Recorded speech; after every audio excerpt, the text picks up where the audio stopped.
The Instinct for Bliss. Fiction by Melissa Pritchard. From the Paris Review. Frances Waythorne, her face ghastly as a mime's from a souring paste of yogurt, scrubs walls and wainscoting, praying for bleach, polish, order, something, to check her daughter's latest slide from innocence. Pockets the Bic lighter so Athena can't smoke, weasels under the bed, dredging out a feculent nest of candy wrappers, cigarette butts, lewd notes, blood-soiled underwear, so Athena won't get fat or have sex or die. Frances's motions are selfless and efficient, her behavior a worship extending into grief. She refuses to acknowledge the poster of Jim Morrison. If she follows her own heart, stripping his deviant's baby face off the wall over her daughter's bed, who knows what might happen? Mothers like Frances are no longer immune from the retaliation of their daughters. Her face beginning to itch under the dried yogurt, Frances swivels a plush bunny into the center of the eyelet-edged pillow. Her child's room is pulled back once again into an immaculate relief of white, except for the poster, unexpungible as a stain. Athena, legally halved, is batted lightly between her parents. On alternate weeks she is not at her father's. She resides with Frances, her white room declining into a dank, fetid emporium of sloth. Those Sunday afternoons when Athena arrives, a canny refugee, on her mother's doorstep, a soiled, lumpy pillowcase of belongings over one shoulder, declaring she is an atheist who has drunk the blood of stray cats, Frances's labor, much like that of Sisyphus, begins anew. No hope for reprieve. Only the diligent untanglement of familiar, defiant knots. Frances is, in fact, uncrumpling and rereading Athena's smutty notes before packing for her drive to a Navajo wool workshop, when the doorbell rings. Hollering "wait," then "sorry," unlocking the door, her face dripping water and patchy, as if with plaster, she sees he has a lovely, surprisingly tender face, this Officer Rios, telling her Athena is at the police station with another girl, arrested for shoplifting. He has been busy, attempting to notify the girl's parents. Guiltily, Frances remembers 3 distinct times the phone rang as she scavenged under Athena's bed. Where in God's name is her father? She's staying with him this week. Ma'am, from what your daughter claims, Mr. Waythorne is in Albuquerque until tomorrow. He then informs Frances she can come get Athena, or agree to her being held overnight in juvenile detention. Of course I'll get her, though I am about to leave for Arizona. What about the other girl? Frances asks, not really caring, angry that once again, and predictably, Athena's father has left her in the dark, told her nothing of his plans, neglected his daughter, and spoiled her own small hope for independence. Her parents have requested she be held overnight. In the Taos jail? Good Lord! At their age I was in a convent, reciting Shakespeare, doing as I was told. Though Athena's father was a delinquent, a truant, he's boasted that often enough. Frances's tone is bitter, as if she had known him even then, as if she had been harmed even then by her husband's errant boyhood. So far, Frances decides, this driving across the hammered flat desert is largely a matter of virulent silence. Athena catches at a shifting avalanche of cassettes falling from her lap. May I play the Red Hot Chili Peppers? Their lyrics are banned. With Frances, almost any Mother May I worked. Banned? Frances attends carefully, thinking she identifies the phrase, donkey juice, shouted over and over. I can't clearly make them out, honey. The words. Pleased, Athena spritzes her face and arms with water from the plastic spray bottle she's brought, fogging herself like some fragile, costly plant. Want some? Tepid mist hits Frances, wetting her face. She has a pale rash from the yogurt. Right now, she would rather feed than punish Athena, pad her with double cheeseburgers, damp fries, chocolate shakes. If she's fat, no boy will want to have sex with her. If she's fat, she might not steal. Possibly no one but her mother will want her. She casts a look at Athena, The combat boots, unpolished and heavy-looking as bricks, shredded jeans, black tank top, the front of her hair in 2 taffeta-like maroon flaps, the back of her head a shaved greenish stubble. The star-like design inked onto her upper arm. Francis is afraid to ask if it is a satanic emblem or simply the declaration of an atheist. What if Athena belongs to a cult? A gang? Francis remembers the heavy-set woman in a purple tunic on Oprah Winfrey, sobbing, saying you never ever know what your children do once they leave the house. You think you do, but you don't. Her son had been machine-gunned outside the front door. Actually, it is Francis whose stomach is bloating, whose thighs have widened. "Ma! Athena says it like a doll. "Where are you heisting me?" "To a workshop on dyeing wool. I signed up for it at an arts fair last month. A freak impulse because I've never woven or dyed a thing in my life. But Athena, at my age, let me tell you, inventing a new life is no zippity-doo-dah flick of the wrist." "May I drive?" "No." "Please, Mama." "Dad lets me drive his truck sometimes." "Absolutely not. You're supposed to be in jail, and your father's decisions, as you well know, are never mine. Look how he's abandoned you." "He lets me do what I want. That's different. It is grotesque out here, Mama." "Really? I think it has its own beauty. Deserts are spiritual places, points of transcendence. This observation rebounds, Stilton. And why is Athena talking to her like a rubber doll?" "A couple of things we're to remember when we get there. Can you lower that a bit?" Athena blunts reluctantly her music. "When you're introduced, you're not to look any of the Navajos directly in the eye." "Why not?" "They consider it overly intimate." "Cool." Francis glances over. She never knows what will be cool or why. "A simple enough thing for you." "What? You never look me in the eye, Athena." "Not any more." "Not." She pins her mother with a look startlingly lethal. "Is that genuine? That's frightening."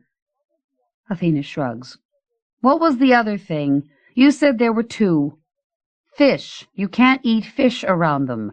Navajos believe fish are embryonic, unformed humans." Something like that. I can't remember. It's in here. Francis pats the guidebook on Navajo culture she has brought, largely unread. "Fish sticks make me puke anyways." "Anyway." "Anyways." With the toe of her boot, Athena turns up the band incoherent lyrics. What finally wakes her, after the others are up, is a sullen drone of flies along the heat-warped window ledge. In a white plastic bucket, blacking the surface of their drinking water, is a cobbled rug of drowned flies. A single fly still walks, if walking, she wonders, is how to describe it, along the battered lip of a tin cup. Francis rolls her sleeping bag next to Athena's, against one of the 8 cinder-block walls of the Hogan. She hasn't the least idea how to function in a Native American environment. But neatness is never an error. Manners are the same the world over, to quote her mother, and politeness, not sex, the true mortar of civilization. Francis's resolve, now that she is divorced against her will, is to follow her bliss, a phrase she'd recently heard at a Wild Women of the West seminar, where one of the most astonishing things she had participated in was humping the earth to release pent-up male energy. This is why she has driven all the way out here, to a Navajo reservation, on instinct for bliss. She hasn't the least experience with dyeing wool, or weaving anything. She can't even sew. What attracted her was being told this would be a place where, temporarily, no men were allowed. Scraping open the wood door, Francis sees her red car parked under the Mercury yard light, haughtily disassociated from the 3 trucks, 2 of which have "I Heart Sheep" stickers on their bumpers, while her car has a blue sticker, stuck there by Athena, an upside-down cow on it, saying, "Meat is dead." Athena had left the window on her side down, and, with the car so close to the Hogan, Frances sees a ratty-tailed saffron rooster patrolling the front seat. Back and forth, its flat eye proprietary, arrogant. "Hey, Mama! Coffee!" Athena holds out a green-chipped mug, wearing yesterday's clothes, her mouth smeared a pinkish mahogany, a beauty dot penciled above the bow of her top lip. Over Athena's bare shoulder, if she squinches up her eye, Frances can make out a half-circle of Navajo women bent over an animal of some sort, trussed and quivering on its back. "Mama, poke on your glasses. You need to see this. They're going to kill a sheep." Before leaving the Hogan, neatly dressed in iron jeans and a white-fringed turquoise sweatshirt, Frances, her eyeglasses on, hesitates before a Navajo loom, its cotton warp a pale and tranquil lyre rising up from the muted traditional design. Cocoons of wrapped yarn hang neatly along the rug's perfect edge, where the weaver stopped. Reluctant to go outside and face any sort of butchery, Frances traces the design's black fretwork with one slowed finger, out to its edge. She drinks her coffee, sitting on the ground beside a small cedar fire that burns with tallowy weak effect in the morning sunlight. The grandmother squats behind the animal's throat, in a wide pink fanny skirt, red argyle socks and tennis shoes. Her skirt the same medicinal pink as the outhouse, angled downhill as if it might tumble any time, exposing whoever sits, unfortunate, inside. Athena stands near the workshop instructor, a young Navajo woman named Valencia, who brushes a cedar branch, in blessing, over the animal. The grandmother, a white kerchief splashed with red roses, concealing most of her face, pulls hard on its head, twists it, breaking the neck, then saws her long knife like a resined bow, so blood sprays, then spills with a green rushing of spring into a low white bowl, and the animal's bowels loose a sheen of nobbled dung onto the flat, colorless ground. The fleece is split into a kind of jacket, its creamy lining veined with rich coral. The carcass, still cinched within its parchment membrane, legs splayed 4 airy directions, suggests to Frances, except for the knob of breast, an upside-down table, fit to work on. The head, facing Frances, is set down in the fire. One eye swells, a black glazed plum, the other sears and spits shut. Then both eyes close, though unevenly, so it cannot look back upon its old form. The tongue doubles, prizing open the charring jaw. The yellow wool blackens, crisps, stinks. Now the spirit of the animal is released from all boundary, is everywhere. This placid slaughter consoles Frances, a useful dismemberment, ritualized and strangely clean. The carcass squarely hung by hind feet from a cedar pole near the outdoor kitchen, the parchment membrane flensed back, the pursy insides unlocked, emptied out. The wine-brown brooch of liver, for Frances goes to touch it, like warm sea glass. The taupe gray skeins of intestine are pulled and stretched. The Navajo women pour hot water through the lengthened guts from an old tin coffee pot, squeezing and dribbling out the dung-colored stuff. A ripe jeweling of ruby and pewter, pearled matter, a supple kingdom falling over the plain hard canvas of dirt. The dull, droughted, trouble-seeming earth spotted with blood like vital specklings of rain. The stomach with its sallow chenille lining, the drying gloss of lungs, liver, kidneys, draped over a narrow pole. And rising under the callus of blood in the milky flat-faced dish, like a mineral pool, strings of bubbles, a languorous spitting of bubbles, as if something deep under its weight still breathed. Frances studies these women, the practical details of their butchering, their reverent pulling apart of a life and making it into other, smaller, useful things. 2 emergency room nurses from Lubbock are the only other participants in this workshop, and Frances has made no effort to talk to either one of them. A married rule, that pretense of sociability. The nurses, both skinny, both earnest, and for some reason wan-looking, stick close to the Navajo women, speak in enthusiastic twangings. Frances prays she doesn't resemble them, though she has signed up and paid for this experience, is conscious of being that evil necessity, a tourist with money to purchase a 3D postcard. Navajo women at work on the reservation. She wants to tell these Indian women she understands, but what is it she understands? And does she? Mama! Bleeding, Athena shuffles outside the tilting outhouse, her nose pinched, her voice nasal. You realize there are no males here. None, except the sheep, and we've just killed him. Oh, there are men. Frances's voice is muffled, weary. Always and eternally there are men. She steps out of the terrible-smelling pink box. My intent, Athena, was to go someplace where, for once, there weren't any, and where the Navajo men who usually live here have gone. I can't imagine. I'm sure it's rude to ask. They walk back down the slope, Frances whacking at her dusty pants. White pants. What had she been thinking? I need some smokes. I have to go into town. Town. For heaven's sake, Athena. Look where we are. Well, a trading post, then. Plus, I gotta wash my hair. It's getting completely gross. There's a bathroom in their house. I went in and found it. But no water. You turn the faucets and air spits out. There's not even water in the toilet. There's a bad drought. I heard Valencia say it's got something to do with the strip mining, with the slurry water the mines use. All month they've been hauling water from town. These people should move to where there's more trees, more water. God! Athena narrows her eyes over the arid, hopeless, scrabbly landscape, blowing mournful smoke from her last cigarette. Look, that dumb chicken's still on your front seat. Athena runs, arms flapping, cigarette dangling, to swat the rooster out of the car.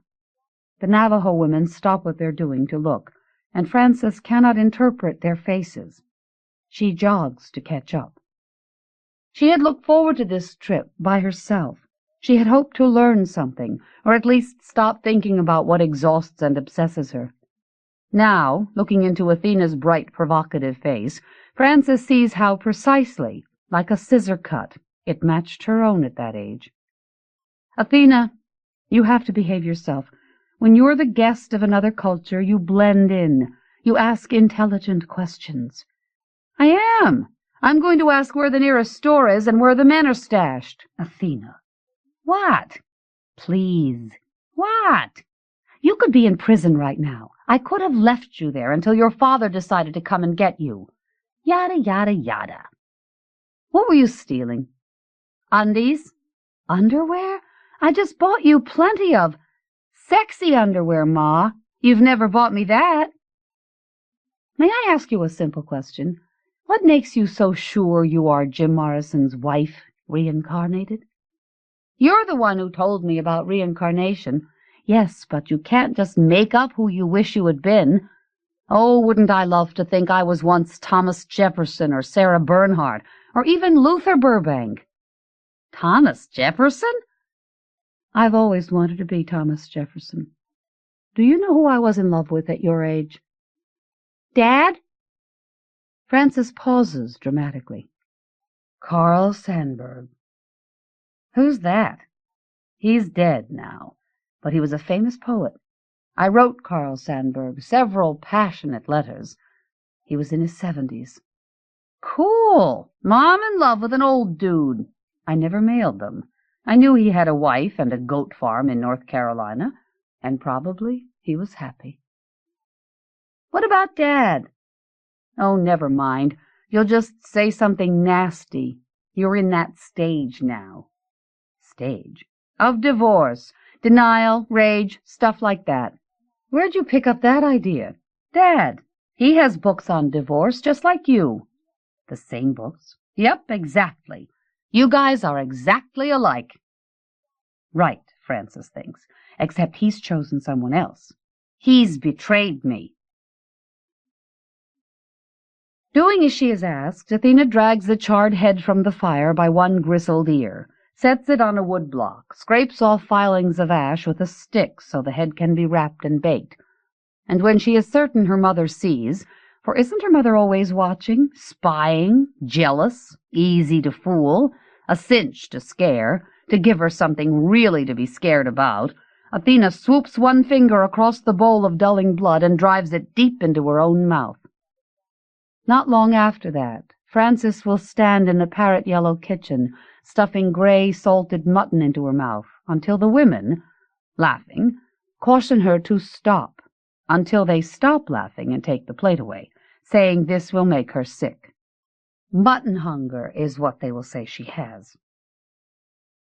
After lunch, they ride in the nurse's truck to the base of a sort of mountain. Everybody gets a plastic grocery sack. They are to follow the grandmother, collect twigs, leaves, roots, and mosses, plants Valencia names for them: mullein, lichen, sumac, mountain mahogany, chamiza. Athena lags behind with the most tired-looking nurse, while Frances tracks the grandmother, what she can of her, 2 red argyled ankles flashing up a rigorous incline. Frances slows from the midday heat, the altitude, the enervating whiteness of the sun. In every direction, sea-like troughs of land push up clumps of pinon and cedar, like rich bronze-green kelp. A hawk skates the air above her in fluid mahogany curls. Frances nearly trips over the grandmother, crouched by a blunt formation of black rock, on her knees with a table knife, chipping chrome-yellow powder from the rock and dusting it off her hands into a plastic bag. Valencia looks up kindly. We use this to get our black, mixing it with pinon pitch and cedar ash. It's pretty hard to find, but grandmother is amazing. She goes right to where it is. The taller nurse stands like a sentinel, a lank poplar behind Frances.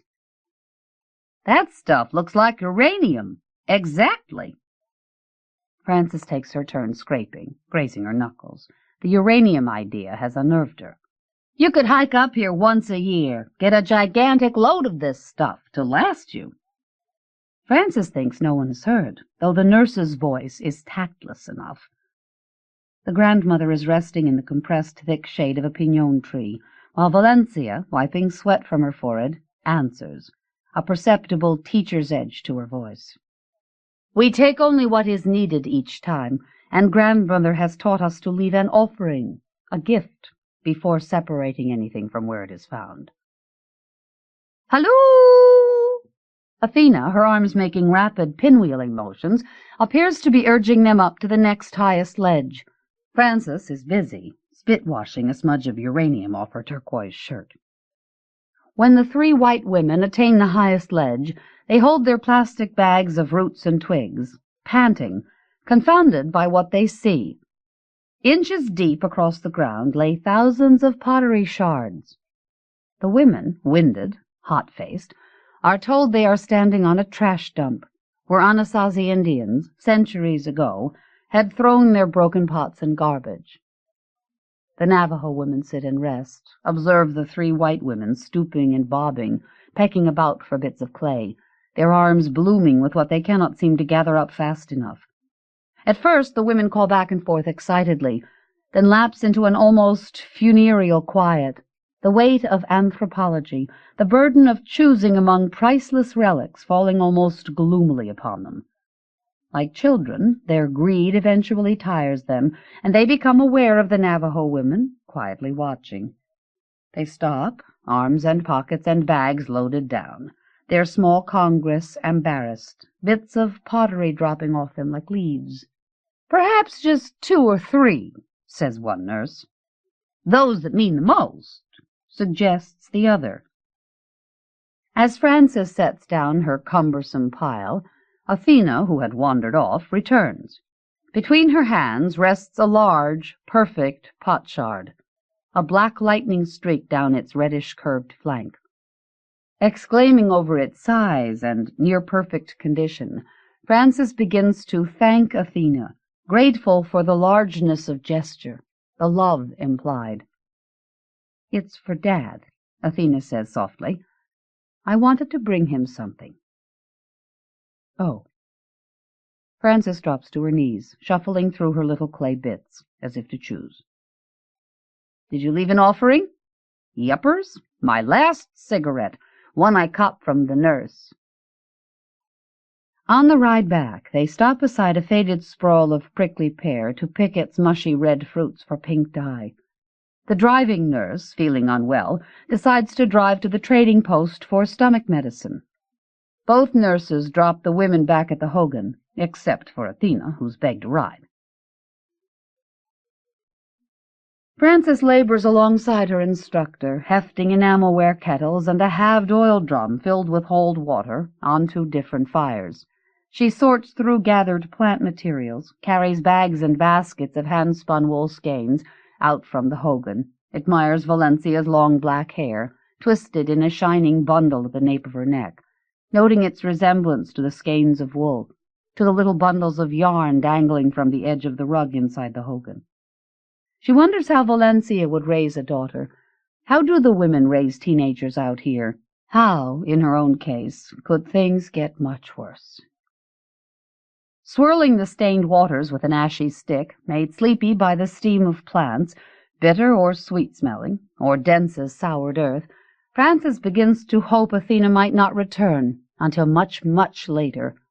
At once she hears the truck, observes it dipping and rising over the rutted gullies, with Athena, cross-legged in the bed of the truck, in a somber corona of dust, brandishing a cigarette. As her daughter trips unsteadily past her, blowing smoke out both nostrils, her maroon hair tangled and shreddy-looking, Frances studies the shaven back of her head so disturbingly infant-like, watches her wobble around a cast-iron pot of chemise dye, right herself, then pitch behind one side of the Hogan and begin, audibly, to vomit. One of the nurses comes up to Frances. "I found this in the truck bed." Frances stares at the half-empty bottle. The bottle lodged under her arm, Frances uses a peeled stick to raise out of the water one of the skeins of yarn. It hangs from the end of the willow stick, a twist, an 8 of deep ardent gold. Worse than finding Athena on the ground is seeing the rooster pecking with cold disregard at her daughter's vomit. Frances is about to kick the rooster, when suddenly, admitting nature's genius, she leaves it to clean the mess Athena has once again made of things. "Go away." Athena's tattooed arm takes a sodden backward sweep at the air. "Go away, stupid!" Her profile, smushed into the ground, is a mask of vomit and dirt. "All right, I will go away. I will go get something to wash your filthy face with." "You disappoint me, Athena." Athena's visible eye stays blearily fixed on the rooster. Inside the dim, stifling Hogan, Frances finds the one available cloth, her pink western bandana. The only water she knows of is in the white plastic bucket. Biting her bottom lip, plunging her arm deep to wet the bandana, she has to shake off a blurred sleeve of flies. She stands quiet before the loom, an object of great dignity, a pursuit, elusive to Frances, of stillness and purpose. Hadn't she tried to make their marriage like that? Into fine cloth, an enduring design? Balling up the tepid pink bandana, wringing it hard, she squats behind Athena, turning her head and wiping her soiled face. As she scrubs under her daughter's chin, a muddy backwash of rage hits. "There!" She throws down the stained rag. "You find something to do with that. I'm taking our things to the car. We're going home. Not that either of us has much of a home anymore." As she finishes stuffing the trunk with their few things, Frances hears the nurse, the one who had shown her the half-empty whiskey bottle behind her. "Mrs. Waythorne, your daughter took off running that way. If you take the car, you'll catch up to her. It won't be dark for another 15 minutes. The woman's voice is so nursely, so merciful, so professionally equipped for trauma, Frances wants to collapse against her ordinary sweatshirt, her calm and practical shoulder. She wants to say, "Oh, you take care of this. Somebody else manage this. I only want to rest." Even in the drought-smeared violet light, Frances easily makes out the skinny speck of her daughter shambling along the gravel and dirt road, in the middle of nowhere, going nowhere. As her car creeps closer, Frances, seeing Athena's set, miserable profile, does a most unexpected thing. She pumps hard on the accelerator and shoots past her daughter, steering with great angry lurches and radical swerves up over the crest of a small hill and down. She stops, exhilarated, considering what she has done. Abandoned her daughter, gone beyond her, swooped by. Yes! Her arch has a dark, wetted gash across it. Athena's pot shard, the gift for her father, has rolled off the seat and smashed into pieces around her foot. Frances rests her forehead on the steering wheel. After a long while, she becomes aware of darkness. My God. She switches on the light overhead, lifts up to see the top third of her face in a little mirror, smeared with dirt, tears, old mascara. Her pants, too, ruined. Her shirt, poisoned with uranium. Wildly, she feels for the ignition. In a panic, shoves into reverse, backs up the car, coasts down the little hill she's concealed herself behind. Frances gets out of the car, sees blurrily a mile or so away, the mercury yard light she had aimed for the night before. Hears, as if it isn't hers anymore, the sound of weeping. The car light switched on. Frances is on her knees, searching under the seats, trying to gather back pieces of the clay pot. On the day she had been scrubbing down her child's room, on the day of her daughter's arrest, she had found, while on her belly under Athena's bed, a green cardboard shoebox. Inside the shoebox were the souvenirs Frances had kept hidden from everyone. The dry, yellowish triangle of Athena's umbilical cord, a wavy black shank of her ex-husband's hair, the auburn braid of her mother's hair, cut 6 months before she'd died, and, like twin, eerie rattles, 2 tiny boxes of Frances's own ivoried baby teeth. Athena, searching through her mother's secret things, had taken, out of instinct or curiosity, all she needed. "Mama! What is it? What are you doing?" "My foot's cut." "Poorest Mommy. You can't drive, bleeding and crying like that." "Shh, shh. Okay. Shh. I'll help you. Shh." Stripping off, wrapping the black tank top around her mother's foot, Athena, not bothering to ask, gets her old wish to drive, and as the reservation night uncovers, her white, scarcely touched breasts, as her mother guards, unyielding, the broken pot shards, bits of hair, and dried cord, Athena will piece together a stubborn, defiantly remembered child's way home. Nominated by Roger Weingarten. Dante's Inferno. Canto 34, the final canto. Robert Pinsky. From Agni. And now, vexilla regis prodeunt, Inferni. Therefore, look, my master said, as we continued on the long descent, and see if you can make him out ahead. As though in the exhalation of heavy mist, or while night darkened our hemisphere, one spied a mill, blades turning in the wind, half lost off in the distance. Some structure of that kind I seemed to make out now. But at a gust of wind, there being no other shelter at hand, I drew behind my leader's back again. By now, and putting it in verse, I find fear in myself still. I had journeyed down to where the shades were covered wholly by ice, showing like straw in glass, some lying prone, and some erect, some with the head toward us, and others with the bottoms of the feet, another like a bow, bent feet to face. When we had travelled forward to the spot from which it pleased my master to have me see the creature whose beauty once had been so great, he made me stop, and moved from in front of me. "Look, here is Dis," he said, "and here is the place where you must arm yourself with a quality of fortitude." How chilled and faint I was on hearing that! You must not ask me, reader. I do not write it. Words would not suffice. I neither died nor kept alive. Consider with your own wits what I, alike denuded of death and life, became as I heard my leader.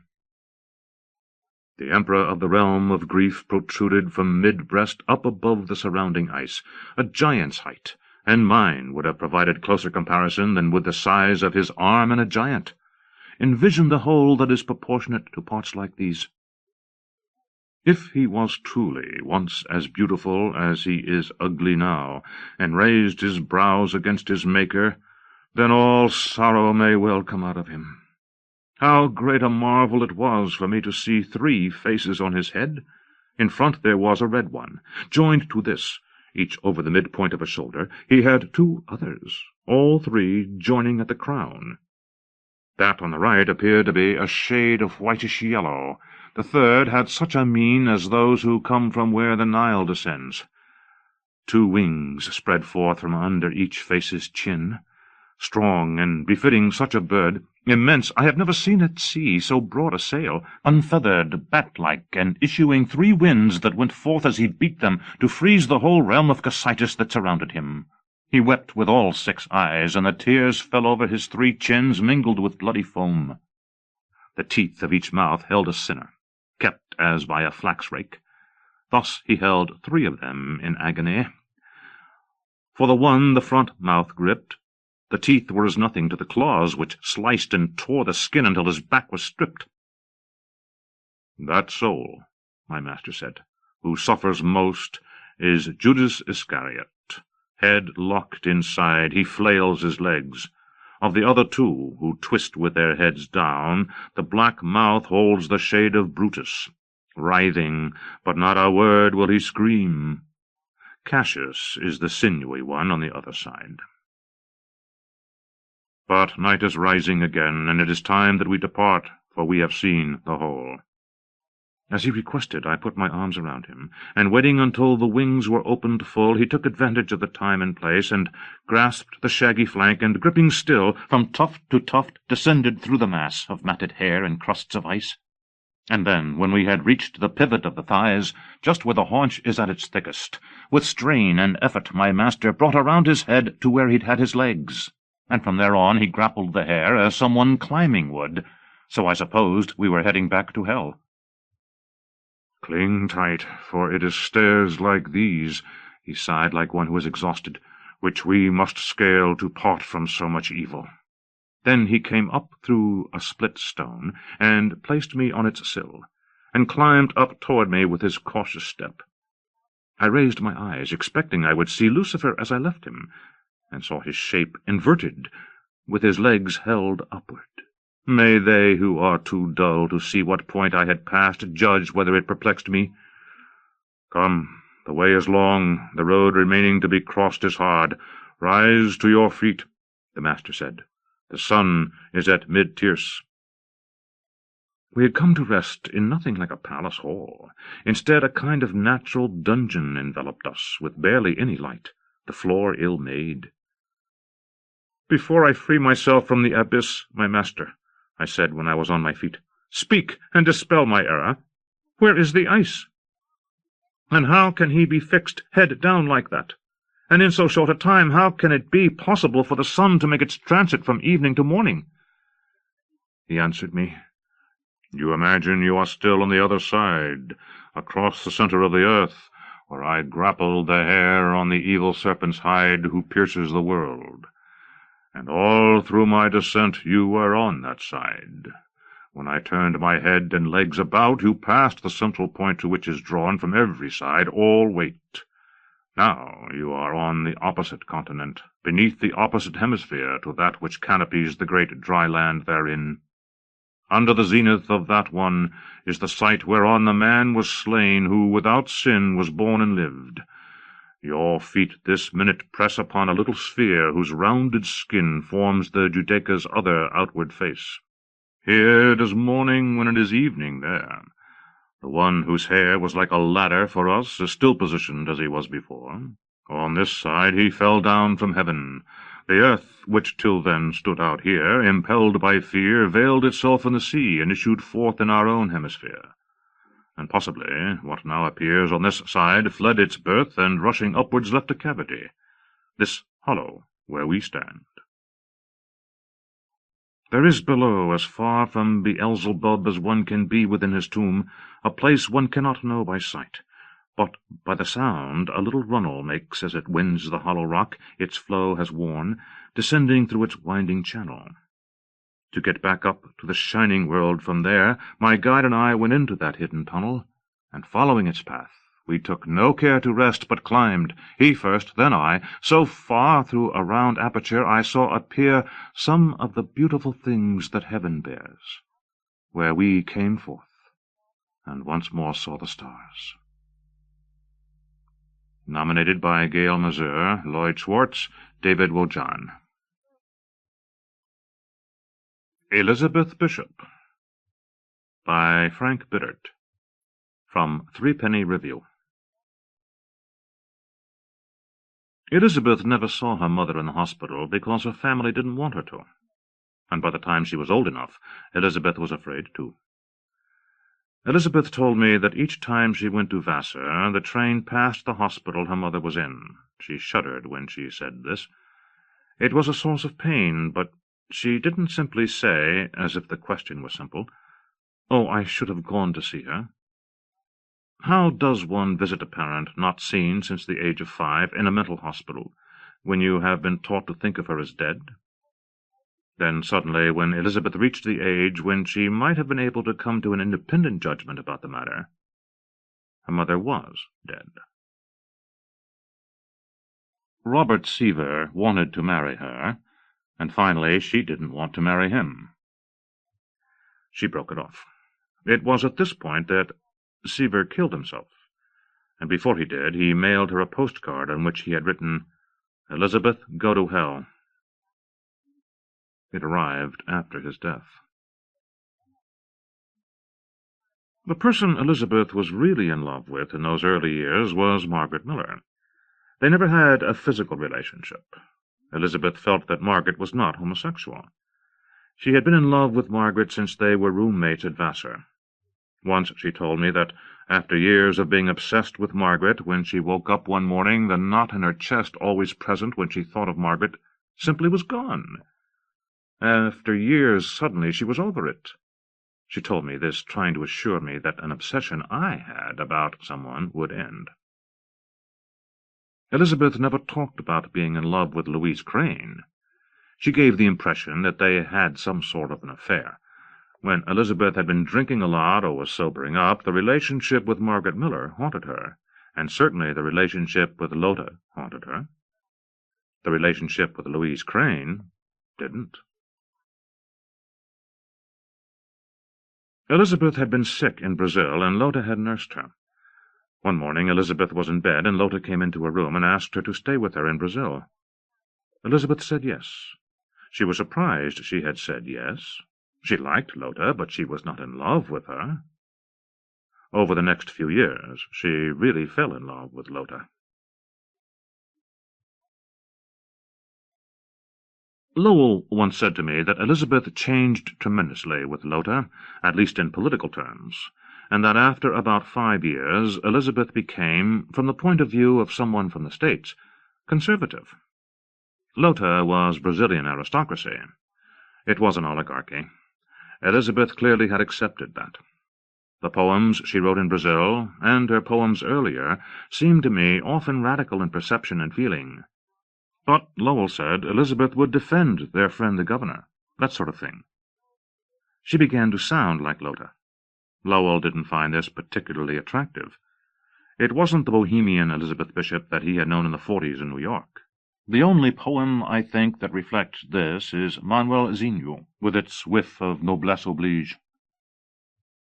The speaker of the poem isn't Elizabeth, but Lotta. Perhaps the title character is perceived too comfortably as helpless and funny. This is very different from, for example, The Riverman. Her last poem about Brazil, and the last poem she finished, is one with enormous, unameliorated social consciousness. pink dog, which is lethal about a society that informally solves the problem of its beggars, its outcasts and crippled, by throwing them into the river. Elizabeth said that the main reason people in Brazil were angry with her was that she took Suzanne back so soon after Lota's death. She and Suzanne went to the country club, and people cut her. Elizabeth was tremendously upset and bitter about this. People knew Elizabeth had had a relationship with Suzanne before Lota died. Elizabeth felt that, in their minds, this contributed to Lota's death. Elizabeth said that people there felt that she had murdered Lota. I met Elizabeth in 1970, when she came to Harvard to replace Lowell. He wrote me a letter saying that I should call on her, and wrote her saying that he had asked me to. Obviously, I couldn't have had a better introduction. Elizabeth was staying in Kirkland House then, a month or 6 weeks after she arrived. We met at her room, and then went out for lunch. We just immediately got on. With me, she was extremely easy, and very warm, very funny. I was quite worried about going to meet her. Just because I was Lowell's friend, and shared his opinion of her work — she was his favorite poet among his contemporaries — didn't mean we'd hit it off. I do think the fact that I was close to him mattered a lot. In a way, she wanted to get back into much better touch with him. Elizabeth trusted me because she knew Lowell trusted me. That first day she was extremely generous about Lowell, grateful to him. She was diffident about her work and reputation. She felt that because she had been out of the country so long, she was unfashionable, half forgotten.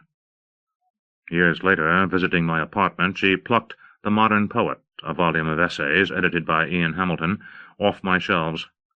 There were essays on Lowell, Plath, Berryman, Jarrell. Nothing on her. She scanned the table of contents, then, putting the book back, said with woe in her voice, "It's like being buried alive." She was very affectionate about Lowell, and said that when she first met him he was unkempt, but handsome as a movie star. With delight she told a story I had never heard before. Around 1946, a movie producer actually tried to get Lowell to go to Hollywood for a screen test. Many times she had gotten something, a grant or a prize or her present Harvard job, because he worked to get it for her.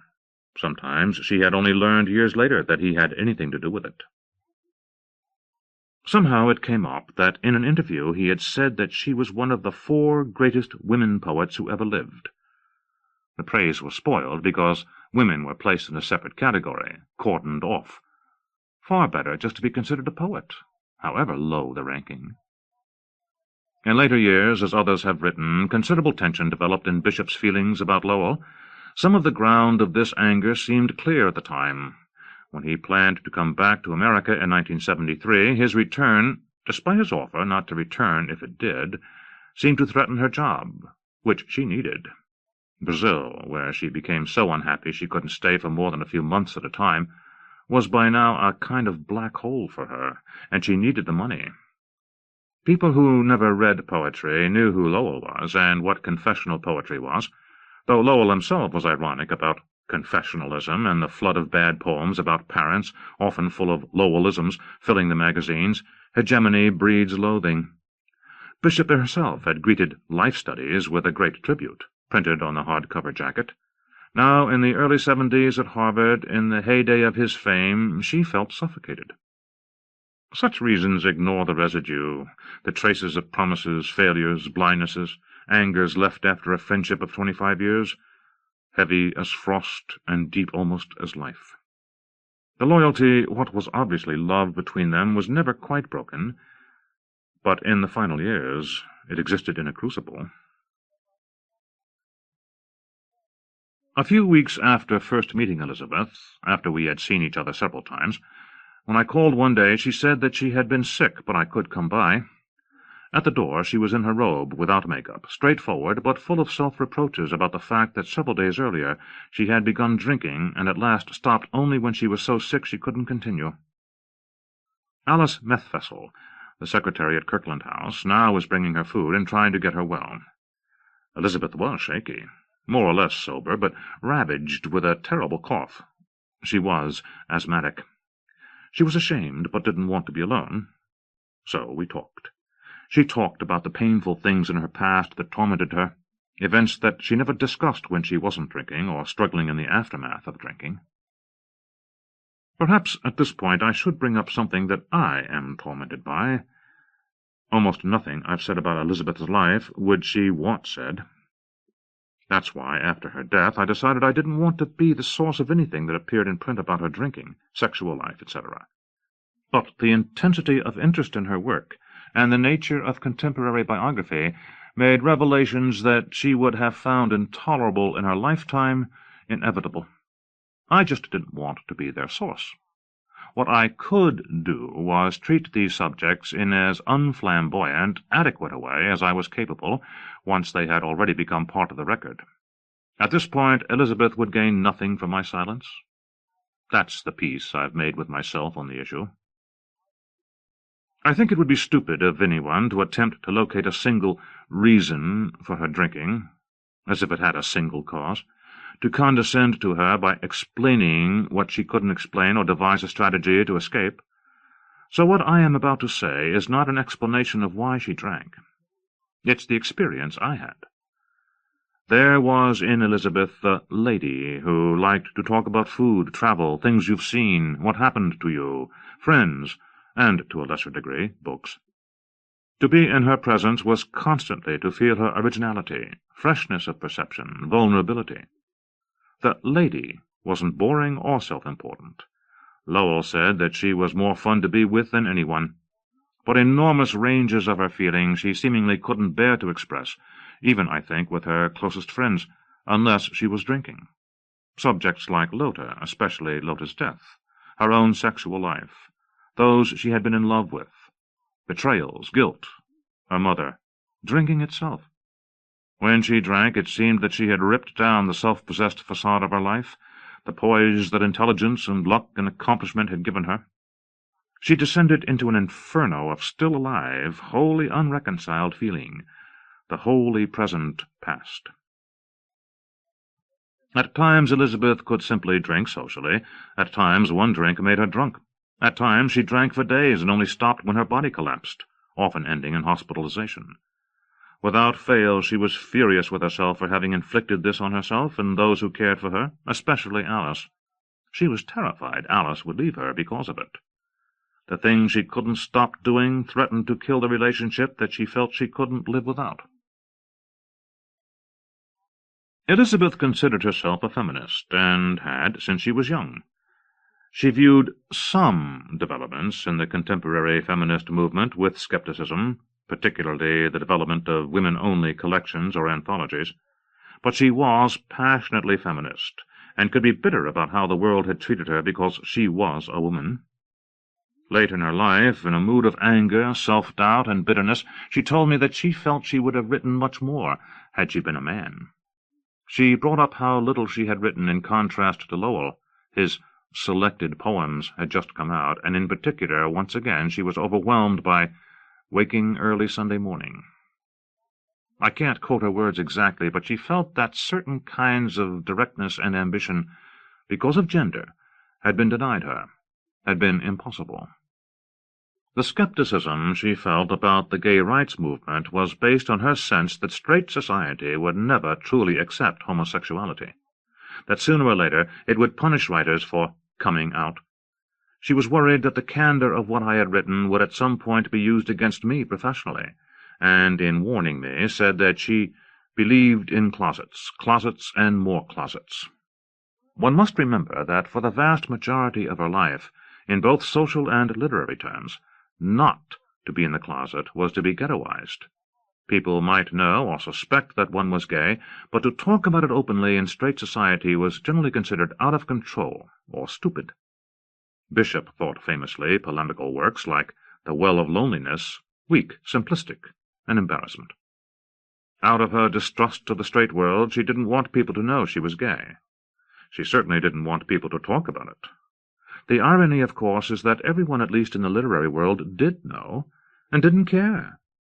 But she could never believe that this was the case. The period when she thought she would lose Alice certainly was the most terrible period in Elizabeth's life during the years I knew her. and I think her way of working her way out of it was writing one art. It did look like disaster, and the poem is also the desperate attempt to tell herself that it isn't disaster. One art was 70 to 80% finished when I saw it. My memory is that there were 2 or 3 stanzas that weren't finished. There was a draft with a list of rhyme words, and I think I suggested a rhyme out of that. It was already a villanelle. The present ending was basically as it is. We talked about the punctuation of write it, whether to italicize the right, how to do that. Elizabeth was very open about the occasion that drives it. I think Elizabeth was magnificently inconsistent. On the one hand, she could talk a blue streak about how people shouldn't be writing all those confessional poems, and yet when she had to do it, she did it, and without apology. At a certain level, the aesthetic position was quite irrelevant to Elizabeth. I also think she was able to cut off certain parts of her mind in order to make the poem. For example, someone once said something to her about how Crusoe in England is a kind of autobiographical metaphor for Brazil and Lota. She was horrified by the suggestion, and obviously the poem is. I certainly never said to her, Elizabeth, one art is a confessional poem. But, on the other hand, she was entirely straightforward about how it was directly related to what was happening in her own life. I don't think she wanted to confront the way that contradicted her stance. One evening at her apartment, Elizabeth had just shown Octavio Paz the poem, and he was amazed at both how wonderful and candid it was. That evening he said to me in astonishment, "Why, it's a confessional poem." Elizabeth once told me on the phone from Florida that day she had wanted to throw herself under a car. She would see cars go by, and she had a tremendous impulse to do it. Without Alice, life seemed intolerable. Of course, I can't know how much of this was theatre to convince Alice to come back, but I was scared to death. I don't remember that there was any sort of big declaration one way or the other. It was clear at some point that Alice decided to give up the man she intended to marry. Suddenly they were together, going on a trip or something together, and there was just no more talk about him. After that, Elizabeth was a little unhappy at how extremely candid she had been during this period. For months she had called up a number of people late at night, drinking too much, in despair, talking for hours. When things abruptly were resolved, it was as if there had been no crisis. Elizabeth wished she had written more.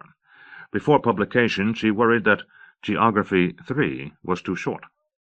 As I said earlier, she once said to me she felt that if she had been a man she would have written much more. Of course, I was dismayed. One of the great things about her work is that she didn't write too much, that there is such concentration, perfection about so much of it. But in certain moods, particularly when she was drinking, she could be savage about her work, and no assertion that she was a great writer, and she is without question a great writer, and she had many friends who knew that, seemed to reconcile her to what she had done. Elizabeth wanted to write, and talked a lot about having begun a long elegy for Lota. She was very worried about the way it would or wouldn't be candid. In the background of all this, I suppose, was a certain inevitable competitiveness with Lowell, the fact that he was so prolific. She felt very ambivalent about the fact he wrote so much, but she also envied it. The elegy for Lota, so far as I know, never written, mired in so many contradictory aesthetic and personal emotions for Elizabeth, brought these issues to a head. In the years I knew her, the last 9 years of her life, she didn't, so far as I know, write every day, or in any kind of regular pattern. When she went to North Haven, she took manuscripts with her, and might come back at the end of the summer without much being written, if anything. When an idea for a poem possessed her, she carried it as far as she could, and then might let the fragments lie waiting to be finished for immense lengths of time. She was, at the same time, an infinitely careful craftsman. I don't think she'd object to the traditional word, and believed in at least the possibility of something like inspiration.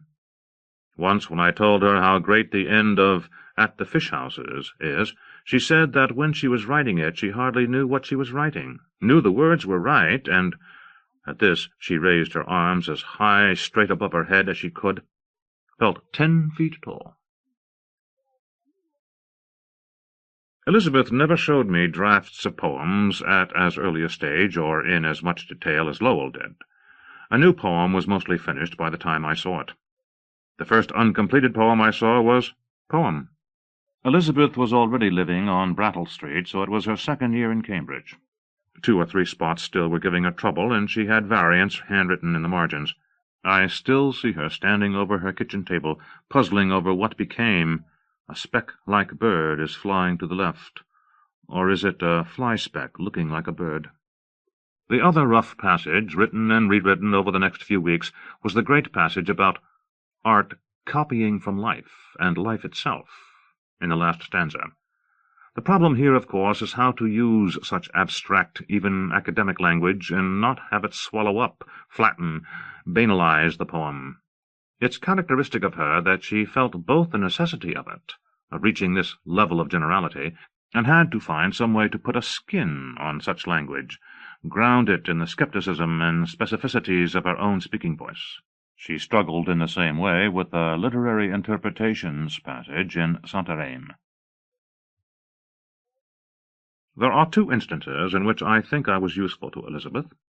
After she had sent The End of March to the New Yorker, she was unhappy with the last stanza, and rewrote it again and again. She dictated a set of final changes to me over the phone. Clearly it was improved. I retyped the stanza so I'd have a clean copy with the changes. By now it was too late to incorporate them in the New Yorker. Geography 3 was set by Farrar, Straus, and Giroux from magazine copies of the poems. When page proofs arrived, I don't think there was a separate set of galleys. The poem had the magazine ending. I was upset. By now the poem was just old enough that Elizabeth had forgotten that she hadn't been able to let it go without revising it, and now she couldn't find the revision. So the single typed copy I made was the source of the version in the book. In some sense, for Elizabeth, getting a poem right was almost a platonic act. Once she was satisfied, the details over which she had struggled so much ceased to have some of their reality. There is an important stanza break missing in over 2,000 illustrations and a complete concordance in her first complete poems, which she didn't notice for years. David Callstone caught it. She also had a confident, decisive, original sense of details. She told me once that she had to fight with the New Yorker for years before they would let her use a dash at the beginning of a line. Finishing The Moose was a crisis. She had promised a new poem for the annual Phi Beta Kappa ceremony during Harvard's graduation week. About a week before it was to be read to hundreds of people, The Moose, long, intricate, begun at least 15 years earlier, still wasn't completed. She had never promised a poem by a deadline before. It was the only new poem she had. Her insecurity about academia, fed by the fact that she hadn't begun to teach till late in life, became terror. I have heard that Frost, before delivering his Phi Beta Kappa poem, was in a similar panic. Elizabeth, Alice, and I had made plans to go to Bermuda for a weekend. Both insisted we must go. Elizabeth took the poem with her. On the plane, as she showed me the lines for the first time, it became clear that the poem already, except for a handful of connectives, a handful of phrases, was there. In Return of the Jedi, there's a wonderful image of a planet that isn't finished. There's the sphere, but there are all these gaps and holes in the sphere as it hangs in the air. Elizabeth's stanzas were like that. She would have the first line. She would have the last line. She'd have maybe 2 lines near the end, and maybe even several phrases in the middle, but not quite enough to make the rhymes and the lines come together. What she needed was an audience to lead through the narrative line of the poem. In deciphering her handwritten corrections for me, having again to move from the beginning of the poem through to the end, having to talk out what the stanzas filled with gaps needed to accomplish within the narrative frame, she filled the gaps. Later, many phrases again were changed, but when the plane reached Bermuda, she had a continuous draft of the whole. Elizabeth said that she never read The Group, but from what people said to her, she was convinced that she was the model for Leakey. She knew that Mary McCarthy insisted she wasn't, but she thought she was. She was bitter about this, very angry. The first time I met Elizabeth in Kirkland House, she said that she had made $1 million for Mary McCarthy in the group. She had known McCarthy very well, and had helped McCarthy through various crises. There's a chapter of the book which was originally a short story, about Dante being fitted for a pessary. Elizabeth had indeed gone on a similar first trip to the doctor with McCarthy. Because of the figure of the Countess in the group, she was very sorry that she had ever let McCarthy meet Lota. In the last summer of Lowell's life, when Elizabeth and Alice were staying at North Haven, the Lowells were at Castine, and McCarthy lived in Castine. McCarthy wanted to come over with the Lowells for a day trip, and Elizabeth wouldn't let her come. Elizabeth said that she didn't want Mary to meet Alice, because she felt it would end up as another episode in a novel. She certainly didn't forgive McCarthy. Trying to rewrite interview material on Elizabeth Bishop, I thought I saw in fragments of reminiscence the possibility of something faithful to mystery, like fiction, but accurate to memory.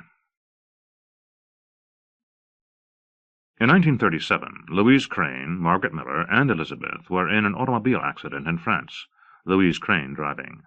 The car turned over, and Margaret Miller's right arm was severed below the elbow. Margaret was rushed to a hospital. Louise stayed with her. Elizabeth stayed behind at the scene. She found the arm. She sat next to it and covered it with her dress. She waited for the police, or at least more help, to arrive. She told me she had always wanted to write a poem spoken by the arm, but couldn't. Nominated by Marvin Bell, David Woodjohn.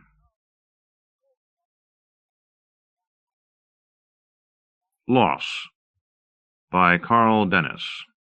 From Poetry.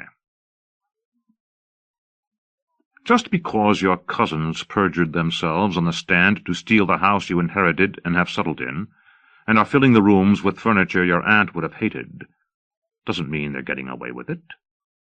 Just because their lights will now burn late in the house you love, and the sound of their dancing will be heard in the street, their drums and trumpets at birthday parties, graduations, and weddings, doesn't mean they're not paying the penalty, living lesser lives than they might have lived, possessing lesser amounts of comeliness. And if they're not aware of the loss, couldn't that show how shrunken their spirits are? How you wouldn't want to be them as they fall asleep at the end of a day they regard as perfect? Of course it's hard not to wish them ill, a pain that even their thicker souls can feel. But that won't widen your cramped apartment. That won't give you the spacious, airy life you admire with windows opening out on the horizon. Pity them, if you can't forget them. And if that's too hard for now, pity the house. Think how it's losing out on the care you'd have bestowed on it, on the loyalty you'd have shown to its style and character, not to your fancy, a distinction too fine for the new owners to handle. Be like those angels said to enjoy the earth as a summer retreat before man entered the picture, staggering under his sack of boundary stones. They didn't mutter curses as they fastened their wings and rose in widening farewell circles. They grieved for the garden growing smaller below them, soon to exist only as a story that every day grows harder to believe. Nominated by Robert Pinsky, Ken Rosen. Closing Out the Visit. Fiction by John Barth. From the Iowa Review. Good visit, we agree. Fine visit, actually, weatherwise and otherwise, everything considered. But as with all visits, agreeable and disagreeable, its course has run. Time now to get our things together, draw down our stock of consumables, tidy up our borrowed lodgings, savor one last time the pleasure of the place, say good-bye to acquaintances we've made, and move along. The light, you want to know. Have we ever seen such light? We have not, we agree. None better, anyhow, especially in these dew-bedazzled early mornings and the tawny late afternoons, when side-lit trees and beachfront virtually incandesce, and the view from our rented balcony qualifies for a travel poster. That light is a photon orgy. That light fires the prospect before us as if from inside out. Mediterranean that light is, in its blue-white brilliance, Caribbean in its raw tenderness, yet, paradoxically, desert crisp, so sharp-focusing the whole surround that we blink against our will. That light thrills, and puts us poignantly in mind of others who in time past have savoured the likes of it and are no more. The late John Cheever, say, in whose stories light is almost a character, or the 19th-century Illuminist painters, or for that matter, the sun-drunk Euripides of Alcestis. Oh, shining clear day, and white clouds wheeling in the clear of heaven. Such light. Major League light. This over breakfast bagels and coffee on the balcony, the end of these Wunderbageln, freckled with sesame and poppy seed, as good as any we've tasted anywhere, fresh baked in the little deli that we discovered early on in the village not far inshore from our beach. So let's polish off this last one, to use up the last of our cream cheese and the final dablet of rough-cut marmalade lifted from the breakfast place downstairs, along with just enough packets of coffee sweetener, raw brown sugar for me, low-cal substitute for you, to go with a ration of house-blend coffee that we bought from that same Jim Dandy deli on day one, when we were stocking up for our stay. Can't take 'em with us. Have we measured out our life in coffee spoons? We have, come to that, and canny guesstimators we turn out to have been. No more than a pot's worth over 2 at most, which we'll leave for the clean-up crew, along with any surplus rum, wine, mineral water, fruit juices, hors d'oeuvres, what have we, and I'll bet that the lot won't total a tip's worth by when we've had our last go-round at this afternoon's end, check-out time. Adios, first-rate bagels and cream cheese and marmalade, fresh-squeezed juice and fresh-ground coffee, as we've adiosed already our fine, firm, king-size bed. Here's to sweet seaside sleep, with ample knee and elbow room for separateness, sans separation. Here's to the dialogue of skin on sufficient square footage of perfect comfort, so that the conversation begins and ends at our pleasure, not at some accidental bump in the night. Hasta la vista, maybe, in this instance, as it has become almost our habit here, after an afternoon's outdoorsing, to relish a roll in the air-conditioned hay between hot-tub time and happy hour. Our last post-breakfast swim. No pool right under our balcony, where we'll be this time tomorrow. No balcony, for that matter. Nor world-class beach, a mere pebble's throw from that pool. Nor world-girdling ocean, just a wave-lap from that beach. Aquarium clear and aquarium rich in calendar-quality marine life for our leisurely inspection and inexhaustible delight. No scuba gear needed, just a snorkel mask fog-proofed with a rub of jade or sea-grape leaf from the handsome natural beachscape round about us. Now then, our pool laps lapped, which is to be our first next pleasure on this last a.m. of our visit, not forgetting the routine and parenthetical but no less genuine satisfactions of post-breakfast defecation in our separate bathrooms, and stretching exercises on the bedroom wall-to-wall. Let's hear it for stainless regularity and the ever-fleeting joy of able-bodiedness. A quick reconnaissance, perhaps, of our reef while we're still wet. A bit of a beach walk, maybe, up-shore or down, following which, since this visit has been by no means pure vacation, we'll either beach out for the balance of the morning with some serious reading and note-taking, or else put in a session at our make-do desks, balcony table for you, with local whelk and top shelves as paperweights, dinette table for me, entirely adequate for the work we brought along, before we turn to whatever next wrap-up chore or recreation, not forgetting, en passant, to salute the all but unspeakable good fortune of a life whose pleasures we're still energetic enough to work at, and whose work, wage-earning and otherwise, happens to be among our chiefest pleasures. Tennis, you say? Tennis it is, then, and work be damned for a change. We've earned that indulgence.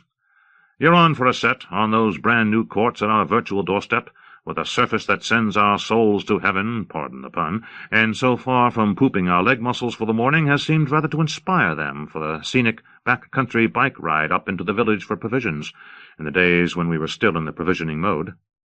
Extraordinary that such tournament-quality courts appear to have gone virtually undiscovered, except by us, like those many-geared mountain bicycles, free for the borrowing, and, for that matter, the pool and spa, and, we might as well say, our beach and its ocean, or ocean and its beach.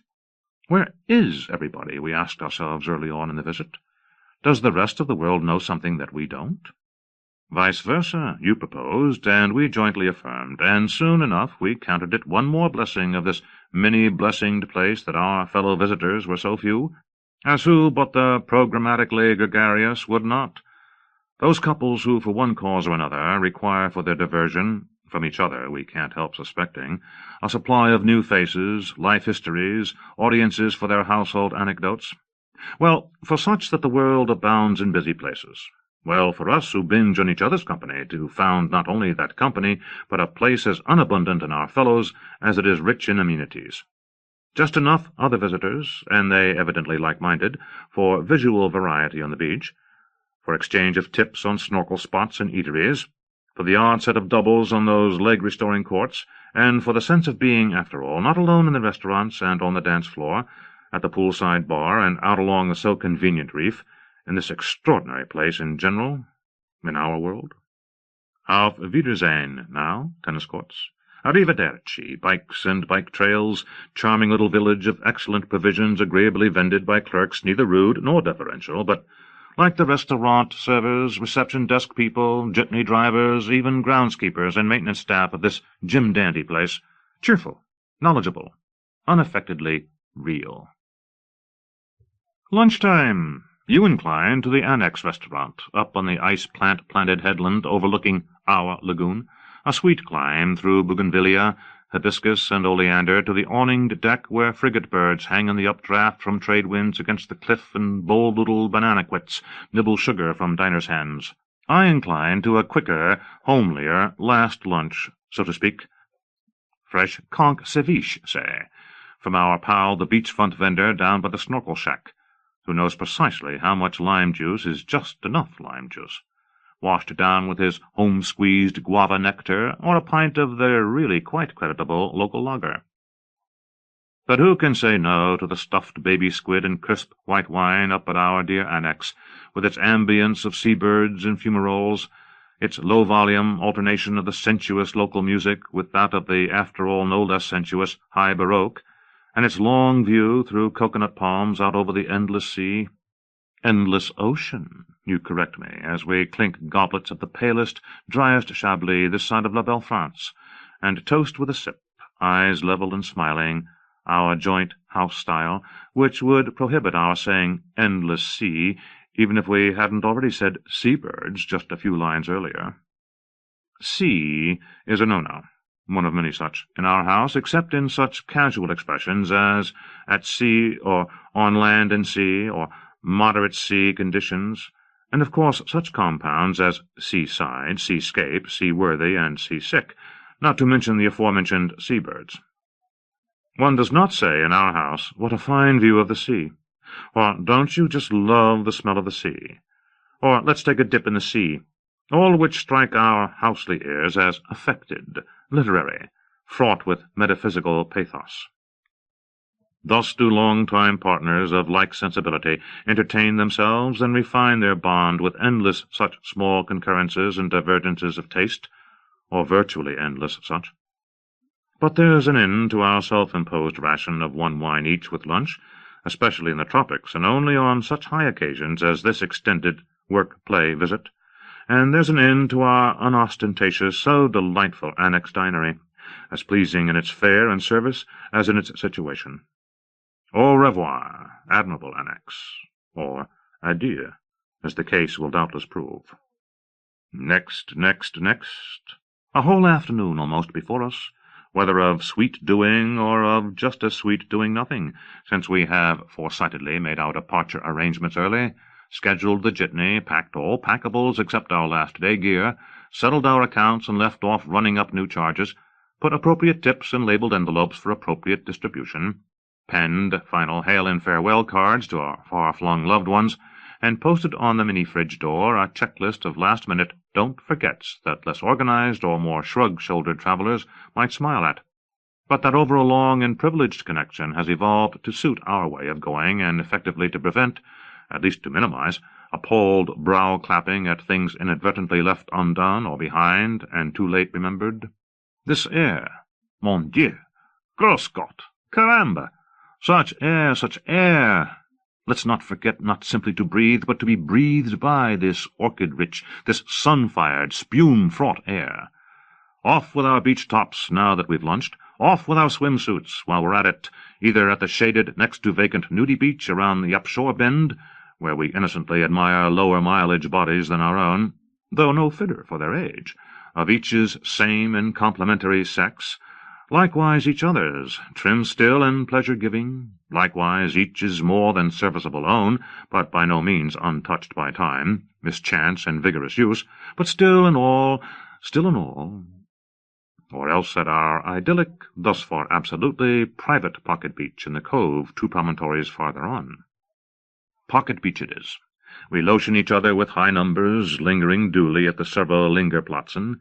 We let the sweet trades heavy breathe us, and then the omnisexual ocean have at us, salt-tonguing our every orifice, crease, and cranny, as we slide through it with leisurely abandon. Hasteless Sybarites, in no greater hurry to reach our reef for a last long snorkel than we would and will be to reach, in time's fullness and the ad-lib order of our program, our last orgasm of the visit. Good wishes, local fishes, more various, abundant, and transfixing than the local flowers even. Tutti salute, dreamscape coral, almost more resplendent than these fish. Weightless as angels, we float an aimless celestial hour's worth through spectacular submarinity, not forgetting to bid particular bye-bye to the shellfish and those calcareous miracles, their shells, those astonishments of form and color, first among equals in this sun-shimmerish panoply, and virtual totems in our house. Fare thee wells to our fair seashells, no more ours in the last analysis than are our bodies and our hours, borrowed all, but borrowed well, on borrowed time. Time, you sigh now, for the last time side-by-siding in our post-jacuzzi, pre-happy hour, king-size last siesta. No air-conditioning this time, but every sliding door and window wide to let the ceaseless easterlies evaporate the expected sweat of love. Time, time, time. Time's time, I try to console you, and myself. Never enough. There's all there is, everlasting now, etc. Neverlasting now.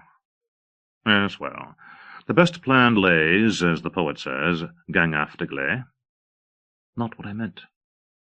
Appreciated, notwithstanding which, however, we beached out, see, post-snorkelly, first in the altogether of that perfect pocket beach on our oversized triple terry beach towels, thick as soft carpeting, fresh from the poolside dispensary of same, then on palm and palapa shaded lounge chairs on the beach before the pool beneath our balcony, books in hand, but ourselves not quite, the pair of us too mesmerized and tempest fugity to read, fingers laced across the beach bag between our parallel chaise lounges, we mused beyond the breakers on the reef, horizonward, whither all too soon, etc., and our joint spirits lowered after all with a glorifying late-day sun, so that when time came to say sayonara to that scape, to stroll the palm-shadowed stretch to our last hot soak, and thence, pores aglow, to take the final lift to passion's king-size square, we find that we can't, I can't, quite rise to the occasion.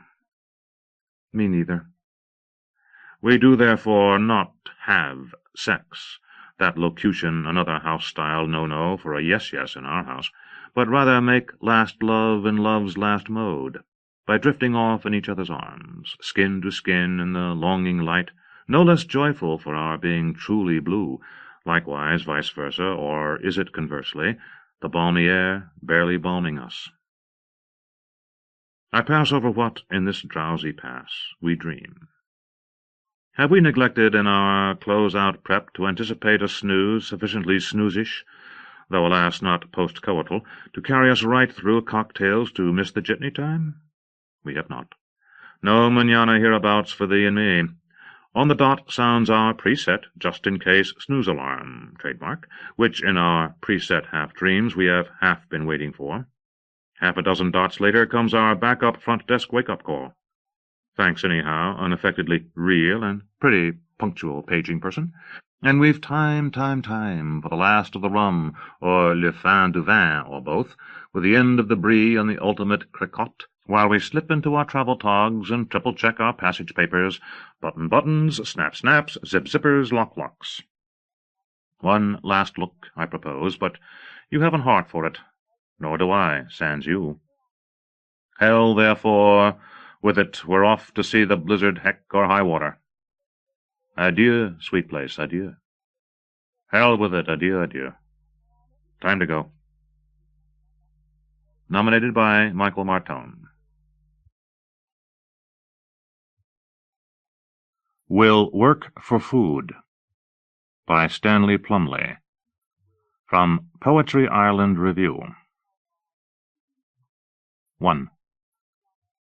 He was off the road on the island, the handmade sign held up for recognition, his hard face starved around his commitment to hard work or a handout, staring straight as a prophet, the slow summer traffic gliding to the corner, looking, gliding, as if he were part of an accident, the lost parent, unnatural, or part of another thing, a richer flowering, and we were the poor in spirit passing. 2. Job, saying, Thou, my God, art cruel, and cast me down to be lifted up like driftwood on a wave, like ash above the burning of my body, where my bones are starlight in the cold night air, a night cloud drifting. Do I not grieve the poor on either side, on the right and the left? Did I not grieve? I know thou wilt bring me into the house to let me mourn, let me stand up ignored, letting me cry in the congregation. 3. The flowering at the end of the long stem of the tension, the way the mallow rose seems nervous in its stasis, taller than a man, common, pale, mucilaginous, the kind of study we will wade out to just to touch and then be disappointed in its color, texture, odor, this wild flower of the destitute who cut up flowers for flavor and want for everything except spirit, solitude, and famine. 4. Job, saying, I am driven forth by thieves who dwell in cliffs and caves among the rocks and nettles, where they gather in mock prayer to mock me as their byword in their song, who mar my path and set my calumny, who come upon me as a wide-breaking rolling in of waters, wind and terrors, a desolation, and my soul poured out, so even garments of my body change, brother to dragons, companion to owls. Nominated by David Baker, Linda Beards, Michael Collier. Mother Tongue. Fiction by Nora Cobb Keller. From Bamboo Ridge. The baby I could keep came when I was already dead. I was 12 when I was murdered, 14 when I looked into the Yalu River, and finding no face looking back at me, knew that I was dead. I wanted to let the Yalu's currents carry my body to where it might find my spirit again, but the Japanese soldiers hurried me across the bridge before I could jump. I did not let them get too close. I knew they would see the name and number stenciled across my jacket and send me back to the camps where they think nothing of using a dead girl's body. When the guards started to step towards me, I knew enough to walk on, to wave them back to their post where they would watch for other Koreans with that special look in their eyes. Before the Japanese government posted the soldiers, for the good of the Koreans, the bridge over the Yalu had been a popular suicide spot. My body moved on. That is why, almost 20 years after it left my spirit behind at the recreation camp, my body was able to have this baby. Even the doctors here say it is almost a miracle. The camp doctor said I would never have a living child after he took my second one out, my insides too bruised and battered, impossible to properly heal. So this little one is a surprise, this half-white, and, though she doesn't know it yet, and may never know since her father thinks otherwise, half-Korean child. She would be called Tweggy in the village I was born, but here she will be American. When the missionaries found me, they thought I was Japanese because of the name, Akiko, sewn onto the sack that was my dress. The number 41 they weren't sure about and thought perhaps an orphanage. They asked me, in Korean, Japanese, Chinese, English, where I came from, who my family was, but by then I had no voice, and could only stand dumbly in front of their moving mouths as they lifted my arms, poked at my teeth and into my ears, wiped the dirt from my face. "She is like the wild child raised by tigers," I heard them say to each other, "physically human, but able to speak only in the language of animals." They were kind, and praised me when I responded to the simple commands they issued in Japanese: sit, eat, sleep. Had they asked, I would also have responded to close mouth and open legs. The Jungun Yanfu camps trained the women only what they needed to know in order to service the soldiers. Other than that, we were not expected to understand, and were forbidden to speak any language at all. But we were fast learners and creative, listening as we gathered the soldiers' clothes for washing or cooked their meals. We were able to surmise when troops were coming in and how many we were expected to serve. We taught ourselves to communicate through eye movements, body posture, tilts of the head, or, when we could not see each other, through rhythmic rustlings between our stalls. In this way we could speak. In this way we kept our sanity. The Japanese say Koreans have an inherent gift for languages, proving that we are a natural colony, meant to be dominated. They delighted in their own ignorance, feeling they had nothing to fear or learn. I suppose that was lucky for us, actually. They never knew what we were saying.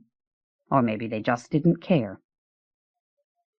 I'm trying to remember exactly when I died. It must have been in stages, beginning with my birth as the fourth girl and last child in the Kim family, and ending in the recreation camps north of the Yalu. Perhaps if my parents had not died so early, I might have been able to live a full life. Perhaps not. We were a poor family. I might have been sold anyway. My father was a cow trader. He traveled from village to village, herding the cows before him, from one farmer to the next, making a small profit as the middleman. When he was home, my older sister's job was to collect the dung, and after we parceled out a small portion for our own garden, sell the rest to our neighbors. Sometimes we dried the dung for fuel, which burned longer and cleaner than wood. Most of the time, though, we used sticks that my sisters collected from the woods. My job was to help my mother wash clothes. We each had a basket, according to our size, which we carried up the river we called Yalu Ania, older sister to the Yalu. Going up was easy, the load light on our heads. Coming home was harder, since not only were the damp clothes heavier, but we were tired from beating the clothes clean against the rocks. I remember that, as we crouched over our wash, pounding out the dirt, I pretended that my mother and I sent secret signals to one another, the rocks singing out messages only we could understand. My mother died shortly after my father. I didn't see my father die. He was almost 30 miles away. As with his life, I know about his death primarily through what others have told me. The villagers that took him in say he died of a lung disease, coughing up blood as he died. They also said he called for my mother. She was always a good wife. She went to him quickly in death, just as she did in life. One night after we had carried home the wash, she kept saying how tired she was. How tired. "Come, Mother," I told her. "Lie down." I kept asking her what could I do. "Do you want soup? Do you want massage?" Till finally she put her hand over my mouth and guided my fingers to her forehead. I stroked her softly, loosening her hair from the bun she tied it in, rubbing her temples where I could feel the heat and throb of her heart beating. Even when the erratic tempo slowed, then finally stopped, I continued to pet her. I wanted her to know that I loved her. I touch my child in the same way now. This is the language she understands, the cool caresses of my fingers across her tiny eyelids, her smooth tummy, her fat toes. This, not the senseless murmurings of useless words, is what quiets her, tells her she is precious. She is like my mother in this way. Because of this likeness, this link to the dead, my daughter is the only living thing I love. My husband, the missionaries who took me in after the camp, my sisters, if they are still alive, all are incidental. What are living people to ghosts, except ghosts themselves? My oldest sister understood this. When my second and third sisters ran away together to look for work as secretaries or factory workers in Pyongyang, the oldest sister tried to keep Father's business going by marrying our closest neighbor. They didn't have much money, but they had more than us, and wouldn't take her without a dowry. How could they buy cattle without any capital, they reasoned. I was her dowry, sold like one of the cows before and after me. You are just going to follow second and third sisters, she told me. The Japanese say there is enough work for anyone in the cities. Girls even can learn factory work or serve in restaurants. You will make lots of money. Still I cried. She hugged me, then pinched me. Grow up now, she said. No mother, no father. We all have to make our lives. She didn't look at my face when the soldiers came, didn't watch as they herded me onto their truck. I heard them asking if she didn't want to come along. Your sister is still so young, not good for much, they said. But you are grown and pretty. You could do well. I am not sure, but I think my sister laughed. I hope that she had at least a momentary fear that they would take her too. I am already married, she said. I imagine she shrugged then, as if to say, what can I do? Then she added, my sister will be even prettier. She didn't think to ask why that should matter in a factory line. I knew I would not see the city, and I think my oldest sister knew too. We had heard the rumors, girls bought or stolen from villages outside the city, sent to Japanese recreation centers. But still, we did not know what the centers were like. At worst, I thought I would do what I've done all my life. Clean, cook, wash clothes, work hard.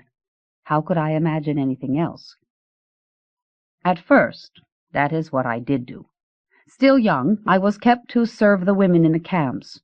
Around women all my life, I felt almost like I was coming home when I first realized there were women at the camps, maybe a dozen. I didn't see them right away. They were kept in their stalls, behind mat curtains, most of the days and throughout the night. Unless they had to visit the camp doctor, their freedom outside their stalls consisted of weekly baths at the river and scheduled trips to the outhouse. If they needed to relieve themselves when it was not their turn to go outside, they could use their special pots. It became my job to empty the pots. I also kept their clothes and bedding clean, combed and braided their hair, served them their meals. When I could, I brought them each a dab of grease which they would smooth over their wounds, easing the pain of so many men. I liked caring for the women. As their girl, I was able to move from one stall to the next, even from one section of the camp to another, if I was asked. And because of this luxury, the women used me to pass messages. I would sing to the women as I braided their hair, or walked by the compartments to check their pots. When I hummed certain sections, the women knew to take those words for their message. In this way, we could keep up with each other, find out who was sick, who was new, who had the most men the night before, who was going to crack. To this day, I do not think Induk, the woman who was the camp Akiko before me, cracked. Most of the other women thought she did because she would not shut up. She talked loud and non-stop. In Korean and in Japanese, she denounced the soldiers, yelling at them to stop their invasion of her country and her body. Even as they mounted her, she shouted, I am Korea, I am a woman, I am alive. I am 17. I had a family just like you do. I am a daughter, I am a sister. Men left her stall quickly, some crying, most angrily joining the line for the woman next door. All through the night she talked, reclaiming her Korean name, reciting her family genealogy, even chanting the recipes her mother had passed on to her. Just before daybreak, they took her out of her stall and into the woods, where we couldn't hear her any more. They brought her back, skewered from her vagina to her mouth, like a pig ready for roasting. A lesson, they told the rest of us, warning us into silence. That night it was as if 1,000 frogs encircled the center. They opened their throats for us, swallowed our tears, and cried for us. All night, it seemed, they called, Induk, Induk, Induk, so we would never forget. Although I might have imagined the frogs, that was my first night as the new Akiko. I was given her clothes, which were too big and made the soldiers laugh. "She won't be wearing them much anyway," they jeered. Even though I had not yet had my first bleeding, I was auctioned off to the highest bidder. After that it was a free-for-all, and I thought I would never stop bleeding. That is how I know Induk didn't go crazy. She was going sane. She was planning to escape. The corpse the soldiers brought back from the woods wasn't Induk. It was Akiko. It was me. My husband speaks 4 languages, German, English, Korean, and Japanese. He is learning a 5th, Polish, from cassette tapes he borrows from the public library. He reads Chinese. A scholar who spends his life with the Bible, he thinks he is safe, that the words he reads, the meaning he gathers, will remain the same, concrete. He is wrong. He shares all of his languages with our daughter, though she is not even a year old. She will absorb the sounds, he tells me, but I worry that the different sounds for the same object will confuse her. To compensate, I try to balance her with language I know is true. I watch her with a mother's eye, trying to see what she needs. My breast, new diapers, a kiss, her toy, before she cries, before she has to give voice to her pain. And each night I touch each part of her body, waiting until I see recognition in her eyes. I wait until I see that she knows that all of what I touch is her, and hers to name in her own mind, before language dissects her into pieces that can be swallowed and digested by others, not herself. At the camp, the doctor gave me a choice, rat poison or the stick. I chose the stick. I saw what happened to the girl given the rat bait to abort her baby. I did not have the courage then to die the death that she did. As the doctor bound my legs and arms, gagged me, then reached for the stick he would use to hook and pull the baby, not quite a baby, into the world, he talked. He spoke of evolutionary differences between the races, biological quirks that made the women of one race so pure and the women of another so promiscuous. Base, really. Almost like animals, he said. Rats, too, will keep doing it until they die, refusing food or water as long as they have a supply of willing partners. The doctor chuckled and probed, digging and piercing as he lectured.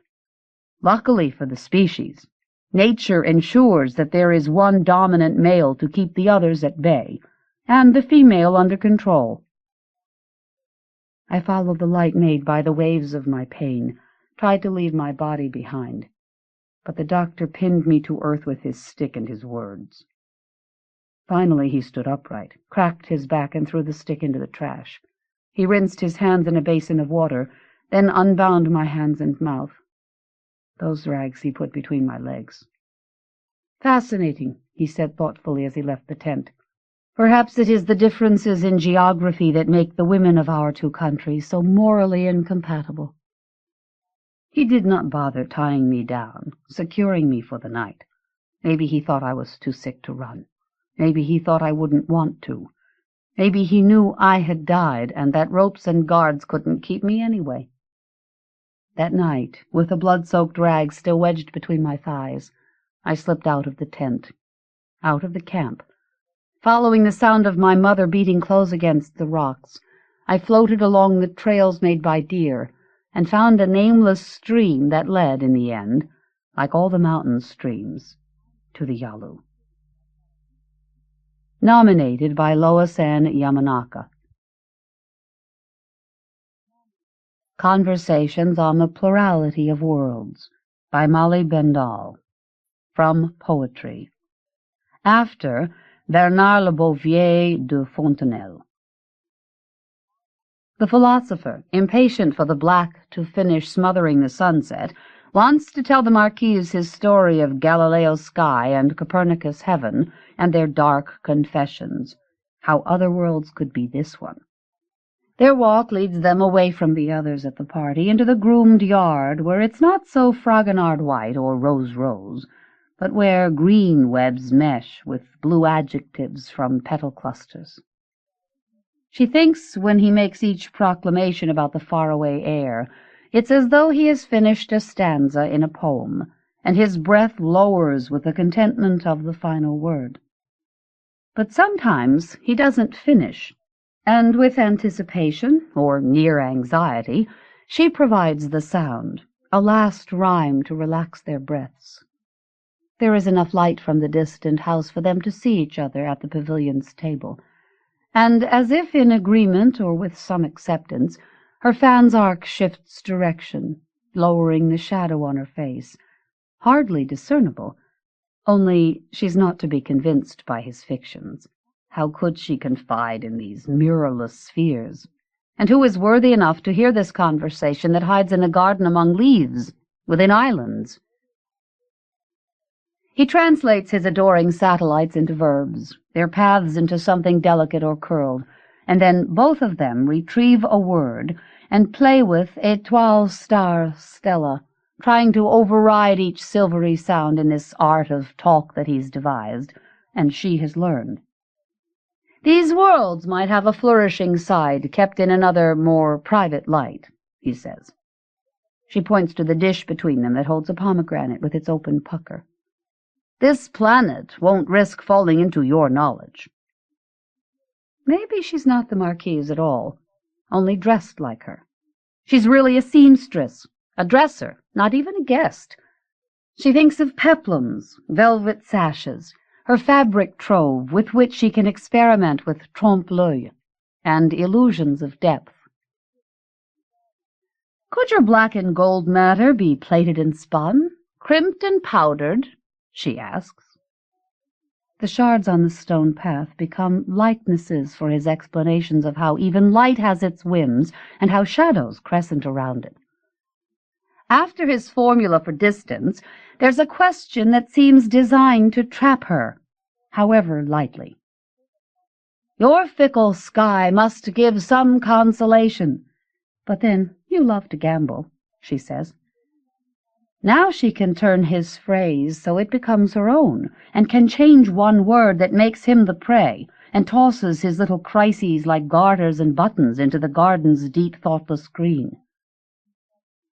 She admits her longing for the music of the string quartet insinuating beyond the oak doors.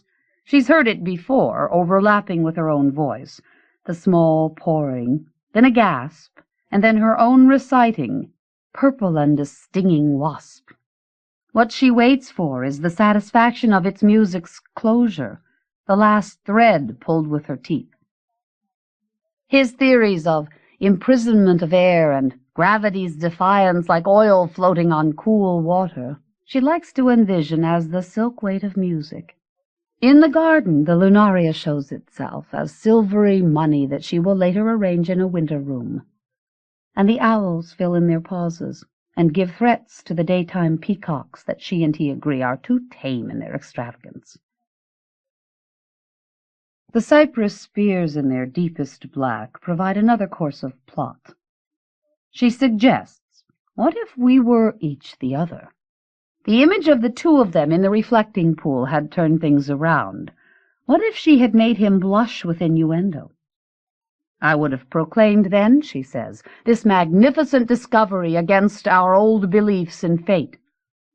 He would be the one to have to wait in the celestial, timeless dark for her gesture that may never invite him, or never acknowledge him again. What if his destiny depended on syllable or letter barely there? The Canterbury bells in lilac blue respond too intimately for them to adjust. How easily she could have given gentle instructions and guided his hand first north, then west in the iron sky.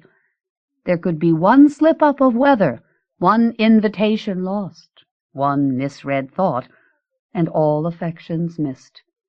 What if it were his learning that was always overheard or stolen? His whose solitude noted the planet's promises of return, the sham of mourning, and these were considered, turned over, and remembered again, then recited together, but only at night. Nominated by Ralph Angel, Michael Collier, James Harms, Diane Blakely Schoaf. When Words Became Windows, by Sven Birkerts, from Harvard Review and the Gutenberg Elegies, Faber and Faber. From the time of earliest childhood on, I was enthralled by books.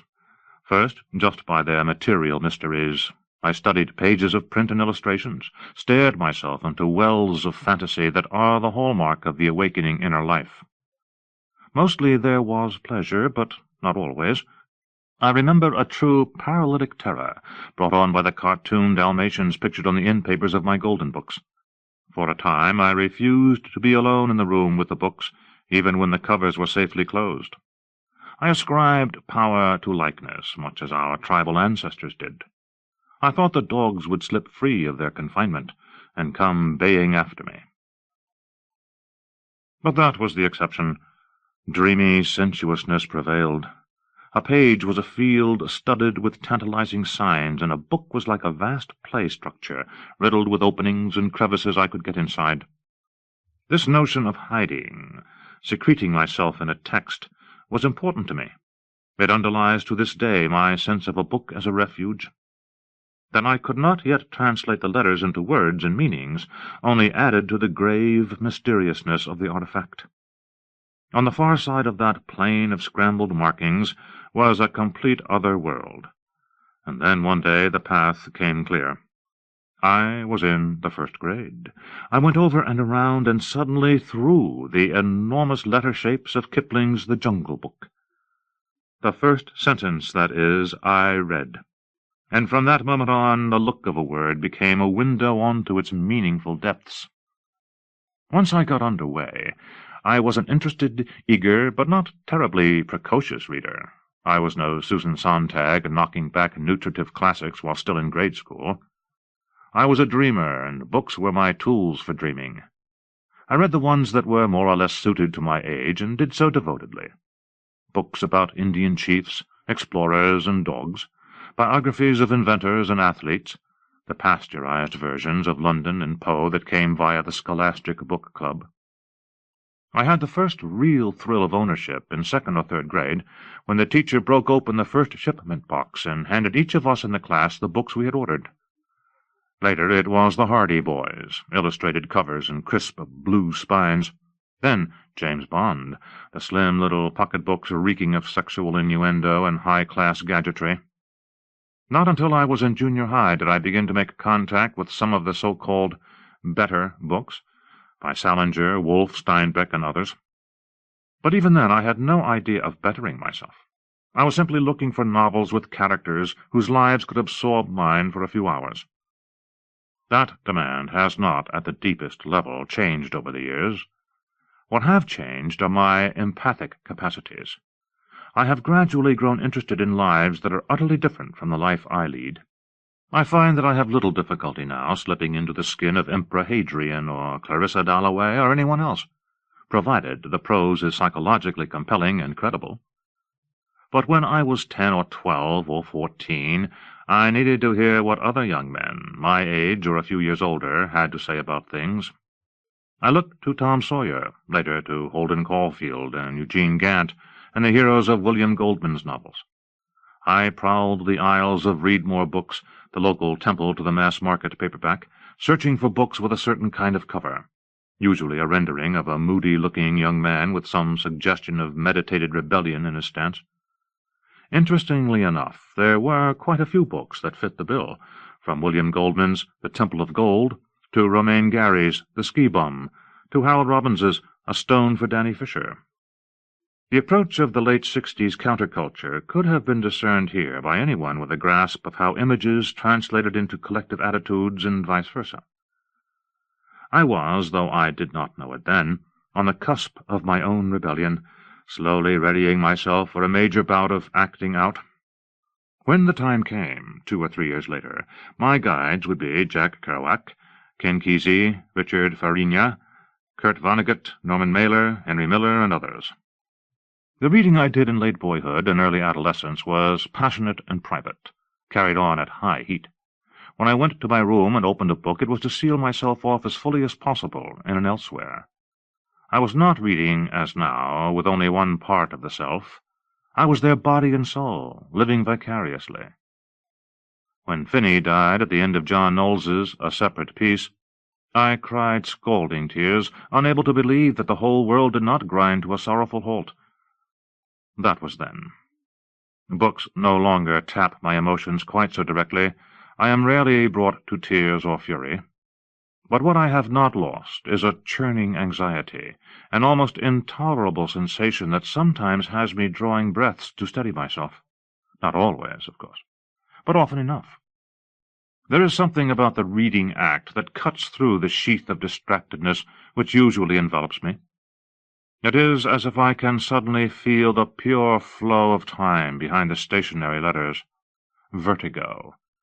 Not a comfortable sensation, but I keep seeking it out, taking it as an inoculation against what the Latin poet called the tears of things. I remember so clearly the shock I would feel whenever I looked up from the vortex of the page and faced the strangely immobile world around me. My room, the trees outside the window, everything seemed so dense, so saturated with itself. Never since have I known it so intensely, this colliding of realities, the current of mystery leaping the gap between them. Reading was, in affording this dissociation, like a drug. I knew even then, in my early teen years, that what I did in my privacy was in some way a betrayal of the given, an excitement slightly suspect at its core. This last is a complex business, intensified for me by my father's attitudes. Back in the days of my childhood, my father was a stern man with a quick temper and impatient disdain for anything that smacked of reverie or private absorption, almost as if these states in some way challenged his authority. I find his attitude strange, the more so since he idolized his mother, who was one of the most bookish people I have ever known. Indeed, when we first travelled to Riga to visit her, when I first stepped through the door into her apartment, I was stunned. I suddenly understood a great deal about my own genetic inheritance. I took in the walls of books, the piles of journals and papers on every available surface. I saw the signs of a mania I knew all too well. But my father was nothing like his mother, at least not in this respect. He was a man out in the world, a problem-solver. He had the idea that a boy should be out in the fresh air, playing, doing chores, whatever. For him there was something against nature in the sight of a healthy individual sitting by himself with a book in his lap. This shouldn't surprise anyone. It is the prevalent bias in our culture even today.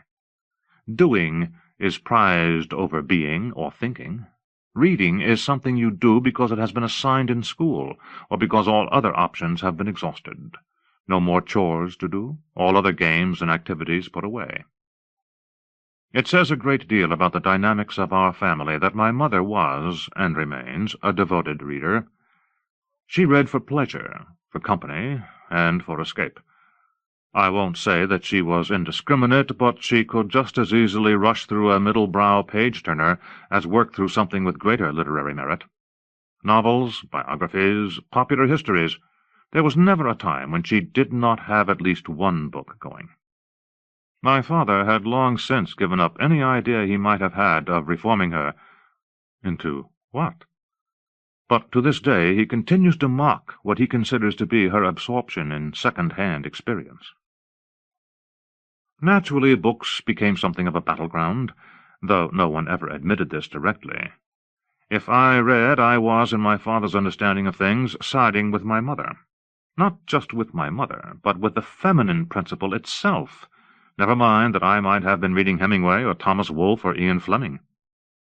And whenever the jibes began, "What are you doing on the couch in the middle of the day? You need something to do? I'll give you something to do," my mother, no doubt recognizing a sidelong swipe at herself, would rush to my defense. At which point I had to recognize that I was being caught up in what looked like a traditional mama's boy scenario.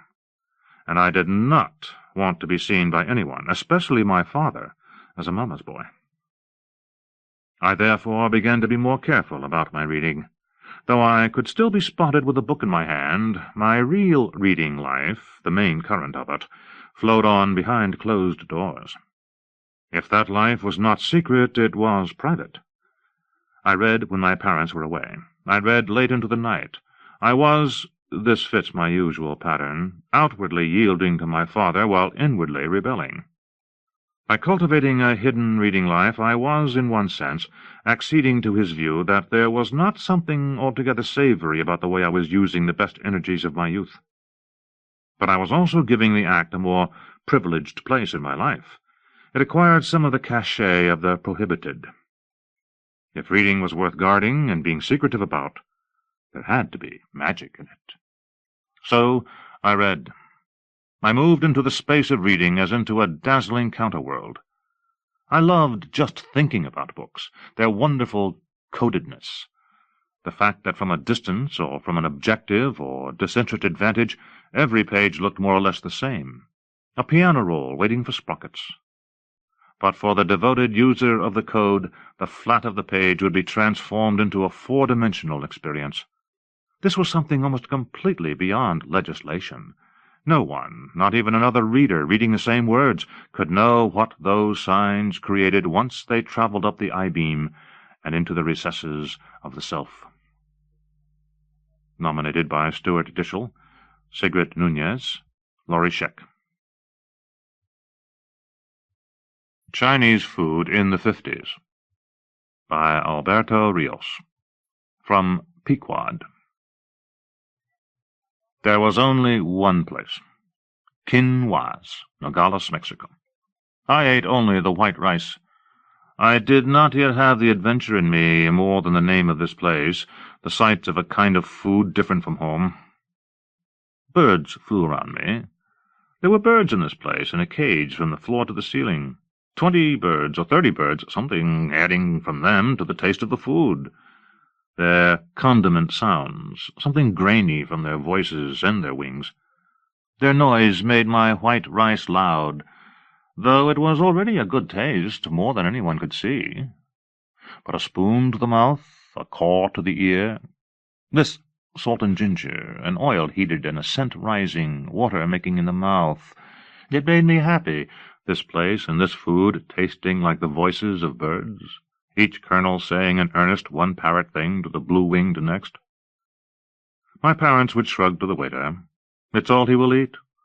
It's all they could see, the white rice, the almost whiteness between the rice, so much white it seemed like nothing. The waiter would laugh. I hear it now, his laugh and the birds. The faces of my parents were twisted enough to be themselves loud. Their faces looked angry, the way the rice looked plain. Neither one was the truth. It was the 50s along the border. They always asked me if I wanted something more, but it was not the white rice filling me, making the fibers of a little boy. The place filled me, the way it was filled with green and blue, so that the white of the rice, it was respite, a singular treat in this place, stuffed like a pillow, with feathers wafting, filled with Chinese writing, the rice itself with its little sticks spelling something out, something bird, something from flight, something from so much movement. It just looked like nothing. Wings, the way the wings from birds, from hummingbirds and bees, from June bugs, the way in their moving wings one sees nothing. This was the place that was me, filled with cage and with grit, filled with linoleum and with smoke. This was the food that was my white rice. Nothing more. Nominated by Rick Bass, Barbara Selfridge. The Late Style. Fiction by James Robison. From Mississippi Review. Our competition? Build a monument to the Cold War. You get $400 grand. The Cold War being so imperative to our lives growing up. Not that we have in any sense grown or evolved or flowered or matured, but we have actively decayed. Condition. Monument must be in Death Valley. somewhere near China Lake, where you should achieve a profound plastic immensity, and we've raised a mint for your use. McKinley Funds, Governor's Council on National Parks grant, Assurance Associates funds, other munificent donors. The winner, P. Ronsard. Ronsard won with his model and sketch dossier, and because colossal things are his stock in trade, and that's the kind of fearless sculptor he is, one who knows no vertigo. He proposed an erection of dazzling verticality. The work is well underway, like this, a 25-story silo of eye-blasting white. Silo, referring to both rockets, the arrows of the Cold War, and the underground quivers that contain them. Out there in the unlimited ocean of nothing it'll stand. The whole kind of a Syrian, since Ronsard had the idea of sticking 30 black asparagus-stalk palms and 2 files leading to the silo. Like the wall, this thing is guileless and definitive. Where it is, nobody will see it. From the nearest highway it'll look like a slender, distant cigarette, stubbed down into an ashtray of desert sand. Salt Flat Lagoon. A full moon night. Ronsard's driving a Ford four-wheel drive, dragging a long cloud home from the site.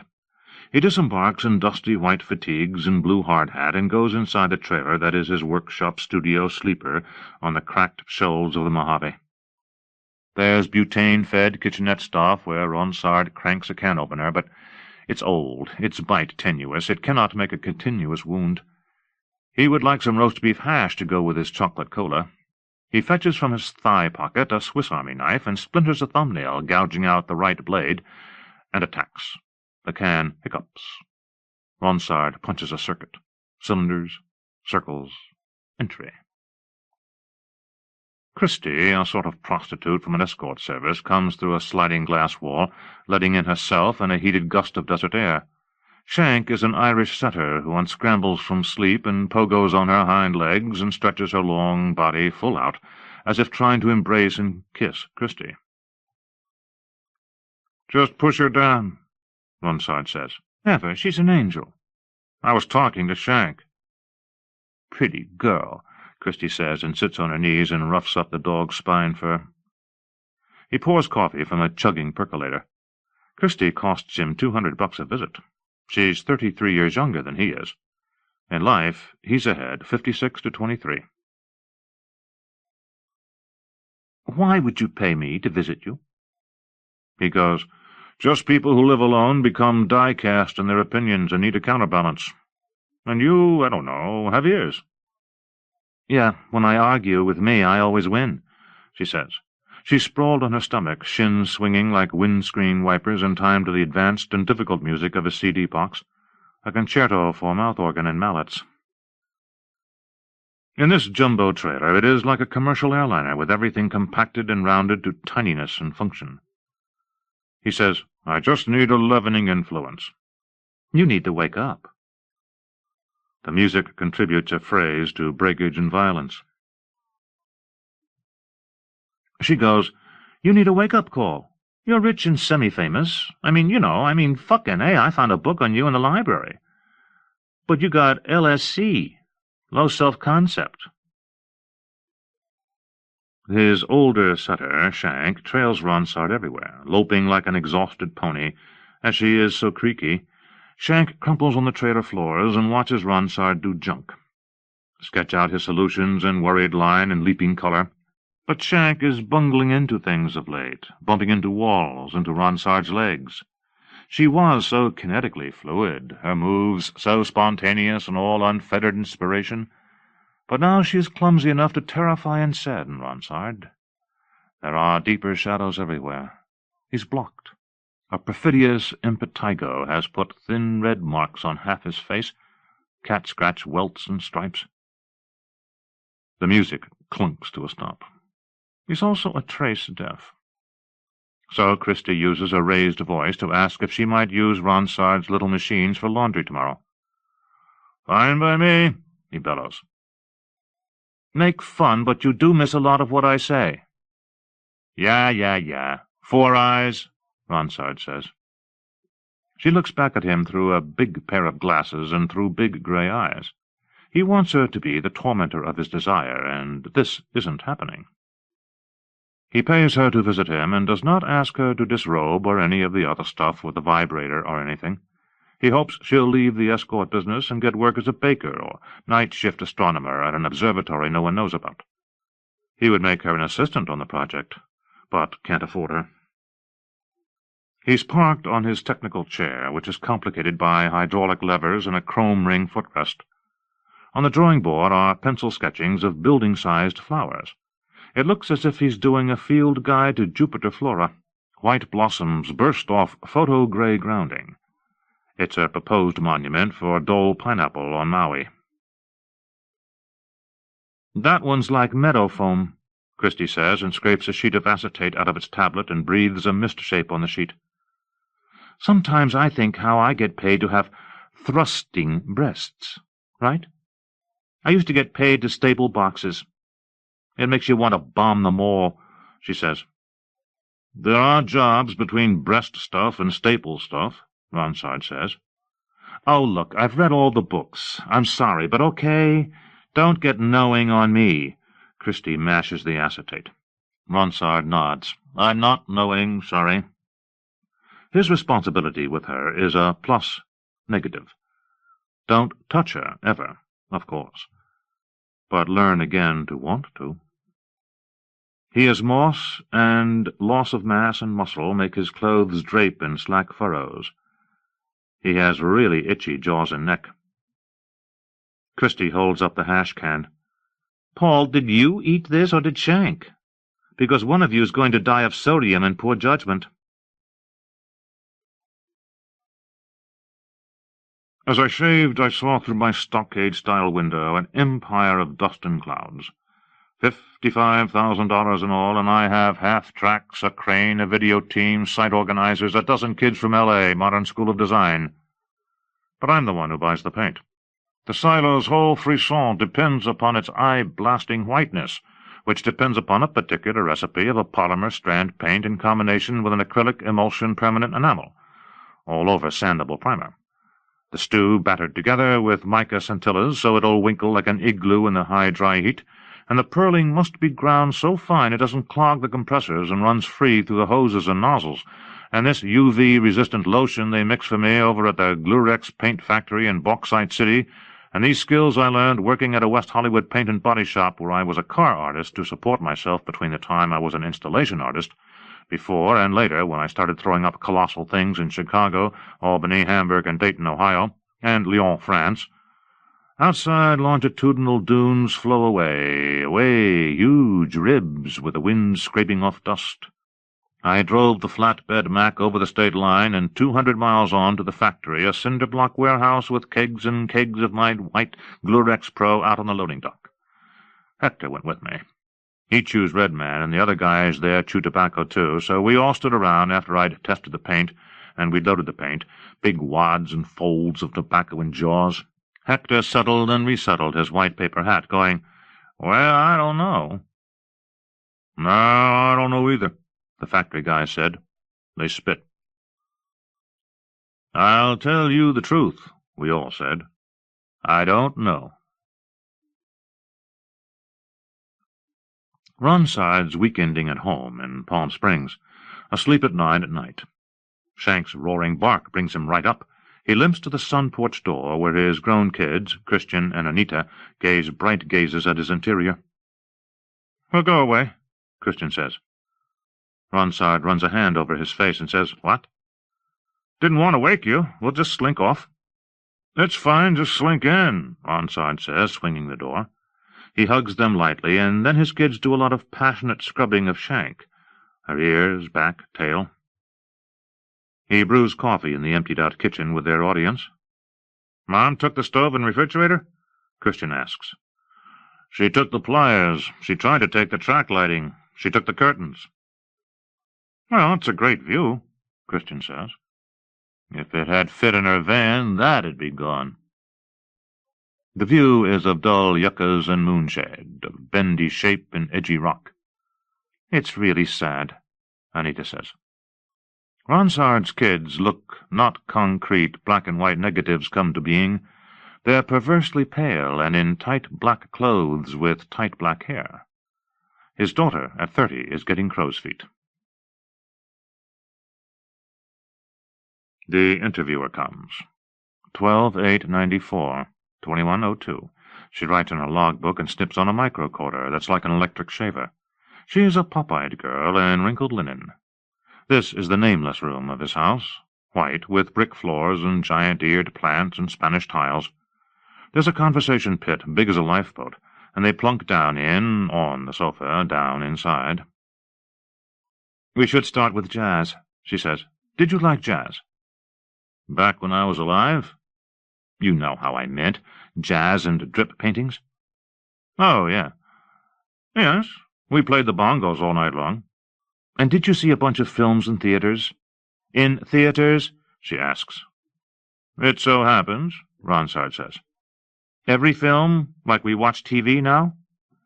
"Every film that came to town, so you know, yes, I saw the complete Eddie Bracken, for example, now that I consider." "You're teasing." "I know it. I don't care," she says. "I'm not, actually.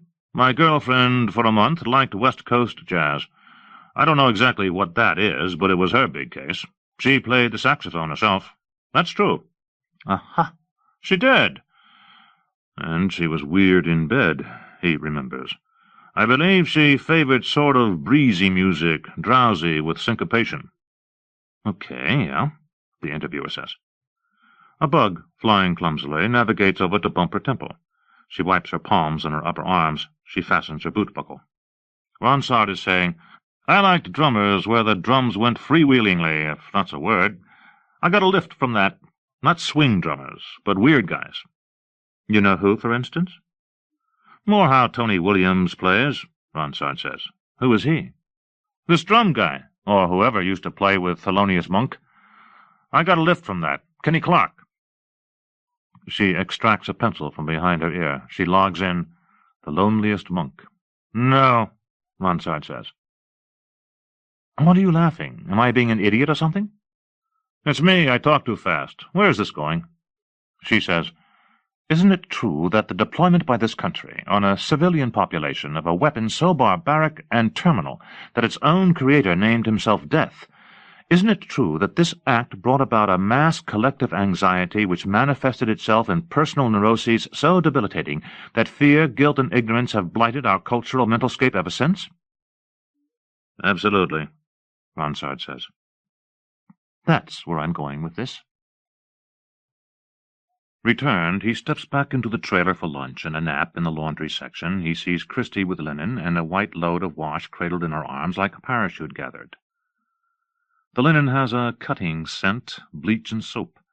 She pushes the armload of whites at her face, nuzzles. He looks at her a long time, holding the whites just so.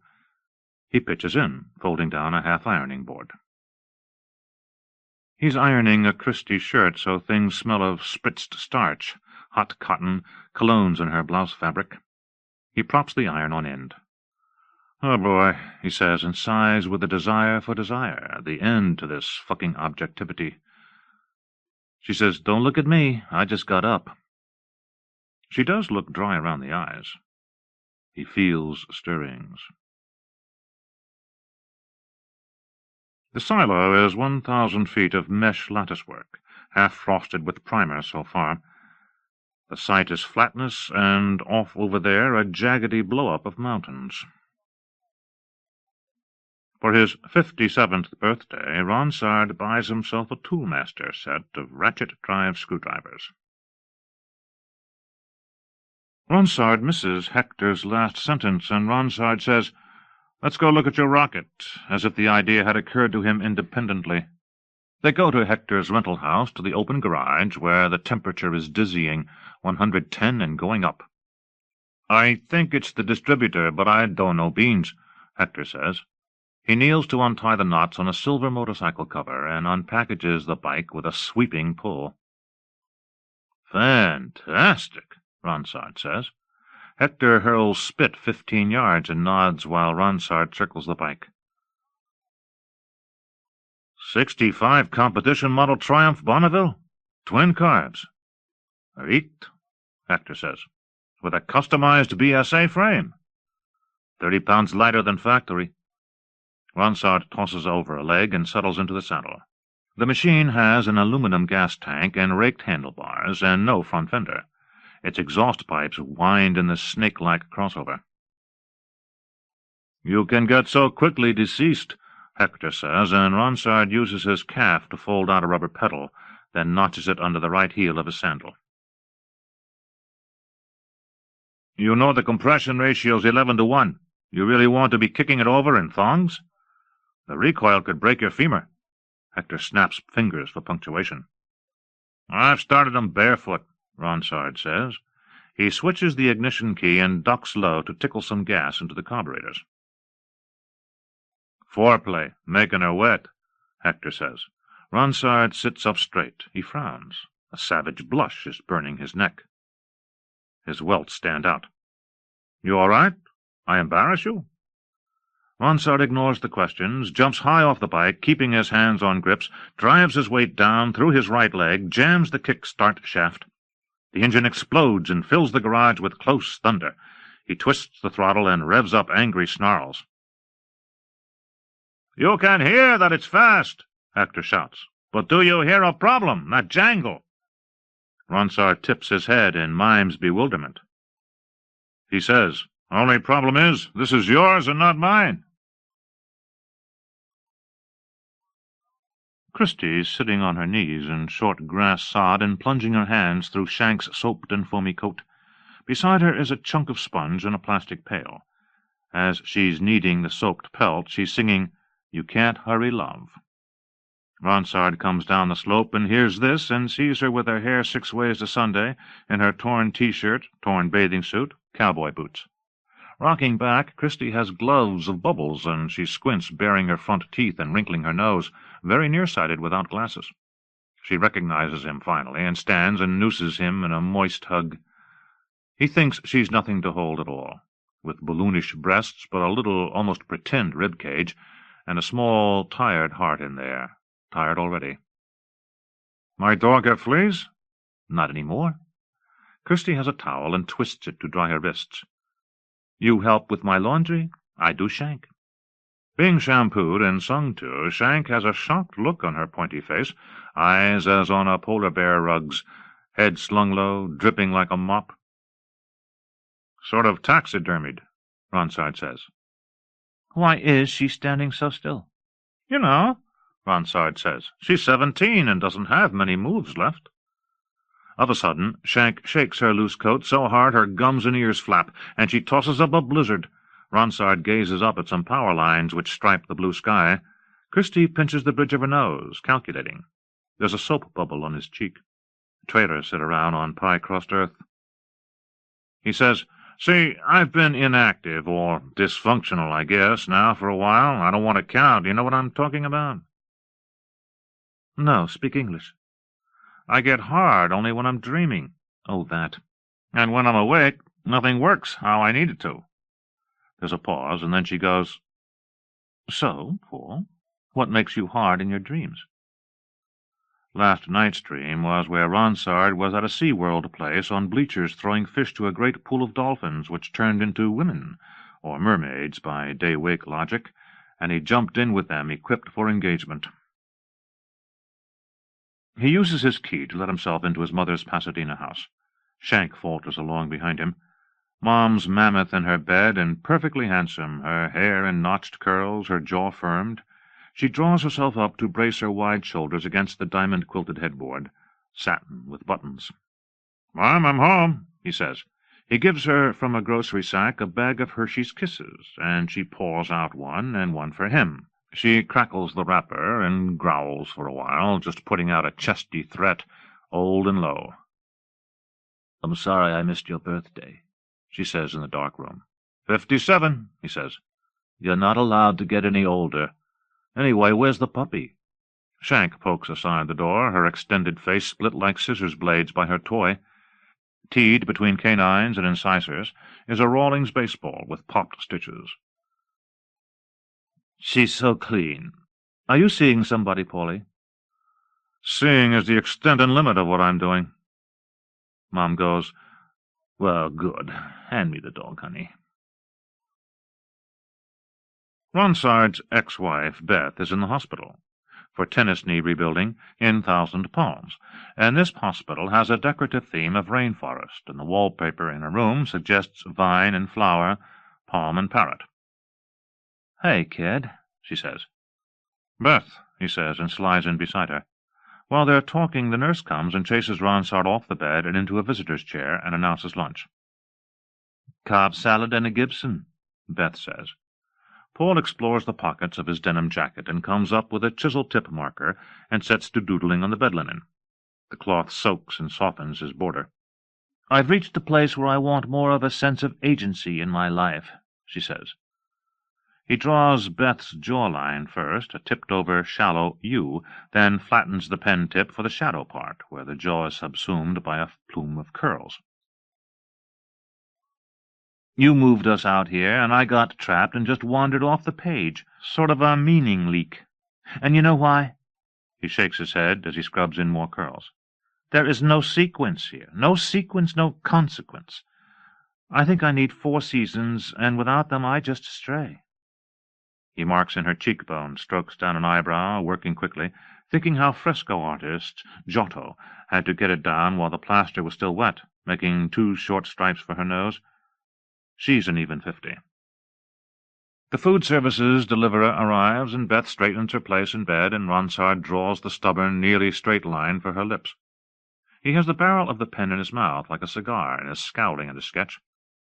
The food guy looks as well. You ought to be an artist, he says, and rests down Beth's tray of chicken and rice and juice. Anyway, Beth says, the desert just makes bedlam of the soul. I agree. So I want you to sell that house and give me the dough, which is all I'll ask, and I'm moving home to the east somewhere. Ronsard had designed the house over a decade before. He meant it to be simple and straightforward, and to have reference to no other time or any influence. But to Beth and others the place had turned out looking needy and underfinanced, institutional, like the annex of a motor vehicle bureau, Beth had said. For Ronsard, the home's whiteness and flatness were right, as was its modesty. Sorry to hit you with this now, but Gray insisted. Paul says, Maybe we could talk about this later. I want everything straight. You're a big boy and play rough when I'm hurting, and I'm just giving it back to you. He's come to think of the house, the way you do, as home. Its aloneness, its clarity, its quality of mirage. Hector, on the phone, says, She was just sleeping in the sun. That was how she went, God bless her. Back at the trailer, Hector's there with dog leash and collar. Ronsard's gummy and dazed from all the driving. He asks, Have you seen Christy? No, I'm just back from the site, Hector says, but I think Christy's off with a customer. I hope not. Love has many faces, Hector says. He's poking a finger into his face, getting a cud settled. Ronsard peels off his sunglasses. Thank you for doing all the everything.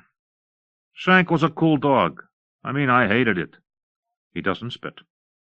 Ronsard says, I was taking her with me everywhere but the one time, you know. Call me, says Hector. He hands Ronsard the leash and fumbles off. Ronsard envies him his motorcycle and is terrified for him. He takes the leash and collar inside and fills Shank's water bowl and a big tumbler of ice water for himself. And then he remembers, and he cries a while for his dog, twisting a fist in his eye socket, sniffling, nose running. The silo's nearly finished, but winter comes. A startled morning, cold, with all new colors, fresh and temporary tints, northern ones, desert winter. From the trailer porch deck, Ronsard sees how something cold and strong is feeding the creek, which is normally a dry bed. Its water is iron-colored, white flecks, shooting like mad through rock banks. He sees these red grouse teetering along in file. The sky is clay. He asks Christy to go for a truck ride. Slung from the seat of his four-wheel drive is an elaborate Buona jacket with shell loops and cartridge pockets, pointed flaps, and dangling C-clips. Thunder rumbles. She frisks the pockets for his matches and cigarettes. "Well, see, it's a working day," she says, and pops a match. "I'll pay you. I understand professionalism." On the road, he can't stop driving and talking. "When I worked in a street FX graphics shop as an artist, guys would come in with their muscle cars, 1967 Impala SS 427s or 62 Mustangs, say, and they'd want a pinstripe or murals. But nobody wanted flames. I tried to talk them into flames, red and yellow. I was deft with 1/4-inch masking tape or 2-inch brushes, and I shot paint. But I was best with those sort of scimitar red and yellow flames." She asks, "What did your car look like?" "I drove a pig cart." He can't stop driving and talking. "These guys would have 30 coats of cured enamel and garnet, maybe, or indigo, and pearled or flaked. These guys would keep their cars locked in their garages." Distant mountains. All day. Stars now. Power lines.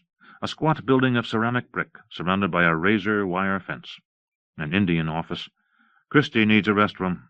Inside, strip lighting, grain linoleum, formica tables, coffee, candy, cigarette machines. 3 Indians, skinny kids in their 20s, sit at a table. Lucky, Yellow Horse, Don Eagle. He checks into a travel lodge in Hillcrest. 2 rooms. "You know what I'm costing you?" Christie asks. "For this amount I should be triplets. I feel guilty." "It's all right." "Also, Paul, you're getting a little frightening. Older guys go nuts fast." After dawn, he drives east some more. The sun's putting dawn glare on her glasses, 2 moons. Her face in the scribble-lined glasses of wire is dark with fear, but a small, wonderful face with 2 moons on it. She asks if she's being kidnapped, and no, he says. It's just a long, long drive. He says, "Change of seasons, that's all. Hasn't happened to me for a while. It's pretty." "It is not pretty. Everything is screaming. It's saying, 'I'm dying, help me, help me.'" "It's sad, but good, I think," he says. "I'd rather be a rock on a snake in the hot sun. I mean, you know, the other way round. I'm freezing already." "There's time for snakes on rocks and a time for rocks on snakes." "Knock it fucking off. I'm freaked." Paul says, "Just be calm and look around at stuff. Like, look, a lot of dead airplanes on the ground." But Christie is panicky. "Don't say it, please, and ruin it all. We're both pros. Don't be a jerk." He says, "The Big Bang is, all I want to talk about or think about is you.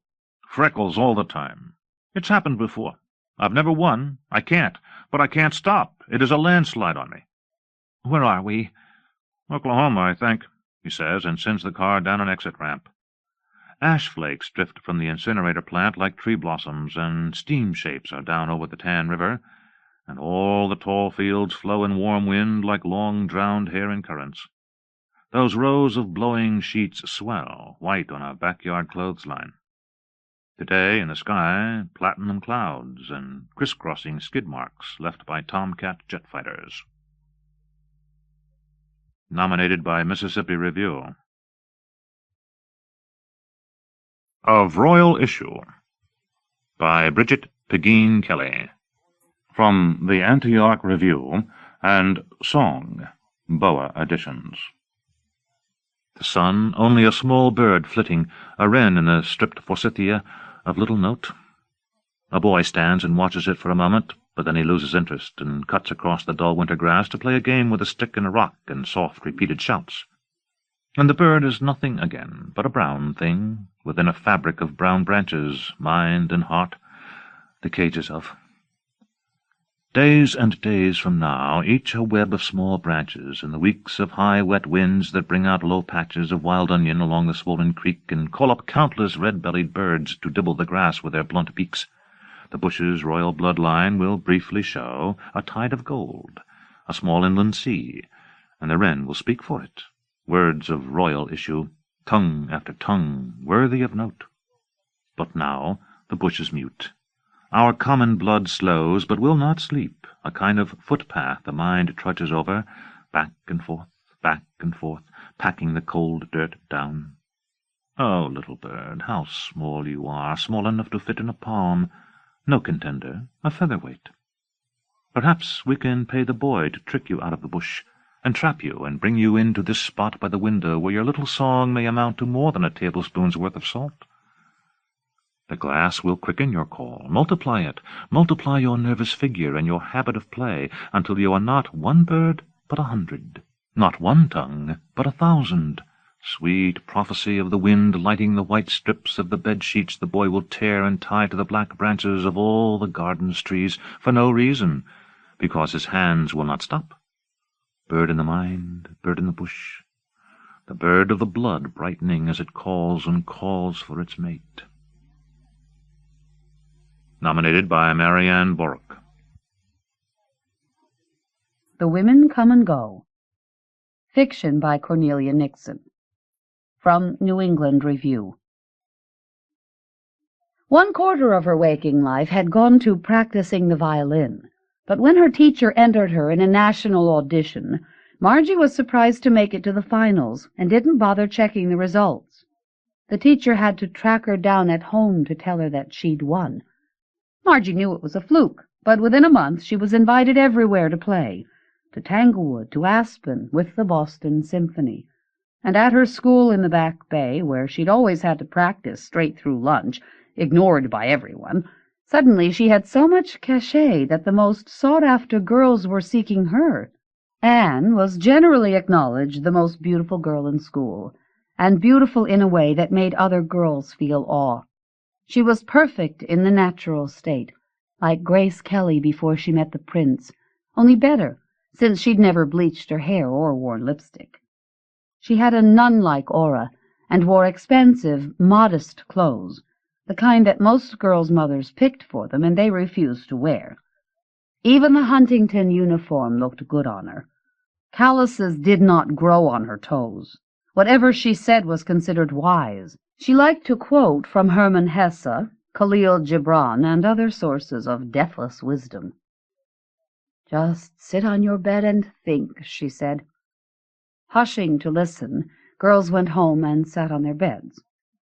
And with Anne came Elizabeth, her lifelong acolyte. Their mothers were friends, former debutantes who had married the wrong men, and now lived in a neighborhood much faded from its former glory, instead of in 3-story mansions out in Brookline or in Lexington. Elizabeth dressed like Anne, even vied with her a little in the neatness of her gestures, the propriety of her shoes. But she didn't have the face, or the hair, or the skin, and no one stopped to listen when she talked, unless it was about Anne. "As Anne said to me last night," she might begin, through a din of girlish voices, and suddenly a hush would fall. Then, in their junior year, they took on Margie, who was related to no debutantes, whose hair was impossible, maggot white and curled as tight as Velcro in tiny fetal snarls, who was always fidgeting and humming and dancing with her bony legs whenever she wasn't playing violin, but who learned fast, and soon the 3 of them were gliding modestly around the school, discussing Robert Lowell or Sylvia Plath, looking benignly, but silently at the other girls. Anne and Elizabeth would listen to Margie practice during lunch, and after school they all walked home with Anne, who lived only a block away, on hardly passionate Marlborough, or out in every weather to the Esplanade, where they would grieve together privately for the divorce of Elizabeth's parents and the death of Margie's mother when she was only 12, and the last cruel thing that Anne's had said to her. Could it be, then, that this was life? Anne quietly intoned one brilliant winter day beside the Charles, the sky Delft blue, the river frozen blistering white. Was there no safety, no learning by heart of the ways of the world, no guide, no shelter, but all was miracle, and leaping from the pinnacle of a tower into air? In their senior year, they read Camus in French and took on existential responsibility, marching gravely, all in black, with 100,000 others up and down the major avenues to protest the bombing of North Vietnam. Margie started quoting from the things she'd read, but without Anne's authority. She might just mutter quietly so no one else could actually hear. Quick eyes gone under earth's lid. Or, il faut imaginer Sisyphe heureux. On her birthday in November, Elizabeth and Anne gave her a locket with their 3 initials in a triangle, and for Christmas they all gave each other books, disapproved together of their family celebrations, and went to midnight mass at Holy Cross, for the music, and to appall their parents, none of whom were Catholic, or in danger of becoming so. Away from Huntington they were more free, and sometimes, standing on street corners, waiting to cross in the winter sun, Anne and Elizabeth might fall in with Margie's dance, gently snapping fingers, tapping feet. Crazed with success, she once vamped off a curb into the path of a careening cab, but they yanked her back in time. Margie was happy to be their friend, though she knew that she was not like Anne. She had calluses, not only on her toes, but on every finger of both hands, and had once had a hickey on her neck. She got it from a pianist named Gary Slade, on whom she'd had a crush, until the night he tried to make her fish the car keys from his underpants. She had walked home that night, and never been alone with any guy since then, but still she went on having similar effects on other boys and men. The chorus master at her music school was a handsome man, but he was past her father's age, and if she looked at him, it was only on obligatory Saturdays, singing husky alto in the second row. But at the last school picnic out to Marblehead, he'd gotten her off by herself, both of them in bathing suits, not 50 yards from where her father stood. And, running a pool cue through his toes, he said, "You know that I want to make love to you," as if she were accustomed to hearing words like that, when she was just 16 and had been kissed exactly once by Gary Slade. She'd never mentioned these events to Elizabeth and Anne. In fact, she would have died on the rack before she did. But once she told her father about Gary Slade, in vague theoretical terms, as if it were simply something that she'd heard, to see whose fault he thought it was. Her father was an architect, and he liked theoretical problems, though preferably the geometrical kind.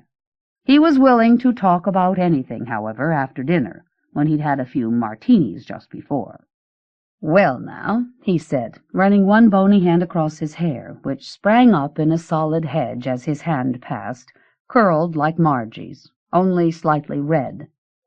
"That would depend on how she got into the car, now wouldn't it? If she had kissed the man and led him on, then it was her fault too. He thought in general women were too quick to speak of rape. Leaning with one elbow on the table, he held the other hand out in the air and looked at it. When a gal shows up at the precinct and says that she's been raped, they make her hold a hand out and check to see if it's trembling, because if it is, it means she had an orgasm, and it wasn't rape." He glanced at Margie, looked away, fair cheeks flushing clear red. "Of course, sometimes it is." He grinned, as if he knew he shouldn't say what he was going to next. He gave her a bold look. "But when it does happen, when it can't be stopped, why not just relax and enjoy?"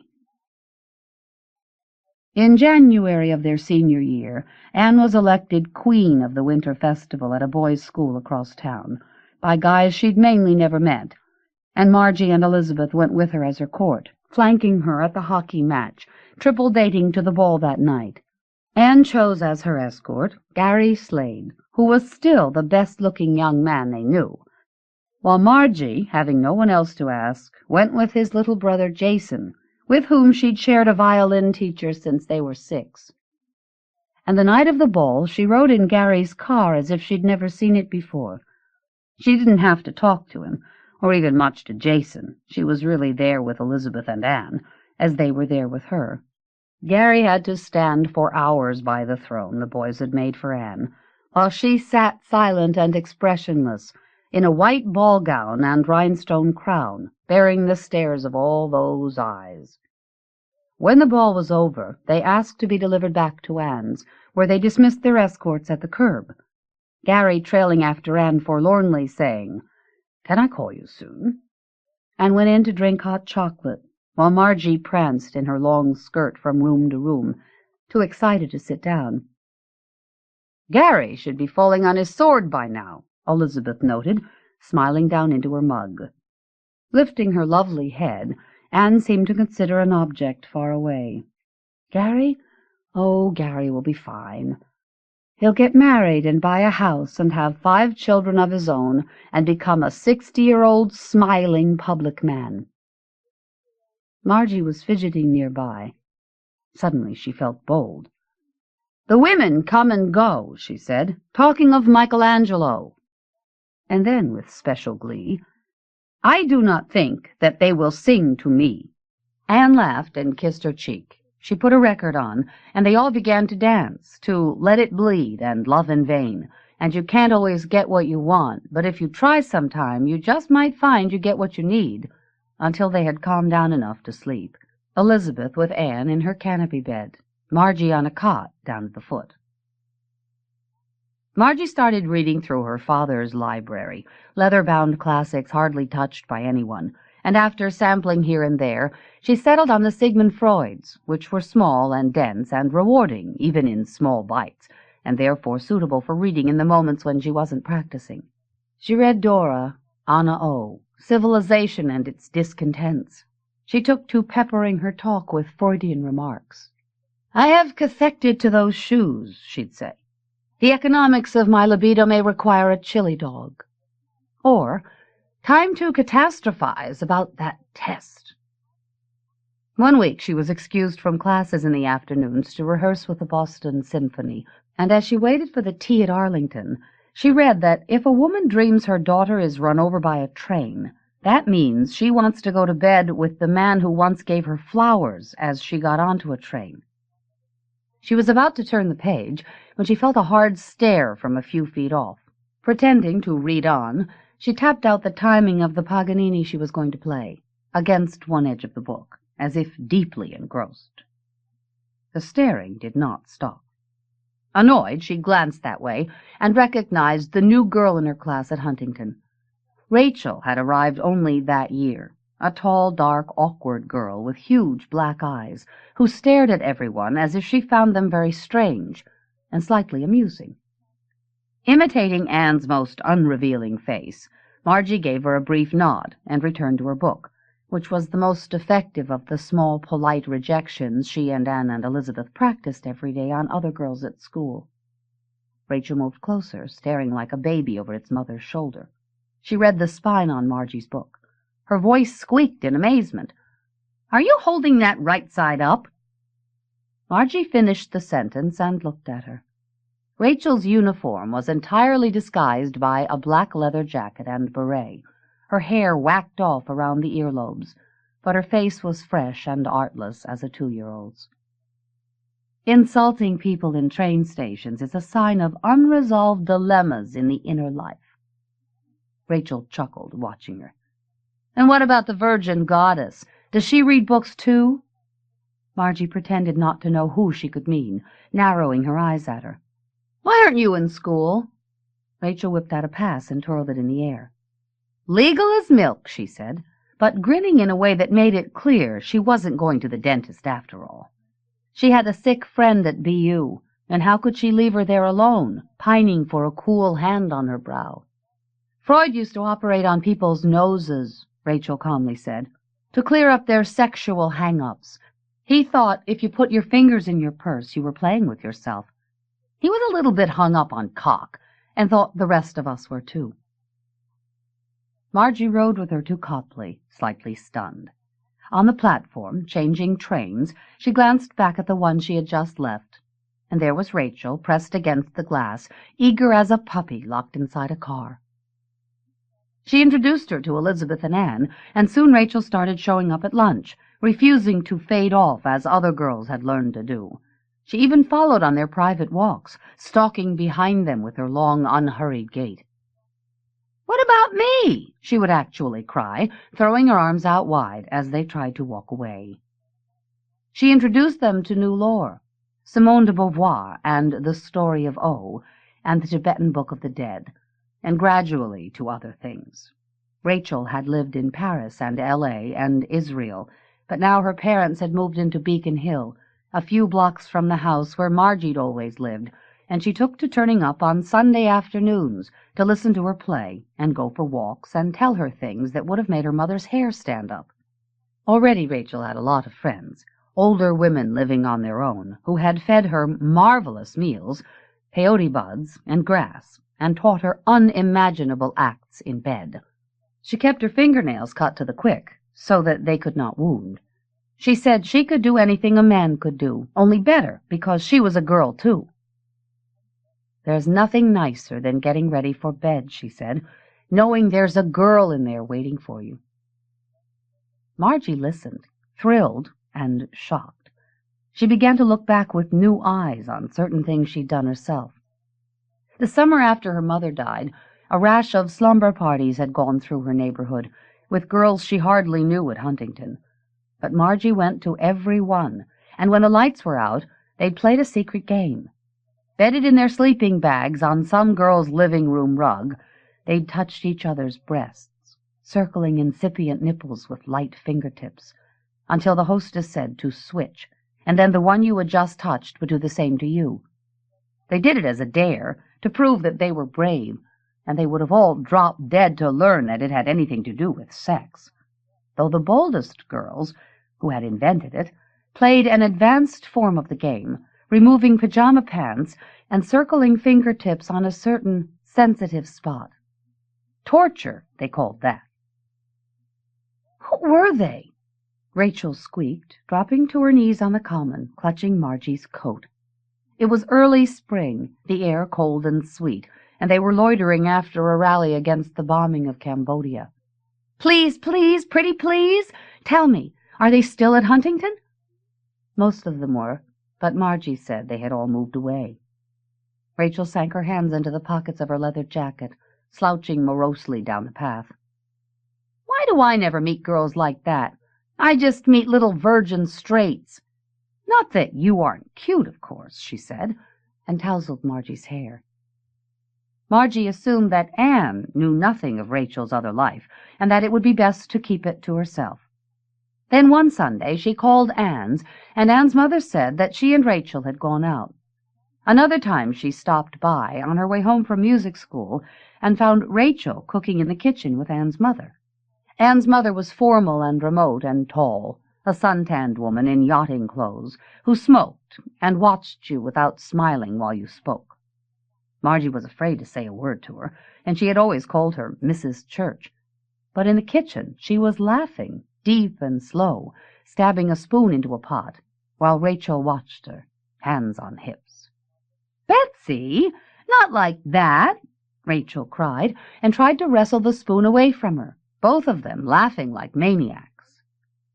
Margie stood chuckling in the kitchen doorway. Mrs. Church whirled at the sound, face sobering at once. "Oh, hello, Margaret. Annie's in her room, I think." Margie stood on one foot, smiling, but they did not go on. Dutifully she went to look for Anne, as peals of giggles echoed from the kitchen walls. That spring Margie fell in love. Yale was taking women now, and her father'd asked her to apply, since he went there, and to try it for at least a year instead of Juilliard. And to help convince her, he arranged for her to meet the son of a new partner in his firm, who was finishing at Yale and would be entering the law school in the fall. Henry Bergstrom was handsome and sandy-haired like Gary Slade, but soft-spoken and grown-up and kind, with broad shoulders and a narrow waist, and one chipped tooth that gave his grin a boyish charm. He was from New York City, had lived in Texas and Brazil, his family having only recently relocated to Boston, and he was a fan of Carnival and soccer, as well as football and World War II. His voice thrilled her, deep and faintly drawled, but abrupt and furtive when he was moved. "Where have you been?" he would say quickly on the phone, as if in pain, when she'd been practicing too long. But in person he might hold out an ice-cream cone too high, focus his eyes above her head, and gravely search for her. The Brazilians had a dozen words for shorty and little kid, along with maybe 100 each for pester, scram, and anything to do with sex, though he wouldn't tell her what they were. "Hey, Pixote, what's it to you?" he would say when she asked. or call her Tico Tico, Catatau. He took her to the symphony, where he listened with shining eyes, turning at the end to say he'd rather hear her play. She gave a solo recital in June, and he sat up straight and rapt beside her dad. "Pretty good for a Quixote," he whispered in her ear, standing by protectively as Anne and Elizabeth and Rachel all surged up to kiss her cheek. He drove a powder-blue MG, and Rachel called him Ken, after the boyfriend of the Barbie doll. "Is Ken coming up this weekend again?" she'd say, staring with outraged onyx eyes. Margie got into Yale and agreed to give it a try. Henry came home to Boston for the summer, worked for his dad, and she saw him almost every night. They went to hear the Pops and to restaurants a few times, then settled into eating with her father or his parents, and after dinner going for a walk. Henry didn't really like to go out at night. "When I'm married, I won't go anywhere at all," he said, blue eyes warm. "I'll have my own fun at home." The last thing every night before he left, in the car or on her porch or in her living room, he'd lean close and kiss her a few times, always stopping before she wanted to. Once he pulled her down onto his parents' couch, stopped as if switched off, and apologized. On the way home, he talked about the beauty of Carnival, how all rules were suspended there. "Don't you ever go to one," he said, grinning hard, gripping her hand. But a few nights later in the car, he slid one hand up her side, where he could feel a little of her breast, stinging her so unexpectedly with wand that tears spilled from the corners of her eyes. "I may have to sign up for a nose job soon," she said one sultry afternoon, twirling on a swing in a park near Rachel's house. Anne was at the vineyard with her family, and Rachel moped on the next swing, rolling a joint in her lap. "That is, if things go on this way." Pulling down her heavy black sunglasses, Rachel regarded her with some alarm. "You wouldn't? Not with Ken?" Margie tipped her head back toward the ground, viewing the world from upside down. "That's who it's done with," she pointed out. "By Virgin Straits. The Kens of this world." Rachel pushed her sunglasses back up over her eyes and looked inscrutable.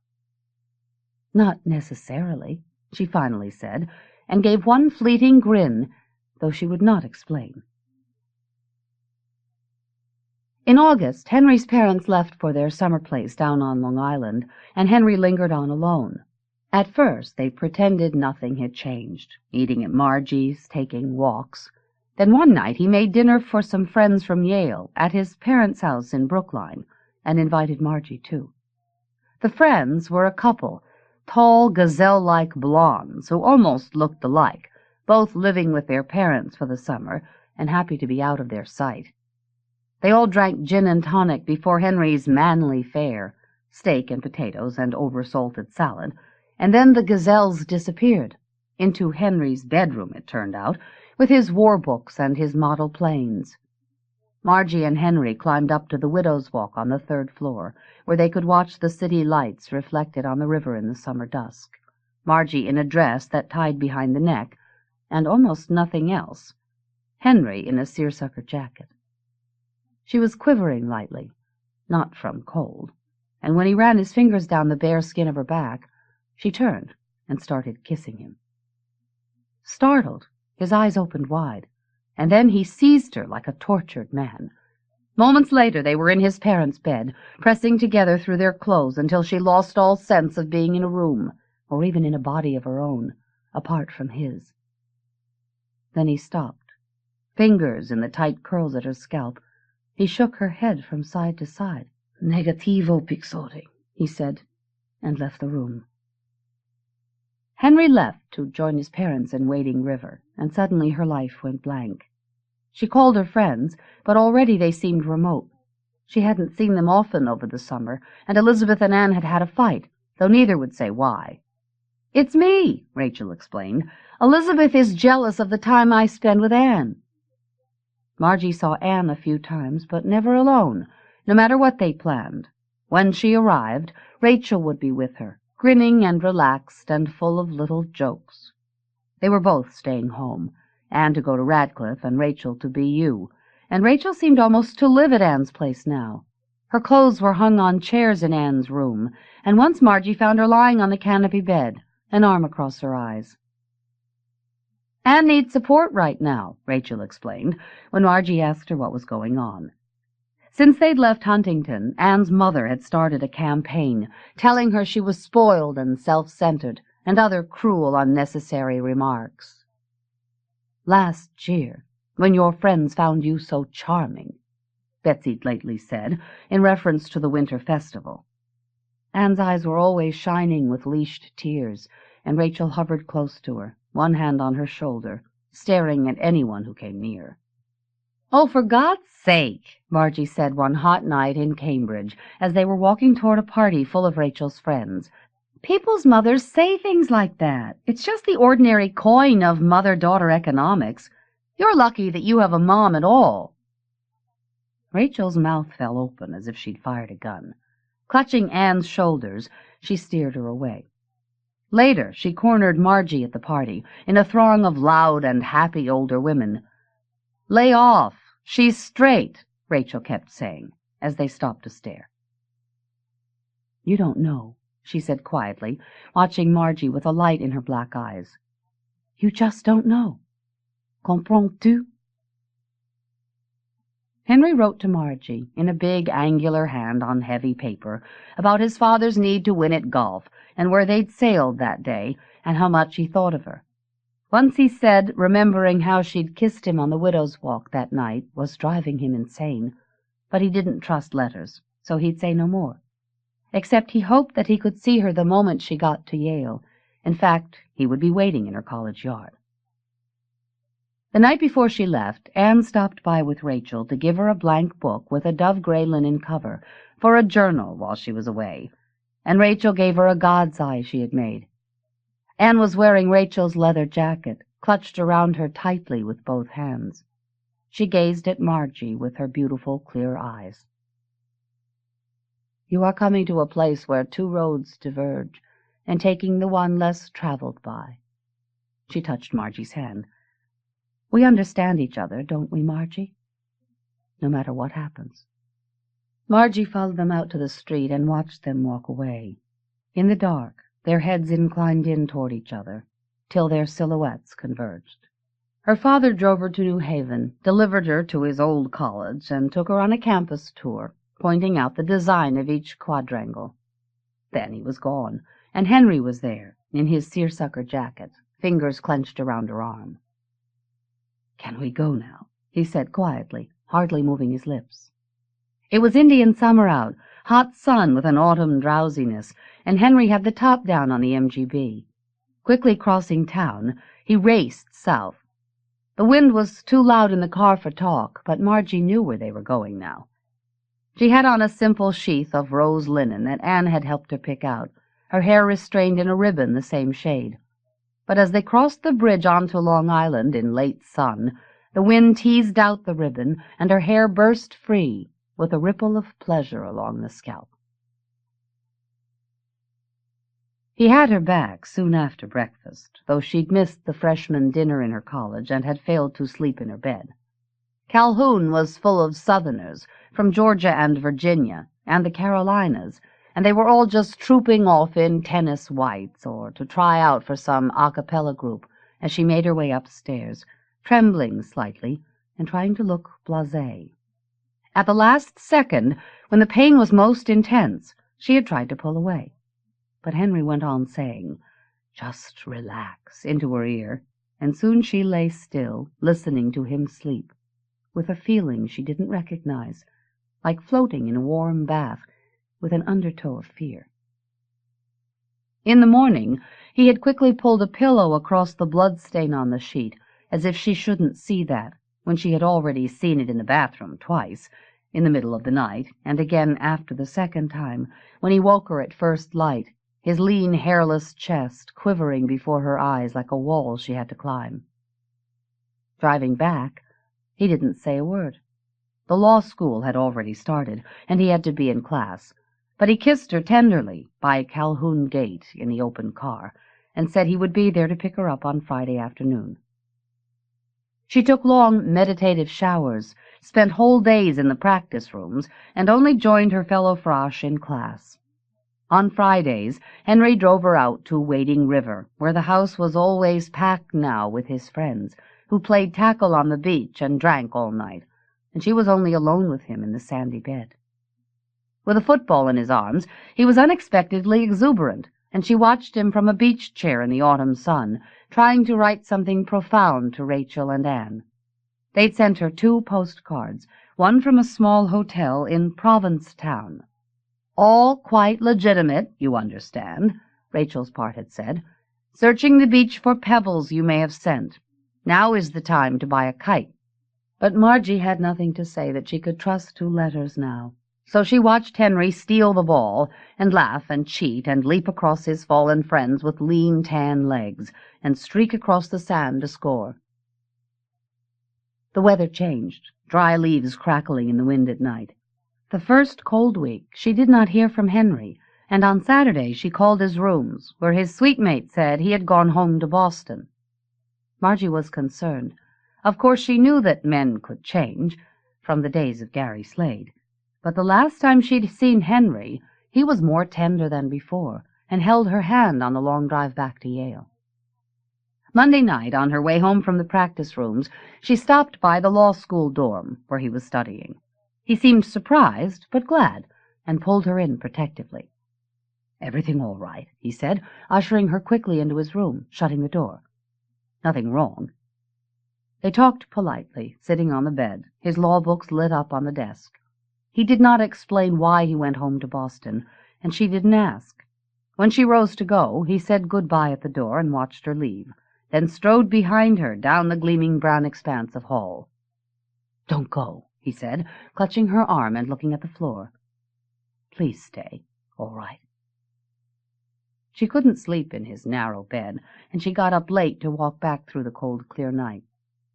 That weekend she practiced all the daylight hours, avoiding telephones. But when she went back to Calhoun at night, there were no messages for her. She called Henry's rooms, pretending to have a French accent. "Boston," his sweet mate said. "Ah, bon," she said, and did not call again. Henry wrote her a careful letter, saying he had made a mistake and wasn't ready to be serious yet, but asking her to let him know if she ever needed anything from him. Margie wrote 4 versions of a letter back, outraged, pleading, miserable, abject, and tore them up. Finally, she sent a postcard with a view of Wading River, bought to send to Rachel and Anne, saying she was always glad to hear from him, but didn't think she would be needing anything. He sent her a biography of Freud, which she had already read. "From your friend, Henry," it said inside, and a yard of rose-colored ribbon to replace the one she'd lost while riding in his car. Once she saw him on Elm Street, idling in traffic as the snow fell on the cloth top of his car. Honking and waving, he half emerged, but she saluted with her violin and hurried off against the traffic so he couldn't follow her.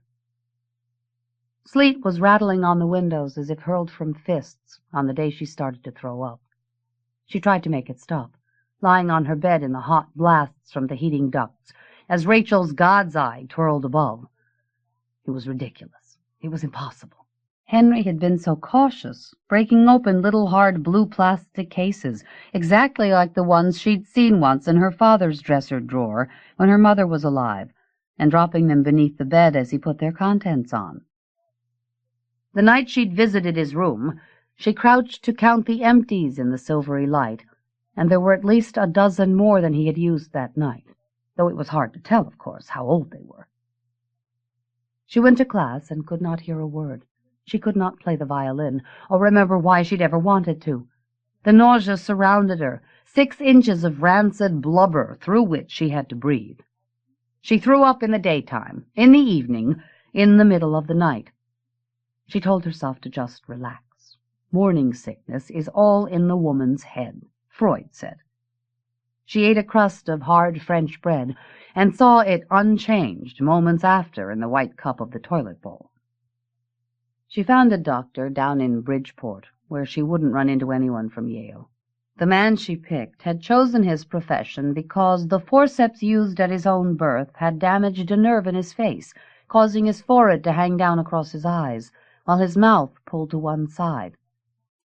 Yes, he had good news for her, he said. Mrs. Henry Bergstrom, she had called herself, and lied about her age. Alone with him when the nurse had left, she mentioned that they weren't quite married yet.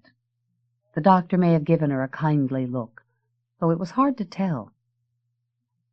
"Don't be upset if something happens to it," he said, lips flapping loose around the sounds. "It's not because it's out of wedlock or anything like that. It's not your fault." Margie nodded and started to weep quietly. Moments later, she was on the sidewalk in cold sun, with the recommended diet in her purse, and Mrs. Henry Bergstrom's next appointment card. She'd be a famous violinist, live in a garret with the child.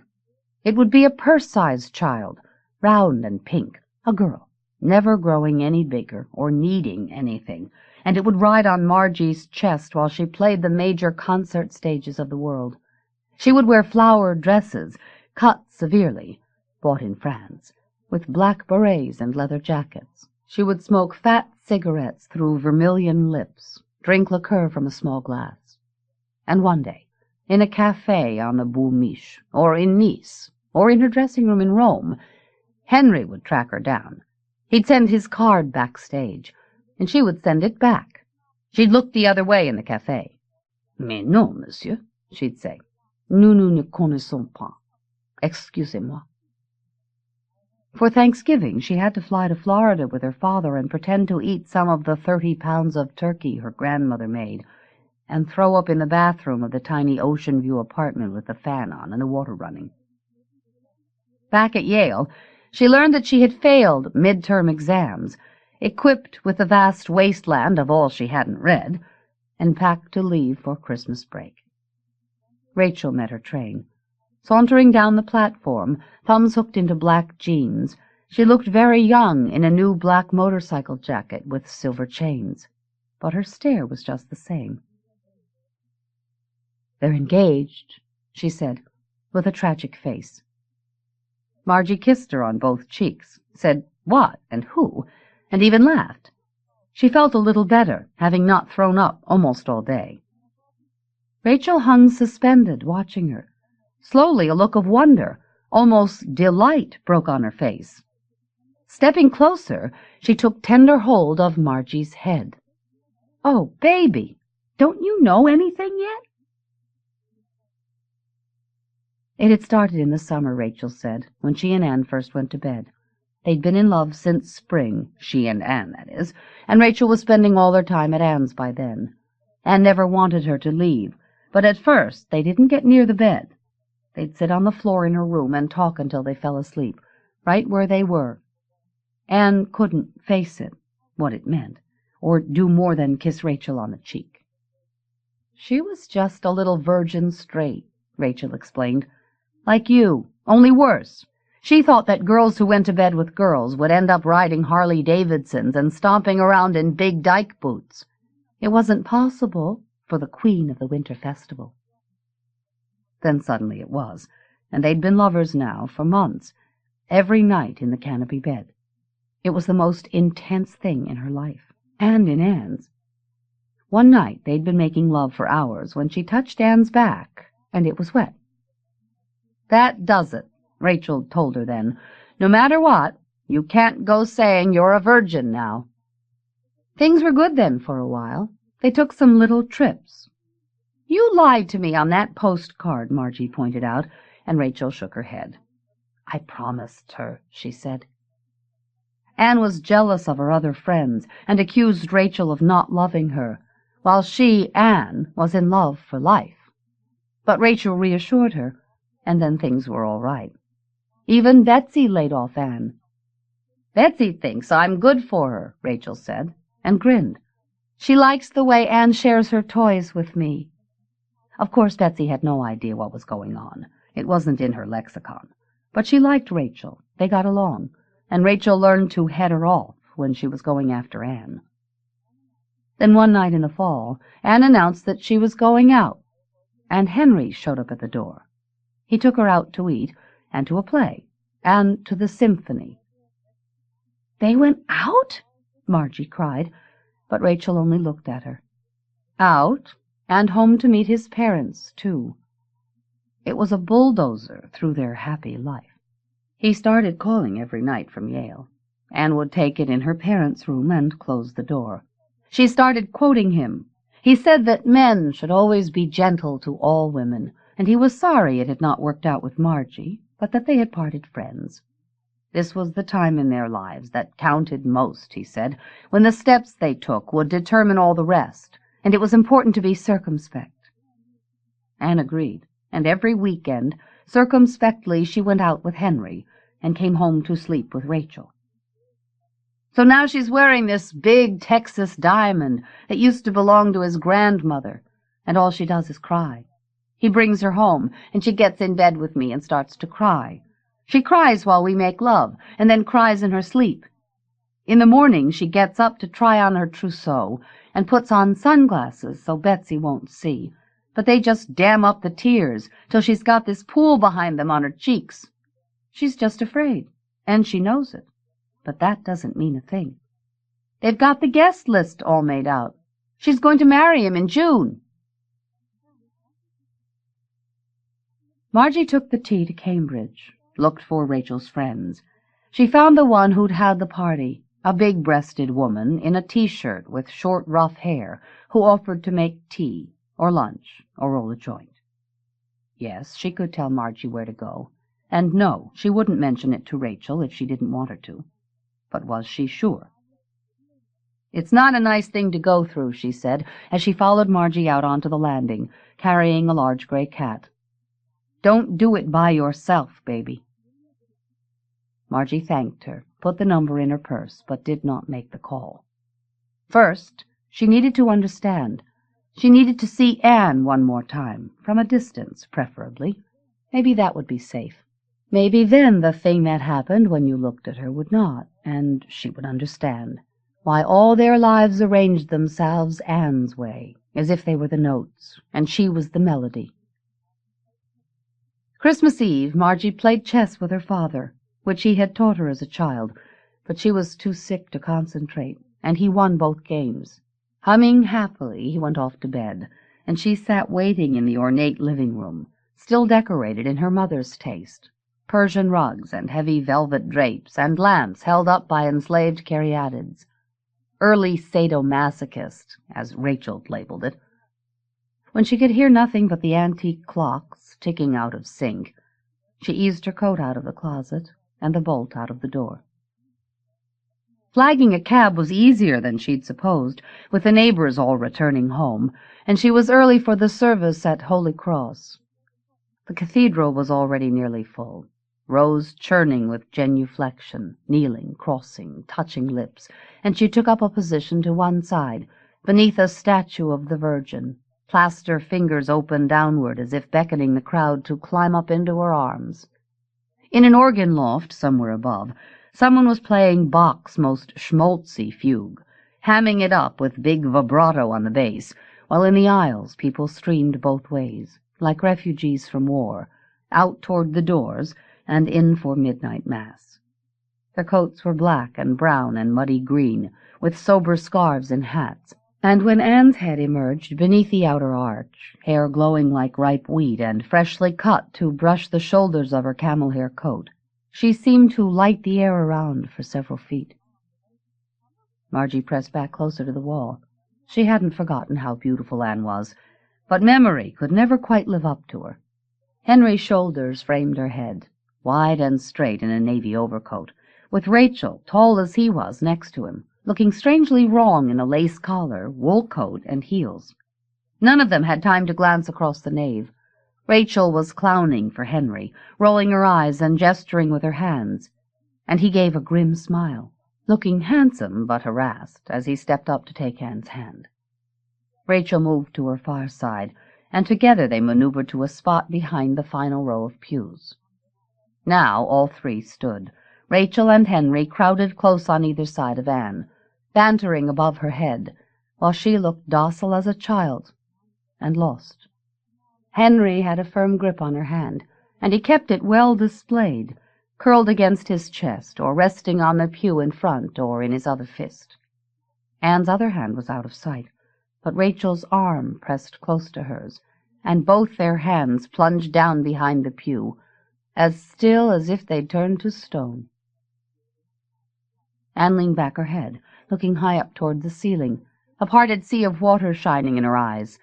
She said something to distract the other two, and all three of them looked up, as if they could see something descending from above. In a moment, other people near them looked up too. The box swelled to an end, and the crowd pressed in, packing all the spaces on the floor. Forging a path back through stiff overcoats, miasmas of perfume, Margie stepped out to the cold, pure night. She'd seen enough, and as she hurried up the avenue, alive with pinpoint lights, Salvation Army bells, and taxis rushing through the slush, the city opened up around her, smaller than before, while she felt strangely huge, as if she were parading through the air like the Macy's Mickey Mouse balloon. 1,000 windows lit up, small and bright, no bigger than the hollows in a honeycomb, and for a moment she could almost see inside, into the 1,000 tiny rooms, where figures crossed and smiled, hiding their hurts, and wanting the wrong things, and spending long nights in their beds, alone. Nominated by James Harms, David Wojan. Sadness, an Improvisation, by Donald Justice. From the Southern Review. 1. Dear ghosts, dear presences, oh, my dear parents, why were you so sad on porches, whispering? What great melancholies were loosed among our swings? As before a storm one hears the leaves whispering and marks each small change in the atmosphere, so was it then to overhear and to fear. 2. But all things then were oracle and secret. Remember that night when, lost, returning, we turned back confused and our headlights singled out the fox? Our thoughts went with it then, turning and turning back with the same terror into the deep thicket beside the highway, at home in the dark thicket. 3. I say the wood within is the dark wood. Or wound no torn shirt can entirely bandage. But the sad hand returns to it in secret repeatedly, encouraging the bandage to speak of that other world we might have borne, the lost world, buried before it could be born. 4. Birchfield describes the pinched white souls of violets frothing the mouth of a derelict old mine, just as the evil August night comes down, all umber but for one smudge of dusky carmine. It is the sky of a peculiar sadness, the other side, perhaps, of some rare gladness. 5. What is it to be happy, after all? Think of the first small joys. Think of how our parents would whistle as they packed for the long summers, or, busy about the usual tasks of parents, would smile down at us suddenly for some secret reason, or simply smile, not needing any person. 6. But even in the summers we remember the forest had its eyes, the sea its voices, and there were roads no map would ever master, lost roads and moonless nights and ancient voices, and night crept down with an awful slowness toward the water, and there were lanterns once, doubled in the water. 7. Sadness has its own beauty, of course. Toward dusk, let us say, a river darkens and looks bruised, and we stand looking out at it through rain. It is as if life itself were somehow bruised and tender at this hour, and a few tears commence. Not that they are, but that they feel immense. Nominated by Maura Stanton, Robert Phillips. Updike and I, by John Updike. From Antaeus. I created Updike out of the sticks and mud of my Pennsylvania boyhood, so I can scarcely resent it when people, mistaking me for him, stop me on the street and ask me for his autograph. I am always surprised that I resemble him so closely that we can be confused. Meeting strangers, I must cope with an extra brightness in their faces, an expectancy that I will say something worthy of him. They do not realize that he works only in the medium of the written word, where other principles apply, and hours of time can be devoted to a moment's effect. Thrust into real time, he can scarcely function, and his awkward pleasantries and anxious stutter emerge through my lips. Myself, I am rather suave. I think fast on my feet, and have no use for the qualificatory complexities and lame double entendres and pained exactations of language in which he is customarily mired. I move swiftly and rather blindly through life, spending the money he earns. I early committed him to a search for significance, to philosophical issues that give direction and point to his verbal inventions, but am not myself aware of much point or meaning to things. Things are, rather unsayably, and when I force myself to peruse his elaborate scrims of words, I wonder where he gets it all. Not from me, I am sure. The distance between us is so great that the bad reviews he receives do not touch me, though I treasure his few prizes and mount them on the walls and shelves of my house, where they instantly yellow and tarnish. That he takes up so much of my time, answering his cloying mail and reading his incessant proofs, I resent. I feel that the fractional time of day he spends away from being Updike is what feeds and inspires him, and yet perversely he spends more and more time being Updike, that monster of whom my boyhood dreamed. Each morning I awake from my dreams, which, as I age, leave an ever more sour taste. Men once thought dreams to be messages from the gods, and then from something called the subconscious, as it sought a salubrious rearrangement of the contents of the day past. But now it becomes hard to believe that they partake of any economy. Instead, a basic chaos seems expressed. A random play of electricity generates images of inexplicable specificity. I brush my teeth, I dress and descend to the kitchen, where I eat and read the newspaper, which has been dreaming its own dreams in the night. Postponing the moment, savoring every small news item and vitamin pill and sip of unconcentrated orange juice, I at last return to the upstairs and face the rooms that Updike has filled with his books, his papers, his trophies, his projects. The abundant clutter stifles me, yet I am helpless to clear away much of it. It would be a blasphemy. He has become a sacred reality to me. I gaze at his worn wooden desk, his boxes of dull pencils, his blank-faced word processor, with a religious fear. Suppose some day he fails to show up. I would attempt to do his work, but no one would be fooled. Nominated by Joyce Carol Oates. Evolution, a Science Fiction, by Melinda Mueller. From Fine Madness. 1. The Imago Algorithm, A.D. 1997. Why can humans be frightened, genuinely frightened, with all fear's physiological responses, by reading a horror story?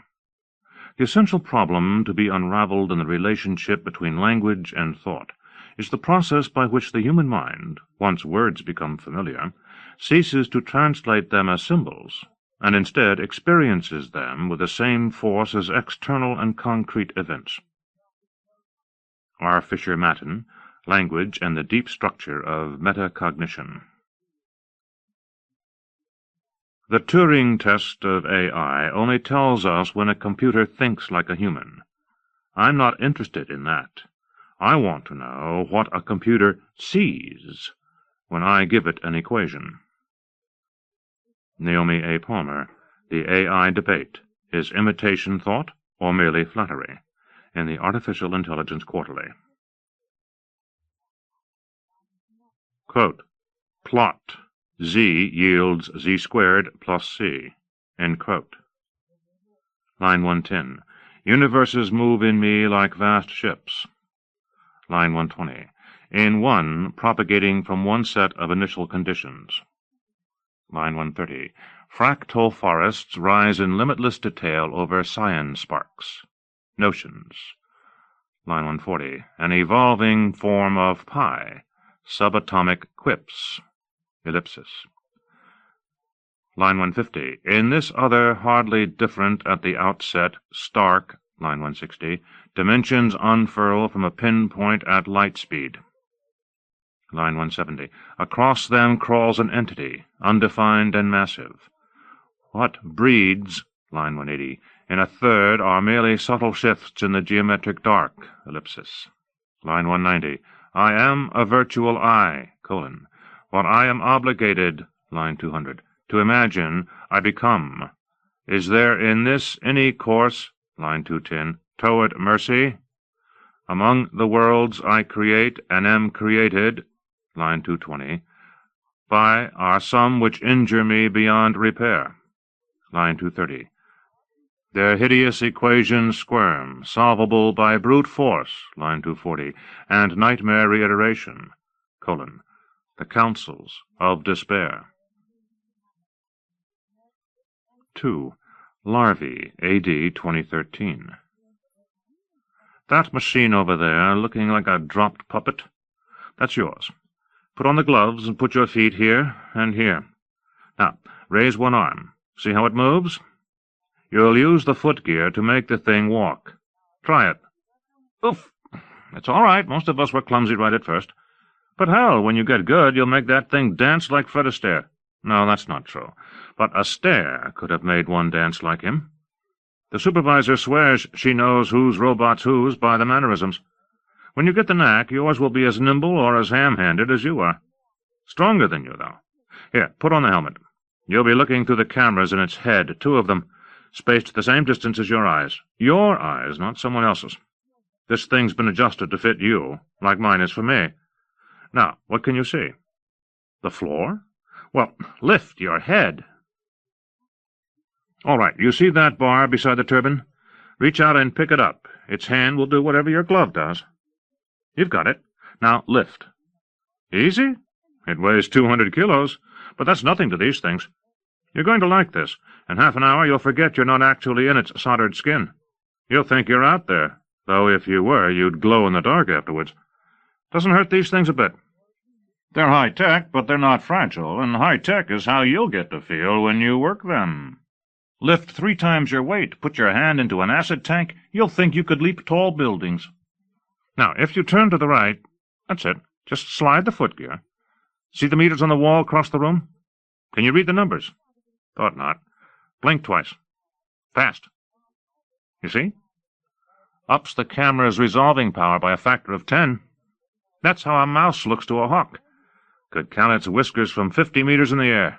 You won't believe how weak you'll feel when you get out of the gear at the end of a shift, and it's just your human eyes and human bone and muscle to get you from one place to another. You know, they know how to make these things remember you. I mean, they could be made to learn how to do things the way you do, and then do them without you. But there's no point. It doesn't take a genius to do this job. There are pianos like that, though. Have been for years. You get someone really good to sit down and play, and the thing can remember the whole performance. Not just the notes, like a player piano, but how they're played, the touches that made Rubinstein different from Yen G. There's a nightclub in the city that's got one.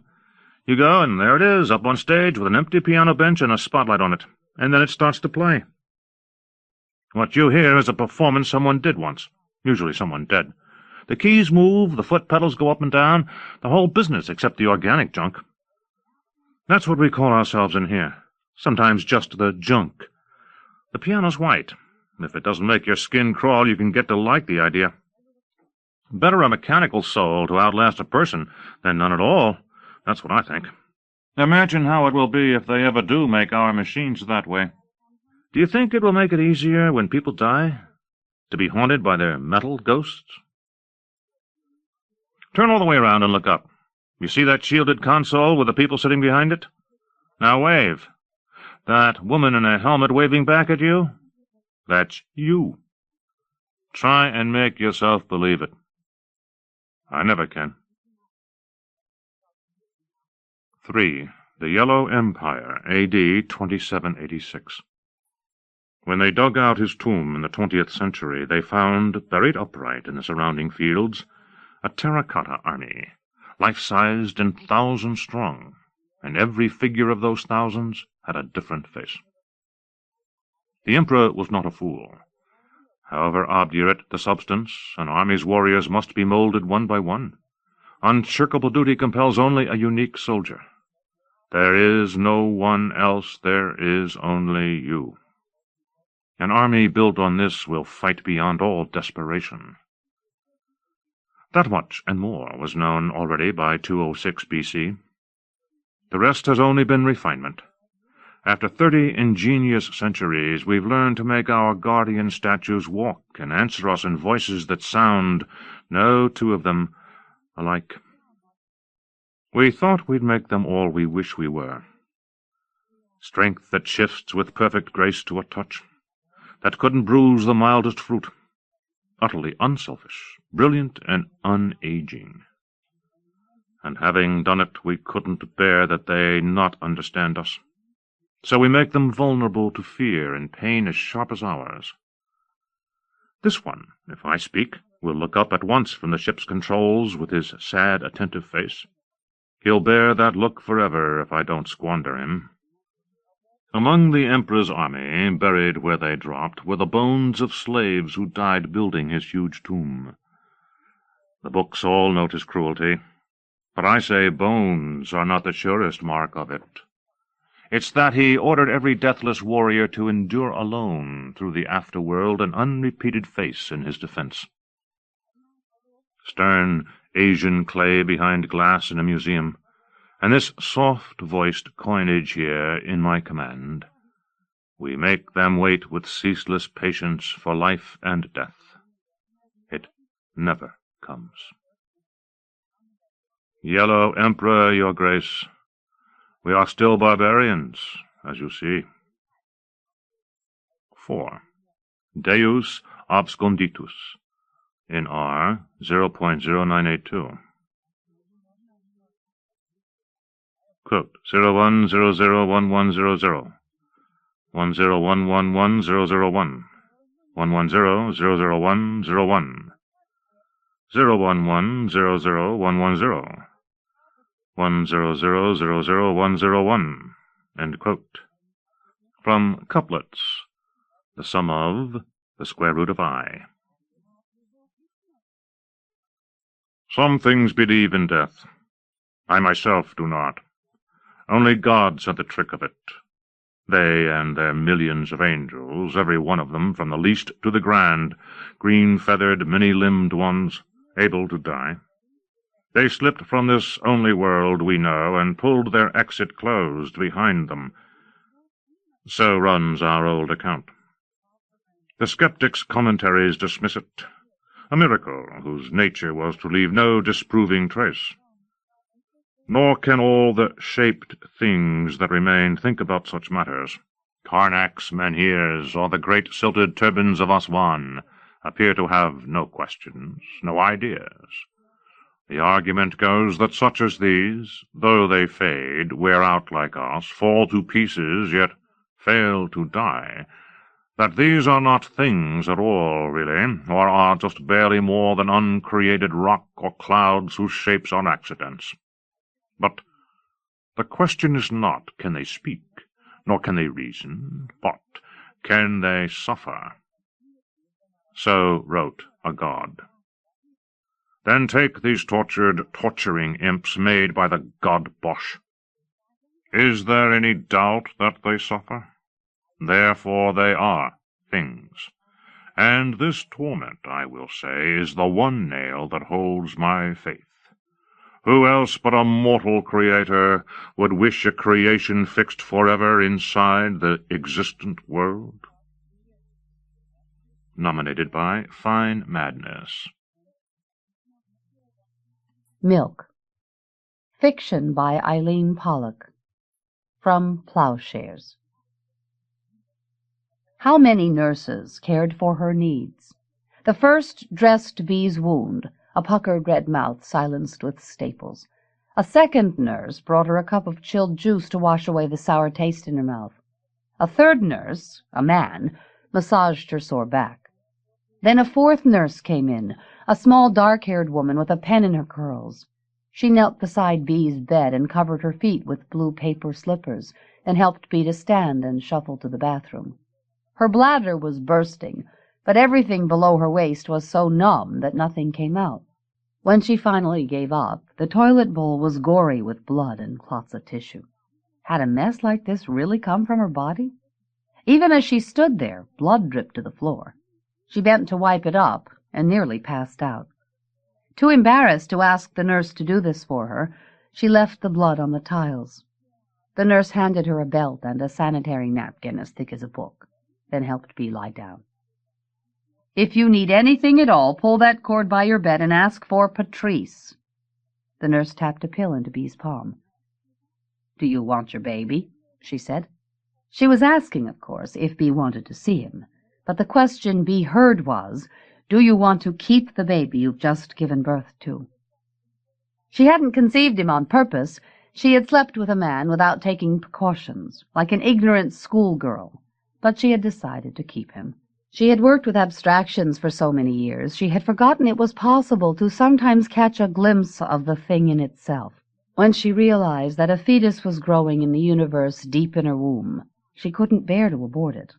She talked to it for months, asking it questions. She looked forward to meeting it as she would have looked forward to meeting an alien who could tell her what life on another planet was like. But for now, she was tired. She swallowed the pill, then slept like a woman who has been up for 3 days and has just given birth to an 11-pound child. She awoke to a gong. Cheering, applause. A floor-length blue curtain surrounded her bed. From beyond it came the sounds of a television set turned up full volume. An orderly brought soup. The warm, salty broth tasted so delicious Bee savored each sip. Then she turned to watch the sunset above the river. The buildings dissolved until only the lights in their windows were visible. A distant observer would have guessed that the city was nothing more substantial than a few panes of glass with light bulbs behind them, as earthly astronomers had assumed for so long that the universe was made of comets and stars, of things they could see. Instead, it turned out that all but a fraction of the cosmos was dark, invisible matter. Black holes? Some new gas? Giant, cold planets? She looked around as if someone could see her thinking about invisible matter instead of her child. She heard her roommate say, "Lie still, stop your wiggling." Bee was certain that if she could watch another mother diaper her baby, she would learn to do this herself. But the heavy blue curtain blocked the woman from view. Bee didn't see her roommate until late that afternoon, though the woman's TV was on the whole time. Soap operas, game shows, even cartoons. Every so often the woman groaned. "Huh, huh, huh." Then about 4, the curtain rings squealed, and Bee's roommate emerged. She was short, but so broad that her johnny wouldn't close, exposing a black swatch of buttocks and spine. She was 30, maybe older, her hair short and shapeless. Crooked in one arm was a half-naked child. In the other hand, a diaper. She scuffed to the bathroom in her blue paper slippers without glancing at Bee. After 10 or 15 minutes, she opened the door and scuffed beyond the curtain. When Bee hobbled to the bathroom to use the toilet herself, she saw a mustardy smear on the lid of the trash can. Why hadn't the woman wiped up her baby's feces? Because blacks aren't clean. This thought upset her, of course. Wasn't it more logical that her roommate simply hadn't noticed the dirt? Or she still was too weak to juggle a baby and a wet paper towel?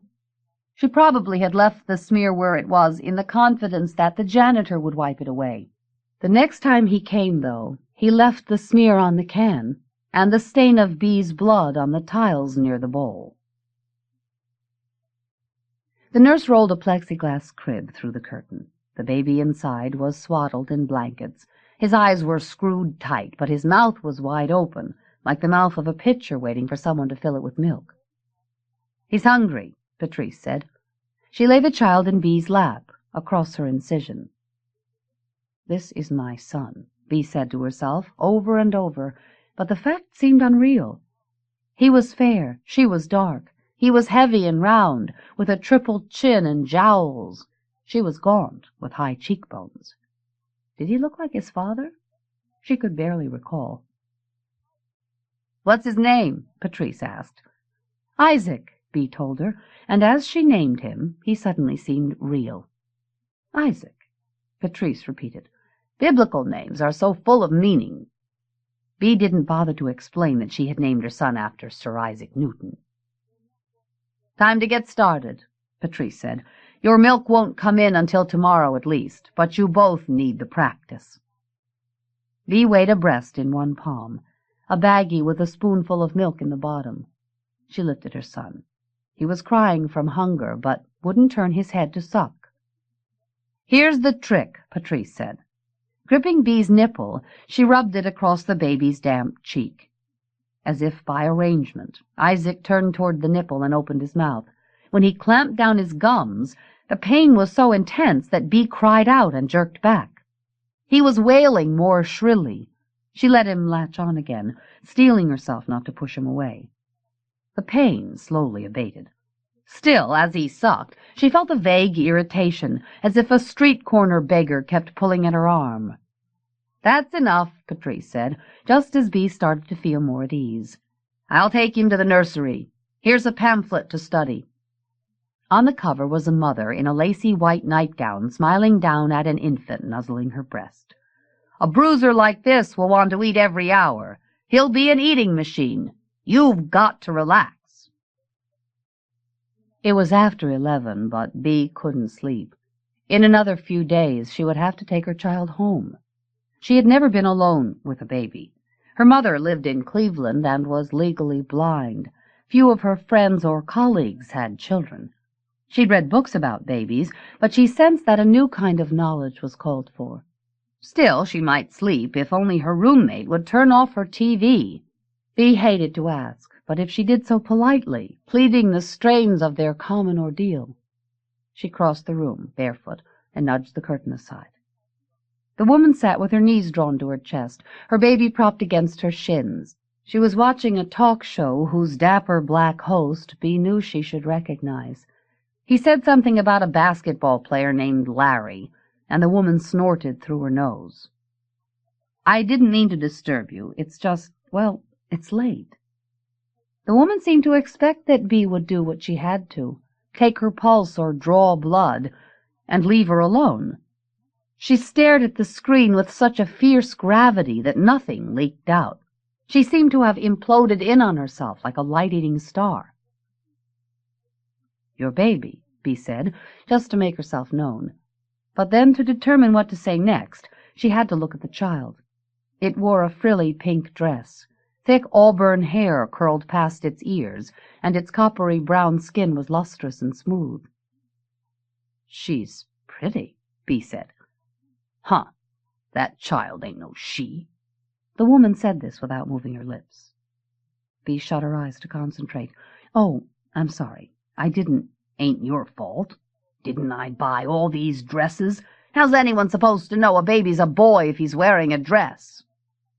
The thought crossed Bee's mind that only a poor, uneducated woman would predict her baby's sex based on old wives' tales. "You thought you'd have a girl?" "Thought nothing. Those doctors took a picture with that sound thing. Said they couldn't see no Johnson. I had me a girl." Bee felt suddenly ashamed, as she did when a colleague found a mistake in a paper she'd written. The baby started to fuss. Though his mother's huge breasts swelled beneath her Johnny and were ringed with wet cloth, she poked a bottle in his mouth. Bee almost believed the woman had done this to spite her. "What's his name?" she asked, to justify the length of time she'd stood staring. "Only name he's got is fit for a girl. Can't think of no new name until I ask his father. Man don't like it. His boy gets some name he ain't said he liked." Bee couldn't help but think that a man who cared so much about his son's name ought to have been able to attend the boy's birth. "Did you have a cesarean?" She asked this for reasons she didn't like to admit. If the woman said no, She might leave the next day and be replaced by a roommate who wouldn't make Bee self-conscious or watch TV all the time. Or was it natural, she said, to mask her suspicion that the woman didn't know what cesarean meant? Natural, huh? Last time I was in here, I had me twin girls. Doctors cut my belly open. I went home in 2 days. This time I had this teensy little boy. Came out on his own the minute I got here. No cutting, no drugs. I can barely stand up. Hurts me down there like a son of a bitch. The woman pushed the buttons on her remote until she found the news. A snowstorm. A plane crash. The mayor of Washington had just been arrested for buying cocaine. According to his lawyer, the mayor had been framed by government officials waging a vendetta against powerful blacks. Huh! She faced Bee. What do you think? Think he's guilty? Did she? Of course. He's innocent until they proved he isn't, Bee said. Whatever the test she'd been given, she'd failed. The woman rolled toward the curtain, her backside toward Bee, and her fleshy black forearm shielding her son. Then she seemed to fall asleep as a movie about the attack on Pearl Harbor unrolled its credits over Bee's head. Someone was jiggling Bee's leg. I'm sorry, Patrice said, but you'll have to get used to it. Patrice handed her Isaac. He was crying again. I don't want to worry you, but if you can't feed him soon, we'll have to give him formula. Then he won't want to suck. And if that happens, well, your milk will never come in. His mouth worked her nipple. Where was this milk supposed to come from, she wondered. Why couldn't she simply will it to be?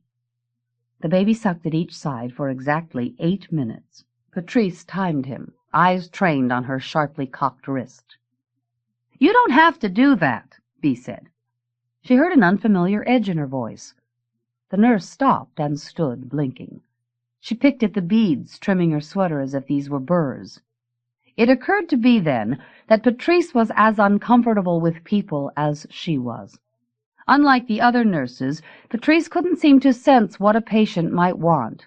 Bee pitied her for being so poorly suited to the job she had chosen, as she pitied the student who had been her advisee for the past 7 years. He thought that having vision meant seeing stars clearly through the lens of a telescope. Patrice stopped picking at her sweater. Never mind, she said. I can be that way sometimes. We'll try again tomorrow. She wheeled the crib toward the door. Beyond the blue curtain, she said to Bee's roommate, Wake up there, wake up. Just think, you could crush her. Here, let me take her back to the nursery. You leave that baby right where he is. I don't want my baby in no nursery. Bee wondered if her roommate really believed that the nurses would purposely try to harm her son. She was being, what was it? Paranoid, Bee thought. Then she drifted to sleep. It was just after breakfast. A girl with red hair poked her face through the curtain. Statistics, she said. She consulted her clipboard. Are you Beatrice Weller? Bee nodded. Maiden name? Beatrice Weller. The girl regarded Bee closely. She asked what Bee did. I'm a cosmologist, Bee said. She started to explain that cosmologists were scientists who studied the universe, how it formed, how it grew. But the girl interrupted. You do makeup and hair? Bee surprised herself by saying, sure, Do you mind if I ask how much you charge for making someone over? Before, you know, and after? Could you maybe do me? Oh, no, Bee said. I couldn't. I don't have my tools. The girl seemed disappointed. Are you sure? It's important. I mean, there's this guy I just met. You'll think I'm silly, but maybe, I don't know, you could give me some tips? I get paid Wednesday morning. She leaned forward, head cocked, her palms pressed together. Well, I suppose, I'll be here until Friday. She would think of something later. Already she sensed that, once you began, it was easy to say things you didn't mean. Oh, thanks, the girl said. She asked a few last questions. Bee's nationality, U.S., and her age, 36. I'm sure you had the sense not to smoke or use drugs while you were pregnant?" She made a mark on a form, promised to return for her beauty consultation, then dragged a chair behind the curtain.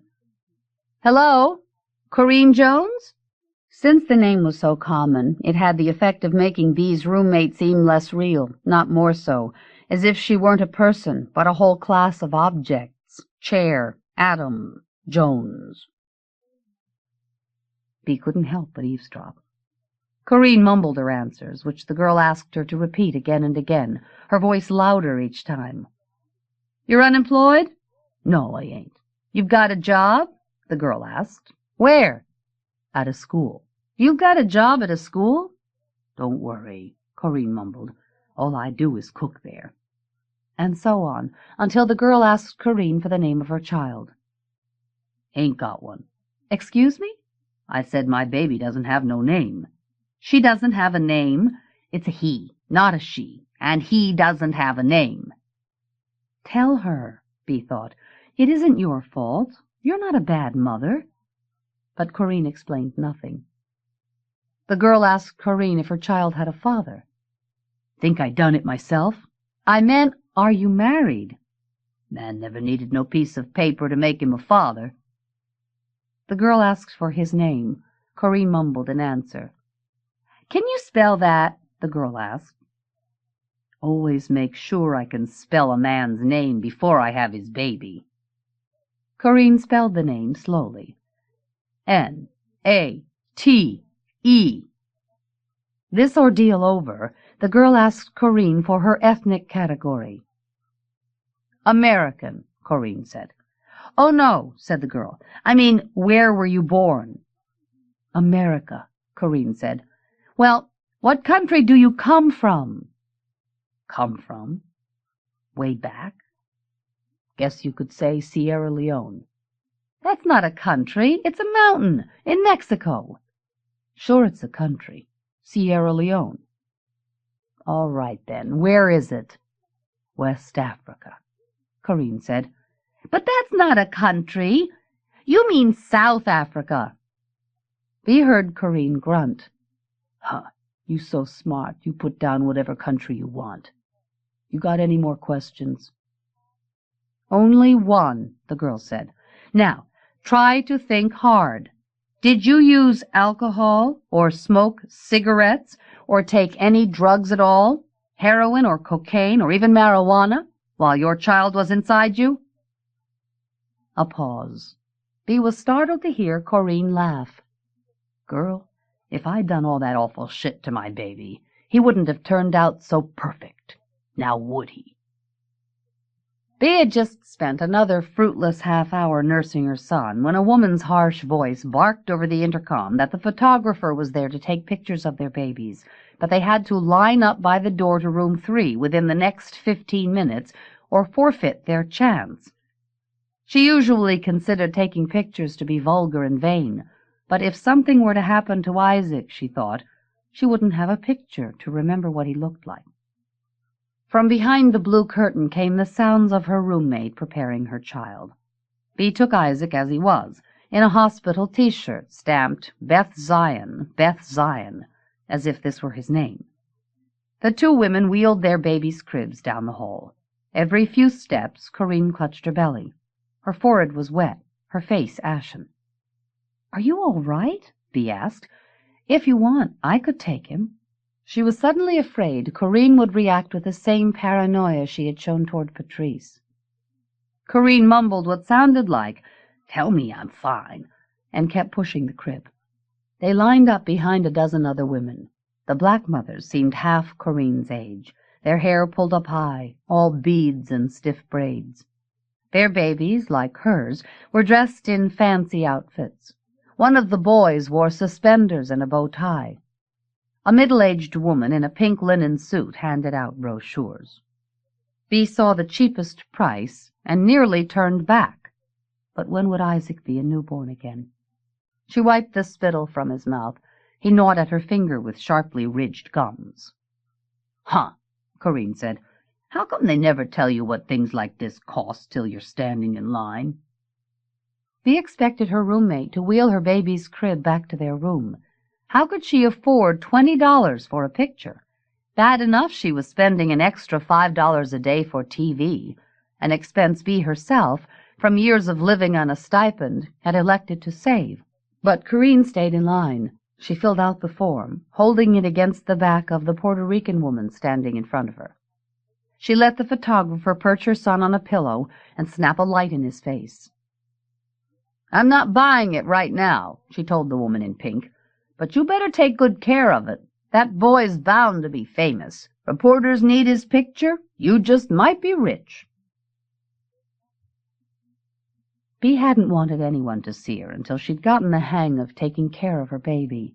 She disconnected the phone, but in the middle of the week a boy in a mohawk brought her a towering basket of fruit. "Congratulations on your own little bang," read the card. From the crew. Her friend, Motumita, who worked in a lab not far from the hospital, stopped by every day. Bea caught herself hoping that her roommate would see Mita's dusky brown skin and think she was black. Corinne's phone rang often, but no one came to visit. From what Bea could tell, none of Corinne's friends could get time off from work, or they couldn't leave their children. As the TV set blared, Corinne told a friend what she hadn't told Bea. Her pains had begun on the subway to work. "Know what scared is?" she said. "Scared's thinking you're going to drop your baby right there on that nasty old floor. All those white boys looking up your nookie." Instead of getting off at the stop near the school, Corinne had taken the train to her clinic downtown. "Time I get inside, I can't hardly walk. They say I'm still closed. I got a month to go. It's only false pains. I say, you ain't careful, you're going to have yourself a false little baby right there in your lap." But they don't want to hear it. I go out and call Lena and ask could she keep the twins a while longer. Then I call me an ambulance. Time it pulls up, driver says, "How come you people always waiting till the last minute? You like giving birth to your babies outdoors?" Her friend must have asked a question. "Nate?" Corinne said. "He's away on some haul. Don't even know yet." She complained she didn't feel well. She was all hot and cold, and she hurt something awful. Then she shushed whoever was on the other end of the phone, because the announcer was saying that the police had a videotape of Marion Barry smoking cocaine in that Washington hotel room, and not with his wife. "Huh," Corinne said. "They got that nigger by the balls. Let him try a lie now." After dinner that night, Patrice brought in Isaac. He worked Bea's nipples so hard he raised a welt on his lip, but still no milk came. "He's losing weight," Patrice told her. "You'll have to calm down. Just look at his face and think loving thoughts." But the baby kept crying. His face was red as lava. His mouth might have been a crater into which she'd been ordered to leap. According to Patrice, if her milk didn't come in within 24 hours, they would have to give him formula. "Hey," Corinne called. "I need me a doctor." Patrice shot Bea a glance, then flung the curtain aside. "You're just engorged," she said. "That means your breasts are too full. We'll have to dry you up. Then you'll feel better." Bea wondered why her roommate wasn't nursing her child. Didn't she know it was healthier and cheaper to breastfeed? Maybe she disliked the feel of a mouth tugging at her nipple, as much as Bea herself did. Or perhaps she couldn't afford to stay home with the baby. Bea stared at the curtain. Why could she imagine what was going on 1,000 light years away, but not beyond that drape? In the middle of the night she heard Corinne moaning. "Help me, Lord, help me. I'm freezing. Lord, help me." Bea stood from bed, wobbling, and pushed the curtain aside. Corinne lay with her head thrown back on her pillow, her Johnny pulled low as she clawed at the neck. Her breasts were exposed, dark, hard, and full, rippling with veins. They looked like 2 hemispheres carved from mahogany, the north and south poles rising from each. "I'm freezing. I'm dying." She was shaking so violently that the bed squeaked beneath her. Her blanket lay on the floor. Slowly Bea bent, gathered Corinne's blanket, then lifted herself by the rail on the bed. She drew the cotton cloth over her roommate. Her wrist brushed Corinne's arm. Bea flinched away, scorched. She pulled the cord for the nurse, then tugged the blanket from her own bed and spread it over Corinne. The shaking didn't stop. Patrice came. "What's the matter? Tell me what's wrong." "She's freezing," Bea told her. "She says she feels like she's dying." Patrice took Bea's arm and led her back through the drape. "She's just being melodramatic," Patrice whispered. "The state gives them formula. They can't bear to turn down something for free. I'll get her an ice pack. She'll be fine. Don't you worry." Bea glanced at the curtain. "I'll get a doctor myself." Patrice stalked from the room. Bea pushed through the drape. She didn't know what to do, so she stood there and waited. Without the window, this side of the room was so gloomy that she almost reached up to switch on the TV. "Don't," her heart jumped, "don't let them take him." It seemed to cost Corinne a great deal to speak. "Don't," she repeated. "I promise," Bea said. But already Corinne had started thrashing again, and she didn't seem to hear. The baby was sleeping face down in his crib. When Bea lifted him, he hung limp from her hands, surprisingly light compared to her own child. She carried him the way one might carry a puppy, then sat on her bed. He lay so still. Was he breathing? She stroked his curls, then his neck. He turned toward her belly, his cheek nestling her thigh. He moved his lips. Her breasts tingled. A doctor came. Bea huddled closer to the child, partly for warmth and partly to hide him. From what, she didn't know. What would she do if someone tried to take him? The doctor asked Corinne this or that question. He called her Miss Jones and murmured, "I see," after each of her answers. Then he slowly explained that she had an infection called endometritis. It's really quite rare for a natural birth, but sometimes it happens. He sounded offhand, though Bea knew this was something that women used to die from before antibiotics. "We'll put in an IV. That's an intravenous line, and you'll feel better before long." The baby stirred in Bea's lap. He looked up, but didn't cry, as if he understood it was in his best interest to lie very still. His smooth copper skin reminded Bea of the telescope her father had bought her the day she turned 12. She had held it for hours, until the sun set, certain it would bring her the power to see. The child in her lap seemed to hold this same promise. Unlike her own son, he appeared to want nothing. A sweet-faced young woman, Korean, Japanese, wheeled an IV pole next to Bea's bed. She must have been a medical student, Bea thought. She had the overly serious expression of someone who is hiding how uncertain she feels. "Here," the student said. "Let me take." "Is that your baby?"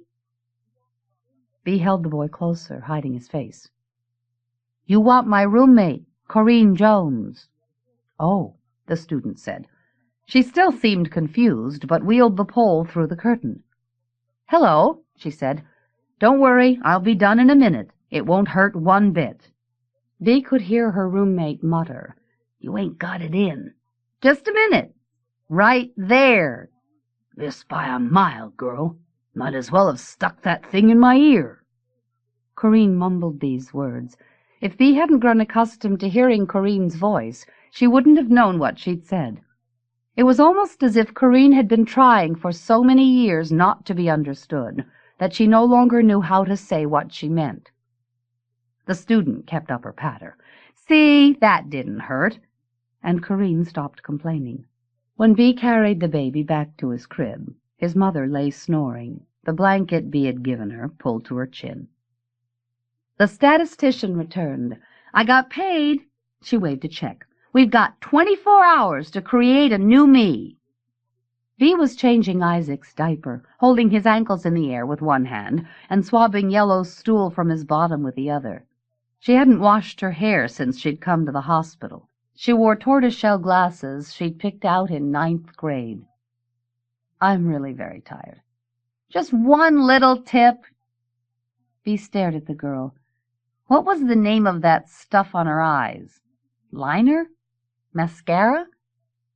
"Maybe you could use less shadow," she said. As she taped Isaac's diaper and wiped his feces from her hands, she searched for a phrase from the glamour magazines her mother used to buy her. "Let the real you come through." "The real me?" She seemed baffled. "Well, my friends always say I'm a typical redhead." Bea could hear Corinne groan. "I meant your best self," she said. "Let your best self shine through." "But how?" the girl asked. Bea shrugged. "Read a book. Try to imagine how a child comes to be." "That's the same advice I give to all my clients." The girl nodded gravely. "I'll try it," she said. She again waved the check. "How much do I owe you?" Bea flapped her hand, a gesture that made her feel both generous and mean. "Thanks," the girl said. "I'll let you know how it goes." On her way to the hall, she stopped to chat with Corinne.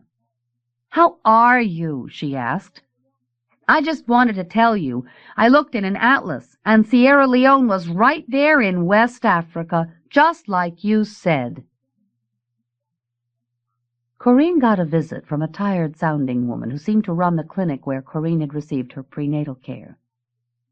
"What's this?" the doctor said. "Who put in this IV?" She summoned Patrice. "Just look at this arm, the way it's all blown up. My patient's IV has been draining into everything but her vein. For how long? 10, 15 hours? Where do you think all that fluid's been going?" The doctor couldn't stay. Another of her patients was about to deliver, but she gave Patrice instructions as to what to do next. "I didn't put this in," Patrice grumbled when the doctor had gone. "I would never do a job as sloppy as this." "Huh," Corinne said. "If I treated hamburger meat as sloppy as you treat the folks in these beds, they would fire my ass." Corinne was feeling better, but her baby was sick. "He shits all the time," she told the pediatrician. "Oh, all newborn babies have frequent movements," he said. He sounded like the same well-meaning young man who'd given Isaac his checkup. "The nurse tells me that you and your baby aren't bonding," he'd said. "Is there anything I can do?" As shy as a boy whose mother asked him to unhook her brassiere. "Ain't just frequent," Corinne told him, "and the color ain't right." He started to say that all newborn babies had odd-colored movements. "Don't you think I know what a baby shit looks like? Didn't I raise myself twins?" His voice tensed. "I'll look into it, but I'm sure if the nurses had seen anything amiss, I would have been notified." Bea assumed he was right, until she remembered that, even at her sickest, Corinne had changed her baby's diapers herself. Corinne's boyfriend came to visit. Bea saw nothing but his running shoes, caked with dry mud, as they moved back and forth beneath the blue curtain. She could hear when he kissed his son. Then Corinne. "Go on," Corinne said. "I'm too sore for that stuff." Bea wondered if Corinne lived with this man. Would he come to take her home? Would he help her care for their son? The boyfriend, it seemed, drove a moving van or truck. He'd been on a trip to some city out west. How could he have known that Corinne would give birth to their child 5 weeks early? When no one answered at home, he'd called the hospital from a payphone, but someone at the switchboard kept cutting him off. He drove without stopping until he'd reached Boston. They talked about names. The man suggested Mitchell, after a younger brother who died, but Corinne wasn't sure. "This boy ain't lucky as it is." She spoke softly, but didn't mumble. "I can feel it in my bones." He heard something in Corinne's voice that she hadn't before. Or maybe, she thought, she was hearing Corinne's voice just as it was. "Never mind your bones," the boyfriend said, laughing. "All you women, nothing you like better than worrying. Hell, we got us a son. Come to Daddy, little Mitchell." First thing's gonna happen now your daddy's come back. He's gonna buy you some pants. Corinne's fever returned. No one knew why. The doctors spoke to her kindly, but they said she couldn't leave. She told them her twins were only 3 years old. She said she might lose her job.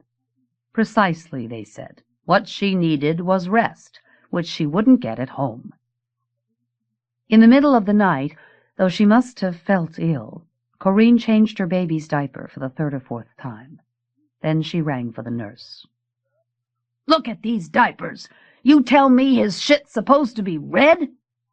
"Oh," Patrice said. Bea heard the nurse's shoe slap the linoleum as she ran down the hall. She returned with a doctor whose voice Bea didn't recognize. He had a rich, soothing accent, English or Australian. He paused between phrases as if to gauge the responses of someone whose reactions might be different from his. He was concerned, he told Corinne, that her son might have a serious form of diarrhea, an infection in the bowel. Not so rare, really, especially for babies like hers. Premature. They were taking him to Children's Hospital just down the street. She could see him as soon as she was feeling more perky. In the meantime, he said, they'd send word how he was. An orderly wheeled the child out the door. Bea thought of pushing through the curtain to comfort Corinne, but what could she say? That the doctors at Children's were the best in the world? That she hadn't broken her promise not to let them take him? Early the next morning, Bea dressed herself, then her son. Bundled in the snowsuit Bea's mother had sent him, Isaac seemed thoughtful, as if contemplating this change in his life. She took a deep breath and pushed aside the curtain, holding the gift her colleagues had sent. She had eaten one pear, but the rest of the pyramid of fruit was intact. She waited for her roommate to say, "Keep your damn apples." But Corinne didn't move her eyes from the woman in sequins spinning a huge shiny wheel on TV. Bea set the fruit on the nightstand. "I hope you feel better soon. I hope your baby is all right." She tried not to wish that her roommate would thank her. "Is there anything I can do?" Corinne turned to face her.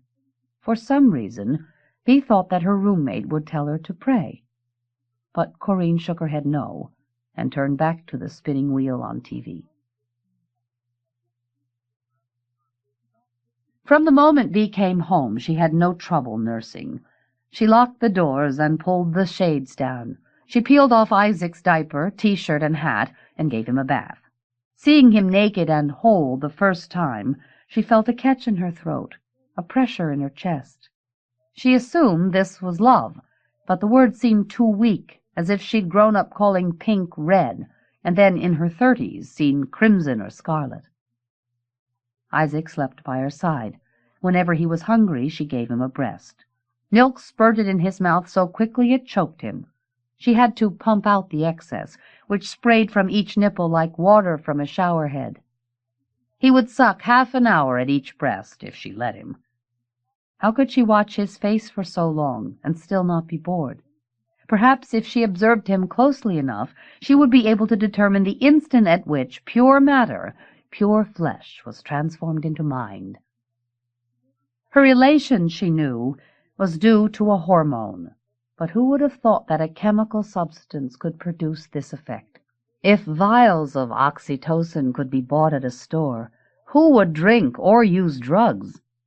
She hadn't suspected that of all the emotions a human being could feel, this tenderness would be the one she craved most. When she felt a bit stronger, Bea telephoned the hospital and asked a nurse in obstetrics if Corinne Jones had gone home. Yes, she had, the nurse said. "And her baby?" Bea asked. "Just a moment," the nurse said. A few minutes later she got back on the line and said that the baby had been transferred to Children's. That was all the information she could release at this time.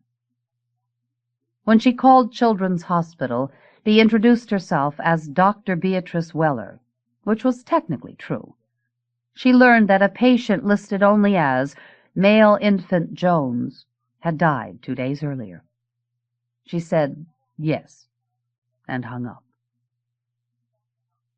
That afternoon she borrowed a pouch from the family next door, strapped Isaac inside it, and walked to the tea.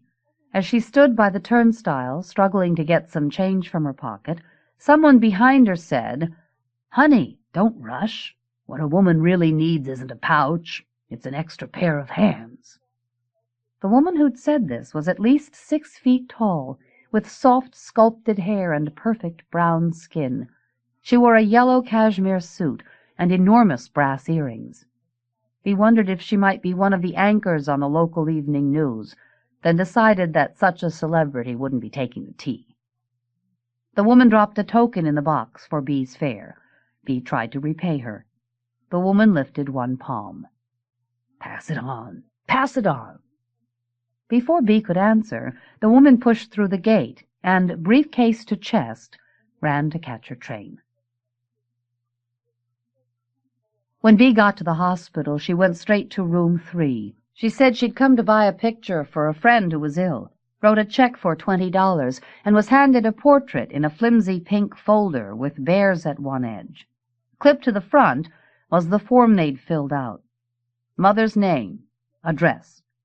Corinne's writing was shaky. Bee remembered her leaning on the woman in front. She opened the folder. Yellow pinafore with ruffles, curls, pursed full lips. She thought of mailing the portrait, but decided to follow through with her plan. To hand a person an envelope and offer your condolences for the death of her child seemed a minimum requirement for living on Earth. She took the subway to a neighborhood she'd never been to before. The 3-decker houses weren't all that much different from the ones where she lived, but the smallest details, a pair of red sneakers dangling from a telephone wire, an unopened pack of gum lying in a gutter, seemed enlarged and mysterious. Most of the houses were enclosed by steel fences. German shepherds and Dobermans strained at their leashes and barked as she passed. With her cheek to Isaac's soft spot, she could feel his brain pulse. She found the building at last. 3 rusty mailboxes hung askew on the porch, an eagle on each. Herrero, green, Jones. Had she really believed she could ring Corinne's doorbell and explain why she'd come? When Corinne saw the photo of her dead son, she would scream, perhaps even faint. Besides this, Bee knew, she was holding a healthy baby in the pouch on her chest, and that, more than anything, her job or her color, what she did or didn't say, would make Corinne hate her. A light flickered on behind a 3rd-story window. She pictured Corinne lying on her bed, stone-mute with grief. Her boyfriend came in. "Don't worry, sweetheart. We'll have another baby. It wasn't your fault." Bee wondered where the twins were. And Lena, Corinne's mother. What about her job? Would they allow her time off? How useless the eye without the imagination to inform it, to make sense of the darkness surrounding the light. A child started crying in the building next door. Bee's breasts began to tingle.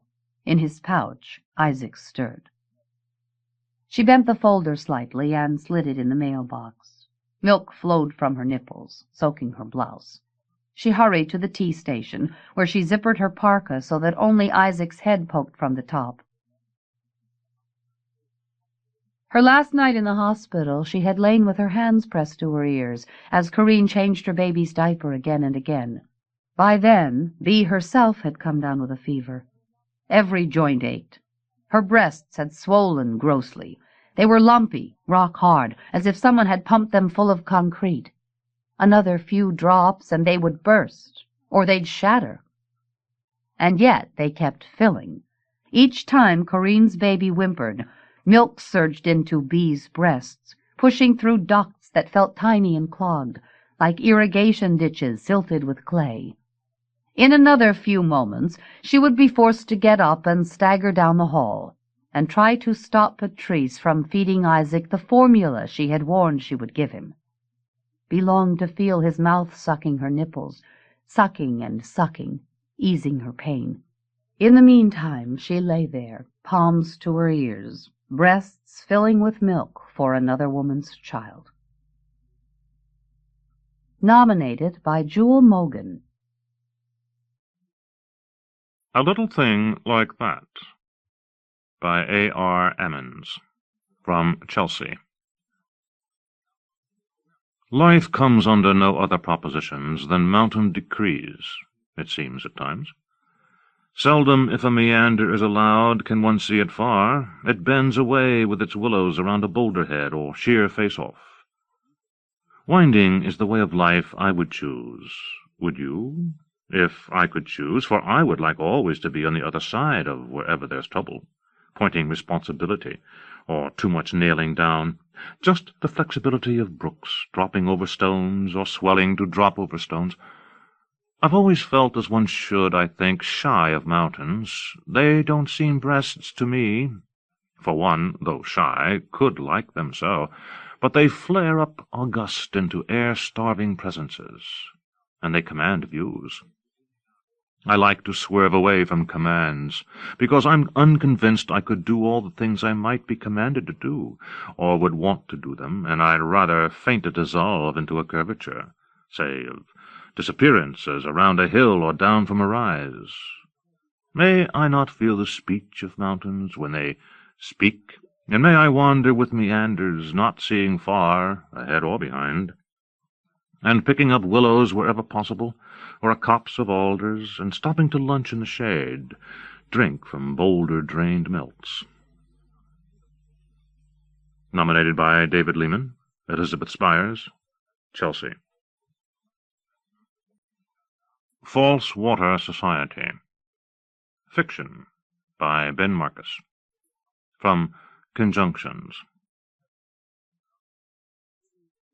The Age of Wire and String. Period in which English science devised abstract parlance system based on the flutter pattern of string and wire structures placed over the mouth during speech.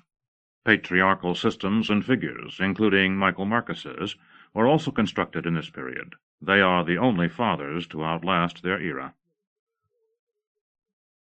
Air hostels. Elevated, buoyed, or lifted locations of safe harbor. They are forbidden particularly to dogs, whose hair cell fabric is known to effect a breach of anchors, casting the hostel loose toward a destiny that is consummated with a crash, collapse, or burst. Air tattoos. The first pirated recordings of sky films. Due to laws of contraband, the recorded films were rubbed onto the body before being smuggled from the Ohios. Once applied, they settled as permanent weather marks and scars. The tattooed member exists in present times as an oracle of sky situations. These members are often held underground in vats of lotion to sustain the freshness of the sky colors upon their forms, which shiver and squirm under vast cloud shapes. Albert. 1. Nightly killer of light. 2. Name applied to systems or bodies which alter postures under various stages of darkness. Flat Alberts exist only in the water or grass. They may not rise until light is poured upon them. Arkansas 9 series. Organization of musical patterns or tropes which disrupt the flesh of the listener. Aqua Schnitzel. 1. Team of water hunters. They wrap their prey in viscous sacks, relegating each slain object or figure into a sausagized compartment. 2. Musical outfit, whose first composition, Link, could only be performed by submerging encoded beefskins into the water. Autumn Canceller. 1. Vehicle employed at an outskirt of Ohio. This car is comprised of seasonal metals. At certain speeds, trees in the vicinity are regreened. 2. Teacher of season eradications.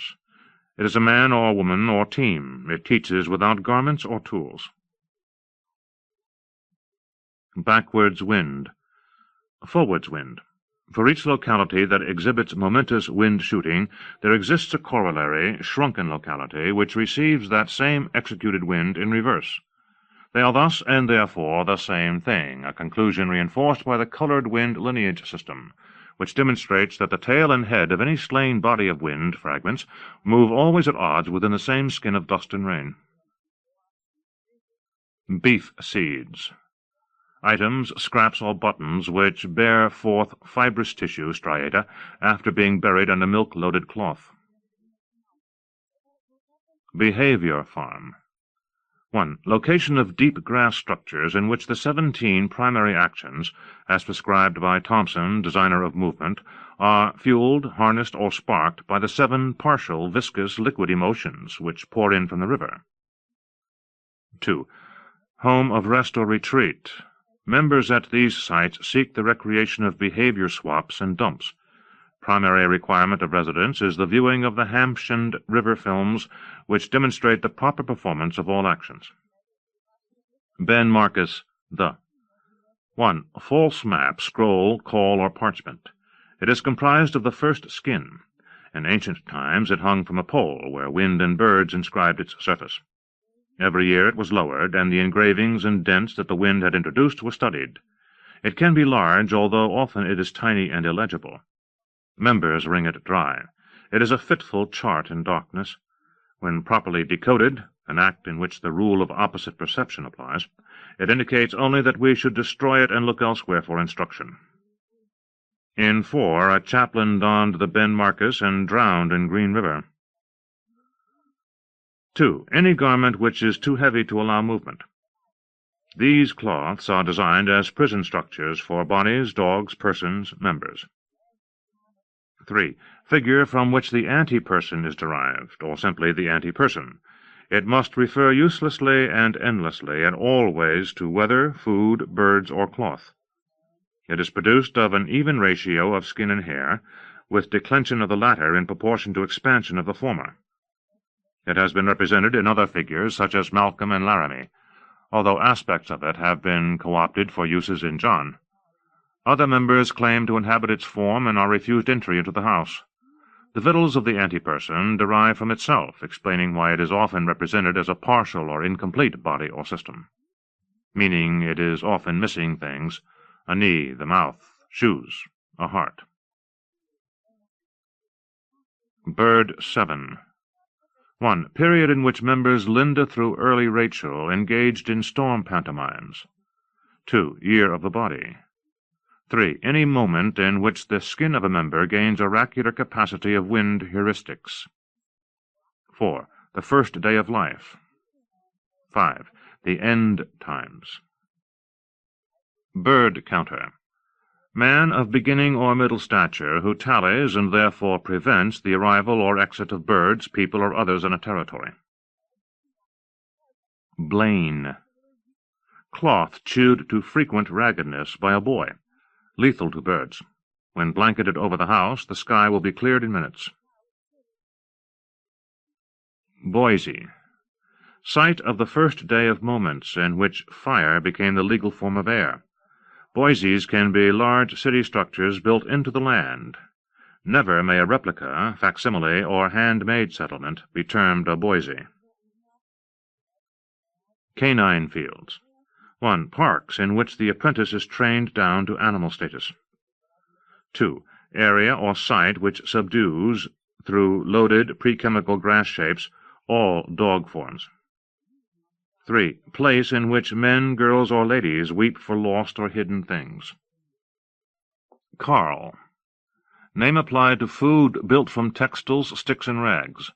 Implements used to aid ingestion are termed, respectively, the lens, the dial, the knob. Choke powder. Rocks and granules derived from the neck or shoulder of a member. If the mouth harness is tightened, the powder issues in the saliva and comes to rim the teeth or coat the thong. For each member of a society there exists a vial of powder. It is the pure form of this member. It should be saved first. When the member is collapsing or rescinding, the powder may be saved by gripping tightly the member's neck and driving the knee into its throat. Circumfeeting. Act of binding, tying, or stuffing of the feet. It is a ritual of incapacitation applied to boys. When the feet are thusly hobbled, the boys are forced to race to certain sites of desirous inhabitation, the mountain, the home, the mother's arms. The cloth eaters. First group to actively chew, consume, or otherwise quaff extensive bolts and stacks of cloth. Cloud shims. Trees, brush, shrubs, or wooden planks which form the walls of the heaven container. These items are painted with blues and grays and the golds of the earliest sky. They are tiny, although some are large. They exist mainly to accommodate the engravings of the container, allowing a writable surface to exist aloft. The engravings command the member down or up, in or out, or back, and away from here. Croonal. A song containing information about a lost, loved, or dead member. These are leg songs or simple wind arrangements. They are performed by the Morgan girl, who has run or walked a great distance and cannot breathe. She fashions noises between her hands by clapping and pumping her homemade air. Day of moments. Days or weeks in which select and important moments of the society are repeated to perfection before resuming. Members alternate performing and watching until there is no difference. Drowning wires. 1. Metallic elements within rivers and streams that deploy magnetic allure to swimmers. 2. The trunks of Han. His swimming fabric was loaded with this wire when he plunged from the pier. Drowning method. System of speech distortion in which gestures filtering through rain and water fields are perceived as their opposites. In order to show affection, a member is instructed to smash or squeeze. Other opposites apply, and in most devious weather the shrewdest member is seen acting only at odds with his true desire, so that others may see his insides, which have otherwise been drowned. Eating. 1. Activity of archaic devotion in which objects such as the father's garment are placed inside the body and worshipped. 2. The act or technique of rescuing items from under the light and placing them within. Once inside the cavity, the item is permanently inscribed with the resolutions of that body. It can therefore be considered an ally of the person whose primary movements and desires overlap the body. 3. Dying. Since the first act of the body is to produce its own demise, eating can be considered an acceleration of this process. Morsels and small golden breads enter the mouth from without to enhance the motions and stillnesses, boost the tones and silences. These are items which bring forth instructions from the larger society to the place of darkness and unknowing. The sticky core, the area within, the bone. 4. Chewing or imbibing elements of the self that have escaped from the member or person into various arenas and fields. Expanded house. Swelling of the hands, fingers, foot, or eye, which generates a hollowness in the affected area, rendering it inhabitable. Farm. The first places, or locations, in which behavior was regulated and represented with liquids and grains. The sun shines upon it. Members move within high stalks of grass, cutting, threshing, sifting, speaking. February. Copulated. 1. A contraction corresponding originally to a quarter of the house month. It was not reduced to 7 houses until later. The Texan February of 10 houses seems to have been derived from the early rude February of 30 houses found in Detroit.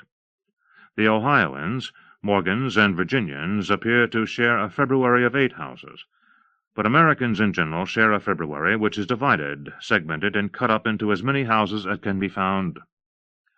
2. The act or technique of completing a month before it is rightly finished as per the universal storm calendar. It is a method of time acquisition practiced by members. If a day is copulated, it is therefore finished, and the member sits out the rest of it in darkness, resting, his hands bound in front of him to keep himself from striking his own face and chest. The Festival of Garments. 1-week celebration of fabrics and other wearables. The primary acts at the festival are the construction of the cloth mountain or tower, the climbing of said structure, and the plummets, dives, and descents which occur the remainder of the week. The winner is the member that manages to render the structure movable, controlling it from inside, walking forward or leaning. The Fiend. 1. Heated thing. 2. Item or member which burrows under the soil. 3. Item which is eaten post-day. 4. Any aspect of Thompson which Thompson cannot control. Food spring. 1. The third season of food. It occurs after hardening. It delivers a vital sheen to the product which becomes juicy, sinkable, light. It lasts for a period of moments, after which the edible begins to brown and fade. 2. Vernal orifice through which foods emerge or cease to be seen. The food map of Ivan. 1. Parchment upon which can be found the location of certain specialized feminine edibles. 2. Locations within a settlement in which food has been ingested, produced, or discussed. 3. Scroll of third Ivan comprised of fastened grain and skins. This document sustained the Ivan when she, he, it was restricted from her, his, the, house, home, body, water, grave. Food posse. Group which eradicates food products through burial and propulsion. They cast, sling, heave, toss, and throw food into various difficult localities. Food that has been honored or worshipped is smothered with sand. Edibles, shined, polished, or golded, are rusted with dead water. Snacks from the home are placed in the bottom and crushed. Frederick. 1. Cloth, cloths, strips or rags embedded with bumps of the braille variety. These Fredericks are billowy and often have buttons. They are donned in the morning and may be read at any time. When a member within a Frederick hugs, smothers, or mauls another member or person, he also transfers messages in the form of bumps onto the body that person represents. Certain braille codes are punched into the cloth for medicinal purposes. They ward off the wind, the man, the person, the girl. 2. To write, carve, embed, or engrave. We Frederick with a tool, a stylus, or fingers. Frusk. The air that precedes the issuing of a word from the mouth of a member or person. Frusk is brown and heavy. The fudge girdle. Crumpets of cooked or flattened chocolate, bound or fastened by wire. This garment is spreadable. It is tailored strictly with heat and string, and is cooked onto the body of the ancient member. At sports events, the fiend is consumed through this girdle. Garment hovel. 1. Underground garment structure used to enforce tunnels and divining tubes. This item is smooth and hums when touched. It softens the light in a cave, a tunnel, a dark pool. 2. Any simple cloth shelter equipped with a table, blankets, some high windows, foods. Washable. Girvan. Deviser of first fire forms and larger heat emblems. The Girvan exists in person form in all texts, but is strictly a symbol or shape in the actual society. To Girvan is to accommodate heated objects against one's body. One may also Girvan by mouthing heated items of one's own body, the hand, the eye, the cupped rim of lips. Gevortsbox. Abstract house constructed during the Texas-Ohio sleep collaborations.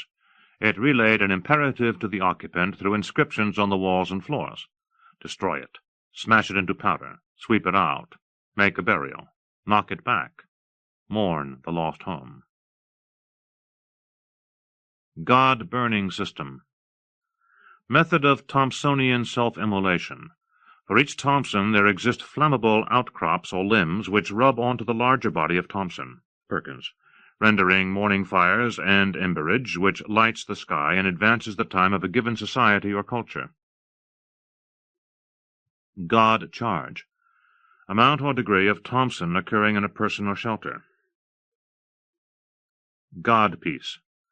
Cup, bowl, or hoop, which, when swished through air, passed under water, or buried for an indefinite time in sand, will attract fragments and other unknown grains that comprise the monetary units of a given culture. The God piece is further defined as a wallet or satchel that assigns value to the objects inside it. Grass bringers. Boys which are vessels for grass and sod. They move mainly along rivers, distributing their product north toward houses and other emptiness. The Great Hiding Period. Period of collective underdwelling practiced by the society. It occurred during the extreme engine phase, when the sun emitted a frequency which disrupted most shelters. While some members remained topside, their skin became hard, their ears blackened, their hands grew useless. When the rest of the society emerged after the sun's noise subsided, those that had remained could not discern forms, folded in agony when touched, stayed mainly submerged to the eyes in water. Half-Man Day. Holiday of Diminution, or the Festival of Unresolved Actions. Only the largest members can celebrate. They swing sticks, there is running, and many swim great distances with wires on their backs. On the third day a great fight occurs. After the feast they are covered in grass while they sleep. They collaborate on a dream of the house, with each participant imagining perfectly his own piece. Upon waking they set to building it, rendering always a softer, less perfect form than the one in which they secretly lived the previous evening. Hand words.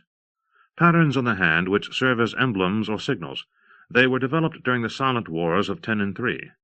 The mitten is designed with palm holes so that members may communicate in the cold. Heaven. Area of final containment. It is modeled after the first house. It may be hooked and slid and shifted. The bottom may be sawed through. Members inside stare outward and sometimes reach. Heaven construction theory. The notions brought to bear on the construction of the final shelter. All work in this area is done under the influence of the first powder.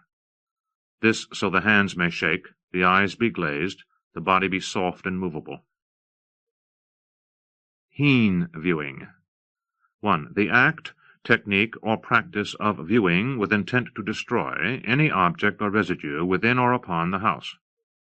Punishments of such acts include demotion to lower house, in which the culprit is subjected to endless examinations, proddings, mountings, and group viewings by an unbroken stream of voluntary wardens. 2. To covet the life of another. 3. To look at a body and wish to destroy it.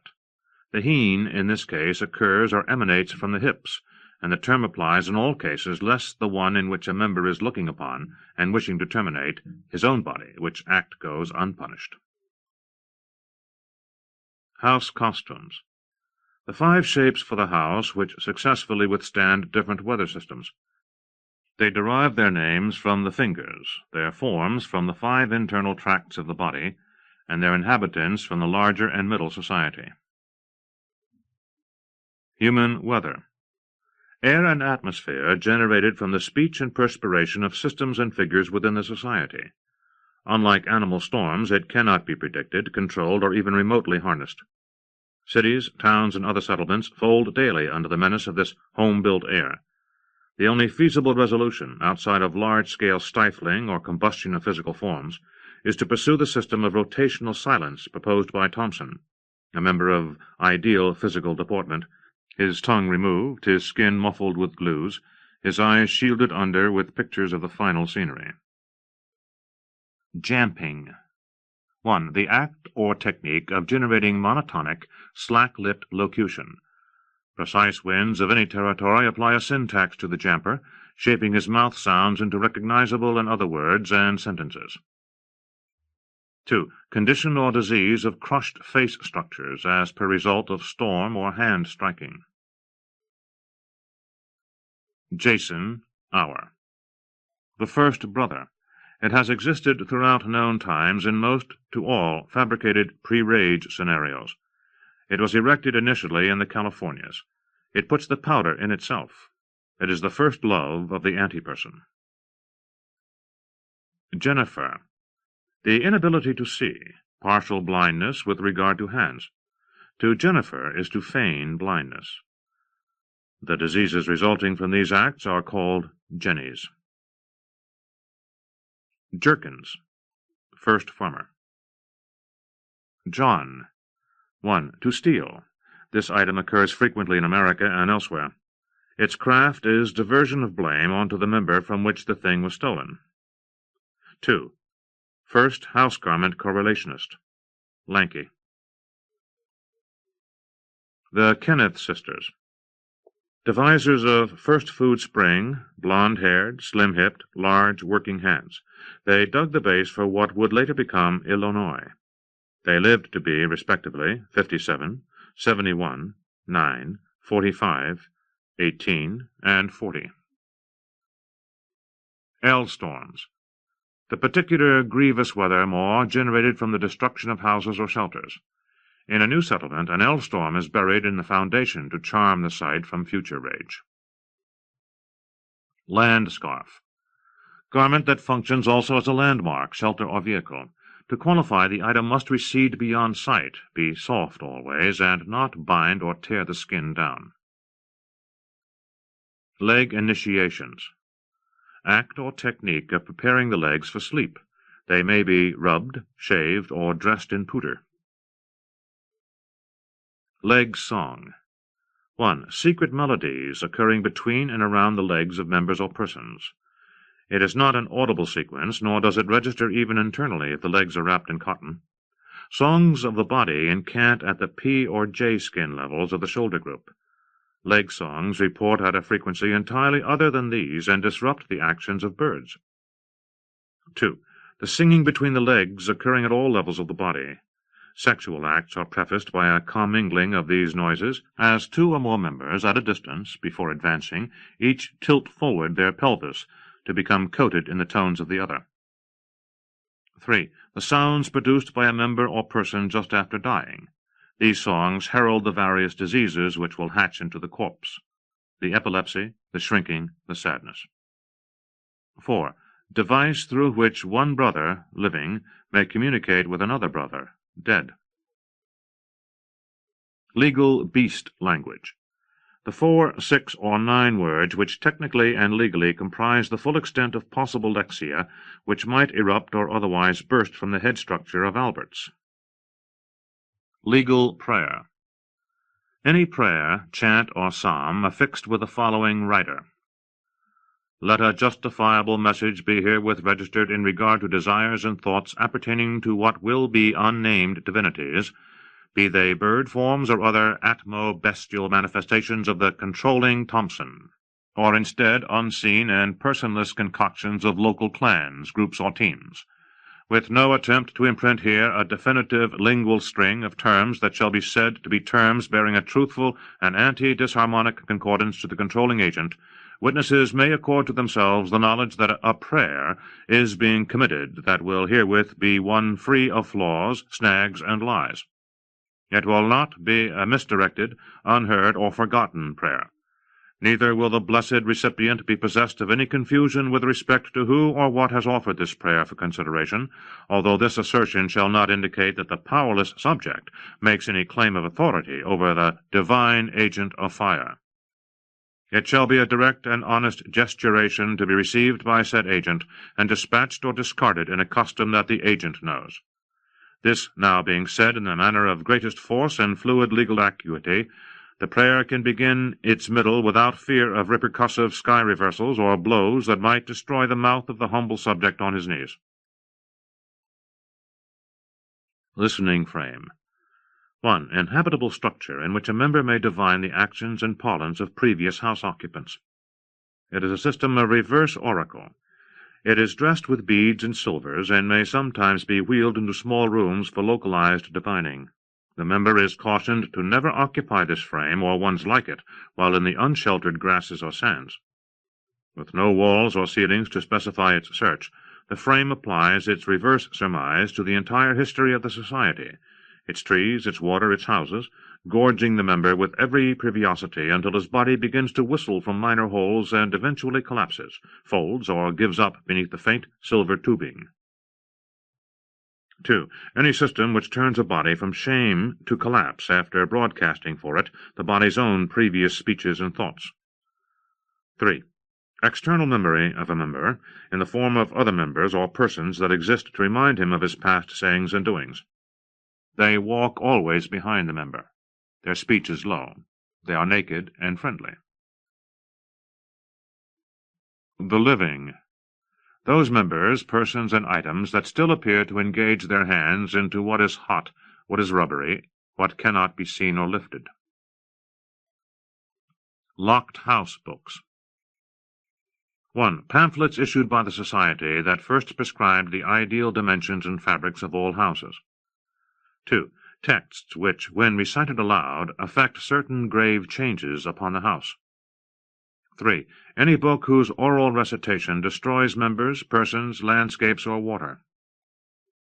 4. Texts which have been treated or altered. To lock a given text of the Society is to render it changeable under each hand or eye that consumes it. These are mouth products. They may be applied to the skin. Their content changes rapidly when delivered from house to house. 5. Archaic hood, existing previously to the mouth harness, engraved with texts carved into the face and eyes. Maronies. Thickly structured buoys raised on storm seeds and raw bulk to deflect winds during the house wars. The Math Gun. 1. Mouth of the father. It is equipped with a red freckle. It glistens. It is shined by foods, dulled with water, left alone by all else. 2. His pencil. It shortens with use and must be shaved, trimmed, or sharpened by the person who follows behind with a knife. 3. Process by which a member's counting capacity is nullified. One may be gunned out of numbers, or otherwise deprived of the ability to sequence by silver strips which sting the hands. A member's air is occluded, his mouth is wrecked by the performance of numbers. Messianism. Religious system of the Society consisting of the following principles. 1. Wonderment or devotion for any site in which houses preceded the arrival of persons. 2. The practice of sacrificing houses in autumn. It is an offering to Perkins or the Thompson that controls it. 3. Any projection of a film or strips of colored plastic that generates images of houses upon a society. 4. The practice of abstaining from any act or locution which might indicate that one knows, knew, or has known any final detail or attribute of the pure Thompson. 5. Silence in the presence of weather. 6. The collection and consumption of string, which might be considered residue from the first form. The devout member requires a private, internal pocket for this object. He allows it full navigational rule of his motions and standing poses. 7. The notion that no text shall fix the principles of said religion. All messages and imperatives, such as they are, shall be drawn from a private translation of the sun's tones. The member shall design his house so that it shall mitten these syllables which ripple forth from the bright orb. He may place his faith in the walls, which it is his duty to shine, that they receive the vivid law within them, and transfer it silently upon every blessed member that sits and waits inside the home. Michael Percent. 1. Amount of degree to which any man is Michael Marcus, the father. 2. Name given to any man whom one wishes were the father. 3. The act or technique of converting all names or structures to Michael. 4. Any system of patriarchal rendering. Mother, the. 1. The softest location in the house. It smells of foods that are fine and sweet. Often it moves through rooms on its own, cooing the name of the person. When it is tired, it sits, and members vie for position in its arms. 2. System or team of Jane Marcuses, existing as abstract regret or longing of the Ben Marcus. It is further defined as the Jane-over of the anti-person. The mouth harness. 1. Device for trapping and containing the head. Mouths are often stuffed with items, the only objects legally defined as suspicious or worthy of silent paranoid regard. A claim is therefore made that we eat suspicion and become filled with it. The harness is designed to block all ingestion. Gervin states, "His mouth will be covered with a wire web. He shall never eat, nor may he ever take what is outside and bring it inside. His stomach will forever devise upon what is within." 2. A system applied to the head to prevent destruction or collapse while reading or absorbing code. Nagel. Wooden fixture which first subdued with Winter Albert. It occurs in and around trees and is highly brown. Nestor's rape farm. 1. Any site of violation. 2. Initial farm run by G.D. Nestor, in which the 14 primary dogs of Dakota systematically raped the Charles family in August. 3. Place in which the Nestor group instructed members in molestation, the dive, stabbing, breaking the skin. Nitzel's gamble. The act or technique of filling the lungs with water. The chance was first taken by the Nitzel in Green River. Odor spiraling. Tossing, turning, and flinging of the head so as to render radical, unknown odors in a locality. Ohio. The house, be it built or crushed, it is a wooden composition affixed with stones and glass, locks, cavities, the person. There will be food on it, rugs will warm the floor.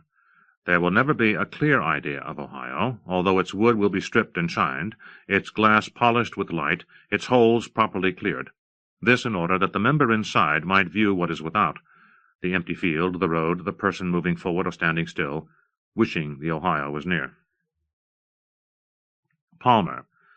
System or city which is shiftable. A palmer can be erected anywhere between the coasts. Perkins. 1. Term given to the body of Thompson in order that his physical form never desecrate his own name. 2. The god of territory. Prison cloth mourning. 1. Term applied to any day in which a construction site is enhanced with cloth dens and enclosures of a jailing capacity. 2. Period of any disciplinary term in which the felon must construct a usable garment from the four things: soil, straw, bark, and water. The mourning is an extensive period and will often outlast the entire sentence. Private house law. Rule of posture for house inhabitants stating one's desired position in relation to the father. One must bend forward, bring food, sharpen the pencil. Never may one stand on higher ground than it, nor shed the harness or grip the tunic tightly when it is present. Its clothes must be combed with one's fingers, its speech to be written down, its commands to be followed, its spit to never, under any circumstances, be wiped from one's face. Professional sleepers. Members whose sleep acts perform specific, useful functions in a society. Clustered sleepers ward off birds. Single, submerged sleepers seal culprits in houses. Dozers heaped in cloth enhance the grasses of a given area, restore our faith in houses.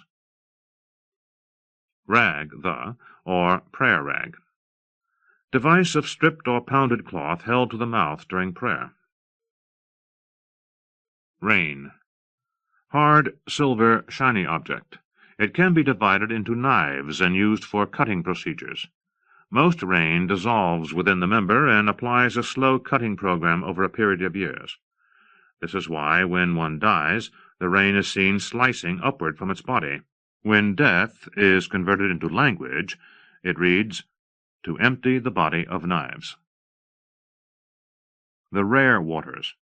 Series of liquids believed to contain samples of the first water.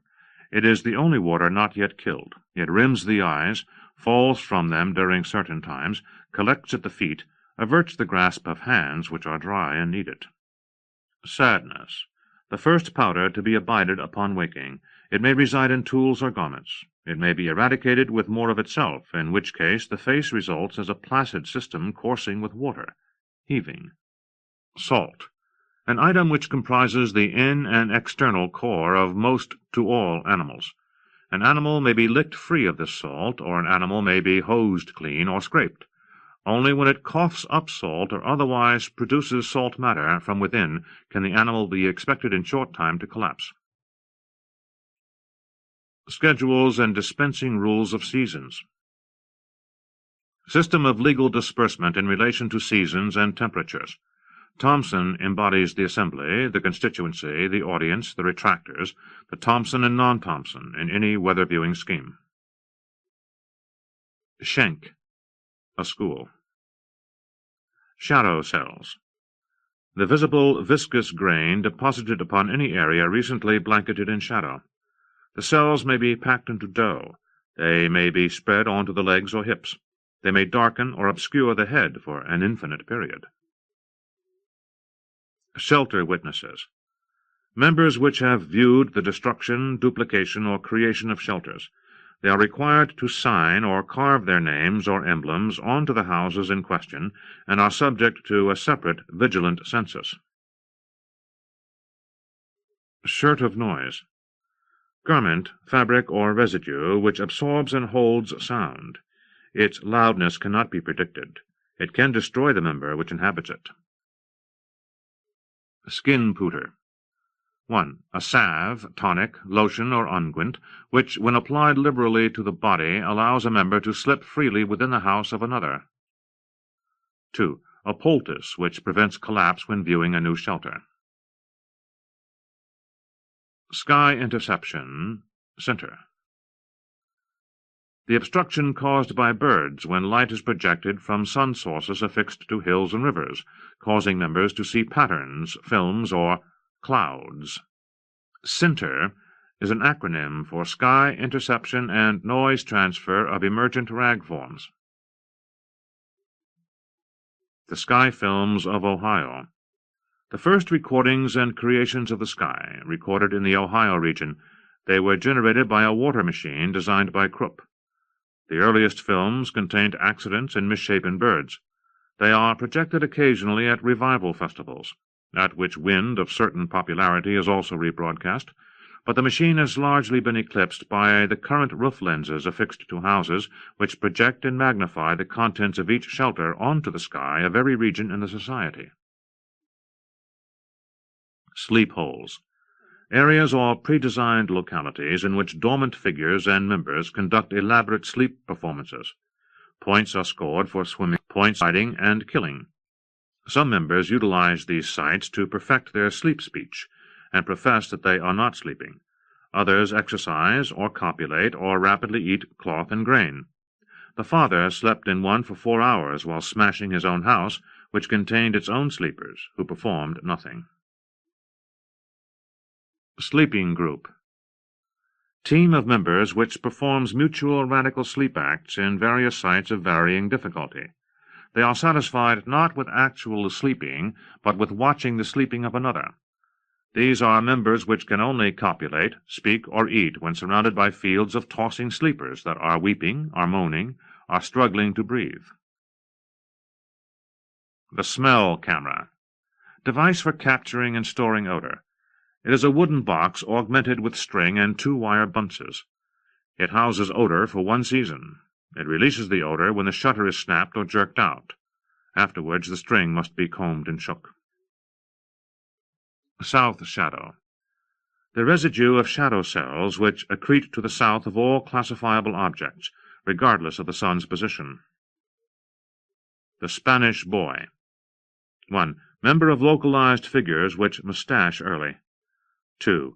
Item or remote personhood which demonstrates the 17 postures of fire while dormant or sleeping. Speed fasting experiments. Activity or practice of accelerated food abstention. It was first conducted in Buffalo. The record death by fasting occurred in 2 days through motor starving and exhaustion, verbal. Stink point. Moment of time slightly forward from the moment of time of another. Since all odors issue first into a fraction of the future, allowing them to fall into a member advancing in time, any member achieving or arriving in a stink point is also said to be a creator and co-conspirator of any smells and smell systems in the society. Storm lung. Object which can be swallowed to forestall the effects of weather upon a body. String theory of fatigue. System or technique of diagnosing the level of tiredness or unwillingness in a member by covering it with medical ropes. Strup. Method of in-gazing applied to one's own body or house. To strup is not to count these things, nor can it mean to analyze, assess, or otherwise hold an opinion of a house or body. It refers strictly to a method of viewing that is conducted with a tilted or cloth-covered head. Sub-feet walking rituals. Series of motion exercises conducted with hidden, buried, or severed leg systems. It was first named when members were required to move through tracts of high sand. The act was later repeated when the sand had faded. It is the only holiday in which motion is celebrated. Revelers honor the day by stumbling, dragging forward on their arms, binding their legs with wire, lying down and whispering, not being able to get up. The sun. 1. Origin of first sounds. Some members of the Society still detect amplified speech bursts emanating from this orb, and have accordingly designed noise mittens for the head and back. A poetic system was developed in 30 based on the 17 primary tonal flues discharging from the sun's underskin. 2. Unit of surge devised by Greenberg. Sun stalls. Abrupt disruptions in the emissions of the sun. They occur in the blazing quarter strips which flap. There begins a clicking or slow sucking sound. Members standing below arch or bend. They raise a hand to the ear or eye. Form a cup or shield. Sun stick. Item of the body which first turns towards sun when a member dies, sleeps, collapses. This item is further the pure compass toward tracts that are heated and safe, also called true places. Synchronized family walking training. Method of motion unison practiced by members in teams inhabiting larger, divergent cloth shelters. Instruction was first elaborated by Nestor. Later, Crawford refuted Nestor's system, and a national standard was established. Temperature law. The first, third, and ninth rule of air, stating that the recitation or revocation of names, or any calling forth in any manner of any person or thing, shall for all time alter the temperature of a locality. Theory of invisibility. Plante, G's, notion that the body put forth by any given member is a shield erected around an invisible or empty core, which can be arrived at and later subdued with small knives and the fingers. The thong. Leatherized ladle, spoon, or stick, affixed often to the tongue of a member. It is considered the last item of the body. After demise, it may be treated with water to discern the final words of a person. Topographical legend and location of food nooks. System of overmaps depicting buried food quadrants, sauce grooves, and faults of fissures in which grains and beans are caught. The cloth form of the map can be applied to the bodies of animals, to clarify areas in which edibles might have amassed. The Tower period. Age of principal house inscriptions. Text was first discovered embedded in the house during this era. Shelters of the time were fitted with turrets and wires, poles, needled roofs, domes. Members were hired to read aloud the inscriptions of each house, and holidays were formed to ritualize these performances, with food as a reward for orators that did not weep or otherwise distort the message carved into the house. Treasure of possible enunciations. Catalogue of first, last, and intermediate lexia. It includes all possible words and their unutterable opposites. Other than Thomson's Bank of Communicable Desire, no other such comprehensive system exists. Tree bread. The victuals in concert with 3 systems. Tungsten. 1. Hardened form of the anger and rage metals. 2. Fossilized behavior, frozen into mountainsides, depicting the 7 scenes of escape and the 4 motifs of breathing while dead. The tunic. 1. Textile web, shared and worn by all members of a society. It is the only public garment. Never may it be cast off, altered, shrunk, or locally cleaned. Its upkeep is maintained under regulation of the Universal Storm Calendar, which deploys winds into its surface to loosen debris and members or persons that have exceeded their rightful term of inhabitation. 2. Garment placed between pre-age boy and girl members to enlarge or temporarily sell the genitals and shank during weather birthing. Universal Storm Calendar. 1. Thomson system of air influence. Inexplicable. 2. System of storm reckoning for the purpose of recording past weather and calculating dates and sites for future storms. The Society completes its house turn under the sun in the span of autumn. The discrepancy between storms is inescapable, and one of the major problems for a member since his early days has been to reconcile and harmonize wind and rain reckonings. Some peoples have simply recorded wind by its accretions on the rag, but as skill in storage developed, the prevailing winds generally came to be fitted into the tower. The calendar regulates the dispersal, location, and depth of every wind and rain system in existence. 3. Game, abbreviated to USC, or US, played by children, in which body mimics air. Weather birthing. 1. The act or technique of selecting and reciting certain words within given, fixed sky situations with the intent of generating, enhancing, or subtracting weather from a given area in the society. 2. Burning the skin of a member to alter the sky shapes of a locality. 3. Process occurring pre-spasm between the hips of children. This includes any exceptional change in the speed of air transpiring between two or more members, figures, or persons. 4. The act of placing powders or other grains in the mouth while speaking to alter the temperature of a local site. 5. Whispering while holding birds in the mouth. The weather killer. 1. Person, persons, or team which perform actual and pronounced killings of the air. They are a man, men, a girl, and an animal, 2 boys with sleds and sticks, or women walking with wire. Their works were first uncovered at the wind farm. They exist as items which are counter-Thompson, given that they kill what he has made. 2. Sky-killing member. In the middle and late periods, a man devised a means for harming the air. Little is known of him except that he termed himself a weather killer and referred to others like him, located in America, Palmer, and elsewhere. The works of these practitioners were in some part buried at the wind farm, the home site on NN63 in Texas. They have rubbed shapes onto paper, peeled sound out of rock, discovered pictures inside sticks, acts which all then collapse, shrink, extinguish what is breathed. Western worship boxes. The smallest structures, designed to fit precisely one body. They are rough-walled and dank, wooden and finely trimmed, the only areas of devotion. When more than one body enters to worship as a team, the box cavorts. The wind gun. A sequence of numerals, often between the numbers 12 and 13, which, when embedded or carved as code into the field, re-instruct wind away from an area.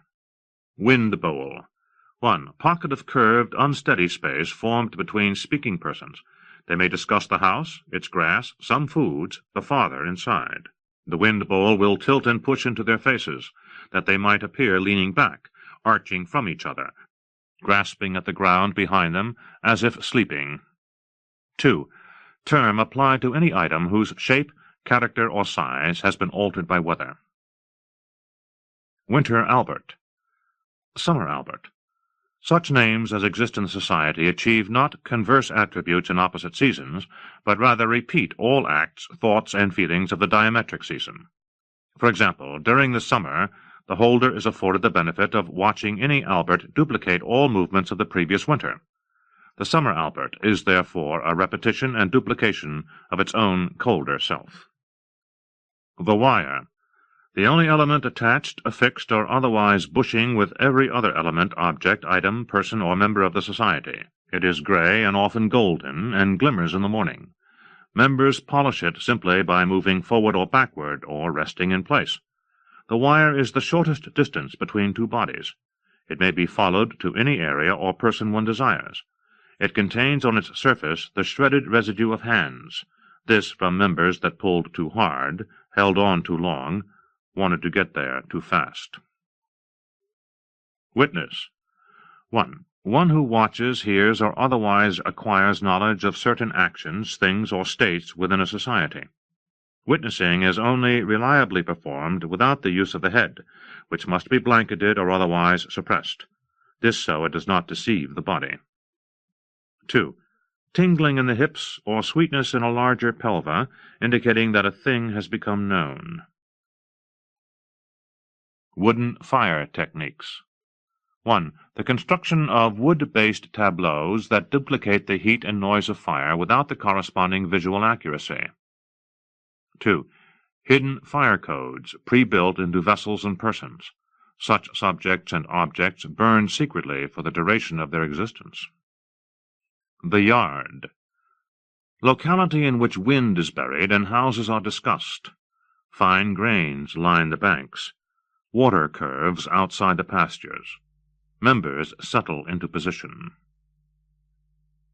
Nominated by conjunctions.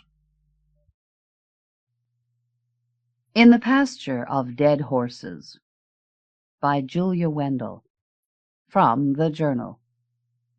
Light rain, and I'm car-bound, fiddling with my keys, watching my helmeted children repeat themselves on the backs of saddled ponies circling a weather-worn ring north of Baltimore. So around and around the ring I imagine you must have wheeled, as the mustached trainer, nervously cropping his thigh, barked pointers from center ring, my mother seeming to float above her cut-back saddle as you racked on. I'd heard of the ribbons you sported before the war, before your trainer was called to the North Sea and the groom to the South Pacific, before my mother, ambushed by marriage and childbirth, left too, and returned to the house of her childhood. 50 years of opening the same window to the usual shadows and drafts, daylight struck over and over. I'd ride over you, coaxing my pony down the hillside that cradled your secret of bones. Impatient in your dark nest, you'd kick inside the earth, the hillside shimmering. Though you were not so much as an indentation, your bones lay beneath.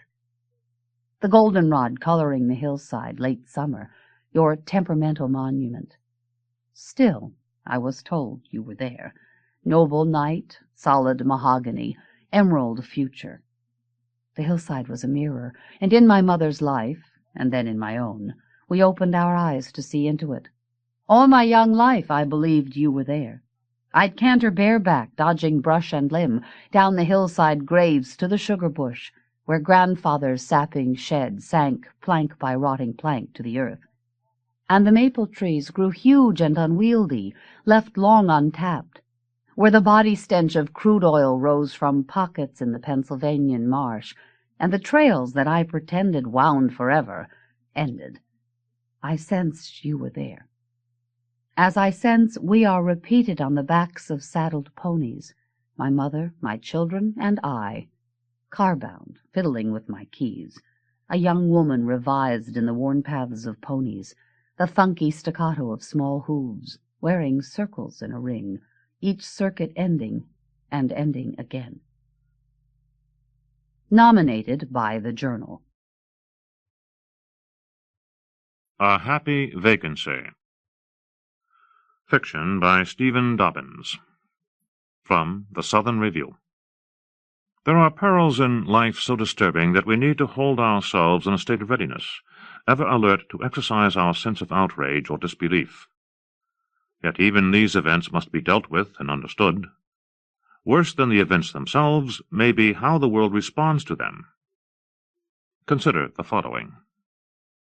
Jason W. Plover, a poet with 6 books, was killed when a pig tumbled out of the sky and crushed him as he was crossing Massachusetts Avenue against the light at Harvard Square. The pig was a 700-pound boar being used in a film about a bank robbery. A helicopter had been transporting it from a farm in Lexington to Memorial Drive along the banks of the Charles River, where a famous actress was waiting, as well as a Brinks truck rented for the afternoon. It was a key scene involving the use of the pig as a porcine roadblock. The pig had been doped, but not enough. It woke, saw daylight, heaved its huge frame toward the open door of the helicopter, breaking its bonds, and took a fatal step, a 600-foot step with Jason W. Plover as its destination. No telling what the pig thought. Its mind was probably a mass of question marks. It was early September, and trees were beginning to turn color. The sky was blue, the weather mild, and the view must have been marvelous. An idea having to do with a possible mistake was perhaps being assembled in the pig's dim brain when it squashed Jason Plover into a splop of jelly. One of the witnesses spoke of hearing a squeal. Another described a pig on a man's shoulders. A third spoke of seeing an angel falling out of the air. People paused, looked up, and saw what appeared to be a pink cloud dropping fast. Much was made of the fact that Jason Plover had been crossing against the light, that he had not waited. He had been on his way to a lunch meeting at the Harvest with his editor, Josie Kahn. A 7th book of poems was already in manuscript, and he was eager to rush it into print. Jason Plover was always in a hurry. Had he been a tad less serious, a tad more casual, he might be with us still today. But seriousness had amounted to Jason Plover's trademark. He had been a tall, heavy-set man, fond of wearing a thick tweed overcoat that made his figure resemble a rolled-up mattress. When he walked, he liked to set his entire foot flat upon the ground before lifting it for the next step. His heavy tread was well known in the halls of the English department at Tufts, where he had taught for 15 years. He had vast and subtle black eyebrows, which he could wield as a samurai wields his sword.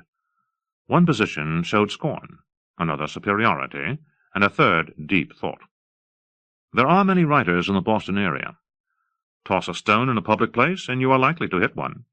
But for seriousness, sheer, bullying, heavy-lidded, I'm the most important poet on God's green acre seriousness, Jason Plover had the rest of the writers beat. Now, all was changed. The headline in the Boston Herald read, "Plummeting Porker Pulverizes Poet." In the same way Jason Plover had taken liberties with the truth when alive, so had the headline writer at the Herald taken liberties with the truth in announcing Plover's death. He wasn't pulverized, he was squashed. No matter. Plover had had a wife, Harriet Spence, who was an associate professor of feminist studies at Tufts.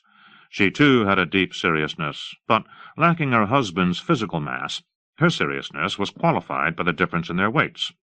Additionally, she had a certain lightness of soul and imagined herself someone who could take a joke. She was an attractive 40-year-old woman, tall and statuesque, with dark red hair. She first had a glimmer of the changes that lay before her when she entered the faculty room at Tufts the day after her husband's death. She assumed one of her colleagues was telling a funny story because the 8 or 9 faculty members were laughing with an abandon she had never before witnessed within these walls.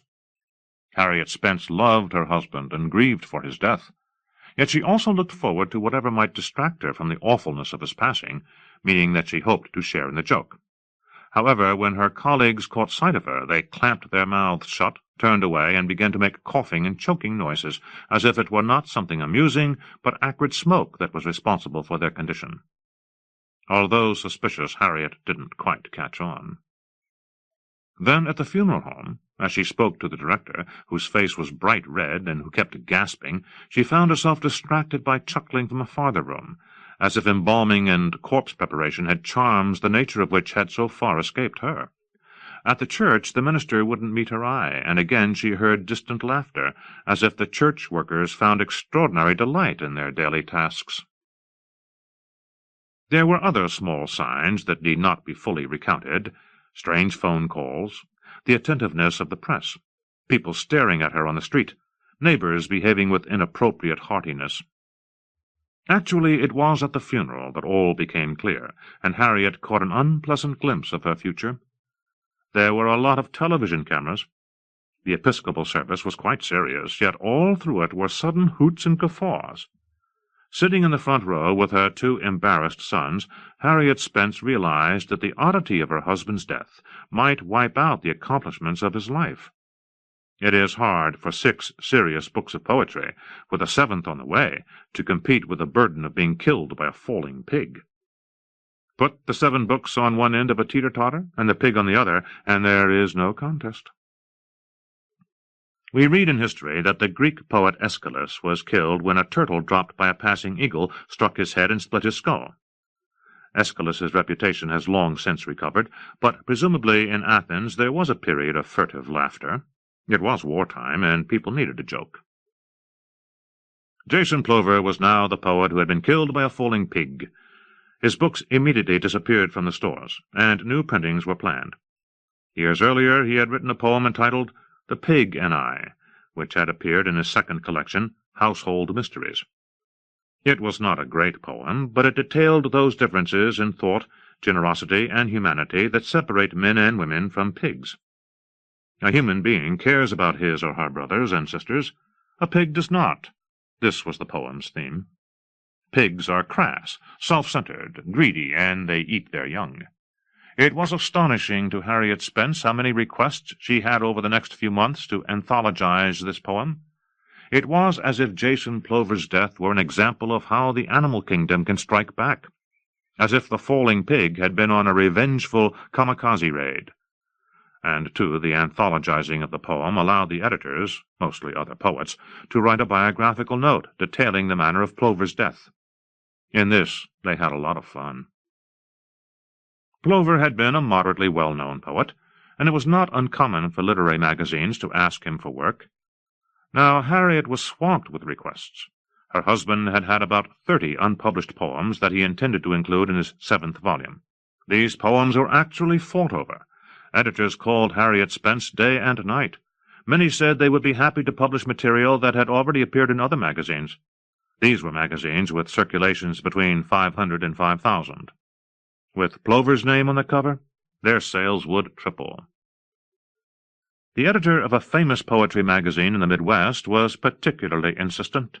Some years before, he had given up publishing poems for their own sake and had devoted himself to theme issues, which gave all the work in his magazine a decorative cast and let poets feel that their work was being rejected because it wasn't sufficiently about fatherhood or nature or cemeteries or home-owning or buying a dog. The fact that this approach to poetry trivialized the medium appeared to be part of the point. This editor called Harriet Spence a dozen times. He was planning a pig issue, and it wouldn't be complete without a poem by Jason Plover. In vain did Harriet tell this man that her husband had no other poems about pigs. "Any kind of poem will do," said the editor. Not even its quality was important. He would even take an unfinished poem in an early draft, even rough notes, mere jottings. What was important was the theme, and he could not possibly have a pig issue without a poem by Jason W. Plover. The editor would even pay double the rates, and he was angry when Harriet refused to send him anything. He seemed to think she was attributing a seriousness to poetry that his theme issues were hoping to deny. Harriet Spence's life became increasingly difficult. Not only was her husband transformed into a figure of fun, but she too became amusing because she had been married to him. There was a facial expression that Harriet came to recognize as the "Oh, you're the woman whose husband was killed by falling pig" expression. People would try to be sympathetic, yet giggle at the same time. They would cover their mouths and look away, and their eyes would water. Because her husband had really been killed, and because people liked to imagine they possessed some shred of decency, very few made jokes to her face, yet when they saw her coming they were clearly prepared to be amused. Even the most serious of us seek out chances to partake of the long slide into laughter. There is a sweetness to that wonderful forgetting that makes us crave it. Had Jason Plover been a plumber or a postman, the humor would not have been so great. But being a poet with a deep seriousness, he was especially vulnerable. Jason Plover had had a characteristic gesture. He would join his thumb to the fingertips of his left hand. He would draw back all 5 digits about an inch toward the palm, pause, then shoot them forward as he opened his hand wide, duplicating, as it were, a miniature explosion. It was a dismissive gesture. Something small and inconsequential was being blown away. He would make this gesture at the end of summing up another poet's work, or when discussing an inferior poem. He would make it after discussing another writer's intellect or chance of true success. It was a summing-up sort of gesture. No telling who made it first after Jason Plover had been squashed by the falling pig, but soon Harriet Spence began noticing it all over Cambridge. And she came to understand that the gesture, the little outward puff of fingers, now referred to Jason Plover himself. Events had conspired to blow him away. Harriet's sons were deeply depressed. Frank was a junior at Boston University. Charles was a senior at Harvard. 3 weeks after their father's death, they dropped out of school. They spoke of needing to visit the West Coast to see what was going on. They regretted that their name, Plover, was sufficiently unusual to remind people about that poet, their father, who had been squashed by a falling pig. They discussed new names, Jacobs and Wellerby and McBride. They were intelligent young men who had had a clear sense of a bright future. Now they felt their lives were over, unless they changed their names and moved to another part of the country. They needed something like the FBI's Witness Protection Program. Harriet tried to dissuade them, but in her heart she knew they were right. Her own teaching had suffered immeasurably from the particulars of her husband's death. For one thing, strangers began sitting in on her classes. There was always a whispering, and once she heard an oink oink from the back of the room. "Perhaps you should take a leave," her chairman told her. He was a tweedy, bearded man who liked to rub his stomach when he talked. "It's all so ridiculous," said Harriet. "It is, rather," said the chairman. "Think of being killed by a falling pig." And the chairman covered his mouth with his hand. "No, I don't mean that," said Harriet. "I mean people's response to his death." "I would have given my left foot to have seen it," said the chairman. "No offence intended." And so Harriet Spence took a leave. A psychiatrist friend wrote a letter saying that Harriet's mental health would be seriously damaged if she continued to teach. The dean made no problems. Actually, when she sat waiting to see him, she heard gales of laughter from his office, and when several men came out, they refused to meet her eye. Harriet had a fairly large amount of money from Jason's publisher due to his increased sales and rights to his poem, The Pig and I. His new book was to be called Transcendent Moments in the Spiritual Felt, and the editor, Josie Kahn, wanted to change the title to Pigging Out, or Pork Thoughts. Harriet refused, even though Josie said it could mean an extra $10,000. "To think," said Josie, "I was so close I would have given anything to see it happen. It must have been absolutely celestial." One night in late October, while Harriet was boxing up Jason's clothes to give to the Tufts Impoverished Students' Fund, she thought, "I'm sick of Jason's poetry. I'm sick of the life we had together." Then she glanced around guiltily, as if afraid her thoughts had been overheard. Harriet had never until now questioned her life with Jason. Her husband had been a highly respected poet, and she was a highly respected feminist thinker, whose 2 books were used in classes at more than 30 colleges and universities across the country. They had often been invited out to dinner and were much in demand for the quality of their conversation. Jason Plover's high seriousness and Harriet Spence's moderate seriousness were given a value that was almost monetary. It paid for a lot of meals. When Jason's opinion was asked, the other guests fell silent. Jason would rub his jaw, manipulate his black eyebrows, and enter his sentence much in the way an icebreaker enters a frozen sea. He had liked to make harumphing noises and to clear his throat. He liked to make that little exploding gesture with the fingers of his left hand. And while Harriet's own ego was not so tied up in her conversational abilities, she too liked being someone to whom other people listened. This too had changed. People now listened to her because her husband had been killed in a ridiculous manner. She could have said nothing but doo-da, and her listeners would have been pleased. She could have done no more than whistle, and if she had grunted like a pig, oh, how happy people would have been. As a result, Harriet Spence came to question the value of her former life. Had it ever been the content of her speech that people valued? Was it not her serious manner and her husband's even more serious manner? Was it not to their curriculum vitae, rather than their voices, that people listened? And now her vita was radically altered. She had a sense of the shallowness of her Cambridge life and the superficiality of what she had valued. She saw that the deep seriousness with which her life had been swaddled was simply a buffer. It had existed to keep people at a distance. It indicated she had a certain importance and needed to be treated with respect. It had been the strangler of spontaneity and impulse. It had rigidified her life as if she had been dipped in concrete. These realizations caused her a chagrin that was even greater than the embarrassment she had felt because of how Jason had died. Indeed, she now saw that the manner of her husband's death was almost fortunate, because it revealed the lie she had been living. She had loved her husband and had forgiven him his foolishness, but she saw that his final gift to her had been the absurdity of his death, because it opened to her a new life, a new way of living. So it was that 7 weeks after her husband's death, Harriet closed up her house in Cambridge and moved to Ann Arbor. Her 2 sons had already disappeared, and she knew of them only by brief postcards from California signed McGillicuddy. Harriet's undergraduate degree had been in clinical psychology, and she got a job at a hospice. She was drawn to the idea of people dying in bed surrounded by others who loved them, or at least who had deep respect for them as human beings, and for the whole experience of death. For her, death had become a joke, a dreadful buffo, and she needed to make it big again. The process of dying, Harriet told a cancer patient, is a process that begins with birth. It continues while we occupy ourselves with what is important in our lives, our careers, our families, our pleasures. Our death accompanies us all through our years, gradually taking our place until it exchanges itself for us completely. The event, which will soon occur in your life, has been preparing itself for every moment of your life. But mostly she didn't counsel anybody.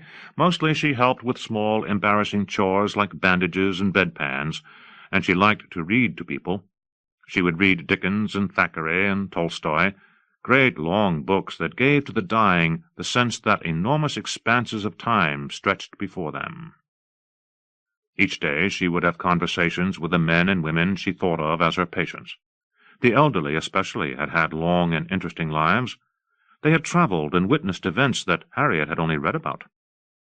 "I didn't know Lawrence of Arabia personally," said one old man, "but I often saw him from afar when I was in Damascus." "I was a freshman at Clark when Freud presented his lectures," said an ancient lady. "Dr. Jung was there as well. He had a very pointed head." There was something about these stories that made time seem causal, and Harriet realized she was attempting to repair her sense of causality. Her husband's death appeared to lie outside causality. The malignant demiurge who hangs life's carrot before our eyes had been having his or her little joke. What do we do with an extremely serious poet? We kill him with a falling pig. Those people who had laughed at the manner of her husband's death, shouldn't they have been terrified? Didn't Jason's death indicate some awful truth about the cosmos? That if it has a divine direction, then its prime mover is whimsy? There was a doctor who often came to the hospice who was about Harriet's age. His name was Robert Chase. He was a tall, willowy figure with a mop of graying blonde hair. He never stood completely straight, but kept shifting as if the wind were tugging him this way and that. He would sway with his hands in the pockets of his white coat and look at Harriet with his deep blue eyes. "Do you ever read poetry?" Harriet asked him one day in the staff lounge. "Absolutely not," said Robert. "Did you hear about that poet in Boston who got killed by a falling pig?" "I read something about it," said Harriet. "You wonder how many times something like that misses us. You know, the truck that would have run us down if we had been just a little faster." "He had crossed against the light," said Harriet. "Probably one of those stress-ridden Type A personalities," said Robert. "I wonder what he did to relax." Harriet nearly said that Jason had collected first editions and had been her husband, but instead she closed her mouth and shrugged. "Whatever it was," she said at last, "it wasn't enough." After a few of these conversations, Robert Chase invited Harriet out to dinner. They went to a small Italian restaurant on the road to Ypsilanti. Robert kept looking at her, not out of curiosity or as if expecting anything from her, but just to rest his eyes upon her. "I think people try to make their lives too serious," said Harriet, as they shared a medium-sized antipasto. "Is that why you work at the hospice?" Robert wore a dark blue denim shirt and a bright yellow tie. Harriet liked how undoctorly he appeared. "I think I work there in order to see just how serious life can be. If you stare long enough at the most serious thing that life has in store for us," said Harriet, "then perhaps you can come out on the other side." "You mean on the side of laughter?" "Why not?" asked Harriet. "I mean, I don't intend to laugh at the people at the hospice. My job is to help them and make their departure more comfortable and less fearful. But me, what damage does such solemnity do to me? So I look at it and study it, and perhaps with time I'll grow accustomed to it." "Do you think that seriousness is connected to fear?" asked Robert. The tablecloth was a red and black cotton checkerboard. Robert kept moving the salt and pepper shakers from square to square as he listened. "I expect it's influenced by fear," said Harriet. She thought of her husband's seriousness, how it was like one of the garments he wore. Most often his laughter had been ironic or sarcastic or superior. His laughter had been judgmental, and as a result all his laughter had been serious. Was it possible to laugh without any element of judgment? Jason Plover's life had been an edifice that he had built to demonstrate the solemnity of his endeavour. Poor Jason, killed by a falling pig. His death had overturned the premises of his life.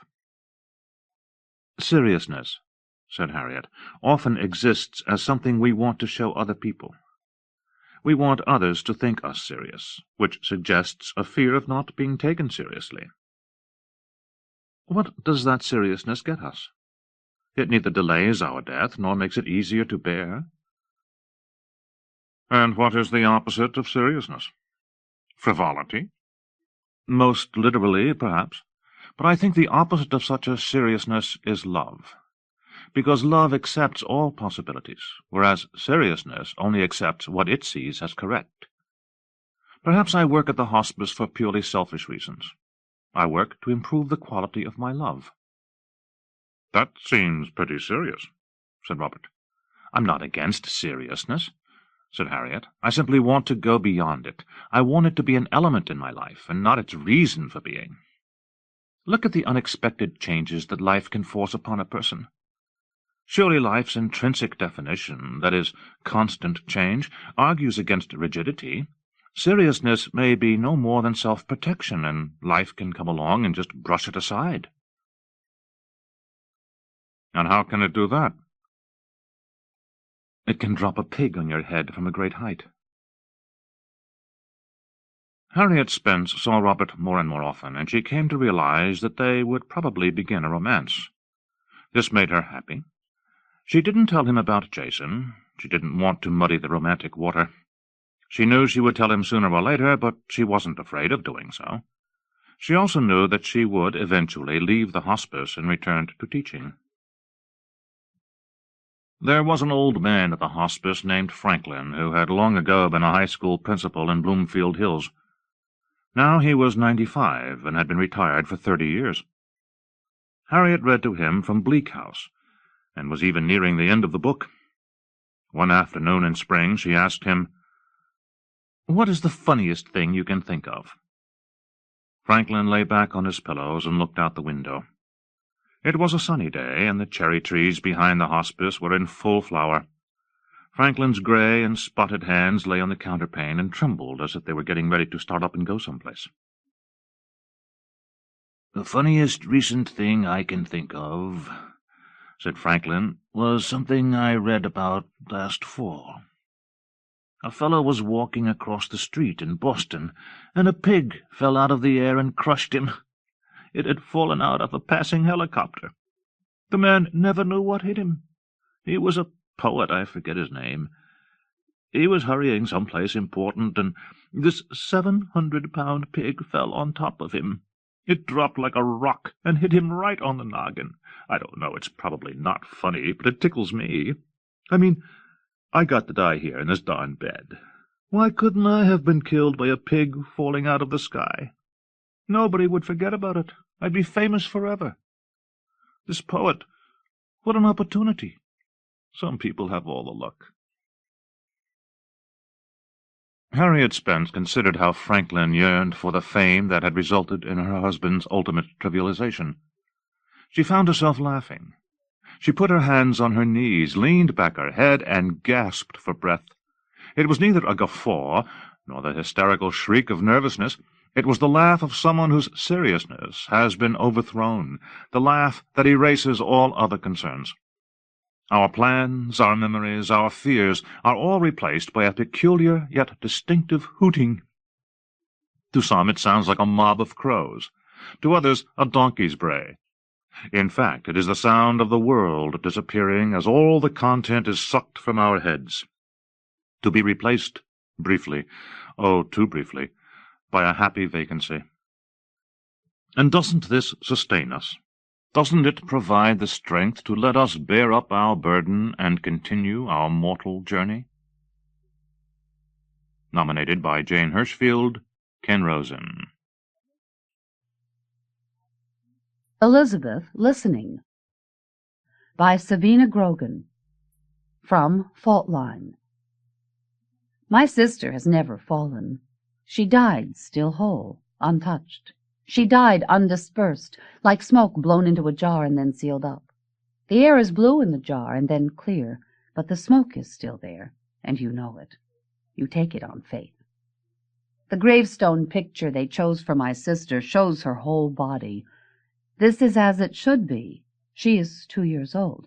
At that age, the head and the body are one. She has overalls on in this picture. She is sitting in shallow creek water and laughing. Her tufted hair, the blanched color of almonds. Her skin smelled of almonds, my mother has said. It was something in the medicine. Under the water, her legs are wavering. She is disappearing from the ground up, like smoke. I was 3 when Elizabeth died, but I remember the place where this picture was taken. My parents and I often walked in this park, through the redwood trees that spanned centuries. For years, whenever we came to this spot, my father would lift up our struggling dog and throw him the distance from the path to the creek below. "Swim, you bastard!" my father would yell, and our spaniel would splash down. He would sink for a moment, then fight to the surface, then swim. I laughed with my father to see the dog twist through the air, to hear his yelp as he fought his way up through the water, his furious sacrificial swimming. It is through her absence that I know my sister. When I became older, I needed some other friend than my father. She was this for me. She was this, too, for my mother, a figment who listened. "You were always your father's girl," my mother has said. Elizabeth loved me. My mother has told me what it was with Elizabeth dying, of the decay of her body, her soft child skin softening. My memory doesn't hold any of this. I remember our dog as he shook himself, shivering as he scrambled out of the water. And later, when I was no longer my father's girl, I remember Elizabeth, limitless, listening. Nominated by Fault Line. 6 Days, Some Rememberings, by Grace Paley. From Alaska Quarterly Review. I was in jail. I had been sentenced to 6 days in the Women's House of Detention, a 14-story prison right in the middle of Greenwich Village, my own neighborhood. This happened during the American War in Vietnam. I have forgotten which important year of the famous 60s. The civil disobedience for which I was paying a small penalty probably consisted of sitting down to impede or slow some military parade. I was surprised at the sentence. Others had been given 2 days or dismissed. I think the judge was particularly angry with me. After all, I was not a kid. He thought I was old enough to know better, a 45-year-old woman, a mother and teacher. I ought to be too busy to waste time on causes I couldn't possibly understand. I was herded with about 20 other women, about 90% black and Puerto Rican, into the bullpen, an odd name for a women's holding facility. There, through someone else's lawyer, I received a note from home, telling me that since I'd chosen to spend the first week of July in jail, my son would probably not go to summer camp because I had neglected to raise the money I'd promised. I read this note and burst into tears, real running down the cheek tears. It was true. Thinking about other people's grown boys, I had betrayed my little son. The summer, starting that day, July 1st, stood up before me day after day, steaming the city streets, the after-work crowded city pool. I guess I attracted some attention. You white girl, you never been arrested before?" A black woman about a head taller than I put her arm on my shoulder. "It ain't so bad. What's your time, sugar? I gotta do 3 years. You, huh?" 6 days. 6 days? What the fuck for? I explained, sniffling, embarrassed. "You got 6 days for sitting down front of a horse? Cop on the horse? Horse step on you? Jesus in hell, cops getting crazier and stupider and meaner. Maybe we get you out." No, I said. I wasn't crying because of that. I didn't want her to think I was scared. I wasn't. She paid no attention, shoving a couple of women aside. "Don't stand in front of me, bitch. Move over. What you looking at?" She took hold of the bars of our cage, commenced to bang on them, shook them mightily, screaming, "Hear me now, you motherfuckers, you grotty pigs! Get this housewife out of here!" She returned to comfort me. 6 days in this low-down hole for sitting in front of a horse. Before we were distributed among our cells, we were dressed in a kind of nurse's aide scrub uniform, blue or green, a little too large or a little too small. We had had to submit to a physical in which all our hiding places were investigated for drugs. These examinations were not too difficult, mostly because a young woman named Andrea Dworkin had fought them, refused a grosser, more painful examination some months earlier.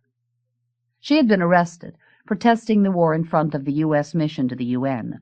I had been there too, but I don't think I was arrested that day. She was mocked for that determined struggle at the Women's House, as she has been for other braveries, but according to the women I questioned, certain humiliating, perhaps sadistic customs had ended, for that period at least. My cellmate was a beautiful young woman, 23 years old, a prostitute who'd never been arrested before. She was nervous, but she had been given the name of an important long-termer. She explained in a business-like way that she was beautiful and would need protection. She'd be okay once she found that woman. In the 2 days we spent together, she tried not to talk to the other women on our cell block. She said they were mostly street whores and addicts. She would never be on the street. Her man wouldn't allow it anyway. I slept well for some reason, probably the hard mattress. I don't seem to mind where I am. Also, I must tell you, I could look out the window at the end of our corridor and see my children or their friends on their way to music lessons or Greenwich House pottery. Looking slantwise, I could see right into Sutter's Bakery, then on the corner of 10th Street. These were my neighbors at coffee and cake. Sometimes the cell block was open, but not our 12 cells. Other times the reverse. Visitors came by. They were prisoners, detainees not yet sentenced. They seemed to have a strolling freedom, though several, unsentenced, unable to make bail, had been there for months. One woman peering into the cells stopped when she saw me. "Grace, hi!" I knew her from the neighborhood, maybe the park. Couldn't really remember her name. "What are you in for?" I asked. "Oh, nothing. Well, a stupid drug bust. I don't even use. Oh, well, forget it. I've been here 6 weeks. They keep putting the trial off. Are you okay?"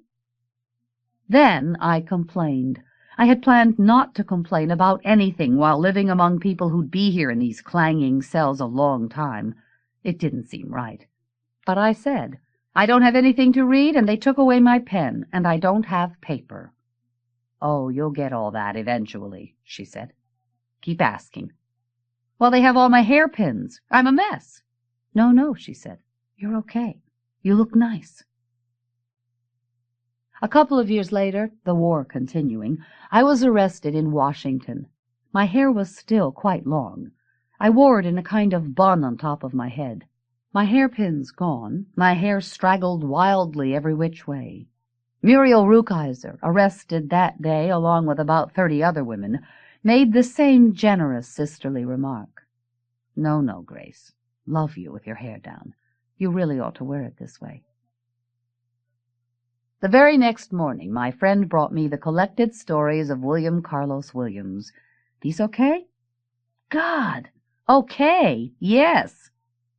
"My trial is coming up tomorrow," she said. "I think I'm getting off with time already done. Overdone. See you around?" That afternoon, my cellmate came for her things. "I'm moving to the 4th floor, working in the kitchen. Couldn't be better."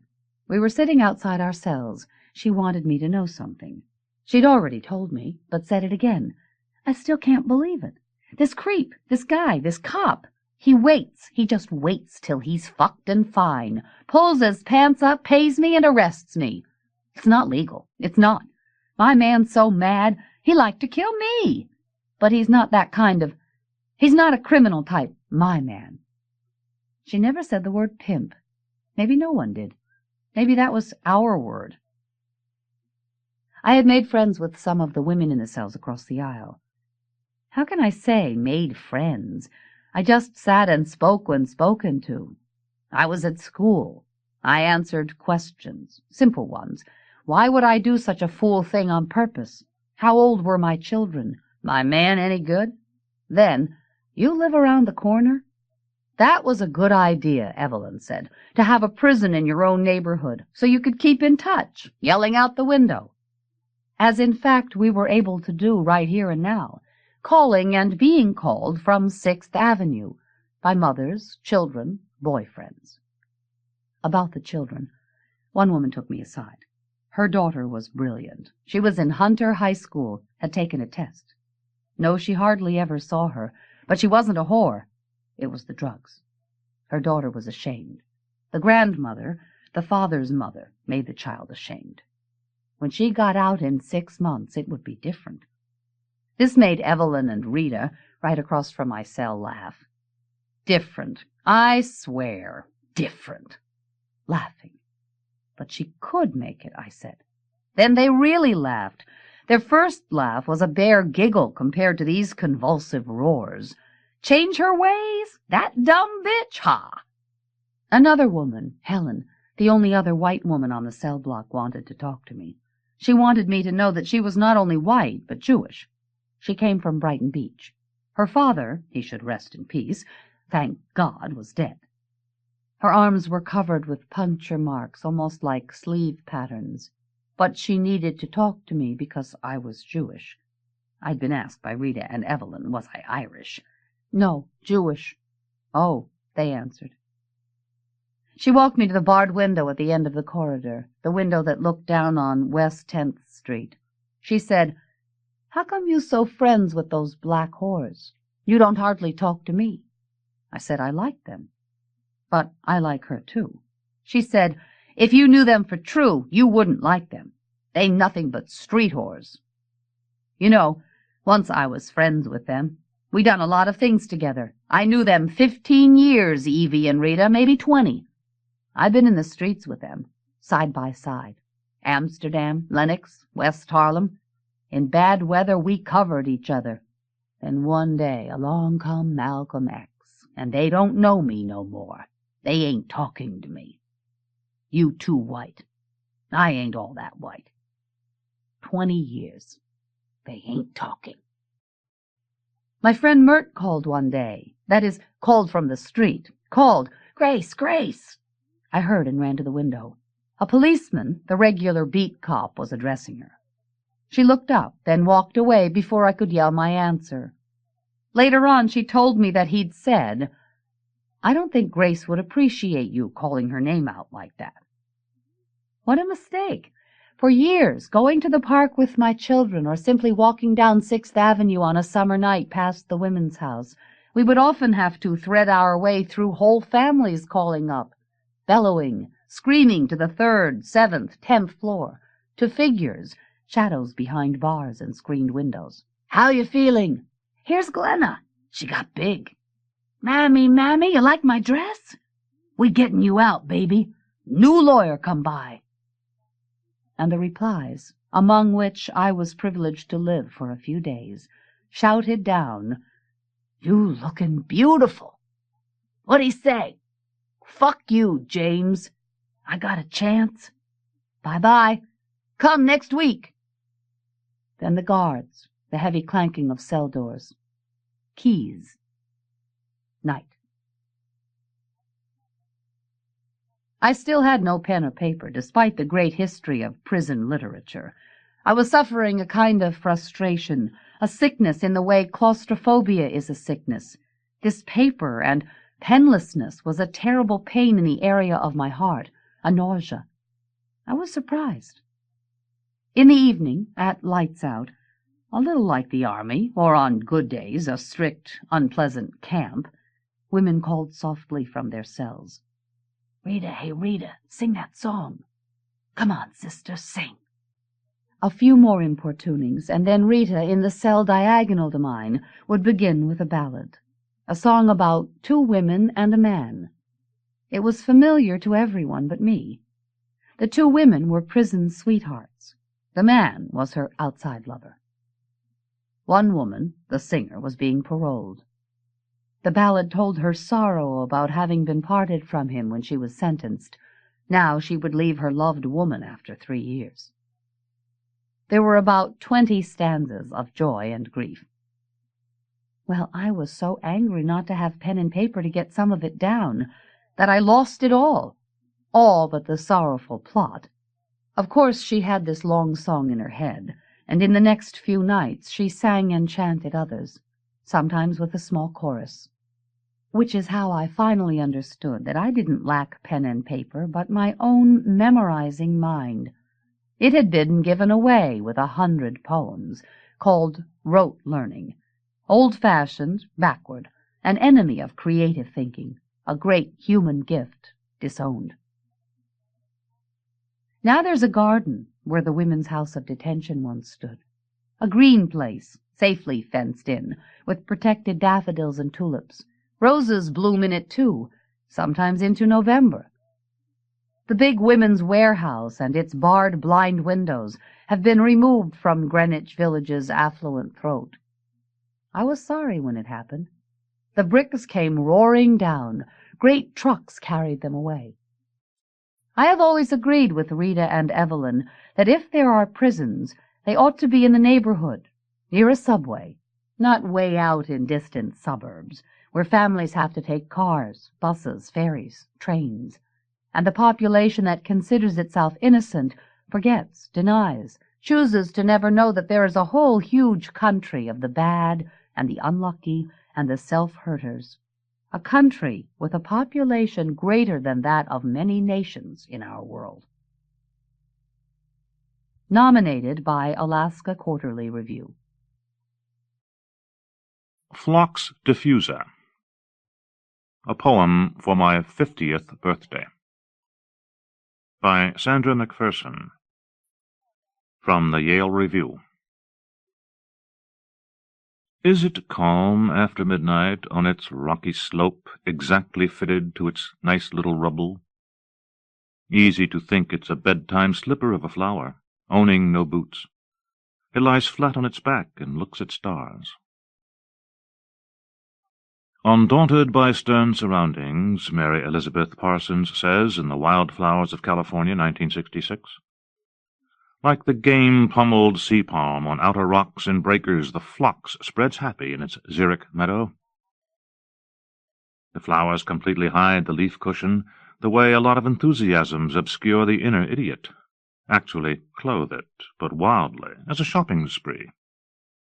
Charmed and usually older hikers want to lie right down beside it, star-like, delicate. The tiny crammed leaves live in a pocket of calm partly of their own making, and there they trap wind-blown particles that slowly become a nourishing soil. Taproots 8 to 15 feet. A throw-pillow bolted to granite.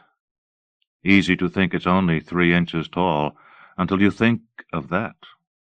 Think of that root. Nominated by Jack Marshall, Walter Pavlich, Sherrod Santos. The Ring of Brightest Angels Around Heaven. Fiction by Rick Moody, from the Paris Review. 1. The ruin, where my friend Jorge Ruiz spent some of his nights, was decorated in twisted car parts and fruitless conversation and post-industrial clutter, in the collision of strangers and in the flicker of lost opportunities. Some of it was decoration, some of it was left over from whatever manufacturing operation had occupied the space in the early decades of the century. There were, on the walls of the ruin, the melted shapes of obsolete computers, suspended from the wall on old meat-hooks. Those early desktop Macintoshes, typing tutors or flight simulators or unfinished novels still flashing anemically in green on their screens. Motherboards splayed on counters and at tables with microchips scattered around them like a new currency. Gutted stuffed animals stapled up on the wall and mangled dolls. Floors covered in straw and fiberglass and asbestos and metal shavings and bent nails and tattooing needles and syringes.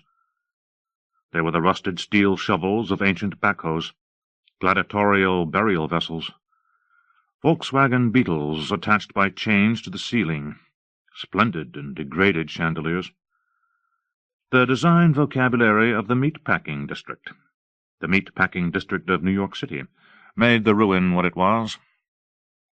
It seemed hard, back then, to imagine clubs, these kinds of clubs, without the meat-packers.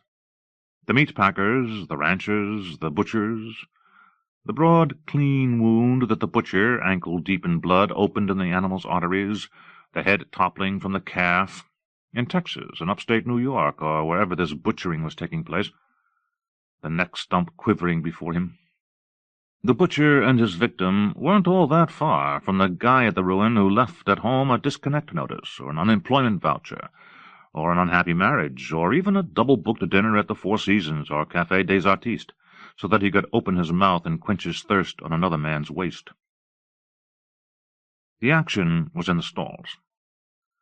Were these actual stalls, Jorge wanted to know, at first, like stalls from your public school transported into the ruin after they had outlived their usefulness over at PS 103? Or were they carefully decorated stall facsimiles, with artificial yet highly suggestive stall graffiti?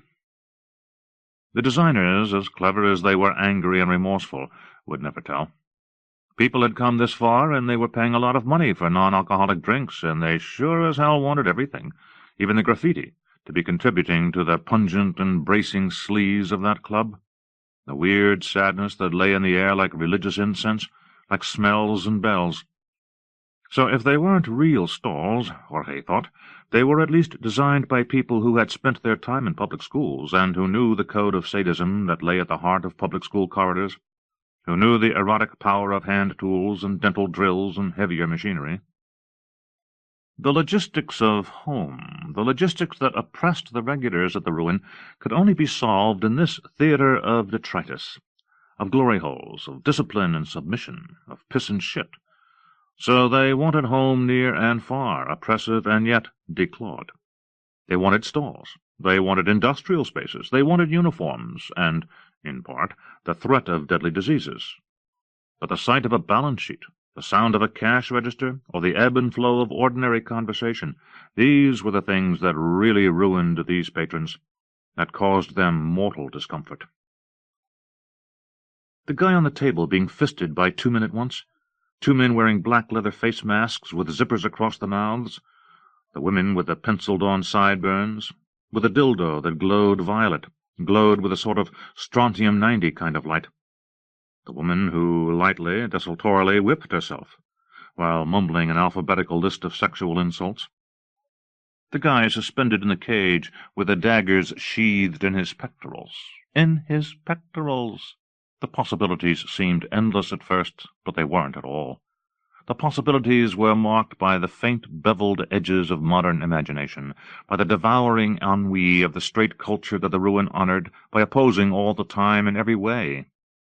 I mean, after a while, Jorge knew that the guy getting fisted was named Malcolm, and that he was an assistant stage manager of off-Broadway shows, and that he had a brother with cerebral palsy, just as Jorge knew that the woman with the dildo, who said her name was Huck, was from San Antonio.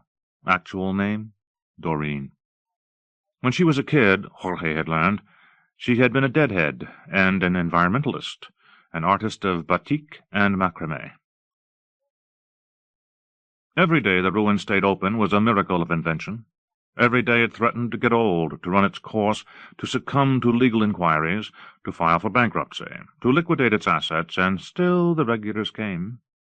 They waited for nightfall, for the early part of the evening to pass, when the breeders had all gone home to their genetic responsibilities. They waited eagerly, but without a choice. The ruin was like the psychiatric hospital where some of them had done time. It was a last-chance joint, with directions to the next last-chance joint. It was rock-bottom, with a trapdoor in it. Jorge told me so. And after all, he knew about eschatology.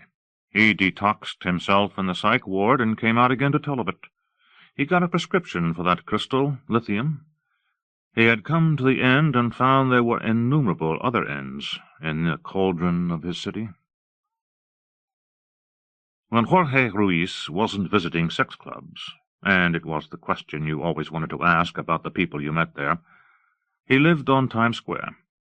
Middle 30s, medium height, perilously thin, hair in tiny steel coils, a large burgundy splotch on the left side of his face, a birthmark, a speaker of Spanish and English and Spanglish. He had left his mom, who lived alone in Union City, to come to Manhattan.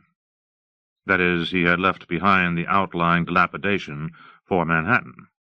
And Times Square was where he ended up, where it was cheap enough, where there was a high turnover of real estate because of death, terror, illness, and the sex industry.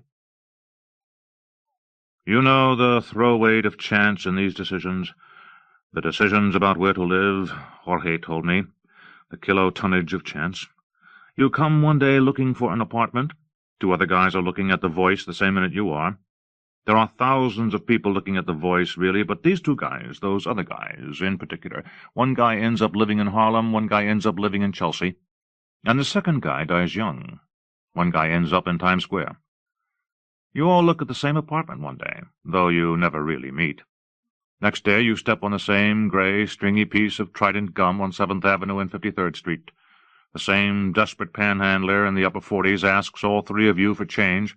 He's a guy I knew in college, now schizophrenic. You fire the same real estate agent. But you never meet. And in this way you figure out after a while how the people around you in New York City are like so much dark matter. You don't know who they are, you never meet them, but they shadow you. Your movements implicate one another. Your good stretches and disconsolate moments are one and the same. Other New Yorkers, they are exactly like your friends, your New Yorkers, except for one small detail, Jorge explained. They were born in the D.R., not Puerto Rico, maybe, or their hair is a lighter brown, or they really prefer tea to coffee, or prefer boys to girls, or girls to boys, or they prefer techno to house or house to techno, or they live in clubs like Lebanon, where people get stabbed, clubs that last a year or 2 and then are gone. These New Yorkers have 3 brothers instead of 2, or they never did drink, or never did start smoking that shit, or they never did finish school. Or they went to graduate school and now can participate in grand discussions about the city's duty to house the homeless, or about the dialectic of literary something or other that has at one end formalism and at the other hermeneutics. These people look exactly like other people you know. That guy passing on 46th Street looks exactly like the guy you met online at the Ziegfeld. That guy looks like someone from your gym. He's even carrying a gym bag.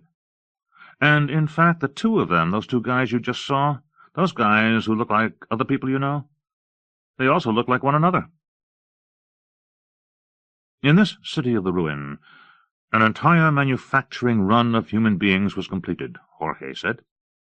And then the molds were all used 2, 3, maybe 4 times to save money on newer molds, and if you are lucky you never meet your own double, if you're lucky.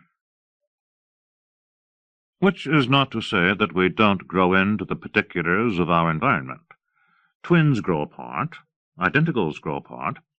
Ultimately, we and our doubles, all of us, are seized by vain idiosyncratic quirks. Landscape works on people the way diet does, or the way local television broadcasting does. People grow apart. They get kinks. Like it says in the Gospels, fortunate is the lion that the human will eat, so that the lion becomes human. So Jorge Ruiz, who lived in a neighborhood with 1,000 kinds of nakedness, came to see nakedness as his vocabulary. With it, he tried to explain things, his merciless depression, for example. Jorge lived over a store that sold knives just around the corner from a pickup spot called Sally's. The new Sally's, that is. The name was lettered in the opaque window on 43rd in browned, unsticky masking tape. Sally's was as venerable in the world of transsexual hustlers as, say, the Algonquin, only a few blocks away, was venerable to the charlatanical writers of the 60s and 70s. The old address, the old Sally's, had burned somehow, before Jorge got there. Suspicious activity, an unhappy or confused trick, a shortfall in protection money.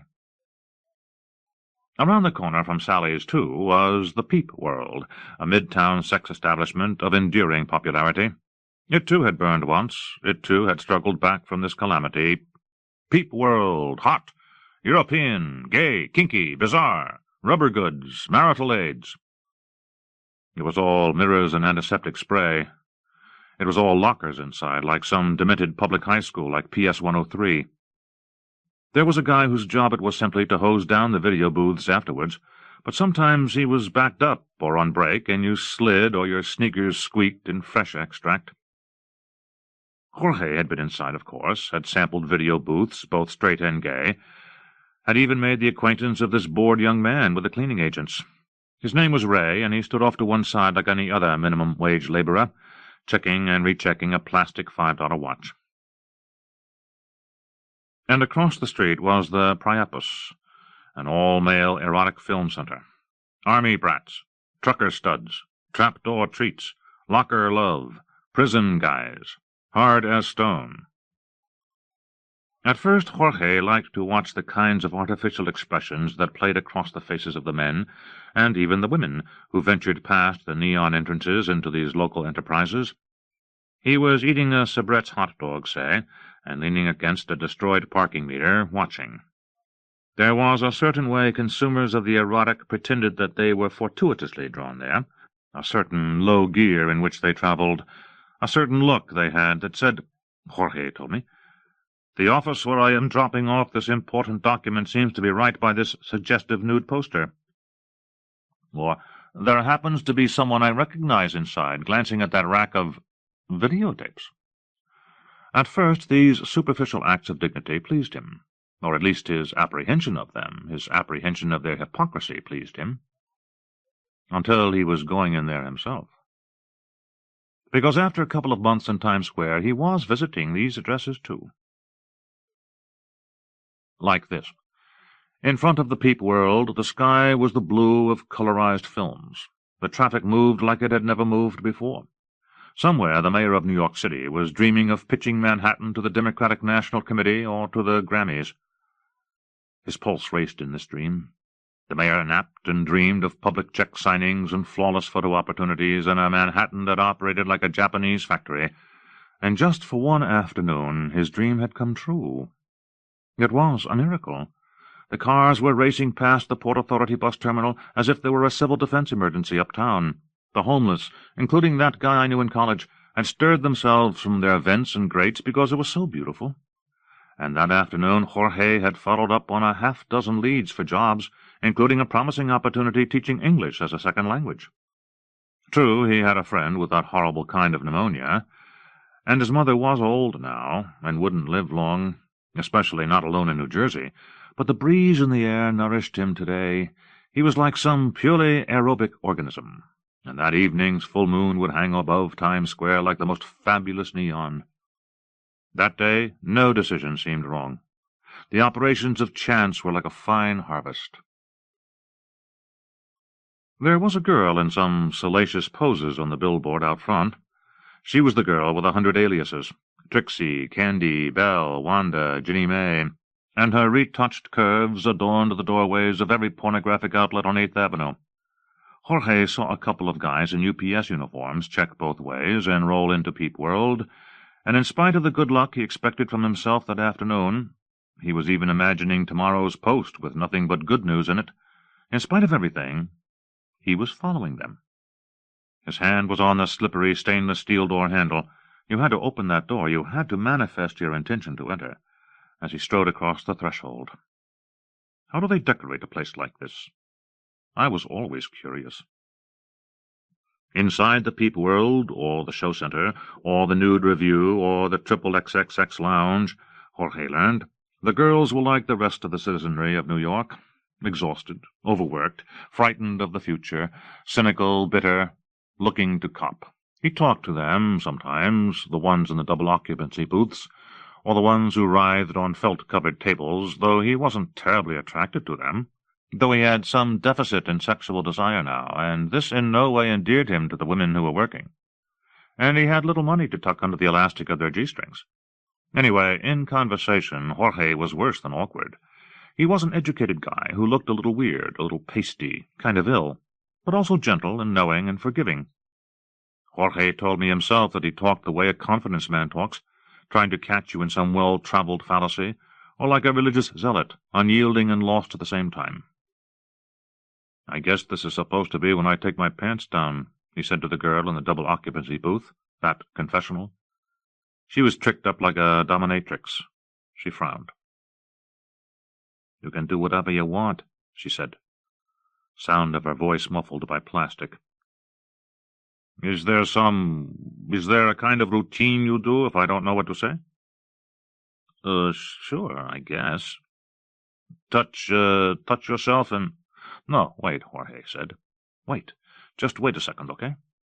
He sighed deeply. "You don't have to do that," he said. "You don't have to—" "Look," she said, "if you're not going to— if you don't want to— if you're not here to get off, why bother?" "My money," Jorge said. "My money." A silence, as though they were closing in on something. Then, at the same moment, the invisible factories of chance manifested themselves. Like a lethal blade, the window guard slid down between them, rustling on the other side of that impenetrable wall. Time for more tokens. It was later, or it was another day. He didn't talk to the girls, the lap dancers, or whatever they were that year. He looked at the ones in the booths. Or he didn't even look in the booths. He looked at the video screens with their innumerable channels and innumerable parameters of chase and entrapment. A hand grasping, a cock as large and brutal as some amputation stump. He simply wanted to see what was on every channel. It no longer had to do with wanting to see a woman dousing with some bruised-looking phallus, or with some guy sitting on some other guy taking the thing into him, or a young girl moaning breathlessly. It was all just want and flesh, bodies melding in cold fusion, bodies without borders, bodies eager for the subterranean passage that led beneath and beyond New York City. Jorge hustled from the video rack to the booths to the rubber goods. Those handsome Caucasian and African simulated penises, strap-on harnesses, those ticklers and pincers and rings and clamps and devices of the rougher trades, inflatable women, the sort without politics, pillowed, vinyl facsimiles of kindness. He hovered everywhere like a yellow jacket trying to get the sense of peep world. He wanted to know. He was shivering with excitement, and somehow the shivering seemed to have its own separate strategy. Or, as Jorge said later, the thrill of pornography. Well, it was around a long time before pornography ever was. Then he was back in the booths. Ray, the purveyor of antiseptic, reprimanded Jorge for accidentally pressing a button unlocking his booth too soon. Toothlessly, Ray mumbled, his lips folded back in disappointment and contempt to reveal the black rinds of his gums. "Don't open the fucking door till you're done." Jorge settled himself again into the video booth, and he was finally able to stroke himself to the point of points, to the summa, and then he was grateful. He was grateful that the atomization of city life could be dealt with simply on this cash basis, that the cobwebs that had decorated his boldest fantasies, the stuff he thought was his burden alone, could be cleared away just by turning some dials and spitting into your palm. He was grateful that the workers in the sex industry had, he was sure, kind bones. What more compassionate people were there? Who was more accepting of the desperate and lonely? As a profession of kindness, sex work was easily more inclusive than either social work or nursing. He was suffused with a feeling of gratitude that was all out of scale with the brusque, impersonal machinery of Peep World. And the feeling didn't last very long. It didn't even endure beyond the premises of the establishment, in fact. The expanding streets of Times Square, bubbling up and cracking, engulfing and digesting, had not evaporated while he was inside. That brief afternoon interval of municipal fellowship and teamwork had vanished. It had just been coincidence. Jorge was back in the old New York, the quarreling New York. What he wanted, what he desired, the city was taking these slowly from him. He killed time, like other users of pornography, between the glittering entrances to Times Square. There were Era restaurants, Eros, pizzas, and passport photo shops, and the video game parlors and backdated magazine shops, the best Western for foreign teenagers, cheap bars for the theater district, and stores that sold Broadway memorabilia and knives, and cheaper bars for the hard-luck binge drinkers. Lingerie stores for transvestites. Liquor stores with bulletproof glass and little slide-through slots for pint bottles. And here was what he felt when he came out of Peep World, a couple of drops of seminal fluid riveting his shorts uncomfortably to his thigh. He could feel the charcoal and polonium falling from the sky. He could feel the urgency in every conversation. He could see that men walking the streets were fitting brass knuckles on over their arthritic joints. He knew why people went into Peep World. Because they were feeling really good. Because they were feeling really bad. Because they had had trouble at work. Because they were having trouble with their girlfriend. Because they had no girlfriend. Because they had 2 girlfriends, or 2 boyfriends, or a girlfriend and a boyfriend, and they didn't know how to choose between them. Because they were lonely. Because they never got any time alone. Because the world was full of hypocrisy. Because it was not. Because they weren't caring for the people they loved. Because they were tired of caring for others. Because the skies were blue, or their car had a dent, or their cat was sick, or they'd had an argument on the subway, or they wanted to live in the country and own a trailer, or they were tired of the country, or they hated tuna, or they loved rock and roll, or because they had no money, because they had too much, because they were honest with themselves, or because of chance. Jorge said. Because of chance. The neon of the Yara place, the neon of the shoe repair store, they were all the neon of Peep World. Jorge confused the thresholds of these businesses. They were identical. Just like, after a time, strangers and the people he knew were one and the same. The neon that called to him in Times Square was all one sign. Follow your itch, it said. Hasten your descent. Go ahead. Dive. His mother helped him out some, with money, I mean. She had some Social Security and some money given her by Jorge's dad, an Eastern European man from Edison, who had abandoned them when Jorge was just a baby. Occasionally Jorge put in a little time here or there, in a travel book publisher once, temping, doing some clerical work at a clinic in Times Square. These jobs did not last because Jorge had trouble getting out of bed. It was Epstein-Barr virus, or pernicious anemia, or maybe just an attack of nerves. His mother had cures involving various spices. Bills and equations were tightening around him like the leather restraining straps you saw in the ruin, or maybe they had always been there, he told me, tightening around him, a part of his life, bills and math and algebra, and all that stuff he couldn't really learn in his public school, the school with the sadistic stalls. He saw the forms of these equations on his walls. He had actually selected a wallpaper with 1040 EZ forms on it. He had good taste in decorating. He was a tasteful guy, when he had the energy. And sometimes when he was particularly upset, he tried to fill in these forms. Or so he told me. He used a red laundry marker, the pen of choice for suicide notes. He never could get these columns of numbers to add up the same way twice, as he was often late with the rent and often finding bills that were black-bordered and threatening. He couldn't work. Work exhausted him. Then he'd go to the XXXX lounge.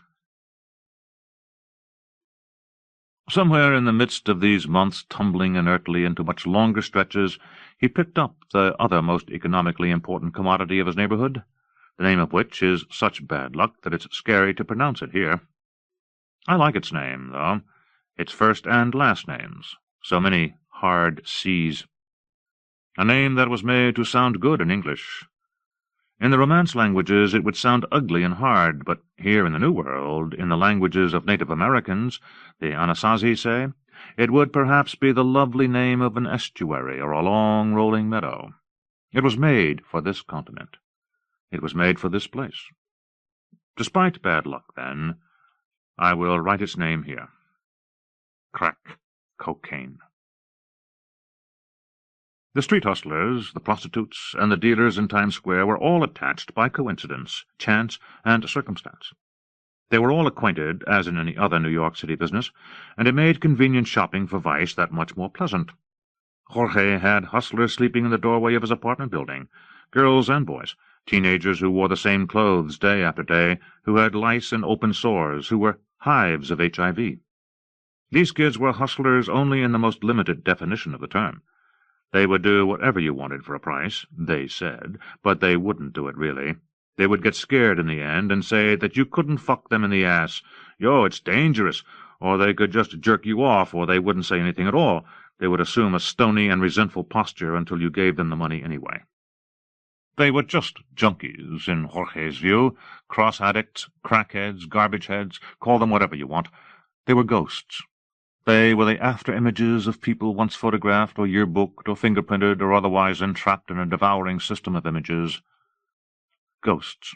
Children already dead to their parents, dead to their principals, ministers, social workers, friends, fuck-buddies, running partners, dead even to their dealers. Ghosts who would, for drugs, assume corporeal form, as if crack cocaine was some conjuring stone. They were ghosts like he was a ghost, like Jorge was a ghost, and later an addict too, living far from his own neighborhood, far from his mother, sleeping all day, drawing the blinds, and then going to the Priapus to watch a double feature in which a dozen robotic actors with large moustaches pretended to be camp counselors or infantrymen, and then unsheathed themselves. So this shit these hustlers were smoking, it was available right in the doorway of Jorge's building, because the dealers and the hustlers were all mutually implicated somehow. They appeared at the same time each morning. They hung around in the same way. And that shit they smoked was cheap the first time around. So Jorge, after some months of refusing, gave it a try. It was cheap when you first learned about the way its network stretched out around you, about its system of distribution and shipping and sales and marketing, and about the way it traveled in your neural pathways, Jorge told me, which was an exact replica of the chart of its distribution. It was all bait-and-switch, divide and conquer, symbolic and imaginary. You were talking, and the sentences were getting longer, and you were saying stuff to this dealer who was also smoking this shit in impossibly long sentences that mixed something that masqueraded as euphoria with the most venal cruelties. Jorge was laughing as the guy called his girls crackhead bitches that first time. Jorge was saying that Dominicans was the crassest motherfuckers in the city, and the shit was dancing in your bloodstream like rogue cells metastasizing. And then you were going to the ATM on 9th Avenue and 42nd for the fourth time that night. That night, because it was almost sunrise and you hadn't slept yet, and your money was going to this guy who wasn't getting much of it because he was a low-level employee, nothing more, and his profit was going to this guy back in Jackson Heights, and his money was going to the guy who was flying this shit in, and his money was going to some other guy who lived in the jungle who was using some of it to pay off the military government of his country, which was trying to pay off loans that your bank, the one that owns your ATM, made to this rain-forested country. And you, meanwhile, had one of those crackhead bitches in your bed. Give me one of those crackhead bitches, or one of those crackhead boys, sucking on your dick. Didn't matter which, boy or girl, all the same. The mouth around you right then was just a mouth. Suck my dick, you crackhead bitch. And your dick had no self-respect left in it anyway. There was nothing left in you, in fact. You are impotent, and it is morning, and you haven't slept, and the blinds are still drawn, and you loathe yourself more than you can say. Fucking right you do. Only that's too simple, self-loathing, because your revulsion for yourself is bottomless. Could power a hydroelectric generator, and it sounds this morning like someone is trying to open your bolted windows with a rusty tire iron. Someone is coming in, and the screech of city buses breaking. They call your name, Jorge, on the wind. New York City is a slow corruption. It is time to find some work, to find some money to buy some more of that shit from that guy who lives on his feet at the bottom of your stairs, Jorge told me. After that first time, Jorge would have liked to have said that he stayed clear of the drug. He would have liked to have visited his mother in Jersey. He would have liked not to have his blinds drawn again and his cat tipping over cartons of half-eaten Chinese takeout, his cat chasing the cockroaches. He would have liked to say that he had bathed, or that he had read the paper, or even circled some help-wanted ads, or cleaned the tub, or done a dish, or taken the filter out of the coffee thing, or that he at least had one of those compulsive cleaning sessions that visited him when he had a hangover, when he went looking for every trace of the night before in his apartment, a night he only remembered in part anyway, shining his apartment, buffing it, polishing it, on his knees, short of breath. But after a while he didn't even want to straighten out so much, Jorge told me. Getting clean required an effort he no longer possessed. This aperçu was the kind of thing people might whisper to you in the sex clubs. Someone sits down on the next stool and says, "My life is really coming to an end if you want to know the truth. Don't say anything. Don't patronize me. Don't try to convince me otherwise." The stage whispered over the music. After a while, Jorge's resolve had gone the way of other New York resolutions. It became the style of some other Jorge, some other New Yorker, some guy who looked like him but didn't have his bad luck. The Jorge who had health insurance. So he was at Sally's, too, one day. He had come up for air, and he was talking to a very nice girl named Crystal, with whom he shared this penchant for grand dramatic statements. Crystal said, having just met him, "My life is fucked up when I am not high. I am simply at my best when I'm high. Being a man was just a way of slowly dying for me. I may as well just tell you. I am a girl like other girls. I would just like to have a husband and live a life in the Catholic Church." Crystal's complexities, her physical inconsistencies, didn't bother Jorge, and he knew that Crystal would come with him on the promise of crack cocaine. And they walked up 43rd Street, the way of all champagne dreams, the way to all Las Vegas weddings, and they walked right up to the little guy sitting on the hood of a car in front of a place where they sold fake identification cards. And this guy said to Jorge, because Jorge was not a regular customer, "What the fuck you come up to me like this? What the fuck? You crazy? What the fuck? This is my business. You're an asshole, man. What the fuck? What the fuck you doing?" He was gesturing ominously, violently at Jorge, who couldn't figure how he had done anything out of the ordinary. The dealer led them around the corner onto 43rd Street, heading toward 9th, making a number of lascivious comments about Crystal, about the size of her breasts, and because he sensed it was a big night for Jorge, he quoted a price higher than usual, an outrageous price, for the crack cocaine. So Jorge refused. And then his luck turned uniformly bad. Now Jorge and Crystal were standing there with commuters swarming around them toward the bus terminal, and she was yelling, "What is the matter with you?" She yelled anxiously, as if what troubled her were not the crack cocaine, as if there were something much deeper, some life-threatening thing for which this moment was merely emblematic. Her voice plunged down into a lower register. She had a robust voice, a singer's voice. "Boys with breasts," Jorge told me wearily. "They are angels, and when they break your heart, they take you closer to God." It started raining. It was raining, and they were standing there, and then she was swishing off in her high heels, and Jorge was limping after. "No, wait! Honey, no, wait!" thinking she looked an awful lot like someone he had known when he was young. In spite of all her operations and medical procedures, she looked like a girl he had known in Newark, the first girl he had loved, Christina, who had eyes like colored beads. Crystal, Chris. Which was which? So he jogged back and gave his last few dollars to the hyena in front of the ID parlor, paid the price. It was that kind of night. The dealer was laughing at him now. He was pronouncing grim prophecies in a dead tongue as Jorge disappeared up the block. And then Jorge and Crystal were back at his place, and they were grief-stricken. Yes, it actually came over them like a contagion, and they were crying, and somehow they had gotten the rock, and they were smoking it, and they were making these rash promises like their marriage would be a grand affair with a reception that would go on for days, and it wouldn't matter that Crystal couldn't afford the kind of gown that would have best suited her. And then she started to go down on Jorge, and it was an act of mercy, really, not much else. And he put his hand down between her legs because, in spite of everything else, in spite of the fact that he was sweating profusely and grinding his teeth, he felt this was somehow a real chance to exercise those atrophied muscles of compassion. It was the last night he ever felt love, maybe, and he actually said this really stupid thing to her. He actually said these words with their own intentions and syntax. "This is the last night I'm ever going to feel love," he told me, he told her, and he reached down there to the little chrysalis-shaped stub that had once been Crystal's penis before all the hormones and stuff. It was roseate and shriveled, and it didn't exactly snap to attention. And he tried to coax something from it, some shiver of recognition about the structure and implication of contact, about sex and human kindness. Because at least he wanted to give something to someone else.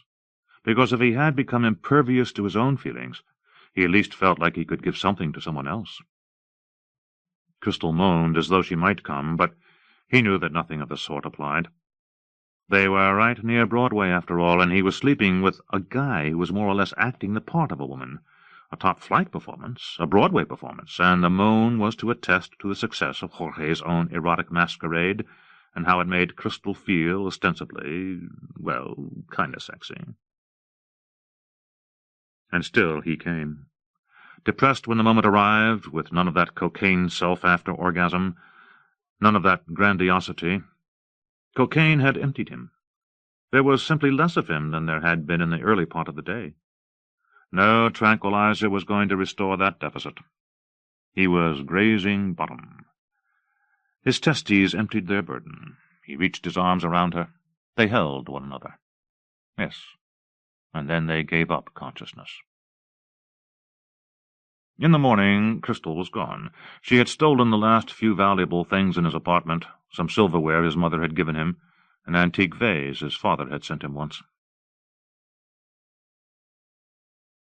I don't need to tell you of the grim movement of the next month or so, the way the utilities were getting shut off, the income tax people bringing up stuff from years ago, the landlady threatening. These particulars are not unusual, and so I abbreviate them. Jorge said that he preferred to read by candlelight, as solitary readers had done for centuries, and he had no need for a phone. He called his mother collect from the street. He began shooting heroin as a matter of course. It was the equal and opposite reaction to what I have been describing. It was just another thing to do, heroin or speedballs, and it actually served to broaden him in a way. It got him out of the house.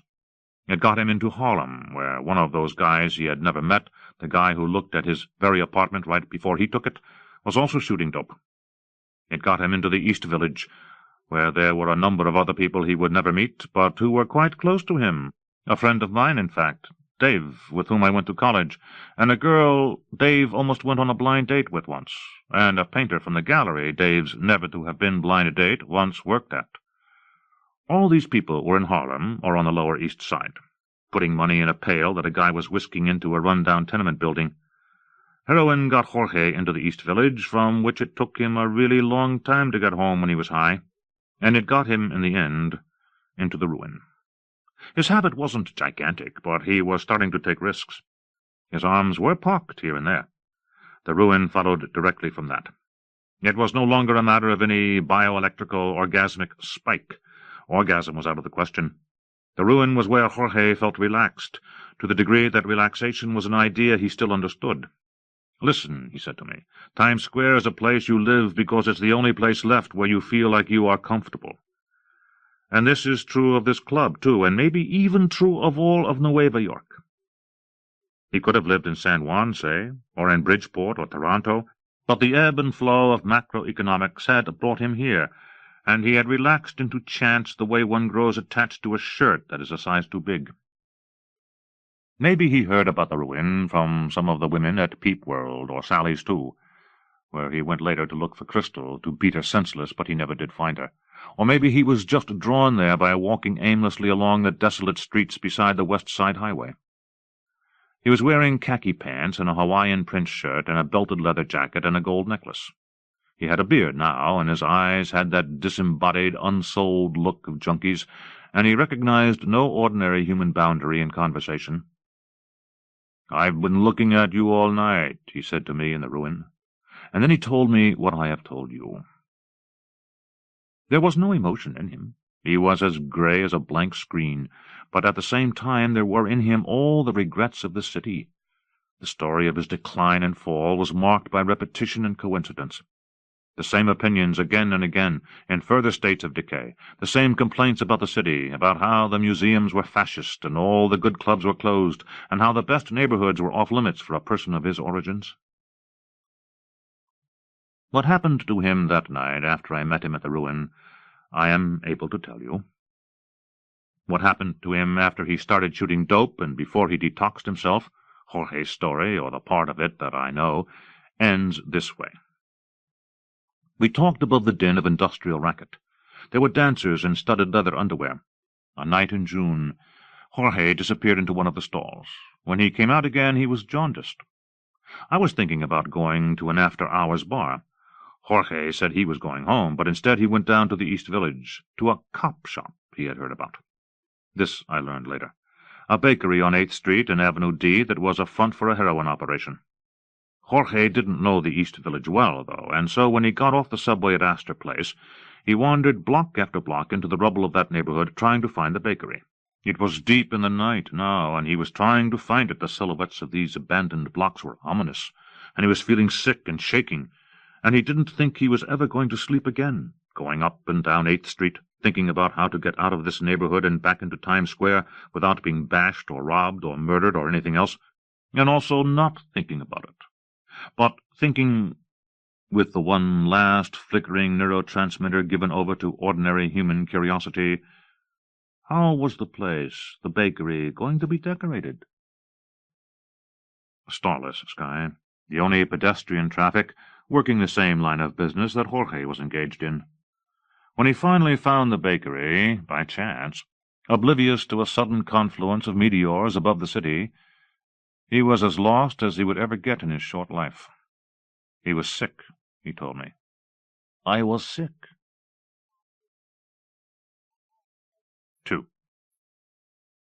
Everyone in New York City does not go to sex clubs. Above 57th Street on the east side they march to and from hired cars as if the subway and its content were television fictions. There is the guy with a private life up here, with the call girl problem, or the fucking boys in a motel in the Bronx problem.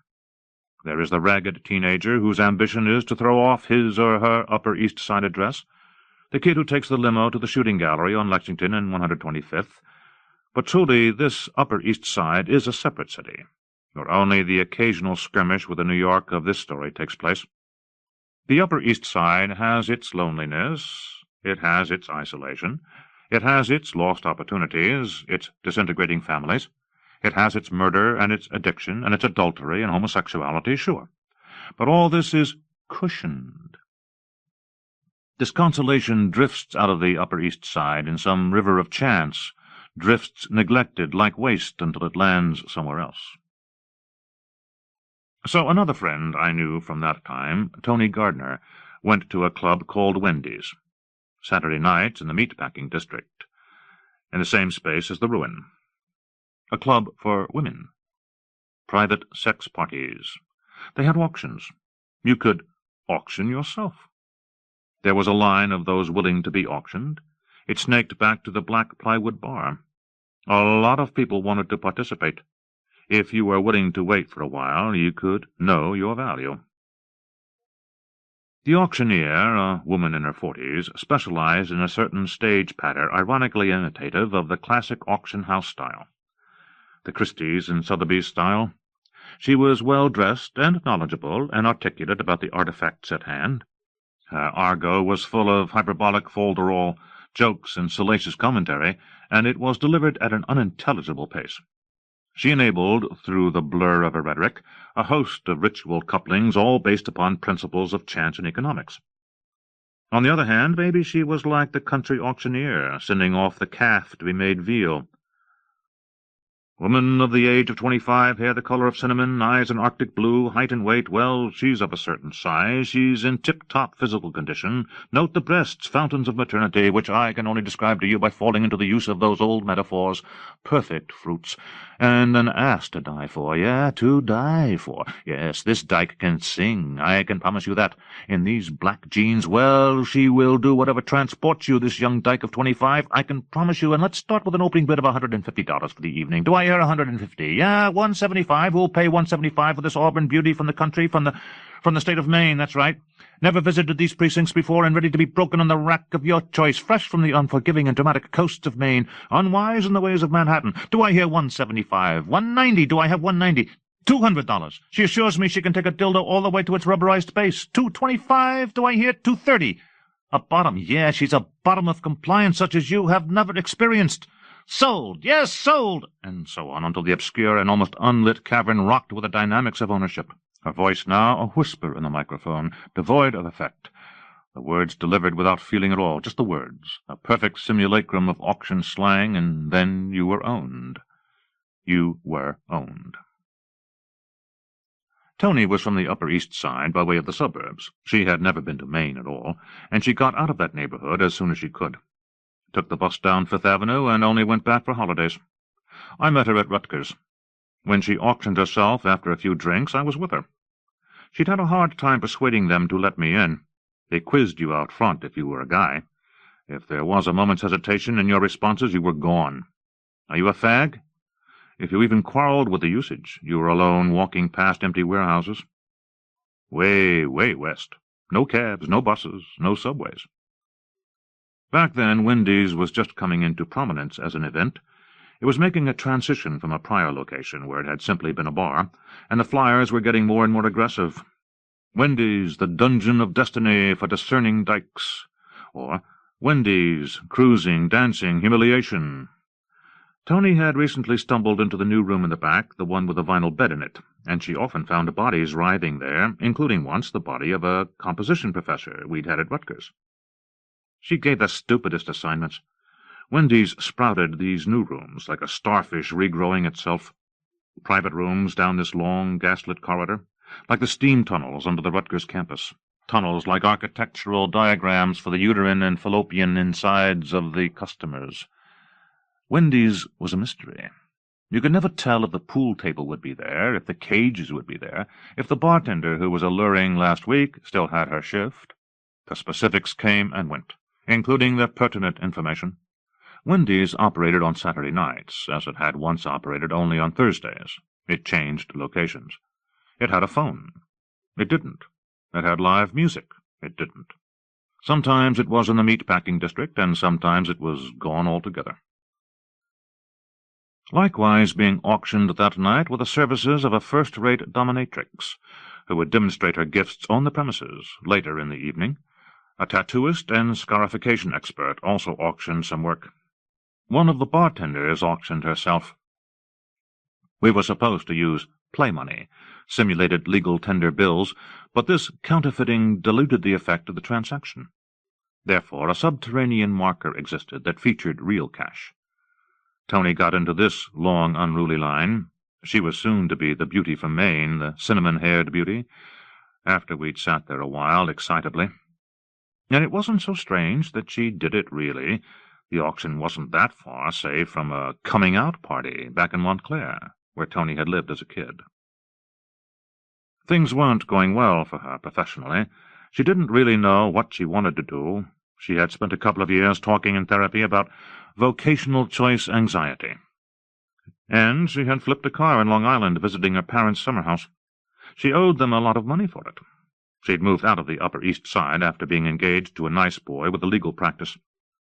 Tony auctioned herself to slip these binds. She did it for fun, an amnesiac fun. She danced in a go-go cage, beside the auctioneer, dressed in black jeans and a tank top. She made sure to sport her tattoos, and she affected an insouciant look, as if daring a bidder. This was the look among the lots at Wendy's auction, a look that mixed subject and object, sub and dom, and therefore not terribly novel. Tony didn't garner the highest price.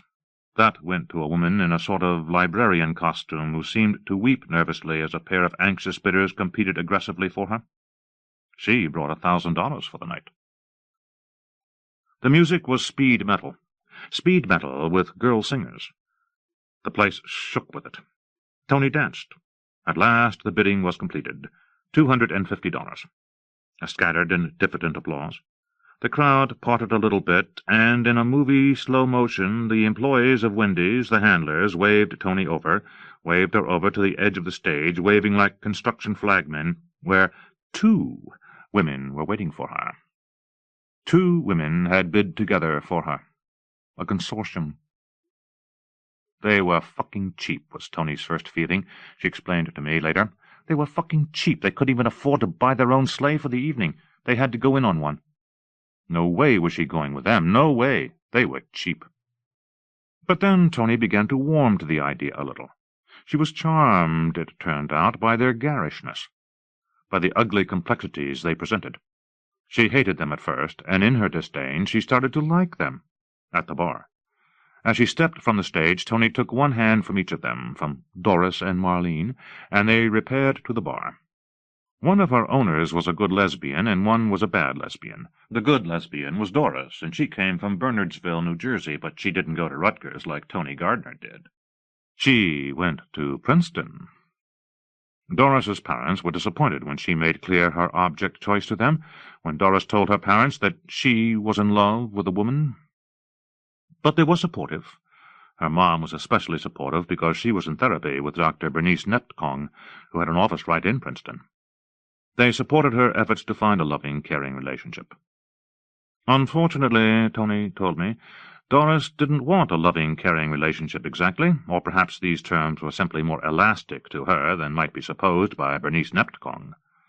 To Doris, loving and caring always seemed to have a certain amount of trouble attached to them. Love and trouble were really identical to her. So Doris formed an attachment with Marlene, the bad lesbian. Marlene was a tall, exotic sex worker. Marlene was not her real name. Who had platinum blonde hair and coffee-colored skin, who slept with men at a reasonably successful escort agency, and who came home at night aggrieved by her profession. She drank a lot. She dabbled with harder drugs. Marlene's cheekbones were like the sharp side of an all-purpose stainless steel survival jackknife, and her eyes narrowed to reflect disappointment and loss, which, when combined with her biceps, her violent and toned physique, made for a compelling female beauty. Doris, on the other hand, looked like an Ivy League intellectual. She had thick black glasses, and she shaved the back of her head. She wore maroon velveteen bell-bottoms and had a navel ring, frequently infected. She was a little older than her clothes suggested. Marlene and Doris, Tony realized, didn't have much to say to each other. Tony didn't know yet that Marlene had just come back from a hard day at an escort agency where she had to fuck a whole bunch of strangers, guys for whom deceit was a simple fact of their day, who wove deceit and its responsibilities into their schedule like deceit was just another calendar appointment. And she didn't know that Doris also hated her job at the women's magazine where she worked on the copy desk. She aspired to write articles for Camera Obscura. Tony thought Marlene was the harder of the two. Marlene was like a tea kettle almost boiled off. Anything could upset her, it seemed, any little stray remark. But in truth, Doris was harder.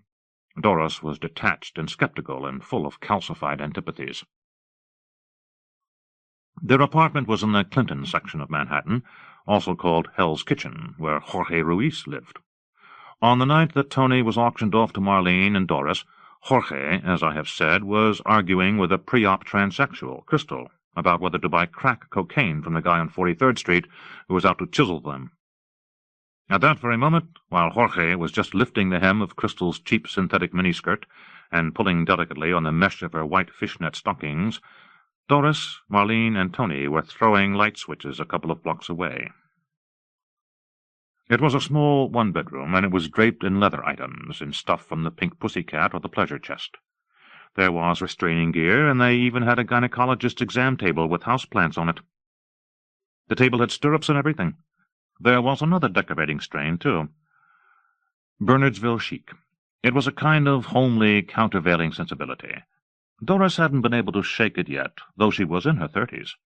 She had a few museum posters, Monet's Years at Giverny, or the Treasures of Egypt, and some handsome black Ikea furniture, and a lovely imitation Persian area rug made in Belgium. Her parents helped her to buy these. Doris and Marlene also had one of those little yapping dogs, a corgi or something, named Bernice Neptkong, M.D. Doris would say, "Get out of the way, Bernice Neptkong." The dog was vicious, an attack rat. Marlene had clamps, Tony told me. She liked to have you apply the clamps to her nipples and then also to her labia, though the best part, Marlene said, and Tony repeated to me, "I'm telling you, the best part is when they come off."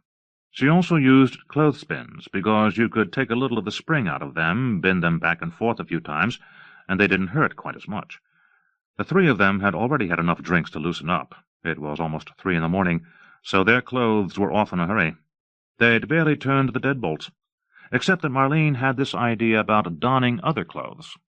Once she had her clothes off, she was striding like some carnivorous game animal across the room toward the closet. She had a closet full of garments of the diligent bondage fantasy. So they took off their clothes, and they put on these leather chaps in which their asses were exposed. Shredded T-shirts through which the edges of leather brassieres or the slope of a breast were evident. On Tony, the costume was kind of large. She was normally in the petite range. Doris made her own selections wearily, as though this part of the proceedings were as new as selecting the temperature for a load of laundry. Marlene had Doris and Tony attach the clamps to her body. She whispered brusquely. They observed a clinical, professional silence as they did it, because the procedure involved pain and had the sobriety of pain. Tony performed her role intently, as though the process were curative or therapeutic, and because she didn't know Doris and Marlene well enough to chatter anyway.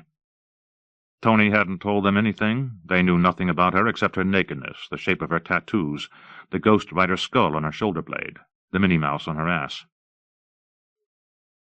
Though now they knew that she liked novelty, Tony went it down on Marlene. It was pretty hard to avoid the clothespins in that posture, but brushing against them turned out to be part of the point. Marlene let the breath of God pass from her lips. She seemed a little dizzy, and the region that was clamped became enlarged. It must have hurt like shit, Tony told me, because those things were on there pretty well, and she was grinding up against me, and they were getting caught in my hair, or I was pushing them aside, and she was just moaning in that way people do, moaning like this was the straight vanilla thing. This went on for a while, and finished with Marlene producing a formidable strap-on dildo from a Doc Martens shoebox under the bed. Marlene reached and shoved the box back under the bed. A ripple of pain seemed to overtake her as she did so, and she huffed once with it, as though this were a brisk sort of exercise. Marlene arranged the dildo harness over her clamps, organizing these hazards disinterestedly. They might as well have been curlers. She stood. She stepped out of the leather chaps and into the black lycra harness with a real weariness. A couple of clothespins sprung loose, and she let them go. Then she guided the dildo through the hole in the harness. Its pinkish Caucasian color was ridiculous. She had a large bottle of Astroglide already waiting on the floor beside the bed, and she told Doris to lean over and grab it, and then, while Tony was doing busy work on her breasts, finger-painting them, she lubricated her lover's ass and vagina both, as though she were baby-oiling an infant, with just this detachment, and bid Doris kneel at the edge of the bed. Marlene, standing, fucked Doris in the ass, while Tony got around the side and fondled Doris's clitoris. Tony was doing the same to herself. It was like jazz dancing, Tony told me. It was all these moves and steps like that bitch in Montclair, Mrs. Beatty, tried to ram into my head when I was in jazzercise on Mondays and Wednesdays when Mom was doing the daycare center thing. But the fact was, Tony liked it. It was thrilling the way the last reel of a film is thrilling. You just want to see it all played out. Doris, on the other hand, seemed to be walking through it a little bit. Penetration, you know, isn't always the coolest thing among women, Tony said. Doris held clumps of Tony's cinnamon hair in her hands as she, Doris, was being fucked by Marlene. She gently tousled Tony's hair, mumbling slightly with a kind of sexual agitation that had a little sadness in it, too. The amazing thing, though, was that Marlene was getting the whole dildo up into Doris, grinding up into her with those fucking clamps and clothespins all over her. Finally, though, Doris seemed to have enough of it, and she pulled the facsimile out of her ass with a sigh, reaching behind her, looking behind her in this vulnerable way, and then pulling the thing out of her. She stood and pushed Marlene down on the bed, masturbating the rubber dick attached to Marlene as though it could feel, pulling the condom off it. Yes, condom, and jerking it off, grinding against her lover's hips until Marlene seemed to be in some thrall of shuddering and pain, kissing Doris on the mouth, reaching up to gently kiss her good night. Oh, God, Marlene said, as Doris knelt to remove the clamps one by one, first the nipple clamps, and the skin underneath was bruised with red rings around it. Even on Marlene's dark skin you could see the welts rising, and then the clothespins from her labia. Marlene fingered the damage in an inebriate swoon. Oh, God. Tony and Doris stood around her, around the foot of the bed. Marlene probed with her long, dark stalks for the evidence of the clothespins. Then she lay back on the bed, rolled away on her side. Doris wiped her hands on the comforter at the foot of the bed, almost as if that simulated thing, the simulated dick, had ejaculated onto her, as if she'd had Marlene's very semen upon her. And then she turned her attentions to Tony. She said something that Tony didn't hear, the two of them angling around one another like wrestlers now, angling as if to grasp one another, and then the words became clear, their quaintness. Doris wanted to be held. Really, Tony told me. Believe it or not, she just wanted to be held. So the two of them were hugging, and Tony really felt like she was Doris's dad or something, holding her. And then this paternal kindness, or whatever it was, gave way to another set of roles, another set of styles. They were lying on the bed next to Marlene, who was in some narcotic semi-consciousness, and they were facing one another, head to foot, going down on each other, because the just holding each other part was okay, but it led elsewhere right then. They were unclothed now, the pile of fantasy gear sitting atop their street clothes like an upper layer of sediment. Doris tasted musty to Tony, as though forgotten in all the rush to arrange things, and Tony felt badly for her. So pity became a component of this secondary tangle of erotics. Pity in there, too, like yet another partner, an unwanted partner. Tony's first and only instance of transportation that evening was a little ripple, really, and she made more noise with it than it required. She faked it. By then there really wasn't anything going on that was doing it for me, so I faked it, she told me. Doris, in the meantime, was having the revelation of the shy. All the contentment in the world seemed to come out of some locked basement and crowd around her. There was sentiment everywhere. The world was her damp handkerchief, her multi-volume diary. It was the kind of orgasm to Tony that was promised by the good-natured phonies who wrote sex manuals. Loving as Lesbians, By and For and How To, or The Gay Woman, a Manual for Lovers and Friends. Come out of your cellar cabinets of shame, woman, and celebrate. Know the community of love. Wow, Doris said. Oh, God, wow, oh. Tony said. Now they lay beside one another in the light of a single bedside lamp. Don't worry about her, Doris said. Out cold. Once she's out, you could jump on the mattress and she wouldn't notice. Tony smiled nervously. You want to spend the night? Can we all fit on here? They could, sure, though Tony wasn't totally convinced she wanted to spend the night. She was kind of hoping they couldn't all fit. She kind of wanted to go back to her own bed and sort through the fleeting recollections of the evening, dancing in the cage, putting on the bondage gear, fitting a clamp onto another woman's nipple, the exponential complications of a threesome. She felt overtaxed, like she'd sat through a double feature in the front row. She was cranky, short-tempered. It didn't make any difference. Tony was worried about hurting Doris's feelings for some reason, for some stupid girl reason. So she stayed. Soon all three women were arranged in the enormous bed. Marlene's lungs wheezed like an old bellows. Doris, on the other hand, was a light sleeper. Tony was between the two of them, and she couldn't get comfortable all night. The gravitational yank of those bodies was too much for her. And Doris kept throwing a leg over her, pinning her, as though Tony were there for good. A diner on 9th Avenue. After a silent and hung-over breakfast, the three of them made another date for the Thursday following. "Would you want to come visit us again?" Marlene said. And Marlene did indeed seem to want to try it again. But there was another part of her, Tony told me over the weekend, when she and I went to a bar on First Avenue, called simply Bar. There was another part of Marlene that was suspicious somehow, evidently suspicious, that the two of them, Tony and Doris, had been fucking around without her, taking advantage of her intermittent consciousness. She must have had some infrared surveillance device, Tony thought, some unconscious sensor watching out for her interests, or else she was just keenly attuned to the inevitability of heartache, rejection sensitivity. So what if Doris and Tony were doing it? It was part of the problem of three people. You really got to trust each other, Tony told me, 'cause there's always two on and one off. But Marlene couldn't withstand the implications, and as the thought took root, it sent forth these poisonous boughs. That was no surprise. The picture of Marlene got worse as Tony learned about it. Marlene flew into a rage if the apartment in Clinton was not swept clean, if the dog, Bernice Neptkong, a male, had not been walked, if the pictures were crooked, if Doris happened to show any interest, conversational or otherwise, in any male who didn't wear dresses and have breasts, if, for even a moment, Marlene had the sensation that Doris was preoccupied with another woman. Or sometimes Marlene flew into a rage just out of fatigue, just out of daily confusion. And when Marlene flew into a rage, she sometimes beat Doris.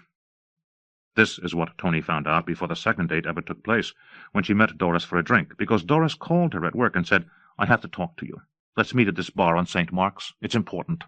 Her voice was hushed, as if even the security on her work phone had somehow been breached.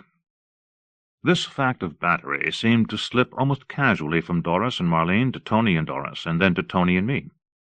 The enormity of it, almost routine or incidental at first, as if it were not about people at all, as if there were not bruises on Doris's china features, as if it were about a way that people lived in New York City, an awful way that people lived in New York City, where women beat their children in public and men beat one another on the subways.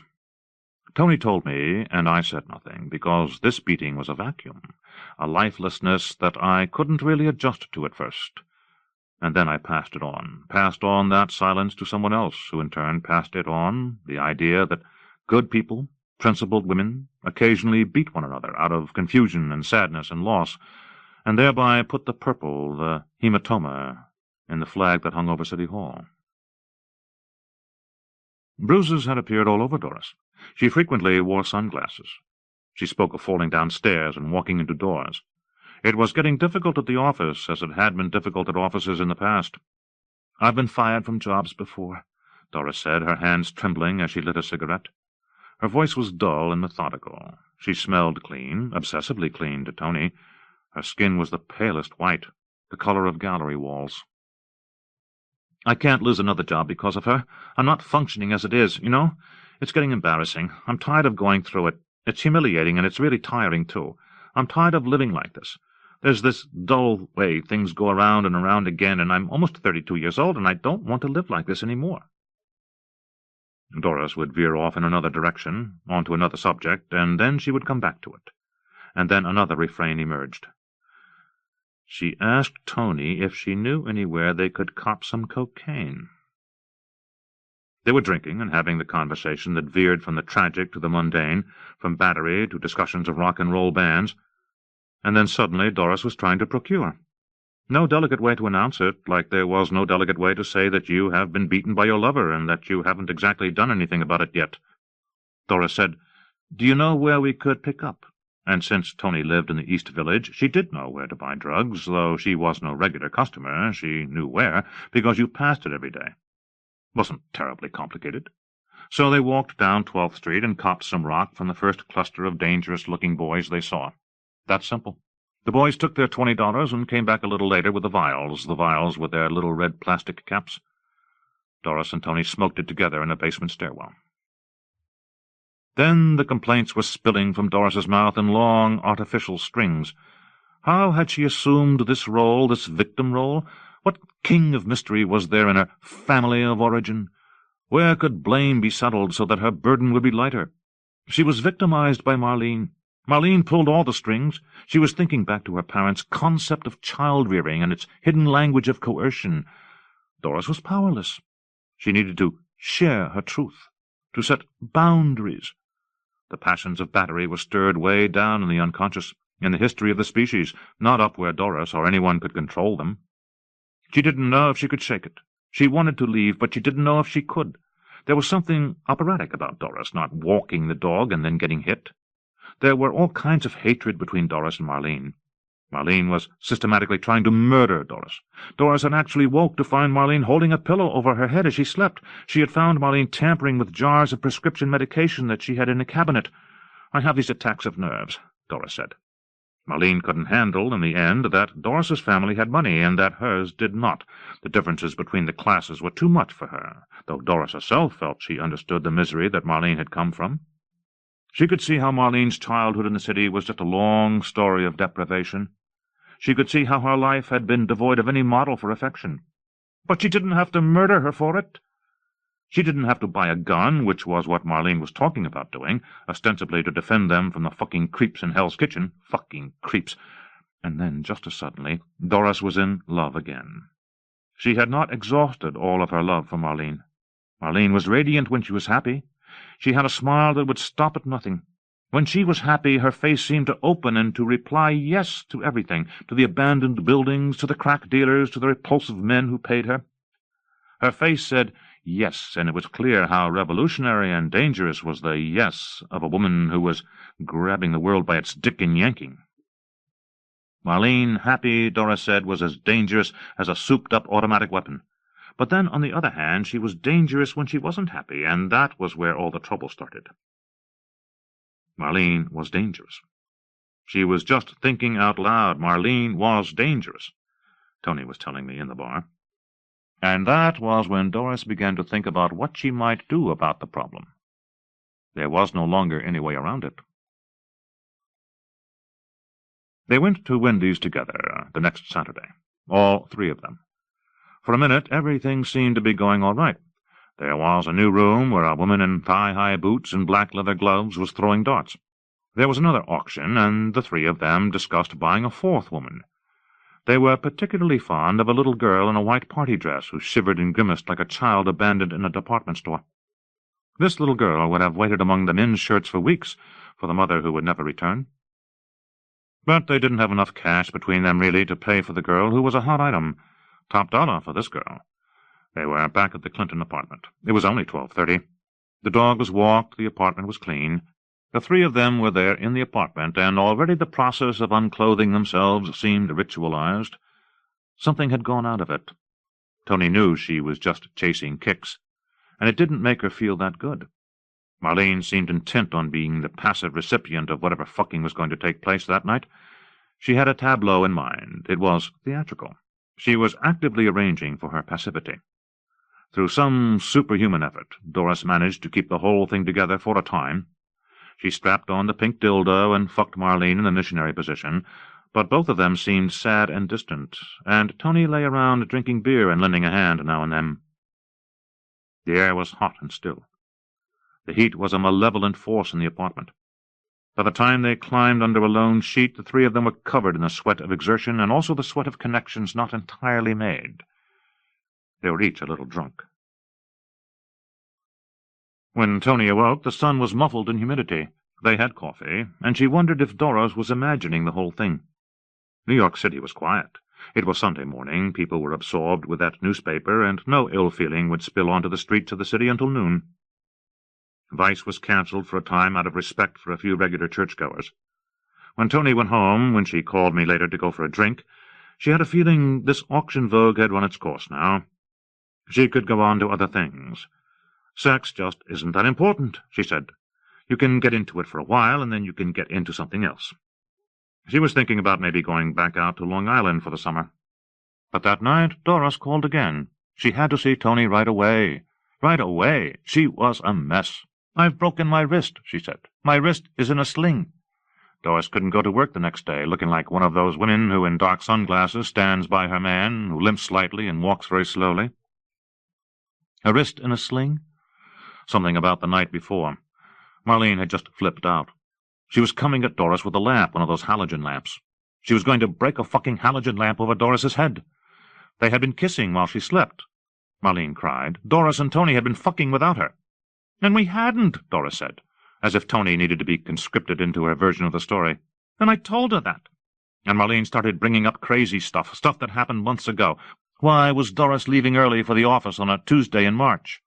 If she actually went to the gynecologist in April, did she have any proof? Marlene was bringing up things that never happened, totally imagining things. So Doris did what she had never done before. She took a swing at Marlene. Hit her in the arm and broke her own wrist, just like that, broke it like it was a tiny limb on a sapling. Marlene didn't have anything more than a bruise, but Doris's arm was broken, and now Marlene wasn't talking to her anymore. Marlene was shattering furniture in the apartment. Marlene was silent and implacable and breaking things. Oh, it was horrible, it was horrible. New York was horrible, and life was horrible, full of compromises. She was crying now. And other people controlled you, people you would never know, never even know their middle names or what their vices were, the stuff they never told you, the real pornography of sensitivity, the pornography of love and affection, the pornography of plain old bliss.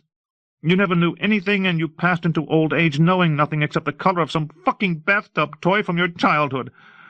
"Let's go get high," Doris said. "I want to get high. I just want to get high." Doris made this plan. She told Tony. Their anniversary was coming up. She and Marlene had been together 2 years. She would make a plan to spend the day with Marlene. It involved taking Marlene to see a play, the theater, Shakespeare in the Park. Yep. In New York, you could work your way past the homeless people in Midtown and the homeless guys sleeping in the park and the guys who were auctioning off their tragedies, their TB, their KS, their HIV, their veteran status, for alms. And you could go see these plays in the park. Shakespeare in the Park. Anyone could go. And though Marlene had little formal education, Shakespeare moved her. All those old tragedies with their sins of pride and their purgations.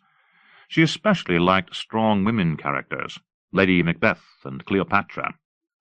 So they were seeing Lear, and Doris knew she was a Regan or Goneril, sharper than serpent's teeth, Tony told me, because at that very moment the other part of the plan was taking effect. because Doris was leaving. Doris was leaving. Doris was springing it on Marlene. And Tony was agreeing, out of pity.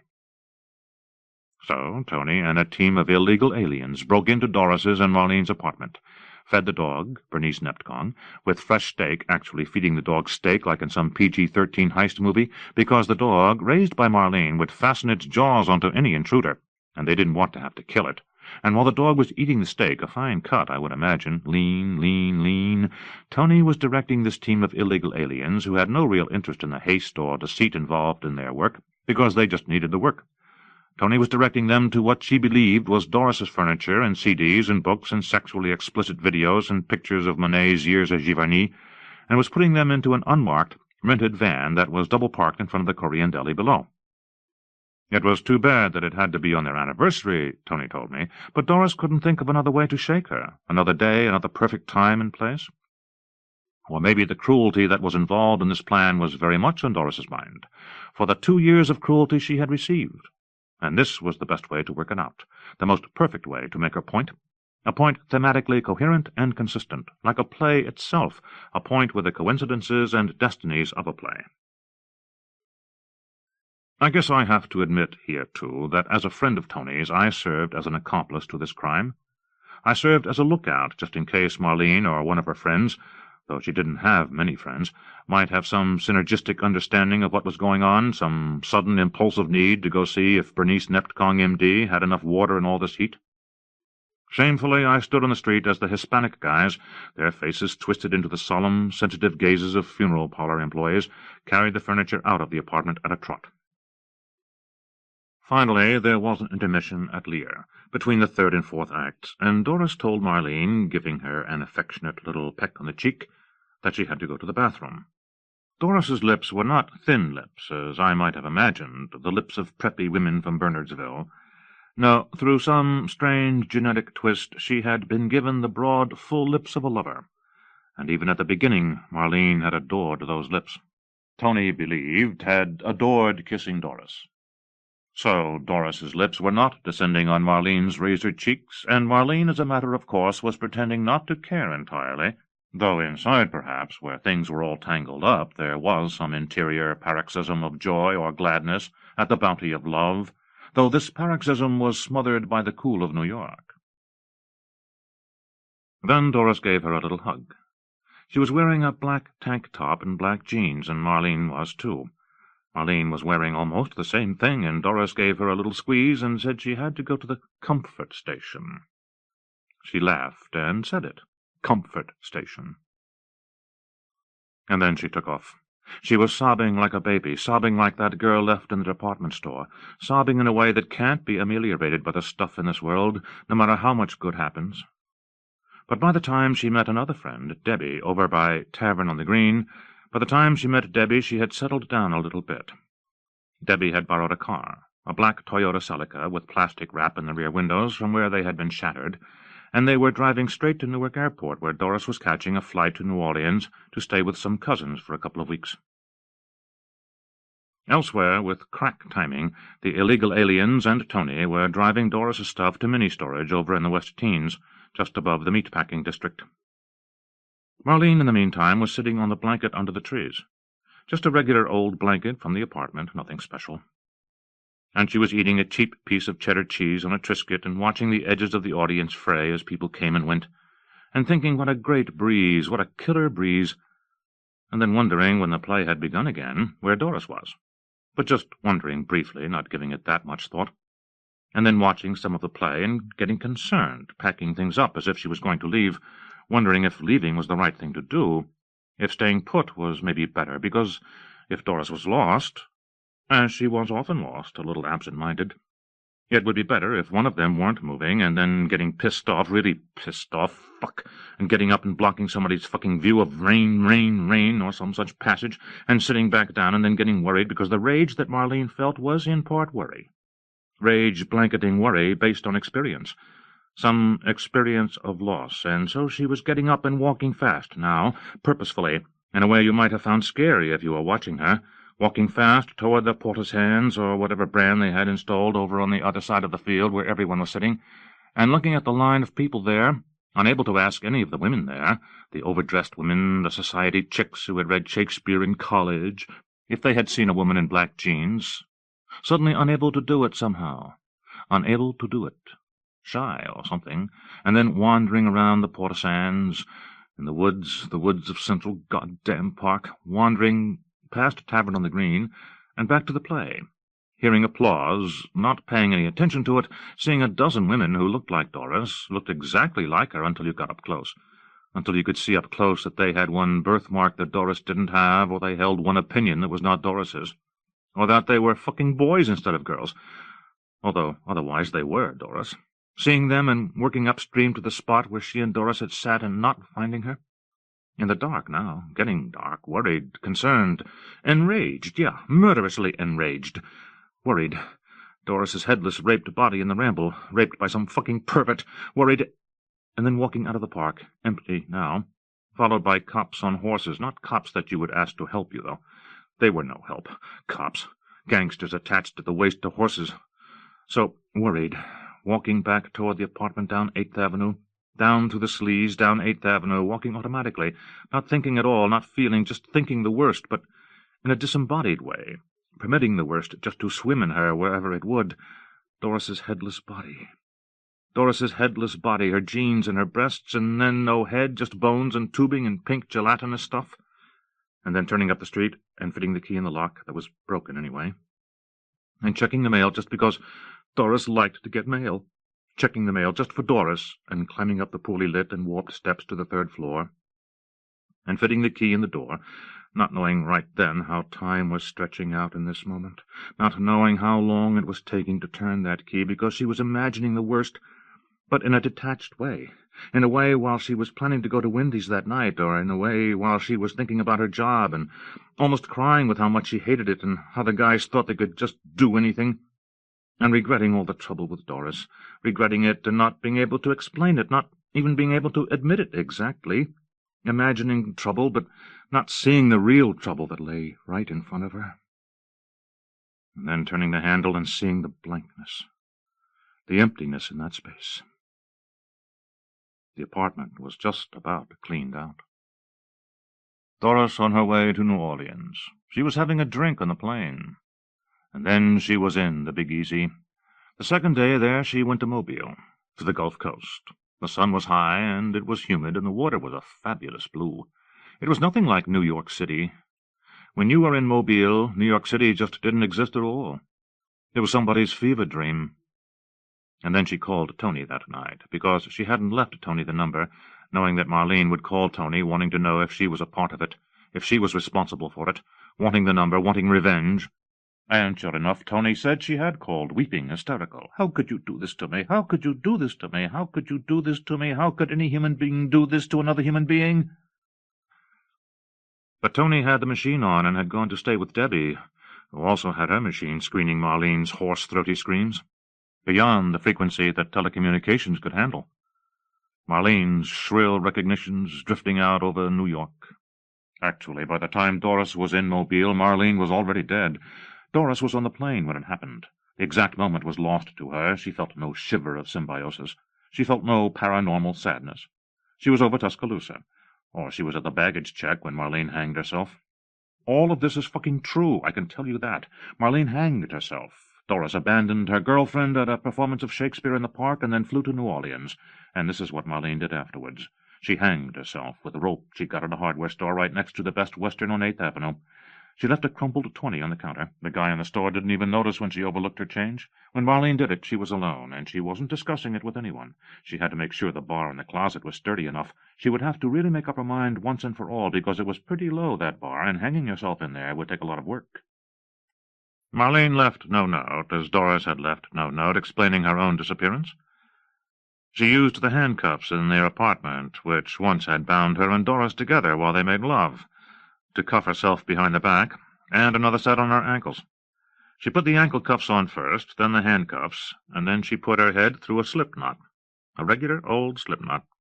And then she threw herself off balance and gasped as she fell over, stumbling to her side, kicking around the boots on the floor of the half-empty closet, kicking over boots and bondage gear and the other stuff Doris had left her. wanting to get up again, but all tangled and having trouble getting up, desperate to get up now, weeping but not getting up. The energy to do so dissipated. Shocked in the last second, terrified, and then resigned, powerless. Her last breath spread in an even film in the still air of the apartment. She settled down to room temperature. The closet door was open. The dog paid no attention. He had been fondled and loved that afternoon by Tony and the guys from Ecuador. He'd eaten steak. But then, when Marlene was dead, Bernice Neptkong, the dog, became somehow uncomfortable. He went and sniffed at the long, dark legs, half-folded awkwardly under Marlene, and then he curled up by one ankle for the long wait. When they found her days later, when the neighbors complained, Bernice was shivering and hungry, but he struck out blindly nonetheless at the super, the police, these interlopers in the drama of neglect, baring his teeth, protecting the lost lives that had prized him. This was his kingdom now. 3 weeks later, Doris was walking down 8th Street late at night. The streets were empty. She was on her way to Avenue D. 10 days back in the city. She had tried to get in touch with Tony, but it wasn't turning out exactly as she'd hoped. She hoped that Tony would be around when she got back. In New Orleans, the unspeakable drama of her predicament created a space between her and her cousins. She found this space again in Princeton.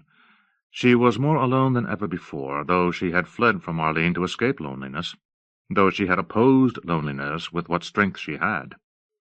Death mocked all this stuff. These weeks made clear the overpressure of fate. She'd taken too much time off from her job. She didn't really have anywhere to stay. She certainly wasn't going back to the apartment, and Tony wouldn't see her. So she had come to this address in the East Village. She had come by herself, feeling nauseated and lost for the dull thrill of carelessness. In the bakery on 8th and D, Doris waited in line like everyone else. The woman in front of her actually bought some bread to go with her heroin. It was a demonstration loaf of stale Italian, but Doris wasn't here for bread. She was here for a dime bag. In front of her in line was Jorge Ruiz. His clothes were shabby. Throughout his transaction he never once raised his eyes. Neither did Doris. She wouldn't have recognized him anyway. She wouldn't have known how close their lives were. She wouldn't have seen anything, lost in the flow of her own disgrace. 3. Randy Evans didn't know that the girl on 9th Street had been directing a film for 2 years. That girl, Yvonne. He thought she just sold hash. She was small and pale. She had sloppily dyed platinum blonde hair, roots showing. She was spending money on what? On leather miniskirts and stuff, and on hash when she was supposed to be selling the hash instead of smoking it, selling it in order to finance a film she was making. He found this out later. Yvonne was going to be his wife, although he wasn't quite sure when or how yet. She didn't know anything about it, and he didn't know it at first either, on 9th Street when they met, in front of a store that sold Populux lamps and plastic handbags and photos of Marilyn and Elvis. He didn't know it until he ran into her a few times at clubs in the neighborhood, most of them gone now, at 8 BC or Pyramid. He didn't know until a sort of pattern was established, a pattern of chance encounters. He clubbed, and so did she, although he liked nice clubs, Interferon or Area, where the cash dwelt, cash and speedballs and stuff like that. He also slouched around in twilight venues like the Crypt and the Manhole and the Ruin. He was flashy. He liked to throw a little money around, but late at night he found himself watching guys getting flogged at the Ruin.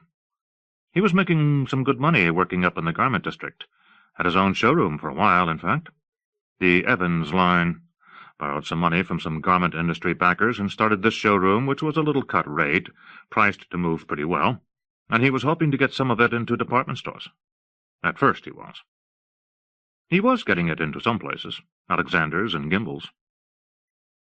Then at night he bought cocaine and he went to Area, and some time later in the evening, when he was teetering between drunkenness and mania, he went to the Ruin. There he watched the sleepwalkers, in the oblivion of the masochist's craft, with their dicks in their hands, circulating around the room, or around the stage where a guy with a ponytail was getting whipped on the ass by a dominatrix. This man must have hung up there for half an hour.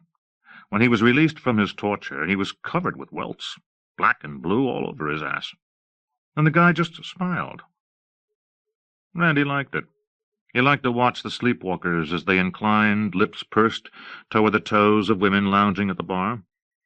They'd wander around, sleepily jerking off, and then they'd ask a woman if they could suck her toes. He laughed at all this stuff. He'd stay at the ruin sometimes until dawn.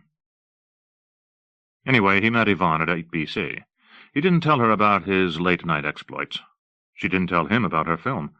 In fact, Randy's interest in B&D was something that he disavowed, generally. It occupied a corner of his life that he did not dwell upon. He was sometimes afraid of who he might meet at the ruin. His night-life was only partly under his control. But that night he was at 8 BC. There was this band playing. They had no name. The only way you knew if they were playing was if one of the clubs left a conspicuous absence on their calendar, or there would be a listing, closed for private party. That was how people referred to them sometimes. They said, "Oh, I'm going to see closed for a private party." Randy was at 8 BC with his friend Noel. Noel from England. They went to Pyramid. Or was it somewhere else? Who could remember? And then they came back, and when they walked into 8 BC, it was like something had changed in Randy's life. There had been some subtle movement of chance, and suddenly the whole topography of his life was different. Or that's how it felt. Holy shit, who is that woman across the room, and how could I have missed her the first time? She was standing under this neon fixture, and it turned out he had met her once before. Yvonne. In torn black leggings and blonde hair, and a black crucifix and a black brassiere with a black sweater halfway unbuttoned. To Noel he said, "Think I will have to use that line about how I have met her somewhere before. It only works if you really have." Because he had met her on the street that time, and he invited her to do a line with him, and she agreed even though she hated Eurotrash and would-be Eurotrash guys. American guys who thought that everything was okay if they just flashed a little green. American guys with platinum cards. American guys too stupid to know that Europe had nothing to offer now but Swiss watches and deconstruction. American guys who actually invited in these colonialists with their dead cultures. "She must have one of the drugs," Randy told Noah later. "I don't care how the job gets done as long as it's done." But the truth was Yvonne was just collecting material for her film. Everything was material. The dullest moments, the most ornate fancies. After Yvonne and Randy did the lines in the men's room, they left behind Yvonne's friend Debbie and Noel. In the neon shadows in the back of the club, Yvonne cheerfully admitted to Randy that she dealt hash, which he knew already by hearsay. She produced a pipe. They smoked some of her product. It was old-fashioned and quaint. The conversation was lurching along. There was neither agreement nor discord, and then they slipped out the back door into an alley. Somewhere along the line the hash hit. They were laughing, giggling, totally stoned, laughing about something he couldn't even remember. Wait, laughing about Eurotrash and ecstasy and house and Japanese people invading the East Village and buying all the real estate out from under the slumlords, and about the tanks in Tompkins Square Park. Just laughing. He hadn't had such a good time in a while. So they ditched Noel and Debbie altogether at 8 BC or Pyramid or wherever it was, and went to her apartment, right near his on 9th Street. It was all coming back to him now. He had met her a couple of times before. It was the greatest thing. She was the most beautiful woman he had ever met in his entire life. She was going to be his wife. He would have a wife and a private life. Yvonne was hard to talk to. She missed all the ease in a conversation, but she was beautiful. They stayed up and did some more cocaine and watched the sunrise on the roof, and he didn't lay a glove on her, and they went to a coffee shop on First Avenue. He poured black coffee over the ground stubs that had been his teeth the night before. They smarted. He was tired as shit. He was giddy. Later that week he was back at the ruin, watching an old fat guy lean into the bullwhip as this woman named Huck really let him have it. The fat guy had a lifeless, undersea expression on his face, and no kind of erection that Randy could see. It was hard to tell whether pleasure was involved for this guy or not. And then he got the itch to see Yvonne again. There were a few other women on the roster, but he moved them around a little bit. He didn't know why they were suddenly of less interest, these other women, but he wasn't worrying about it. He was just improvising. His mind was on the Evans clothing line and on hitting the clubs. He didn't think too much about other stuff. He called Yvonne's number at the 9th Street place. She was probably working some gallery job during the day or at some non-profit theater company. She probably had jeans with paint stains on them. He realized he didn't even know what she did during the day. He wondered if dealing hash was her principal line of business. How did she organize her clients? Did she keep a file on computer? What kind of overhead was there in an enterprise like that? Then she got pregnant. There's a gap in the story here that doesn't concern me, a gap with its conventional romantic navigations of approach and retreat. The fact is that a month or two later, Yvonne found she was pregnant. This was about as stupid as anything Randy had ever done. They had slept together, of course. They had been sleeping together off and on for 2 or 3 months. They had fucked without a diaphragm or a rubber or anything, and they had done it a number of times, on a number of occasions, maybe even too many times to remember. And they hadn't thought about it too much because they had just come from some bar or club. She said, "I will not take the fucking pill," and who could blame her? She smoked several packs of cigarettes a day. She had one of those lavender packets of birth control pills on her bedside table, but it was neglected. They had used condoms, but he didn't like them. Worse than a wetsuit. And then she had become pregnant. She didn't seem concerned with her pregnancy, either. She had been selling hash in order to make a movie about the East Village, about the people in the East Village, and the coincidences that overtook you in a place like the East Village. You could miss someone by seconds. You could turn a corner, and this incredibly pertinent information would be lost, because the person you were about to pass, whom you did not see, because in Manhattan you always looked at your feet, was now lost to you. In this film, Yvonne liked to say, you could see how much larger the pool of potential facts is than the pool of facts that actually turn out to be true. You could, in this film, turn a corner on St. Mark's Place and First Avenue, say, and just miss your ex-boyfriend's ex-girlfriend, who was actually related to you in some way, who could tell you something about your ex-boyfriend that you never knew, who was going up First Avenue toward 14th Street. You could just miss her. In this way, there was much that you failed to know. You failed to know, for example, that a man who had once been important to you was now ill with that horrible kind of pneumonia. But you wouldn't know this, because you were walking the wrong direction. Or you wouldn't know because you had been ducking for a week the barely functioning answering machine in your barely furnished apartment. The film, however, contained all these possible outcomes. The film that Randy still didn't know much about was being filmed on a shoestring budget, in various bars, with the cooperation of various bartenders. Yvonne would venture into these locations with a loaner camera.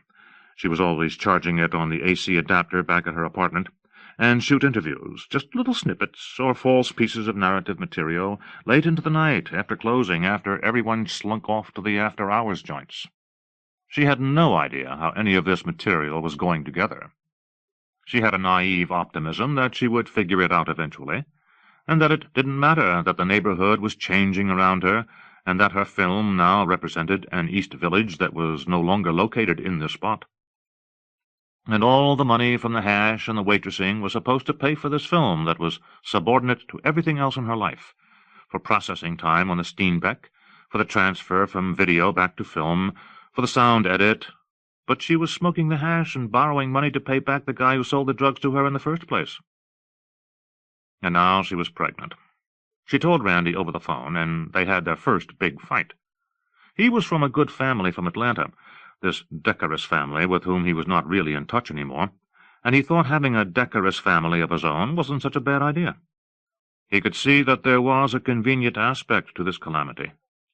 Now he had an argument for marriage and family. They could just fall into it. So he went over to her place to break this news to her, to break the news that he was ready, at 24, for domesticity. They slept together first. They slept together before talking, and it was really, really sexy the way he saw it. It was like the first time. He took off her skirt slowly. He liked to see how slowly it was possible to make love. He kissed her so slowly you didn't even know his lips were moving. How slowly? His movements were in increments smaller than millimeters. The band with no name was playing on the old beat-up tape player, and the video camera was standing on a tripod pointing out the window, and he was proceeding across her lips as slowly as possible. It could take hours before he would creep down along her neck, after pausing to dig an incisor into her earlobe, after pausing to suck on her tongue. Hours before he was aimlessly encircling her breasts with his fingertips, and then further down. He liked every second of it. He even liked unlacing her Doc Martens. Nakedness was never so naked. And then he touched her stomach. Women had gotten pregnant because of his irresponsibility before, once in boarding school, once after a weekend by the shore in Mobile, but he had been young then. This was his first time as an adult.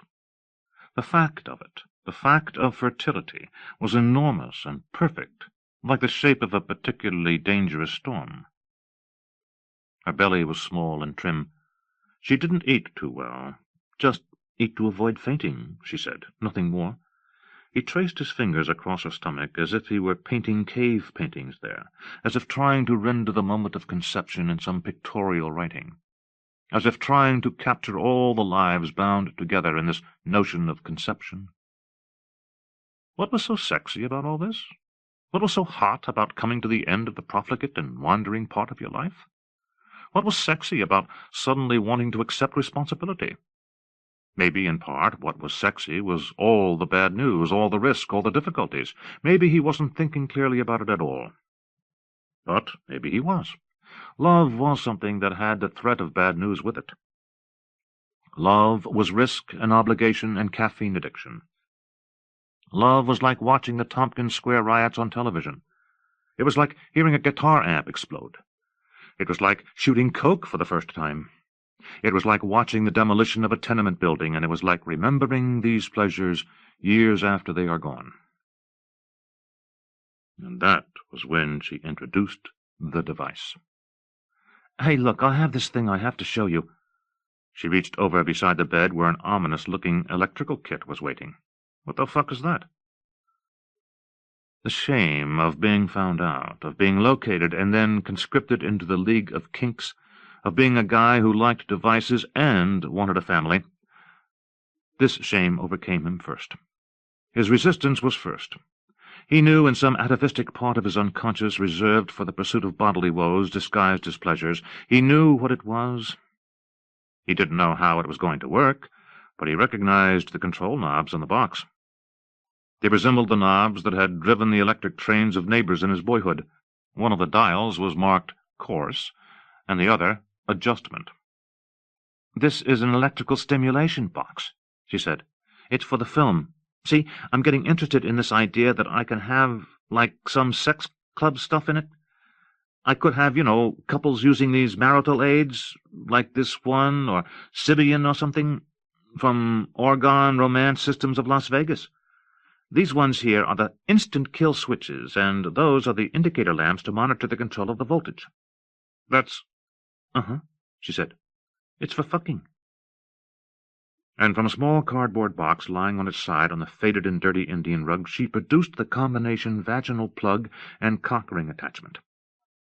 The attachment was made of a sturdy and durable transparent plastic, and like the finest Steuben sculptures with their hints of silver and gold sunken in the glass renderings, the wires in the attachment, those glorious conductors, were glimmering in the plug in the ring.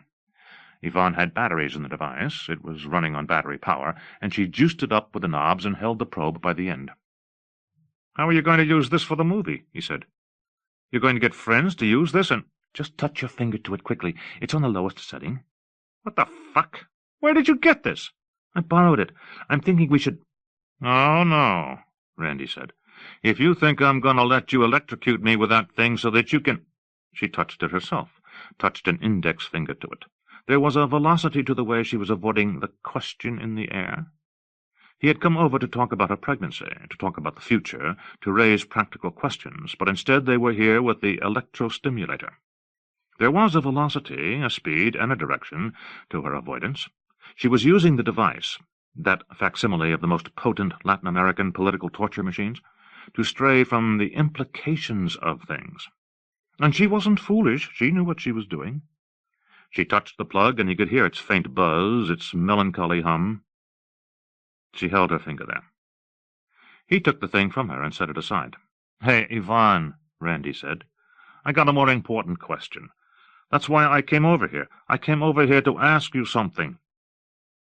The plug snapped and fizzled on the edge of Yvonne's comforter.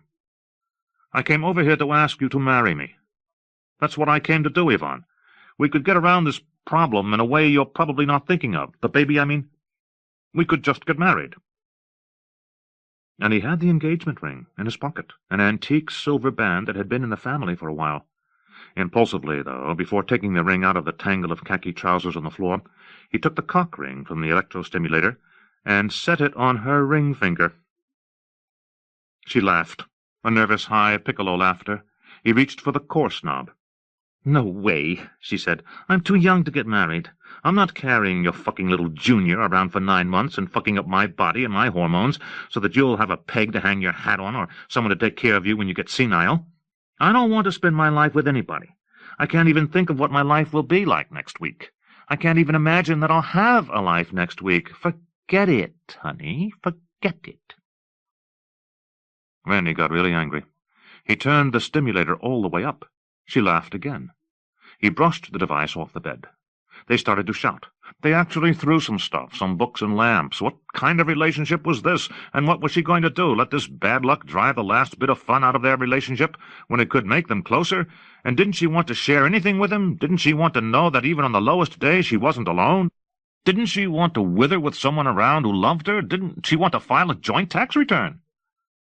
But she wouldn't do it. Wouldn't do it, and he couldn't believe that he had been so stupid that he thought this woman who sold hash and claimed she was some kind of filmmaker, that this woman was going to do this marriage and family thing with him.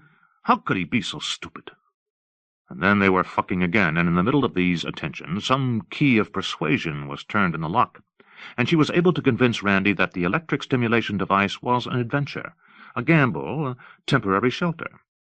In the penumbra of rejection, he agreed to it. That was the decision that came first.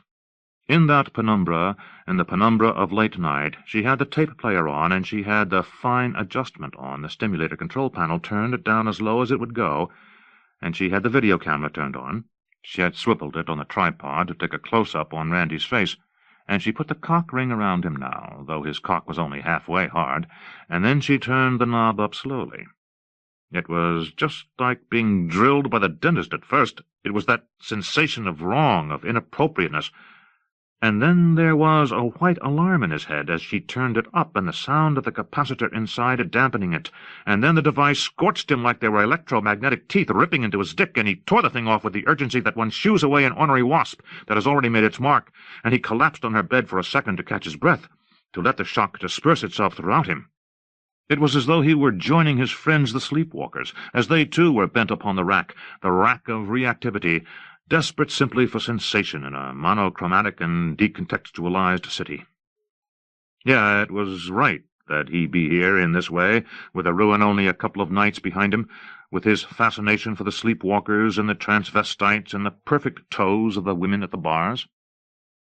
And he waited for the voltage to fade in him, until its absence was a sort of pleasure, a sort of relief, and then he noticed her arm around him over his back and her voice in his ear saying, Okay, that's right, it seemed she was agreeing suddenly.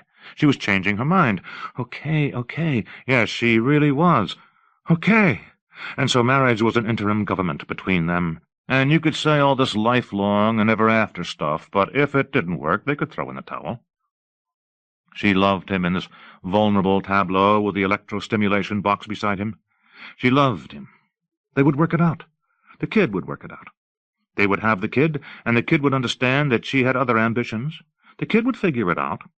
Kids were like Super Balls or something, like high-concentration rubber objects. Kids could learn to adjust. Okay. She lit the pipe. She toked on it. She passed it to him. Now it was her turn. She handed him the vaginal plug and lay back against the pillows. Their marriage consisted of a civil ceremony on Staten Island, where the line at the courthouse was shorter. A friend of Yvonne's, Mike, filmed it, though none of the footage worked, really. It was nothing she could use, except for a brief shot of the justice of the peace straightening his tie. Randy didn't tell his family.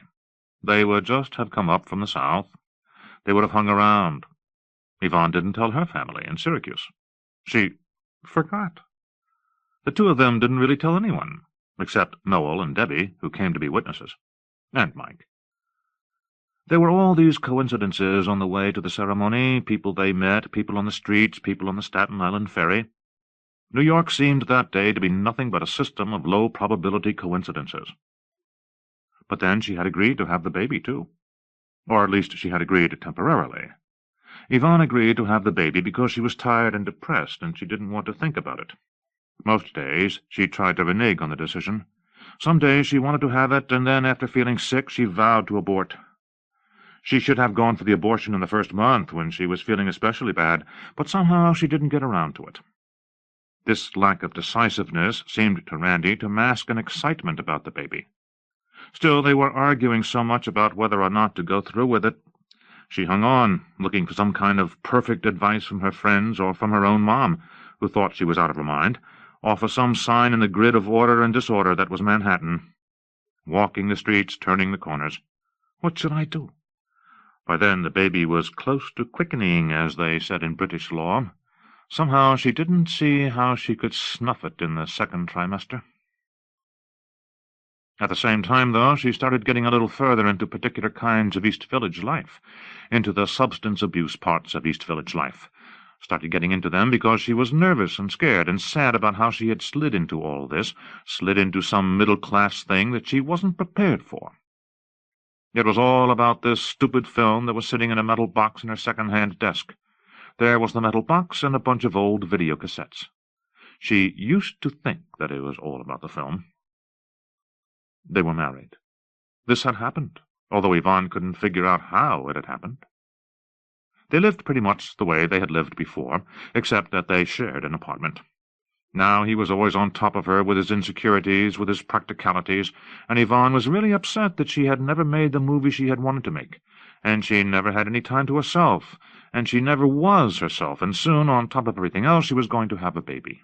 She wasn't supposed to smoke or drink, but she sort of was smoking and drinking anyway, and that wasn't all. Just a little bit, really, just the occasional lapse in the area of harder drugs, for the really special occasions.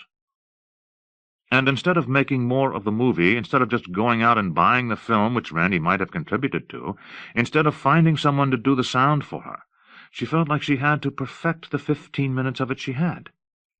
The continuity was all fucked up because it had been shot over the course of years, and some of the sound wasn't synchronized. Over and over she would do this opening, borrowing time from friends who were still editing or PAing instead of going to law school like you were supposed to do in your late 20s. It was really kind of good, this first 5 minutes, if you were into a sort of totally random New York chaos, full of jump cuts and repetition and shots of the microphone boom and a sequence with a dog hair on the lens. It doubled back on itself, this 5 minutes, this documentary, or whatever it was, that was never going to be much of anything, really. 2 lives in it might mean different things at different times. They might be the same life, they might be twins. Tony, this woman, seemed to be straight in one scene and gay in another. People looked like one another, or like other people, and the structure of the film was going to be like the structure of New York, laid out on a grid, except for the parts that weren't laid out on a grid, totally repetitious except for the explosions of violence. Then she became obsessed about the soundtrack. She decided she had to secure the finest soundtrack composers possible for this film that was never going to be finished. It had to be The Band with No Name. She went to a party at the house of this music columnist for the East Village Eye, some neighborhood periodical, Janine Love. So they were at the party, which was on Avenue D, in a cramped apartment that had a porch with a great view of the Con Edison power plant on the East River. Yvonne, who had let Randy go out to some club, Pyramid or 8BC, to recreate the wild days of his bachelorhood, went up to this guy from The Band with No Name. He was from Massapequa, Long Island, and rock and roll had transformed him from a guy from Massapequa into a person with charm, standing there in his rags and looking like his guitar had scorched him and he had been thereafter embalmed. He seemed not to have any emotions that she could discern. She told him, "I really like what you guys do, and I think it's got a really experimental kind of thing, kind of feeling to it. And I think it would really be good for like a soundtrack or something, playing the guitar upside down and everything, and Well, I'm making this movie about the East Village. It's like an archaeology of life in the East Village, and I was wondering, I was thinking maybe you would—" The guy just grunted. He knew, as anyone looking at Yvonne would have suspected, that nothing was ever going to happen with this film. At the same time, she was preoccupied with the fact that his skin was an incredible blue color. He didn't say anything, made no commitment of any kind, but Yvonne understood that she was to follow him into the next room, where the drummer from the band was tying off his arm with a handsome Velcro tourniquet, so that he could pop a little bit of that grade-A lower East Side dope underneath his baggy skin. Janine Love, the hostess, was peripherally involved in the sex industry, in addition to being a music critic. She gave performances at the Ruin on occasion, and she wrote a little sexually explicit material, except that she didn't like writing it, so she hired ghostwriters to write it for her. Because of her affiliation, however, on the floor and on the bed in the bedroom, where the guys from the Band with No Name were shooting heroin, there were cut-rate, rough-trade skin magazines piled everywhere. Jugs and Cheeks and titles of this sort. And while Yvonne was trying politely to discuss music with the guys in this band, they were flipping through the magazines and chuckling ominously. Then the guy from Massapequa, who had no expression whatever, who looked a lot like the boys that Randy was right then watching amble around the Ruin, was motioning to her. He was going to take care of her. She didn't know if she should do it. He would do it for her if she couldn't do it. In fact, there was no decision involved. Or it was a decision not to make a decision. It was a relaxing, an acceptance. It was caving in, letting go. Really, I'm mostly into— Then she let him do it. And the light over the power plant on Avenue D, like fucking celestial lights like the angels on the head of a needle, and Randy was where? Who knew? She was puking in Janine Love's bathroom, and Janine was saying, "Come on, you guys, come on, I'm really tired. I just don't want to stay up anymore. I don't want to—" And one of the guys from the Band with No Name was still there, and he was going to leave Yvonne there, because he was a little guy anyway, and he wasn't going to carry her anywhere, and he had to be up the next day for a Saturday shift at the copy shop where he worked. But then, for some reason, he was overcome by charity, and soon he helped Randy's pregnant wife to a cab where he repeated the address she whispered to him to the cab driver, kissing her on the lips and putting his finger to her lips. "Don't tell," and then repeating her address to the cabbie. Then she miscarried.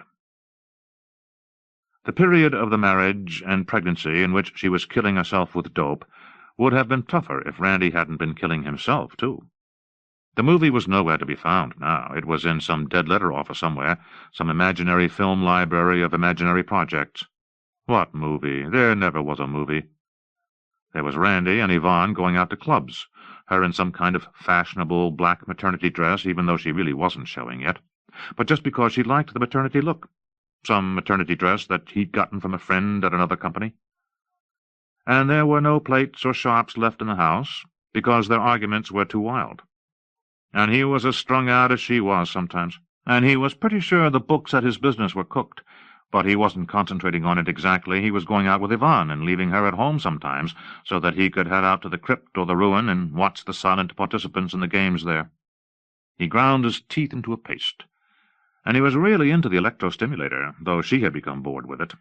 When Randy did come home to their meager kitchen, he would find her already high, with that empty look in her eyes, eating a single carrot, blasting some noise on the old beat-up tape player. He had a bad feeling about it all. "Don't you think you could lay off just until after the baby is born? Wouldn't that be a little safer?" "Huh? Wouldn't that be the polite thing to do for the kid?" "I don't know what you're talking about," Yvonne said. This period ended with her hysterical call, at work, on a Wednesday.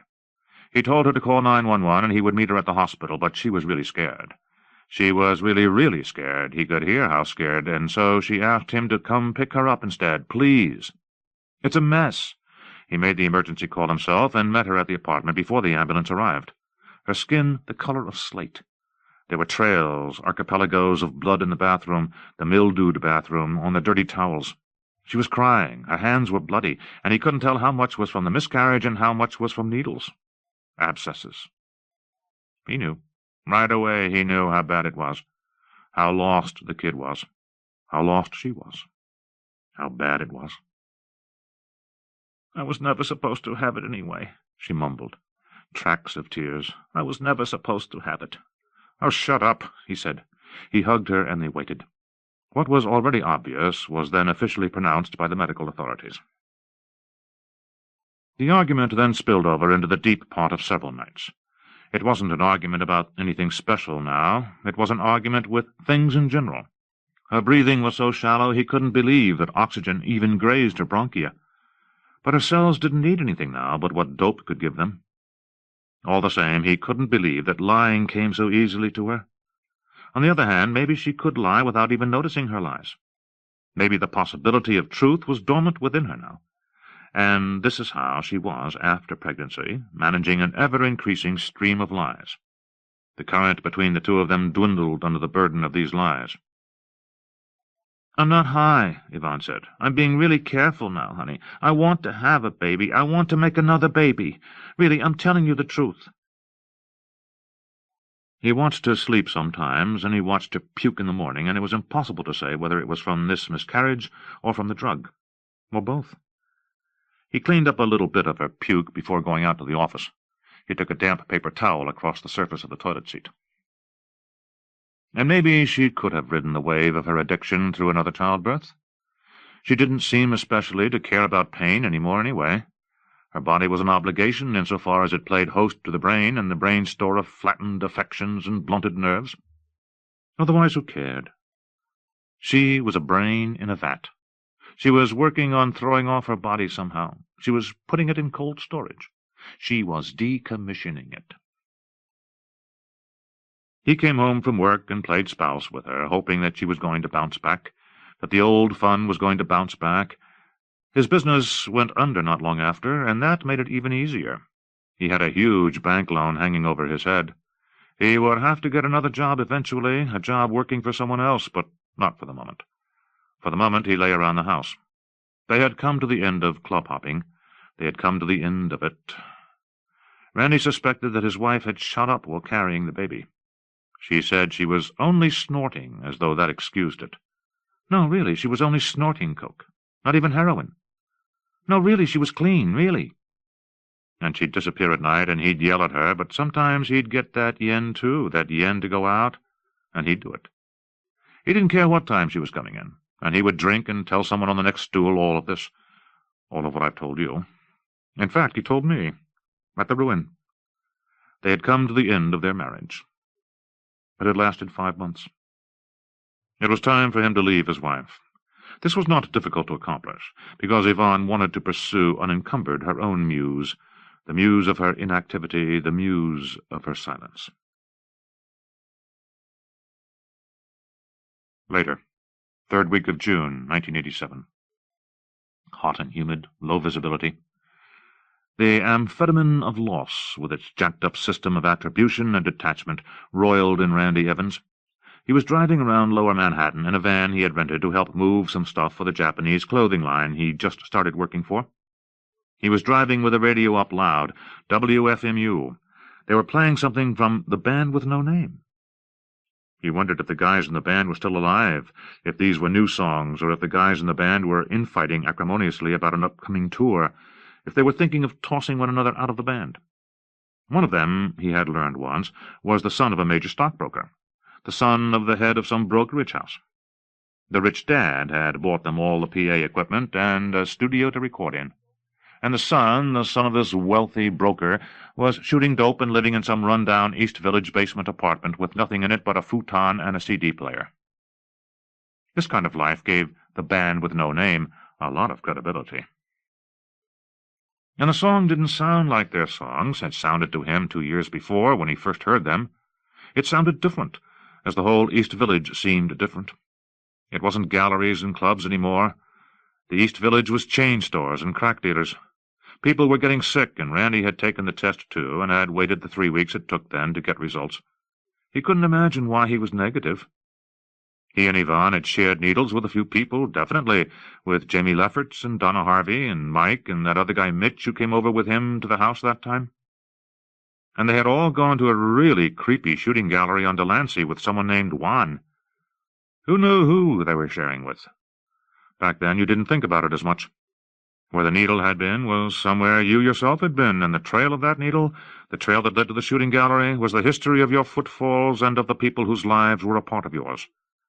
Where you had walked was what you believed in, and it marked you and your DNA, and it left information for your children, for when they would want to know the truth about you. The past and the future were in Randy's every move, in the imitation Sid Barrett sound of the band with no name, in the Veselka, where he had spent over the years maybe $1,000 on pink borscht, in the fresh vegetable stand, where 10 years from now he would go with the son he would have, and select the best carrots for a soup. But right now Randy's van was in the stream of the loneliest New Yorkers, those grasping, reaching for anyone in arm's length, hugging them close, pushing them off. Starting over. Falling into the disease, climbing out of it. Starting over. That's what the song by the band with no name sounded like. And that night Randy could have driven all night, on and off of the FDR, watching the lights on the Williamsburg side of the river. He could have driven all night. Never gone home to the new girlfriend, the new hostage, where he now lived in Brooklyn, because he had the past on his mind, and the way the people from the past were not really past. The way they crowded around him on the streets of Manhattan, the way he was always running into them. And he had a sort of agenda, too, because he was driving down 8th Street, west to east.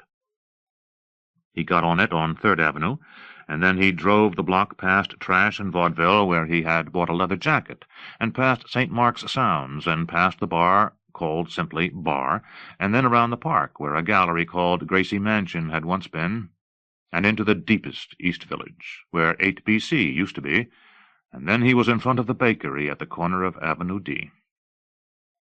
The projects were on one side of the avenue, and on the other side it was all empty lots filled with temporary shelters of cardboard and plywood and decorated with giveaway blankets and plastics.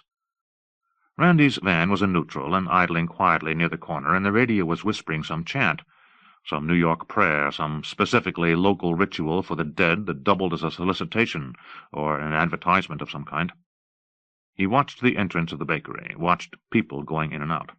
Jorge was there, of course. Jorge Ruiz, who was going back to live with his mother in another year, after his detox in Hollis, Queens, after barely avoiding being locked up in Creedmoor, and Doris France, of Montclair, New Jersey, and Princeton University, who was thinking about picking up some cash on the side doing dominatrix work, just sort of turning the idea over anxiously.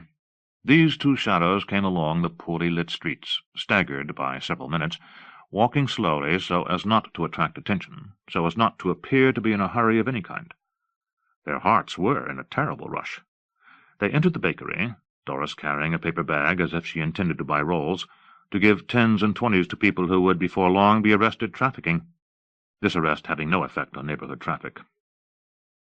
Randy was hoping in a way that Yvonne wouldn't turn up, and that was when he saw her small, emaciated figure coming down the block. He didn't believe it at first. He didn't believe it was this easy to track somebody down. The junkies were so predictable, that he himself had been so predictable. He didn't believe that statistics and addiction were so navigable, that the arc of need was as orthodox as the law of falling bodies. No matter. There she was, and she was moving pretty fast. He left the van without even locking it, without turning it off. Material things had no place in that moment. The blackness of the sky was perfect and enduring. These shades came from the bakery and darted up the street looking for the first possible spot where they could tie off. And Randy was trotting across the street like he, too, was desperate in that way, toward Yvonne, and he had his hand out to touch her. He had a windbreaker tied around his waist, and his hair was really short, and he didn't look like he had looked the year or so before, when they met. She didn't either. Yvonne looked like she'd been orphaned by war. She looked like she suffered with unimaginable grief. When he spoke to her, there was a long moment before she seemed to recognize that she was stopped now, that someone was talking to her, holding her up.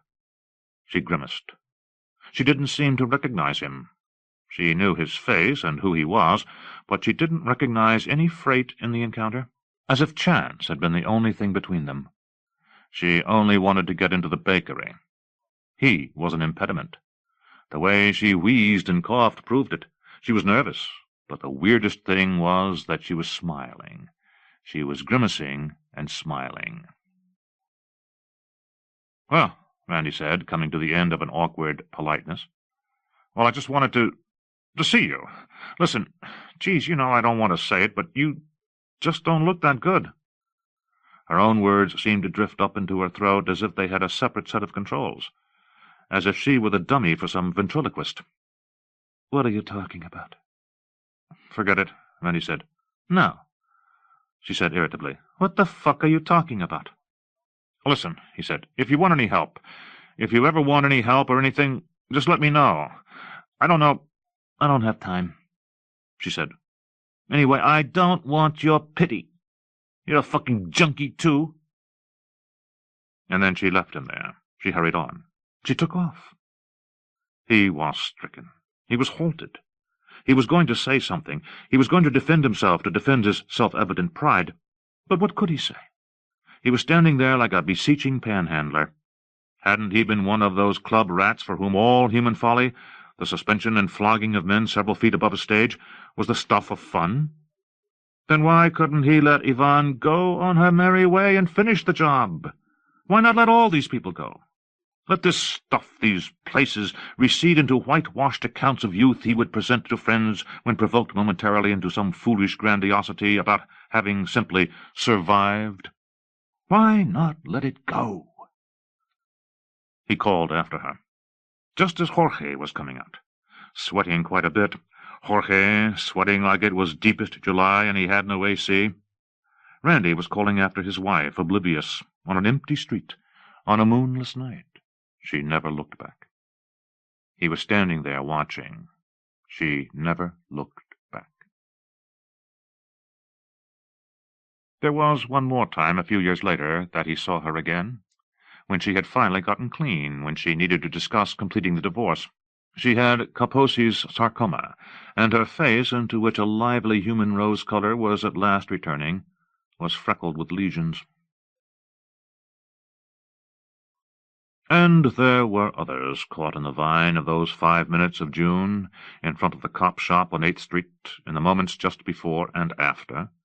Buck Miller and Susan Ward, and a guy who I used to see at the Marlin Café, and Debbie, the girl who drove Doris to the airport, who also knew Yvonne, and Ray, the guy who hosed down the booths in Peep World, and Crystal, the pre-operative transsexual who slept with Jorge one night and then stole all his stuff, and the auctioneer at Wendy's, and the woman, Huck, with a dildo that glowed violet neon, and the guy getting fisted by 2 men at once, and Randy's friend Noel, and the men who had fucked Marlene when she was a hooker, most of whom didn't know she was dead, and 2 of the guys in the band with no name. The third had been shipped off to an expensive rehab. And some people I know whom I have not mentioned yet, like Robert and Jaime and David and Frank from the Mud Club, and Dan and Crutch and Bob, Julia, Karen, Kenny and Kate, Lizzie. And there are other names I don't know yet. And myself. Me. I was there. All of us strode up and down 8th Street like it was an actual artery in some larger life form, in some larger organism. As one of our number slipped into a storefront along 8th Street, another passed by. None of us seemed to know the nature of the coincidences that bound us together, as I know now, or that junkies and masochists and hookers and those who have squandered everything are the ring of brightest angels around heaven. And just by chance, a bunch of these characters turned up in Yvonne's documentary, which had been transferred to film and then back to videotape, and which now languished in a footlocker. Each of them was captured in and around the bars that Yvonne frequented when she was just out of school. I remember what she looked like then, when her face had an openness like good luck, like the big puffy clouds you see over the desert. I remember how bright her eyes were. I remember how excited she got by stuff, how a movie at the Film Forum could change her for weeks, how a certain record with just the right snare drum sound and a little bit of anger could keep her going all night writing. And the end of the film, the end of it for now, until somebody completes it for Yvonne, was like this. At a party crowded with the characters in the story, or other characters not unlike these, at a party at the Ruin, weeks before its closing, with stalls strung with Christmas lights, surrounded by half-clothed, erotic dancers, the band with no name struck up some kind of evolved march thing. In the basement of this wretched club, the music was fast. Everyone knew the song. The room was lit poorly. You could have slept with anyone in the room. You could have thrown your arms around anyone, and it would have been okay. It would have been nice. The frame was frozen for a second. Then there was a jump cut, and the band was throwing down its instruments, and there was some buzz in a Fender twin reverb amp, a little feedback, but the guys in the band weren't paying any attention to it, and there was a close-up on Randy, laughing, his smile taking up the whole screen. And then it just ends. I am going now. I am leaving. Nominated by James Linville. The Deconstruction of Emily Dickinson by Galway Kinnell. From American Poetry Review. The lecture had ended when I came in, and the professor was answering questions. I do not know what he had been doing with her poetry, but now he was speaking of her as a victim of reluctant male publishers. When the questions dwindled, I put up my hand, said the ignorant meddling of the Springfield Daily Republican and the hidebound response of literary men, and the gulf between the poetic wishfulness then admired and her own harsh knowledge had let her see that her poems would not be understood in her time, and therefore, passionate to publish, she vowed not to publish again. I said I would recite a version of her vow. Publication is the auction of the mind of man. But before I could, the professor broke in. Yes, he said, the auction from augere, auctum, to augment, to author. Let's hear the poem, the poem. Several women, who at such a moment are more outspoken than men, shouted, but I kept still, and he kept going. In auctum, the economy of the signifier is split, revealing an unconscious collusion in the bourgeois commodification of consciousness. While our author says no, the unreified text says yes, yes. He kissed his lips together and turned to me, saying, Now, may we hear the poem? I waited a moment for full effect. Without rising to my feet, I said, Professor, to understand Dickinson, it may not always be necessary to uproot her words. Why not, first, try listening to her? Loyalty forbids me to recite her poem now. No, I didn't say that. I realized she would want me to finish him off with one wallop. So I said, Professor, I thought you would welcome the words of your author. I see you prefer to hear yourself speak. No, I held back, for I could hear her urging me to put outrage into my voice and substance into my argument. I stood up so that everyone might see the derision in my smile. Professor, I said, you live in Amherst at the end of the 20th century. For you, auction means a quaint event where somebody coaxes out the bids on a butter churn on a summer Saturday. Forget etymology. This is history. In Amherst in 1860, auction meant the slave auction, you dope. Well, I didn't say that either, although I have said them all many times, in the middle of the night. In reality, I stood up and recited like a schoolboy called upon in class. My voice gradually weakened, and the women who had called out for the poem now looked as though they were thinking of errands to be done on the way home. When I finished, the professor smiled. Thank you.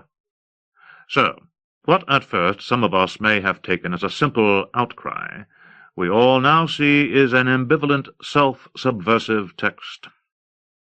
As people got up to go, I moved into that sanctum within me, where Emily sometimes speaks a verse, and listened for a sign of how she felt, such as, Thanks, sweet countryman, for wanting to sing out of me, after all that humbug. But she was silent. Nominated by Jane Hirschfield, Sharon Olds, Ken Rosen, Maura Stanton. Charles the Obscure by Charles Simic.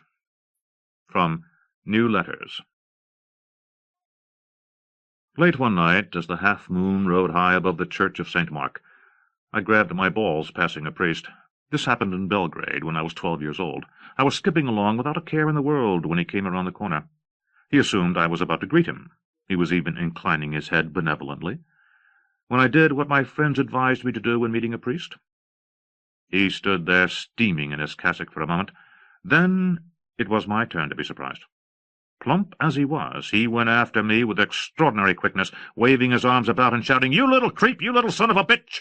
His cussing terrified me even more than the chase he gave me. I ran without looking back.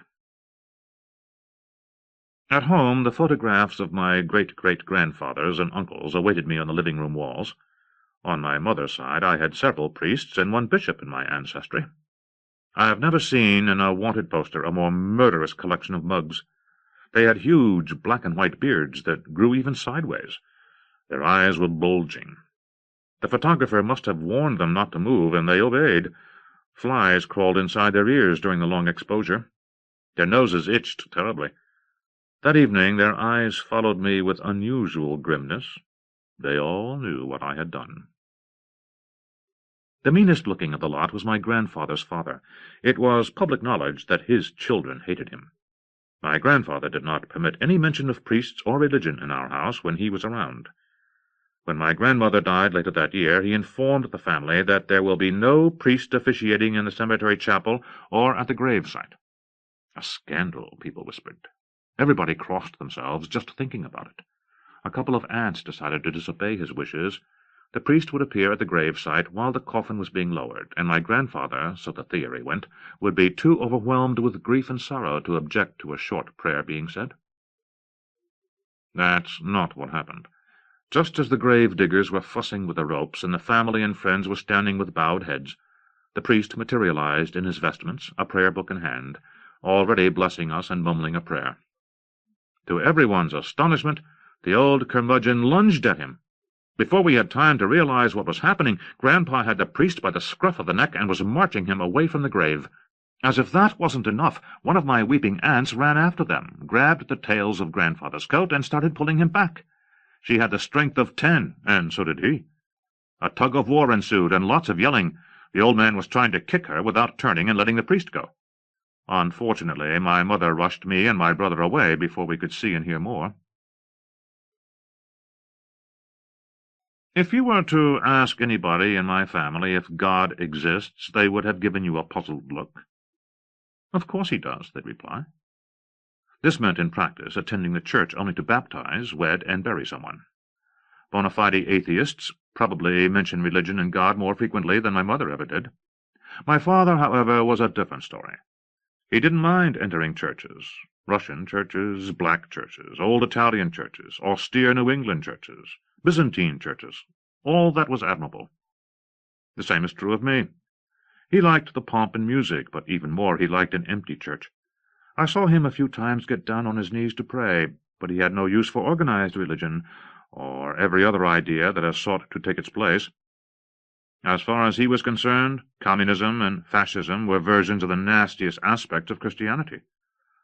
All that orthodoxy, fanaticism, virtue by decree, he'd complain. They were all enemies of the individual, forever peddling intolerance and conformity. He had serious philosophical interest in Islam, Buddhism, Hinduism, and Christianity, but no desire to join any congregation of the faithful. Belief in God was something private, like sex. If you did not believe in anything, as I often told him was the case with me, that was all right, too. "Come on," she yanked my arm. "Let's go. They're just a couple of hicks," she assured me, but I had to take a better look at the street preachers. The young woman with thick glasses pressed a Bible to her heart. The horse-faced fellow by her side strummed a tuneless guitar at the edge of a large Saturday night crowd. They preached and sang hymns as if dogs were biting their asses. My friend had enough. Without me noticing, she had split. I was left in custody of their Jesus, who, by the sound of it, had too many lost sheep already to worry about. His great love always spurned. "Sweet Jesus," they hollered, trying to drown out an ambulance crying its heart out somewhere in the dark city, beyond the brightly lit movie houses and penny arcades all around us. Hell, I was deeply moved. Give me 2 wings to fly away. America is God-crazy, as everyone knows. It's impossible to be an American writer without taking that into account. Driving just after daybreak early one spring morning through West Virginia, I'm listening to the radio. Someone is playing scratchy old black gospel records. The station is fading and coming clear in turn. The car is speeding down the empty road, and I'm wondering who is choosing the records so impeccably, so mysteriously, given the odd hour. Beyond the enjoyment, the emotion is gripping me. I have a sudden realization. They mean every word they say. Every word. They sing so beautifully and so wildly because they believe the Lord is in their midst right then and there. It has always seemed obvious to me that we are alone in the universe. I love metaphysics and its speculations, but the suspicion at the core of my being is that we are whistling in the dark. Still, I have tears in my eyes every time I hear good church music. Never has the human heart been so pure, I think. Perhaps divinity can only be experienced by those who sing together. The God who comes or does not come to the solitaries is a different one. Without this mystery, the most incomprehensible of all, we are incomprehensible to ourselves, said Pascal, in a different context. Sing and shout, Reverend, is my advice. Do that little dance step while the choir behind you sways and slaps its tambourines, and the old lady on the piano and the scrawny kid on the electric guitar nod to each other with approval. There's no doubt about it. Except for music, everything is a lie, as Chorin says. One day I finally admitted to myself that I'm hopelessly superstitious. You do not believe in God, I said to myself, so how come you believe in bad luck? I have no reply to that. Do we make our fate, or is our fate an independent agency? Calvin, at least, knew who arranged our destiny. I do not. This head is full of contradictions walking on two legs. Is this the modern version of holy foolishness?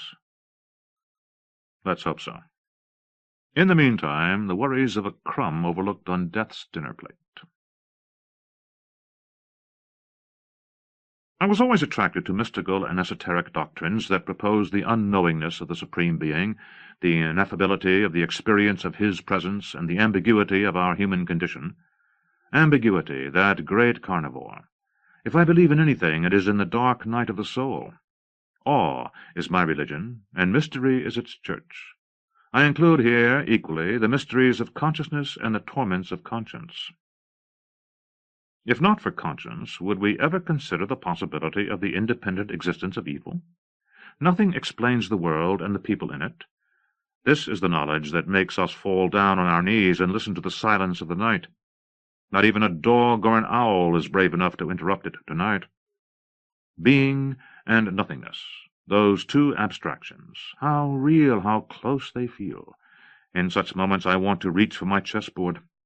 Let them play each other, and I'll sit and watch until the first streak of light slips under the door and crawls to my feet without waking the dust. Many years ago, Vashko Popa took me to visit the women's monastery, Miesic, near his hometown, Vršac, on the Yugoslav-Romanian border. We had a long lunch at a young poet's house and did not leave till 5 in the afternoon.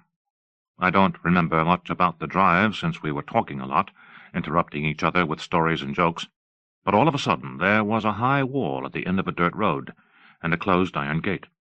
We left the car outside the gate and pushed it open just enough to squeeze through. What we found inside was a veritable jungle, as if the grass had not been cut all summer, and the trees had grown wild over the years without being trimmed and thinned out. We followed what was once a road, and now a narrow path in the twilight calm, broken occasionally by the sound of a bird or a cricket. We did not speak. After a mile or so we saw through the trees several large houses and a small Byzantine church.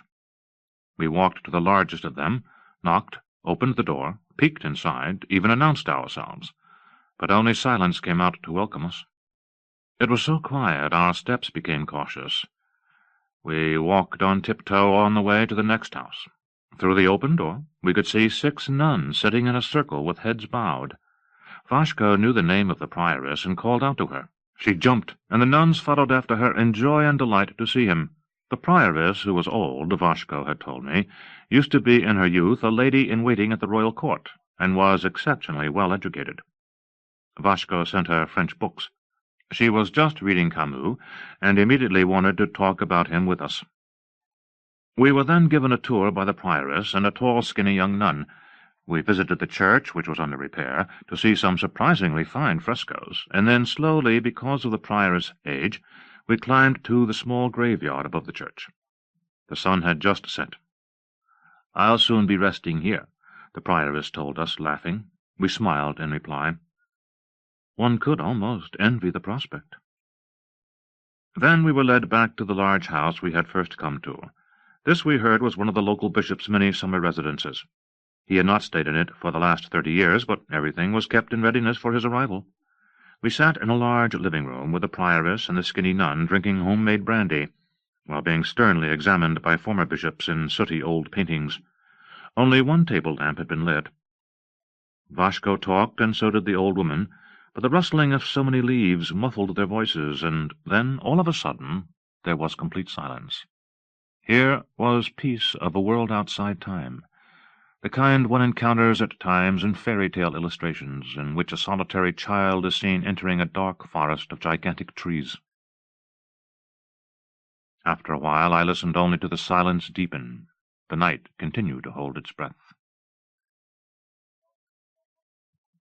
Every poem, knowingly or unknowingly, is addressed to God, the poet Frank Sampere told me long ago. I remember being surprised, objecting, mentioning some awful contemporary poems. We were filing subscription cards in the stockroom of a photography magazine and having long philosophical conversations on the subject of poetry.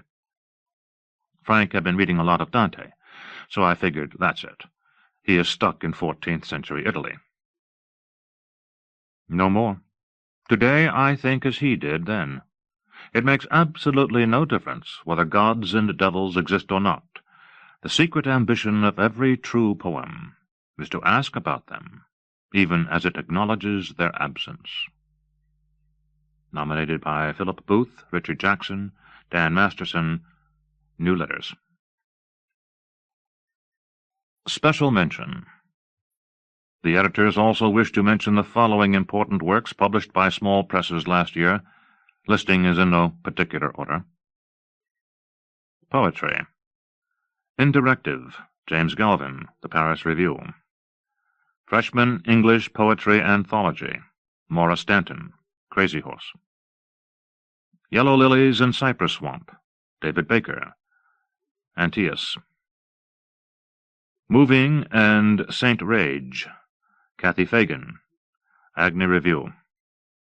The Pools, Chase Twitchell, Ontario Review. Peak Season, Jane Shore, Salmagundi. Memoirs of a Child Evangelist, Mary Carr, Parnassus. Bunting, Linda Gregerson, Tri-Quarterly. Singing, Christopher Buckley, Yellow Silk. Shaving My Legs with Occam's Razor, Francis Mays, Southern Review. The Book of the Dead Man, No. 12, Marvin Bell, Book of the Dead Man, Copper Canyon Press. Blue Guide, Stephen Yenser, The Paris Review. The Grey Fox, Greg Orr, American Poetry Review. Biography of Dreamtime, Alesh de Belyak, Trafika. White Mittens, Deborah Kennan, Santa Monica Review. 5 o'clock, Robin Ben, Iowa Review. All Day, Lawrence Rabb, Antaeus. Job's Wife, a 20th Century Casting Script, Eleanor Wilner, Sycamore Review. Back to the Dreamtime, Quincy Troop, Poetry Flash. For Those Whom the Gods Love Less, Denise Levertov, American Poetry Review. To See If Something Comes Next, Jack Gilbert, American Poetry Review. Street Scenes, Marilyn Hacker, Tri-Quarterly. Breaking Unbalance, Elena Karina Byrne, American Poetry Review. Incognito and Not, Lynn McGee, Ontario Review. Migratory, Mark Doty, Carolina Quarterly. Some Notes of Miami, John Balaban, Witness. Pavoriti in Transport, 1990, William Matthews, Pivot. Manhattan in My Hand, Elizabeth Cohen, Potato Eyes. Statistic, The Witness, Rita Dove, The Georgia Review.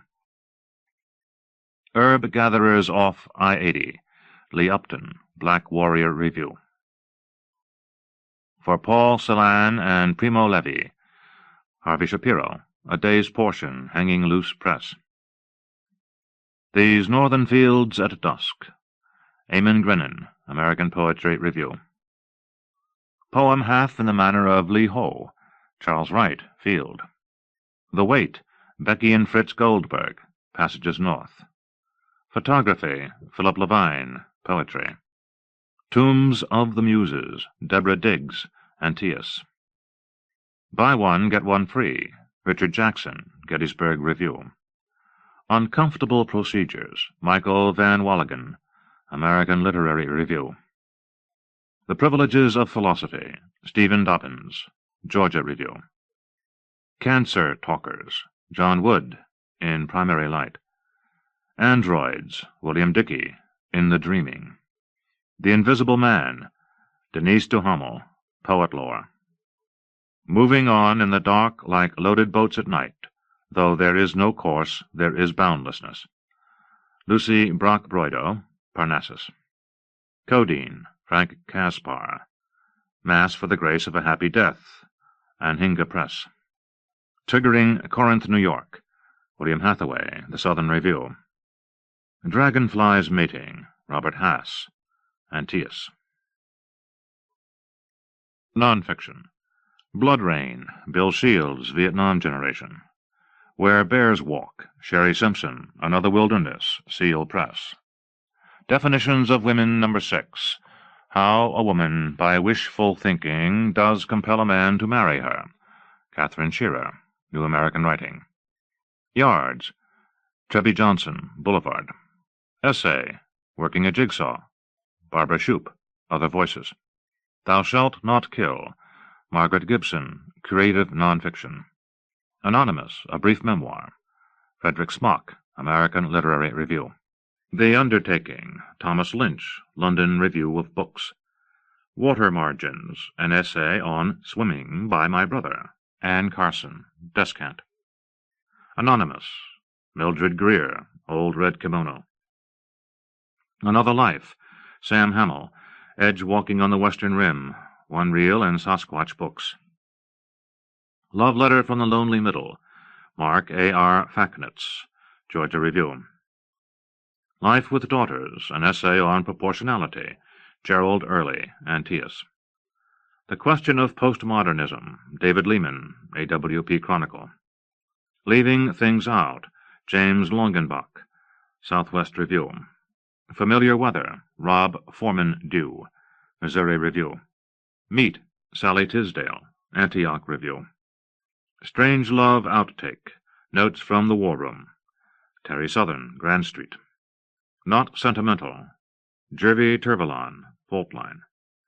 A Voyage Among the Holes, Kip S. Thorne, Grand Street.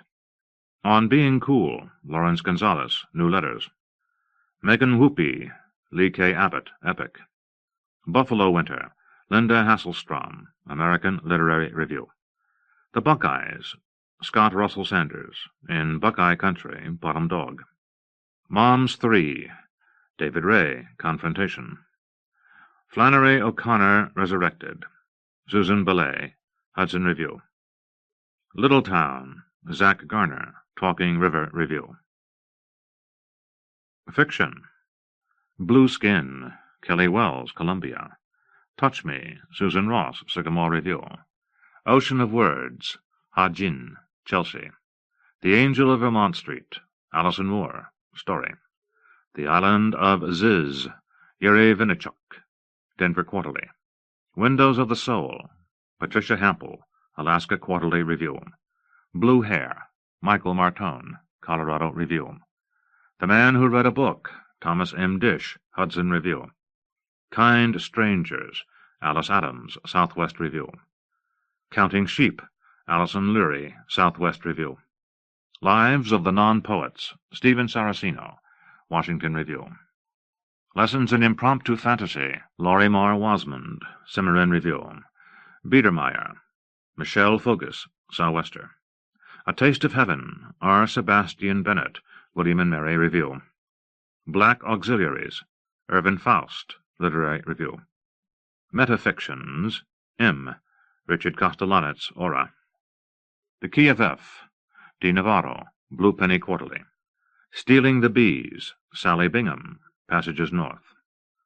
At the Altar of American Indian Architecture, Diane Glancy, American Letters and Commentary. Religion, Christine Schutt, Story Quarterly. A Night's Work, Jamie Gordon, Michigan Quarterly Review. Eating the Raccoon, Nicolette Bethel, Massachusetts Review. Mercury, Richard Bergen, Santa Barbara Review. Waiting for the Evening News, Tim Gautreau, Story. Hawk of the Night, Ewing Campbell, Gulf Coast Collection.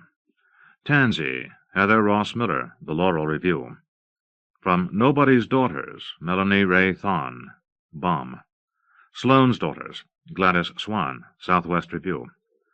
Full Moon Howl, Ellen Winter, Puerto del Sol. Fossilized, Sharon Solwitz, Manoa. The Dark Part, T. M. McNally, Mid-American Review.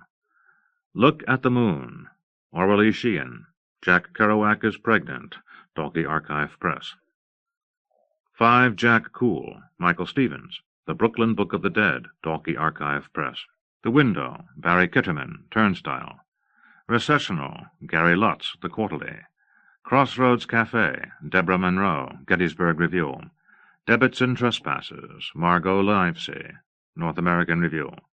White Circles, William Cobb, American Short Fiction. Search and Rescue, Clyde Edgerton, The Southern Review. The Behavior of the Hawkweeds, Andrea Barrett, Missouri Review. Hand Jive, Andrew Cozine, Iowa Review. The Crown of Light, Starling Lawrence, Virginia Quarterly Review. Tell Her, Kelly Cherry, North American Review. Wicked, Leslie Becker, Gettysburg Review. Settled on the Cranberry Coast, Michael Byers, Missouri Review. Her Secret Life, Antonia Nelson, Story. Stadium Hearts, Jane McCafferty, Story. If You Lived Here, You'd Be Home by Now, W. P. Osborne, Gettysburg Review. Scene of the Crime, Greg Johnson, The Southern Review. Earth, Jesse Lee Kercheval, American Short Fiction. The Amish, Jean Thompson, American Short Fiction. Arroz con Pollo, Marisela Veiga, Caribbean writer. Tommy, Alice Miller, The Southern Review. Yellow Snow, T. R. Hummer, The Southern Review. Wine and Wool, Josip Novakovich, Threepenny Review. The Box Called Pleasure, Kim Adonizio. Breaking Up is Hard to Do, Crossing Press. Sexual Harassment and Confessional Poets, Elizabeth Creamer, Kenyon Review. What She Knew, Christina McGrath, Kenyon Review. The House Goes Up, Ron Carlson, North American Review. Bases, Scott Gould, Kenyon Review. Fredonia, Bill Rurbach, The Missouri Review. Finding Time, George Looney, Quarterly West. Acts of God, Alice LaPlante, Epic. The Blancmange, Catherine Davis, Common Knowledge. Not Quite Peru, Leanne Mortensen, Plowshares. Going Through the Change, Janice Doherty, Ontario Review. The Intruder, David Gates, Tri-Quarterly. Interstate 4, Paragraph 1, Stephen Dixon, Boulevard. Godlight, Kelly Wells, Another Chicago Magazine. If You Don't Watch Out, Lisa Sandlin, Crazy Horse. The Same Sky, Claire Davis, Shenandoah. A Little Peace, Lisa Chen, Threepenny Review. The Hoaxer, Walter Kern, Story. This Thing About Boys, Maya Sonnenberg, American Short Fiction. Cruise, Fred G. LeBron, Grand Street. Sausage, Stacy Levine, Iowa Review. Spirit Babies, Phyllis Barber, Quarterly West. Adultery, Patricia Traxler, Boston Review. The Fish, Steve Adams, Glimmer Train. Brother Love, Douglas Trevor, Ontario Review.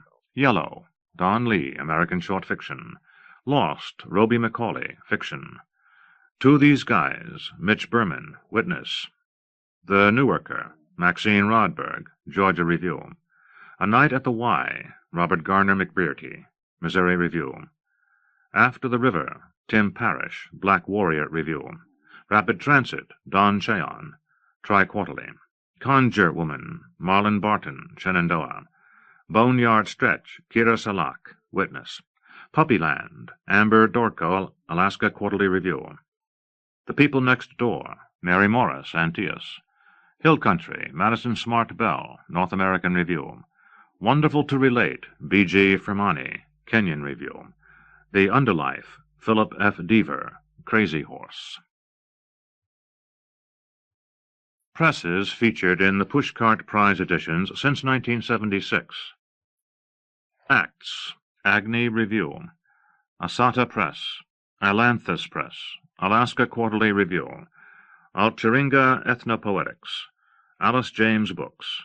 Ambergris, Amelia, American Literature, American Pen, American Poetry Review, American Scholar, American Short Fiction, The American Voice, Amicus Journal, Amnesty International, Anesthesia Review, Another Chicago Magazine, Antioch, Antietam Review, Antioch Review, Appalachie Quarterly, Athra, Aurelia Press, The Ark, Ascensius Press, Ascent, Aspen Leaves, Aspen Poetry Anthology, Assembling, Bamboo Ridge, Barlinmere House, Barnwood Press, The Bellingham Review, Bellowing Ark, Beloit Poetry Journal, Bennington Review, Bilingual Review, Black American Literature Forum, Black Rooster, Black Scholar, Black Sparrow, Black Warrior Review, Blackwell's Press, Bloomsbury Review, Blue Cloud Quarterly, Blue Unicorn, Blue Wind Press, Bluefish, Boa Editions, Bomb, Bookslinger Editions, Boulevard, Box Spring, Bridges, Brown Journal of Arts, Burning Deck Press, Caliban, California Quarterly, Callaloo, Calliope, Calliopeia Press, Canto, Capra Press, Carolina Quarterly, Caribbean Writer, Cedar Rock, Center, Sheraton Review, Charnel House, Chelsea, Chicago Review, Chouteau Review, Chowder Review, Cimarron Review, Cincinnati Poetry Review, City Lights Books, Clown War, Coevolution Quarterly, Cold Mountain Press, Colorado Review, Columbia, a magazine of poetry and prose, Confluence Press, Confrontation, Conjunctions, Copper Canyon Press, Cosmic Information Agency, Crawl Out Your Window, Crazy Horse, Crescent Review, Cross-Cultural Communications, Cross Currents, Cumberland Poetry Review, Curbstone Press, Cutbank, Dakota Territory, Daedalus, Dalkey Archive Press, Decatur House, December, Denver Quarterly, Domestic Crude, Dragon Gate Incorporated, DreamWorks, Dryad Press, Duck Down Press, Durack, East River Anthology, Ellis Press, Empty Bowl, Epic, Ergo, Exquisite Corpse, Fault Line, Fiction, Fiction Collective, Fiction International, Field, Fine Madness, Firebrand Books, Firelands Art Review, Five Fingers Review, Five Trees Press, The Formalist, Frontiers, A Journey of Women's Studies, Gallimaufry, Genre, The Georgia Review, Gettysburg Review, Ghost Dance, Goddard Journal, David Godine Publisher, Graham House Press, Grand Street, Granta, Grey Wolf Press, Green Mountains Review, Greenfield Review, Greensboro Review, Guardian Press, Gulf Coast, Hard Pressed, Harvard Review, Hayden's Ferry Review, Hermitage Press, Hills, Holmgangers Press, Holy Cow, Home Planet News, Hudson Review, Hungry Mind Review, Icarus, Iguana Press, Indiana Review, Indiana Rights, Intermedia, Intro, Invisible City, Inwood Press, Iowa Review, Ironwood, Jam Today, The Journal, The Cachinjuga Press, Kansas Quarterly, Kayak, Kelsey Street Press, Kenyon Review, Latitudes Press, Laughing Waters Press, Laurel Review, Lepervier Press, Liberation, Linquist, The Literary Review, The Little Magazine, Living Hand Press, Living Poets Press, Logbridge Roads, Louisville Review, Lowlands Review, Lucille, Lynx House Press, Magic Circle Press, Malahat Review, Manoa, Manroot, Massachusetts Review, Moe and Moe Works, Micah Publications, Michigan Quarterly, Milkweed Editions, Milkweed Quarterly, the Minnesota Review, Mississippi Review, Mississippi Valley Review, Missouri Review, Montana Gothic, Montana Review, Montemora, Moon Pony Press, Mr. Cogito Press, MSS, Mulch Press, Nada Press. New America, New American Review, The New Criterion, New Delta Review, New Directions, New England Review, New England Review and Bread Loaf Quarterly, New Letters, New Virginia Review, New York Quarterly, New York University Press, Nimrod, North American Review, North Atlantic Books, North Dakota Quarterly, North Point Press, Northern Lights, Northwest Review, OARS, Oblique, Obsidian, Obsidian 2, Oconee Review, October, Ohio Review, Ontario Review, Open Places, Orca Press, Orcus's Press, Oxford Press, Oyez Press, Painted Bride Quarterly, Painted Hills Review, Paris Review, Parnassus, Poetry in Review, Partisan Review, Passages North, Penca Books, Pentagram, Penumbra Press, Pequod, Persia, an International Review, Pipe Dream Press,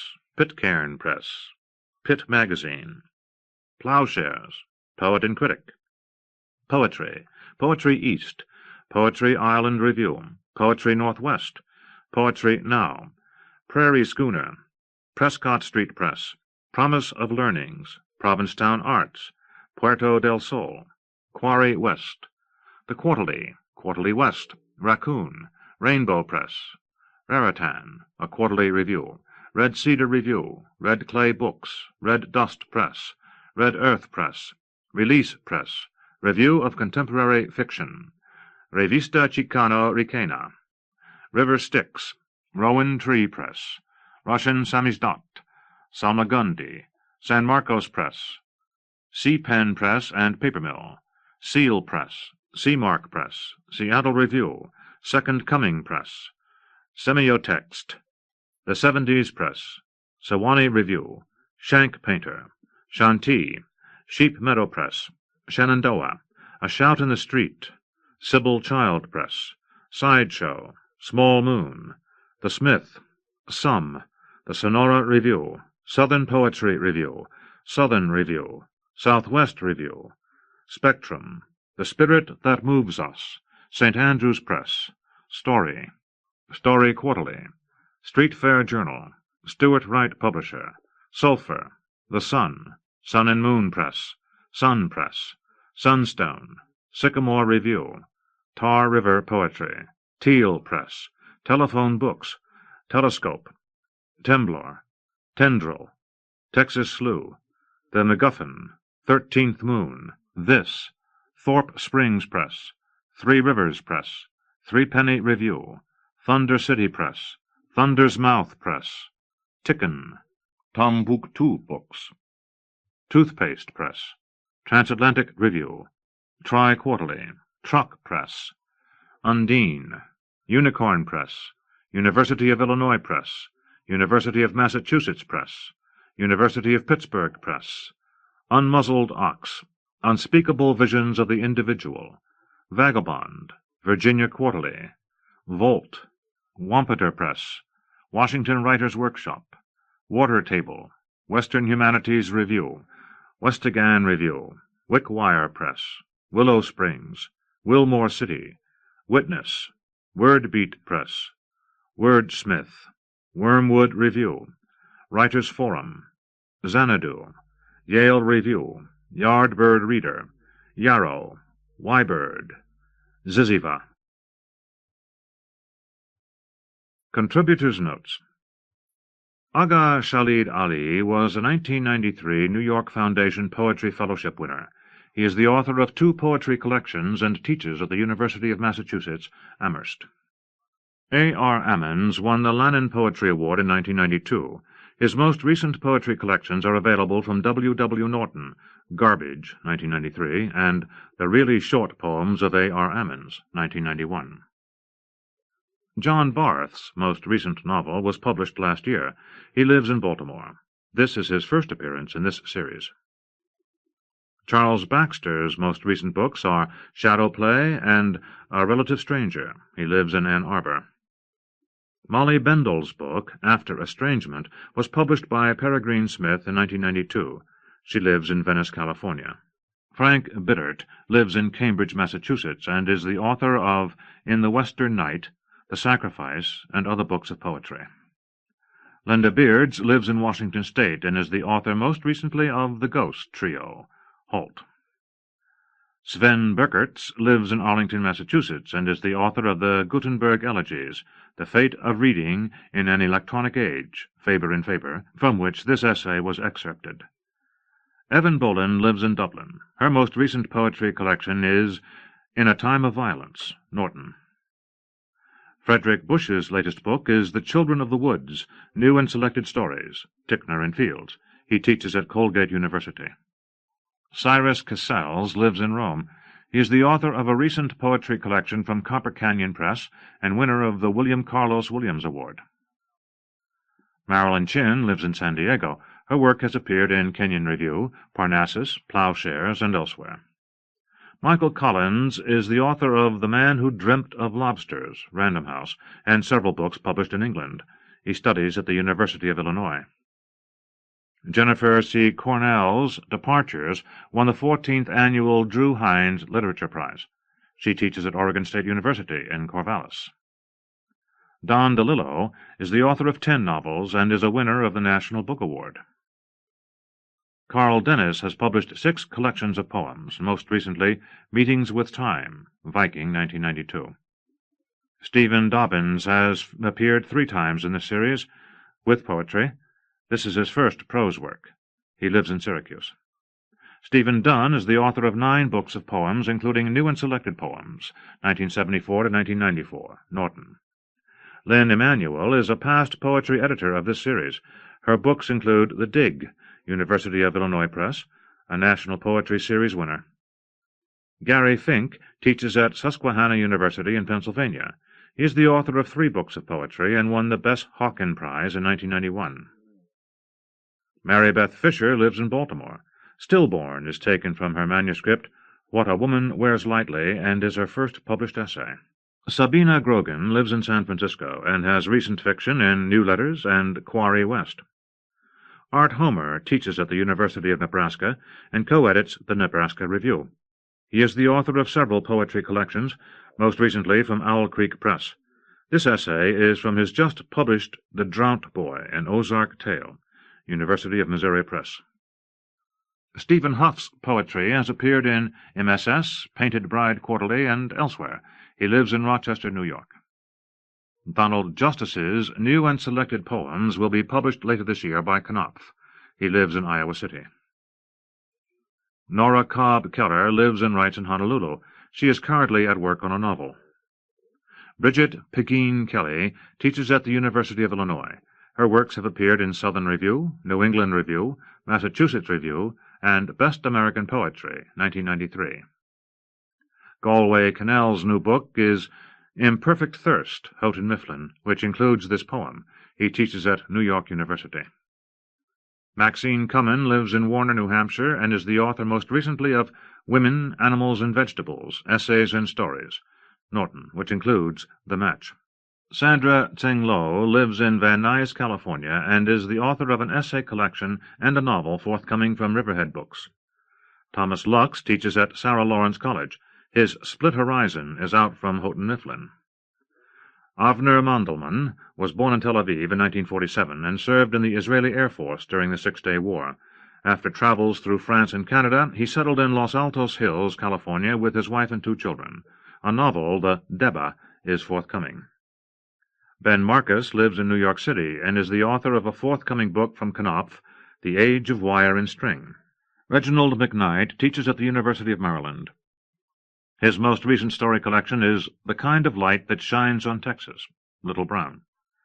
Sandra McPherson's collection, Edge Effect, Trails and Portrayals, and The Spaces Between Birds, Mother-Daughter Poems, 1967 to 1995, are both forthcoming from Wesleyan University Press in 1996. Melinda Mueller lives and teaches in Seattle. She is the author of Asleep in Another Country, Jawbone. Rick Moody is the author of the novels Garden State, Pushcart Press, The Ice Storm, Little Brown, and the just-published The Ring of Brightest Angels Around Heaven, Little Brown. Cornelia Nixon is the author of Now You See It, Little Brown, and she teaches at Indiana University. Joyce Carol Oates is a founding editor of this series. She lives in Princeton and helps edit the Ontario Review. William Olson is the author of The Hand of God and A Few Bright Flowers. He lives in Kalamazoo. Grace Paley is the author of 4 story collections and 2 books of poetry. She is the first official New York State writer. Robert Pinsky's Collected Poems is forthcoming from Farrar, Straus, and Giroux. He lives in Newton, Massachusetts. This Canto was included in his just-published Dante translation issued by Farrar, Straus, and Giroux. Stanley Plumly teaches at the University of Maryland. His poem is from a new forthcoming collection from Echo Press. Eileen Pollock is the author of the fiction collection The Rabbi in the Attic, Simon & Schuster. She teaches at the University of Michigan. Melissa Pritchard is the author of a fiction collection from Zoland Books, The Instinct for Bliss. Alberto Rios is the author of 7 books in chapbooks of poetry and 2 story collections. He has won numerous prizes and teaches at Arizona State University. James Robison teaches at the University of Houston. His first fiction collection, Rumor and Other Stories, won a Whiting Grant. Dennis Sampson has published 2 books of poetry, most recently Forgiveness, Milkweed editions. He lives in Alabama. Alice Schell is at work on a cycle of stories set in New Sharon, Pennsylvania in the 30s and 40s. She lives in Philadelphia. Maureen Seaton's books include The Sea Among the Cupboards and Fear of Subways. She lives in Chicago. Diane Blakely Schoaf lives in Nashville and is the author of Hurricane Walk, Boa Editions, 1992. Charles Simich's latest poetry collection is A Wedding in Hell, Harcourt. He lives in New Hampshire. Deborah Sparks' novel, Coconuts for the Saints, was published in 1995 by Faber & Faber, with a paperback due out from Avon. Elizabeth Spires is a past poetry editor of this series. Worldling, her most recent collection of poetry, is due soon from Norton. David St. John's Study for the World's Body is just out from HarperCollins and was nominated for a National Book Award. He lives in Venice, California. Anne Townsend teaches at Denison University. Her recent chapbook is Modern Love, Bottom Dog Press. John Updike was born in Shillington, Pennsylvania, and now lives in Beverly Farms, Massachusetts. He has written novels, short stories, poems, and criticism. This is his second appearance in this series. Irma Wallum is the author of 2 books from Mercury House. This selection is from the manuscript Never Trust a Woman Over 90, written with Sally Hayton Kiva. Julia Wendell is a licensed exercise writer at Laurel Racetrack in Maryland and the owner of a thoroughbred horse farm. Her most recent chapbook of poetry was Fires at Yellowstone, Backey Press.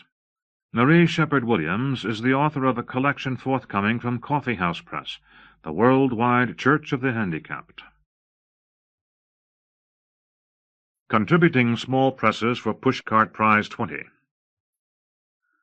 These presses made or received nominations for this edition of the Pushcart Prize. See the International Directory of Little Magazines and Small Presses, Dust Books, P.O. Box 100, Paradise, California, 95967, for subscription rates, manuscript requirements, and a complete international listing of small presses. A. The Acorn. See Hot Pepper Press. African American Review, English Department, Indiana State University, Terre Haute, IN, 47809. Agni, Boston University, 236 Bay State Road, Boston, MA, 02215. Asata Press, Boise State University, 1910 University Drive, Boise, ID, 83725. Alaska Quarterly Review, University of Alaska, 3211 Providence Drive, Anchorage, AK, 99508. Alaska Wordworks Publishing Company, 1606 Merica Road, No. 10, Fairbanks, AK, 99709. Alpha Beat Press, 31A Waterloo Street, New Hope, PA, 18938. Amelia, 329 E Street, Bakersfield, CA, 93304. American Letters and Commentary, 850 Park Avenue, Suite 5B, New York, NY, 10021. American Literary Review, University of North Texas, P.O. Box 13827, Denton, TX 76203. American Poetry Review, 1721 Walnut Street, Philadelphia, PA 19103. American Short Fiction, English Department, PAR 108, University of Texas, Austin, TX 78712. The American Voice, 332 West Broadway, Suite 1215, Louisville, KY 40202. Amherst Writers and Artists Press, P.O. Box 1076, Amherst, MA 01004. The Amicus Journal, 40 West 20th Street, New York, NY 10011. Another Chicago magazine, 3709 North Kenmore, Chicago, IL 60613. Anterior Bitewing Limited, 993 Allspice Avenue, Fenton, MO 63026. Anterior Fiction Quarterly, Monthly Review, and Poetry Monthly. See Anterior Bitewing Limited. Antietam Review, 7 West Franklin Street, Hagerstown, MD 21740. Antioch Review, P.O. Box 148, Yellow Springs, OH 45387. Appalachie Quarterly, P.O. Box 20106, Tallahassee, FL 32316. Artful Dodge, English Department, College of Worcester, Worcester, OH 44691. Ascent, P.O. Box 967, Urbana, IL 61801. Asian Pacific American Journal, 296 Elizabeth Street, Suite number 2R, New York, NY 10012. Atlanta Review, P.O. Box 8248, Atlanta, GA 30306. Aura, Box 76, Hill University Center, Birmingham, AL 35294. Avec, P.O. Box 1059, Pengrove, CA 94951. B. Back Porch Press, 675 Oyster Road, Rose City, MI 48654. Bamboo Ridge, P.O. Box 61781, Honolulu, HI 96839. Biosphere, 2700 Bay Area Boulevard, Box 456, Houston, TX 77058. Beacon Street Review, WLP Division, Emerson College, 100 Beacon Street, Boston, MA 02116. Bear House Publishing, Route 2, Box 94, Eureka Springs, AR 72632. Bell Trist Review, 17 Farmington Avenue, Suite 290, Plainville, CT 06062. Bellowing Arc, P.O. Box 45637, Seattle, WA 98145. Beloit Poetry Journal, RFD 2, Box 154, Ellsworth, ME 04605. Berkeley Poetry Review, 200 MLK Student Union, University of California, Berkeley, CA 94720. Bilingual Press, Hispanic Research Center, Arizona State University, Box 872702, Tempe, AZ 85287. Black Hammock Review, 175 Gem Lake Drive, Maitland, FL 32751. Black Hat Press, Box 12, Goodhue, MN 55027. Black Moon, 233 Northway Road, Reisterstown, MD 21136. Black Moss Press, 2450 Bing Road, Windsor, Ontario, N8W 3E8, Canada. The Bloomsbury Review, 1028 Bannock Street, Denver, CO 80204. Blue Begonia Press, 225 South 15th Avenue, Yakima, WA 98902. Blue Heron Publishing Incorporated, 24450 Northwest Hanson Road, Hillsborough, OR 97124. Blue Penny Quarterly, 102B Morris Paul Court, Charlottesville, VA 22903. Blue Stem Press, English Department, Emporia State University, Emporia, KS 66801. Boa Editions, 92 Park Avenue, Brockport, NY 14420.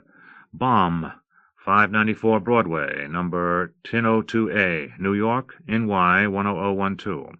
Borderlands, Texas Poetry Review, P.O. Box 49818, Austin, TX 78765.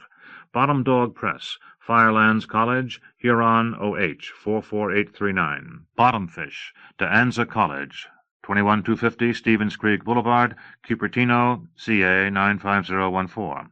Bouillabaisse, see Alphabet Press. Boulevard, P.O. Box 30386, Philadelphia, PA 19103. Briarcliff Review, Briarcliff College, 3303 Rebecca Street, Sioux City, IA, 51104. The Bridge, 14050 Vernon Street, Oak Park, MI, 48237. Bridgeworks Publishing Company, Bridge Lane, Box 1798, Bridgehampton, NY, 11932. Brooklyn Review, English Department, Brooklyn College of CUNY, 2900 Bedford Avenue, Brooklyn, NY, 11210. Brown Bag Press, see Hyacinth House Publications. Burning Deck, 71 Elm Grove Avenue, Providence, RI, 02906. C. Cafe Solo, 222 Chaplin, San Luis Obispo, CA 93405. Calyx Incorporated, P.O. Box B, 216 Southwest Madison, Corvallis, OR 97339. The Camel Press, Big Cove Tannery, PA 17212. The Caribbean Writer, University of Virgin Islands, RR02, Box 10000, Kings Hill, St. Croix, U.S. Virgin Islands, 00850. Carnegie Mellon University Press, Carnegie Mellon University, Baker Hall, Box 30, Pittsburgh, PA 15213. Carolina Quarterly, CB number 3520, Greenlaw Hall, University of North Carolina, Chapel Hill, NC 27599. Carter and Company Press, P.O. Box 7161, Syracuse, NY 13261. Center Press, Box 16452, Encino, CA 91416. The Sheraton Review, Northeast Missouri State University, Kirksville, MO 63501. Chattahoochee Review, DeKalb College, Dunwoody, GA 30338. Chelsea, Box 773, Cooper Station, New York, NY 10276. Chestnut Hills Press, see New Poets Series, Incorporated. Chicago Review, University of Chicago, 5801 South Kenwood Avenue, Chicago, IL 60637. Chiron Review, 522 East South Avenue, St. John, KS 67576. Cimarron Review, Oklahoma State University, Stillwater, OK 74078. Cincinnati Poetry Review, College of Mount St. Joseph, 5701 Delhi Road, Cincinnati, OH 45233. Clockwatch Review, English Department, Illinois Wesleyan University, Bloomington, IL 61702. Colorado Review, English Department, Colorado State University, Fort Collins, CO 80523. Confluence, Box 336, Belpre, OH 45714. Confluence Press Incorporated, Lewis Clark State College, 508th Avenue, Lewiston, ID 83501. Confrontation, English Department, C.W. Post of LIU of Brookville, NY 11548. Conjunctions, Bard College, Annandale-on-Hudson, NY 12504. Countermeasures, Creative Writing Program, College of Santa Fe, NM 87505. Cranberry Books, P.O. Box 1229, Duxbury, MA 02331. Crazy Horse, English Department, University of Arkansas, Little Rock, AR 72204. Cream City Review, English Department, University of Wisconsin, P.O. Box 413, Milwaukee, WY 53201. Creative Nonfiction, P.O. Box 81536, Pittsburgh, PA 15217. The Crescent Review, P.O. Box 15069, Chevy Chase, MD 20825. The Crossing Press, P.O. Box 1048, Freedom, CA 95019. Crowbait Review, see Hyacinth House Publications. Cumberland Poetry Review, P.O. Box 120128, Ackland Station, Nashville, TN 37212. D. Damascus Works, 1 East University Parkway, number 1101, Baltimore, MD 21218. John Daniel and Company, Publishers, Incorporated. P.O. Box 21922, Santa Barbara, CA 93121. Daughters of Nix, P.O. Box 1187, White Salmon, WA 98672.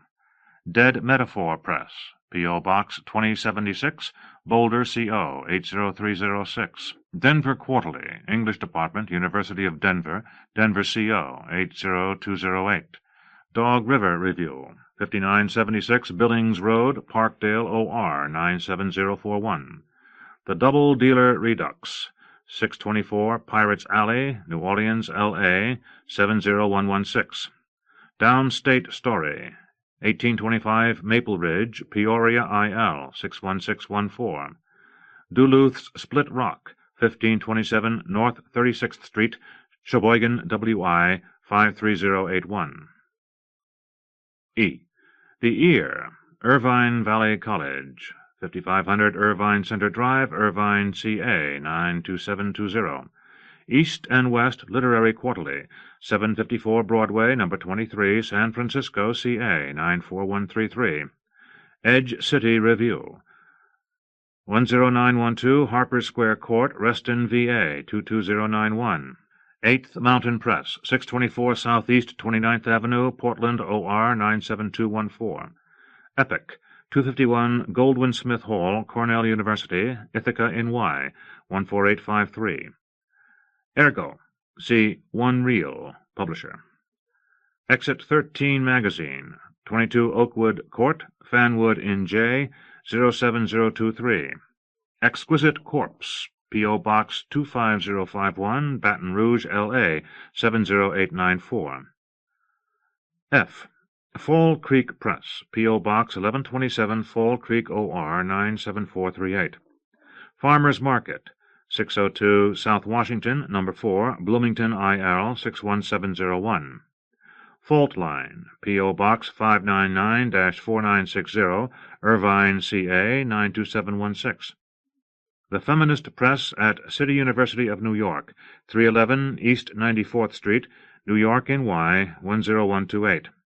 Fiction, English Department, CCNY, Convent Avenue at 138th Street, New York, NY, 10031. Fiction International, English Department, San Diego State University, 5500 Campanile Drive, San Diego, CA, 92182. Field, English Department, Rice Hall, Oberlin College, Oberlin, OH, 44074.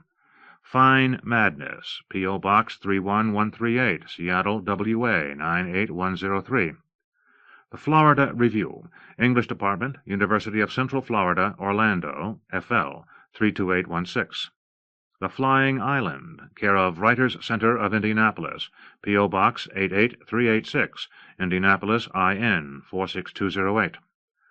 Footwork, the Patterson Literary Review, 1 College Boulevard, Patterson, NJ, 07505. The Formalist, 320 Hunter Drive, Evansville, IN, 47711. Four Quarters, LaSalle University, Philadelphia, PA, 19141. Free Spirit Magazine, 107 Sterling Place, Brooklyn, NY, 11217. Frog Pond, 97 Acequia Madre, Santa Fe, NM, 87501. G. Galhattan Press, 5 West 31st Street, 7th floor, New York, NY, 10001.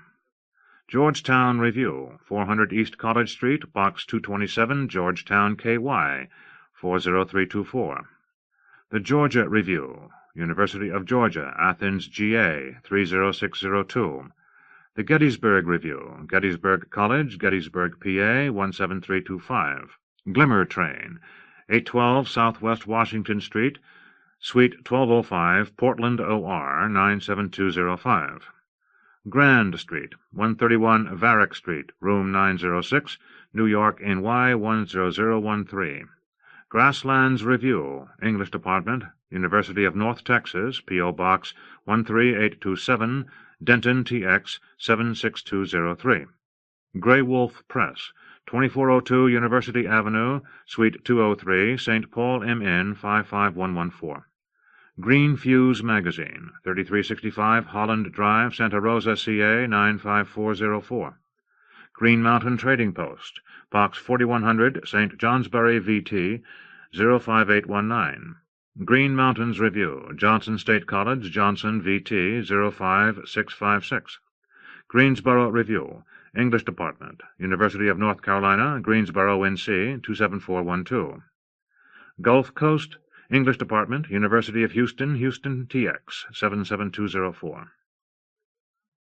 H. Haight-Ashbury Literary Journal, 558 Juist Avenue, San Francisco, CA, 94127. Hammers, 1718 Sherman Avenue, Suite 203, Evanston, IL, 60201. Hanging Loose Press, 231 Wyckoff Street, Brooklyn, NY, 11217. The Harvard Advocate, 21 South Street, Cambridge, MA, 02138.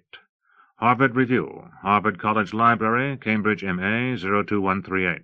Hayden's Ferry Review, Box 871502, Arizona State University, Tempe, AZ, 85287. Heaven Bone Magazine, P.O. Box 486, Chester, NY, 10918. Heresies, P.O. Box 1306, Canal Street Station, New York, NY, 10013. High Plains Literary Review, 180 Adams Street, Suite 250, Denver, CO, 80206. Hot Pepper Press, P.O. Box 39, Somerset, CA, 95684. Houston Poetry Fest, P.O. Box 1995, Bel Air, TX, 77402. Hubbub, 5344 Southeast 38th Avenue, Portland, OR, 97202. The Hudson Review, 684 Park Avenue, New York, NY, 10021. Hyacinth House Publications, P.O. Box 120, Fayetteville, AR, 72702. I. Icarus, 29 East 21st Street, New York, NY, 10010. The Iconoclast, 1675 Amazon Road, Mohegan Lake, NY, 10547. The Illinois Review, English Department, Illinois State University, Normal, IL, 61790. Indiana Review, 316 North Jordan Avenue, Indiana University, Bloomington, IN, 47405. Interim, English Department, University of Nevada, Las Vegas, NV, 89154. International Poetry Review, Department of Romance Languages, University of North Carolina, Greensboro, NC, 27412. Iowa Review, 308 EPB, University of Iowa, Iowa City, IA, 52242. Iowa Woman, P.O. Box 680, Iowa City, IA, 52244. J.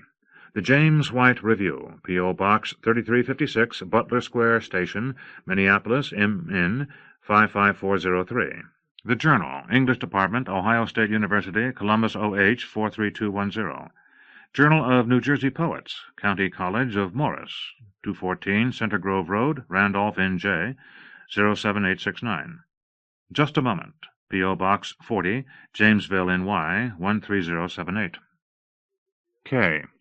Calliope, Florida Community College, 3939 Roosevelt Boulevard, Jacksonville, FL, 32205. Kansas Quarterly, English Department, Kansas State University, Manhattan, KS, 66506. Kelsey Review, Mercer County Community College, P.O. Box B, Trenton, NJ, 08690. Kelsey Street Press, 2718 9th Street, Berkeley, CA, 94710.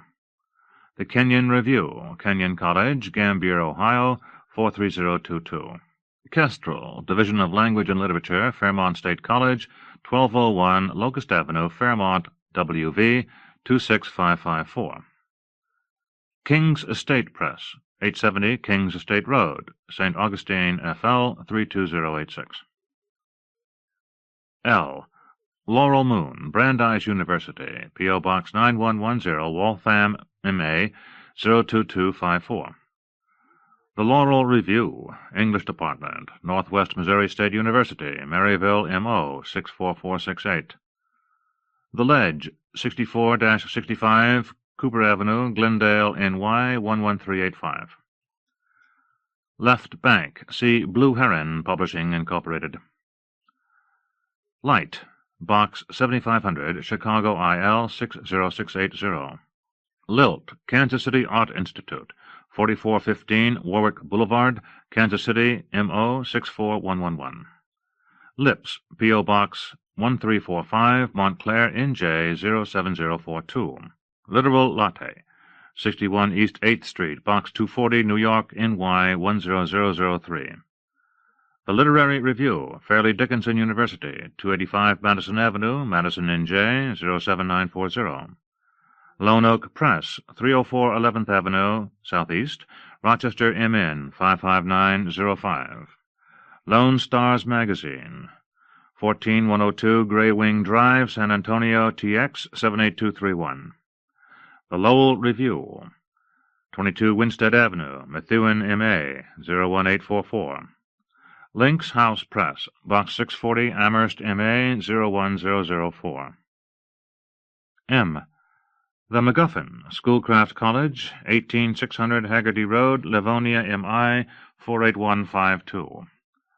Machinations, P.O. Box 1660, Dickinson, TX, 77539. Maine Progressive, 617 East Neck Road, Nobleboro, ME, 04555. Mala Revia, English Department, University of Tennessee, Chattanooga, TN, 37403. Manic D. Press, Box 410804, San Francisco, CA, 94141. Manoa, English Department, University of Hawaii, Honolulu, HI, 96822. Many Mountains Moving, 2525 Arapahoe Avenue, Suite E4309, Boulder, CO, 80302. Massachusetts Review, University of Massachusetts, Amherst, MA, 01003. The Maverick Press, Route 2, Box 4915, Eagle Pass, TX, 78852. Mayapple Press, P.O. Box 5743, Saginaw, MI, 48603. Mercury House, P.O. Box 422820, San Francisco, CA, 94142. Michigan Quarterly Review, University of Michigan, 3032 Rackham Building, Ann Arbor, MI, 48109. Mid-American Review, English Department, Bowling Green State University, Bowling Green, OH, 43403. Midstream, 110 East 59th Street, New York, NY, 10022. Mind in Motion, P.O. Box 1118, Apple Valley, CA, 92307. Mississippi Mud, 1505 Drake Avenue, Austin, TX, 78704. Mississippi Review, University of Southern Mississippi, Box 5144, Hattiesburg, MS, 39406. The Missouri Review, 1507 Hillcrest Hall, University of Missouri, Columbia, MO, 65211. Mockingbird, P.O. Box 761, Davis, CA, 95617. Mostly, Maine, P.O. Box 8805, Portland, ME, 04104. Mudfish, 184 Franklin Street, New York, NY, 10013. My Legacy, care of Weems Concepts, HCR-13, Box 21AA, Artemis, PA, 17211. N. Nebo, a literary journal, English Department, Arkansas Tech University, Russellville, AR 72801. The Nebraska Review, Writers' Workshop, University of Nebraska, Omaha, NE, 68182. Negative Capability, 62 Ridgelawn Drive, East, Mobile, AL 36608. New England Review, Middlebury College, Middlebury, VT, 05753. New Letters, University of Missouri, 5100 Rock Hill Road, Kansas City, MO, 64110. New Orleans Review, Loyola University, New Orleans, LA, 70118. New Poets Series, Incorporated, 541 Piccadilly Road, Baltimore, MD, 21204. New York University Press, 70 Washington Square South, New York, NY, 10012. Next Phase, see Phantom Press. 96 Incorporated, P.O. Box 15559, Boston, MA, 02215. North American Review, University of Northern Iowa, Cedar Falls, IA, 50614. North Carolina Literary Review, English Department, East Carolina University, Greenville, NC, 27858. Northeast Corridor, Beaver College, 450 Southeastern Road, Glenside, PA, 19038. Northland Publishing, P.O. Box 1389, Flagstaff, AZ, 86002. Northwest Review, 369 PLC, University of Oregon, Eugene, OR, 97403. Northwoods Journal, P.O. Box 298, Thomaston, M.E., 04861. O. Oasis, P.O. Box 626, Largo, F.L., 34649. Object Lesson, Hampshire College, Box 1186, Amherst, M.A., 01002. Ogallala Review, P.O. Box 628, Guyman, O.K., 73942. Ohio Poetry Review, 985 Hyde Schaffer Road, Bristolville, O.H., 44402. The Ohio Review, Ellis Hall, Ohio University, Athens, O.H., 45701. Old Crow Review, P.O. Box 662, Amherst, M.A., 01004. Old Paint Publishing Company, Drawer 5965, Carefree, A.Z., 85377. The Old Red Kimono, Humanities Division, Floyd College, Box 1864, Rome, G.A., 30162. One Reel, P.O. Box 9750, Seattle, W.A., 98109. Onion River Review, P.O. Box 7345, York, P.A., 17404. Ontario Review, 9 Honeybrook Drive, Princeton, N.J., 08540. Orcus's Press, P.O. Box 2602, Alexandria, VA, 22320. Osiris, Box 297, Deerfield, MA, 01842. Other Voices, English Department, University of Illinois, 601 South Morgan Street, Chicago, IL, 60607. Outerbridge, English Department, College of Staten Island, NY, 10314. Oxalis, P.O. Box 3993, Kingston, NY, 12401. Oxford Magazine, English Department, Miami University, Oxford, OH, 45056. P. Palo Alto Review, 1400 West Villaret, San Antonio, TX, 78224. Papier-Mâché Press, 135 Aviation Way, No. 14, Watsonville, CA, 95076. The Paris Review, 541 East 72nd Street, New York, NY, 10021. Parnassus Literary Journal, P.O. Box 1384, Forest Park, GA, 30051. Parting Gifts, 3413 Wilshire, Greensboro, NC, 27408. Partisan Review, 236 Bay State Road, Boston, MA, 02215. Passages North, Kalamazoo College, 1200 Academy Street, Kalamazoo, MI, 49006. Pearl, 3030 East 2nd Street, Long Beach, CA, 90803.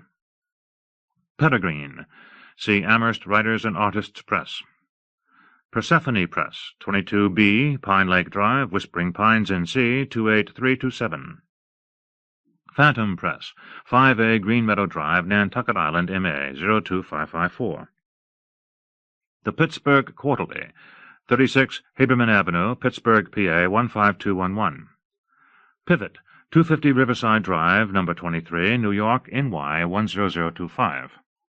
Plain Brown Wrapper, 130 West Limestone, Yellow Springs, OH, 45387.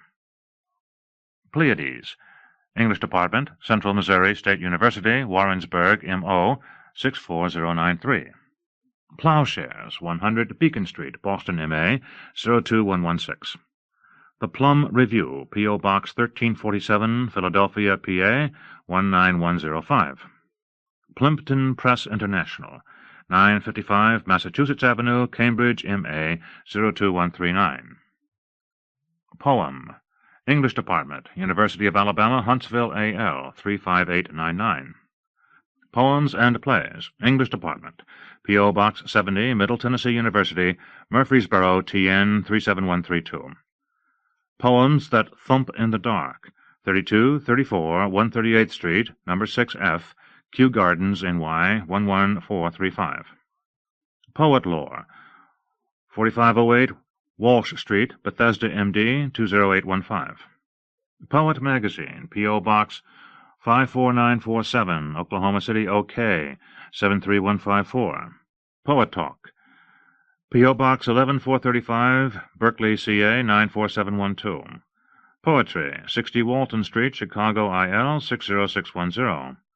Poetry East, 802 West Belden Avenue, Chicago, IL, 60614. Poetry Flash, P.O. Box 4172, Berkeley, CA 94704. Poetry Miscellany, English Department, University of Tennessee, Chattanooga, TN 37403. Poets On, 29 Loring Avenue, Mill Valley, CA 94941. Poets Sanctuary, P.O. Box 832, Hopkins, MN 55343.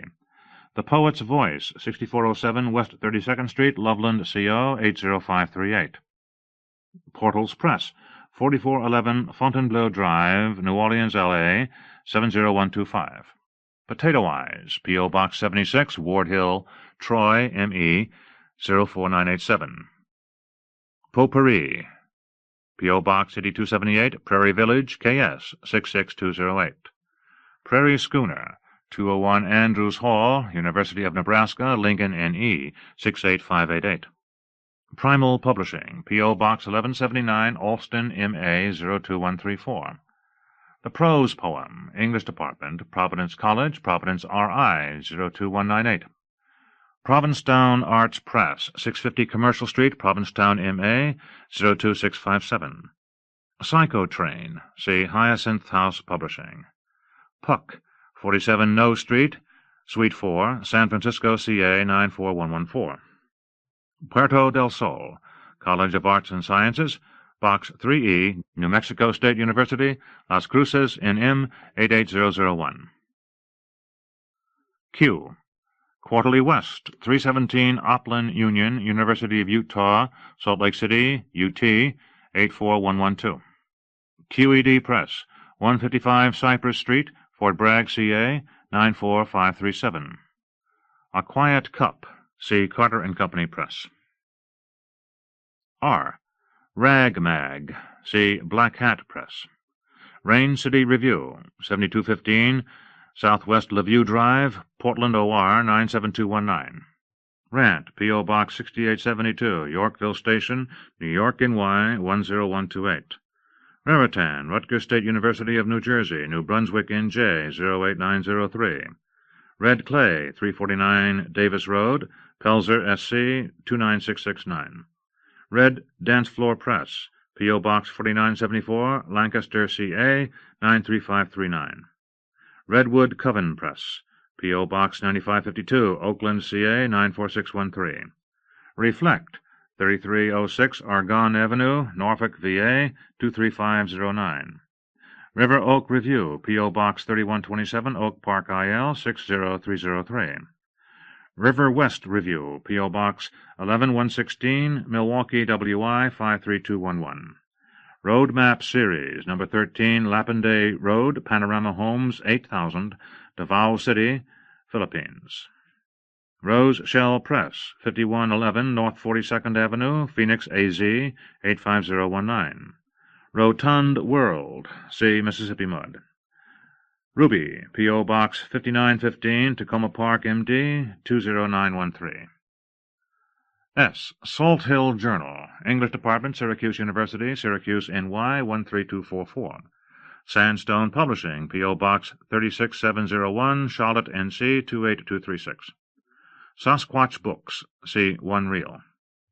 Satire, 12109A, Old Frederick Road, Thurmont, MD 21788. Scott's Plaid Press, see Persephone Press. The Seal Press, 3131 Western Avenue, number 410, Seattle, WA 98121. Second Glance, 8234 138th Street, number 6F, Kew Gardens, NY 11435. Self-Reliance Press, 1525 Vincetta Boulevard, Royal Oak, MI 48067. Seneca Review, Hobart and William Smith Colleges, Geneva, NY 14456. Sewanee Review, University of the South, Sewanee, TN 37375. Sheep Meadow Press, P.O. Box 1345, Riverdale on Hudson, NY 10471. Shenandoah, Box 722, Lexington, VA 24450. Short Fiction by Women, Box 1254, Old Chelsea Station, New York, NY 10011.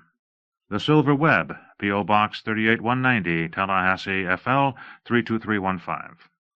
Sister Song, P.O. Box 7405, Pittsburgh, PA 15213. Skylark, Purdue University, Hammond, IN, 46323. Slant, UCA, P.O. Box 5063, Conway, AR, 72035. Slapering Hall Press, Hudson Valley's Writers Center, Incorporated, P.O. Box 366, Tarrytown, New York, 10591. Slipstream, Box 2071, New Market Station, Niagara Falls, NY 14301. Snowy Egret, P.O. Box 9, Bowling Green, IN 47833. Somersault Pre, P.O. Box 1428, El Cerrito, CA 94530. Sonora Review, English Department, University of Arizona, Tucson, AZ 85721. Soundings East, Salem State College, Salem, MA 01970. South Dakota Review, English Department, University of South Dakota, Vermilion, SD 57069. The Southern Anthology, 2851 Johnston Street, Box 321, Lafayette, LA 70503.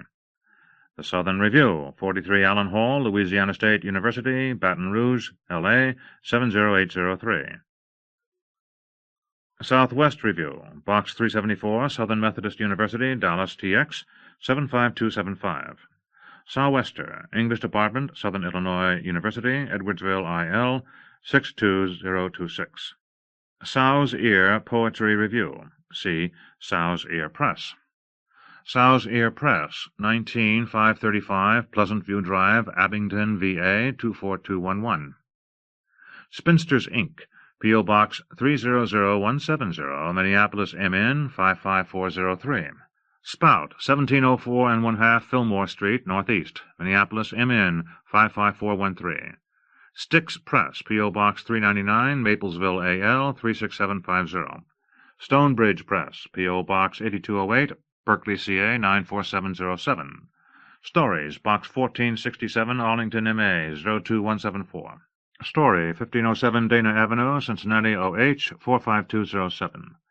Storyline Press, 3 Oaks Farm, Brownsville, OR 97327. Story Quarterly, P.O. Box 1416, Northbrook, IL 60065. The Stylus, 9412 Huron Avenue, Richmond, VA 23294. The Sun, 107 North Robertson Street, Chapel Hill, NC 27516. Sycamore Review, English Department, Purdue University, West Lafayette, IN 47907. Synesthetic, 178-10 Wexford Terrace, Apartment 3D, Jamaica, NY 11432. T. Talking River Review, Division of Literature and Language, Lewis Clark State College, Lewiston, ID 83501. Tamaqua, Humanities Department, Parkland College, 2400 West Bradley Avenue, Champaign, IL 61821. That, care of S. Dignazio, 1070 Easton Valley Road, Easton, NH 03580. FEMA, Box 74109, Metairie, LA 70033.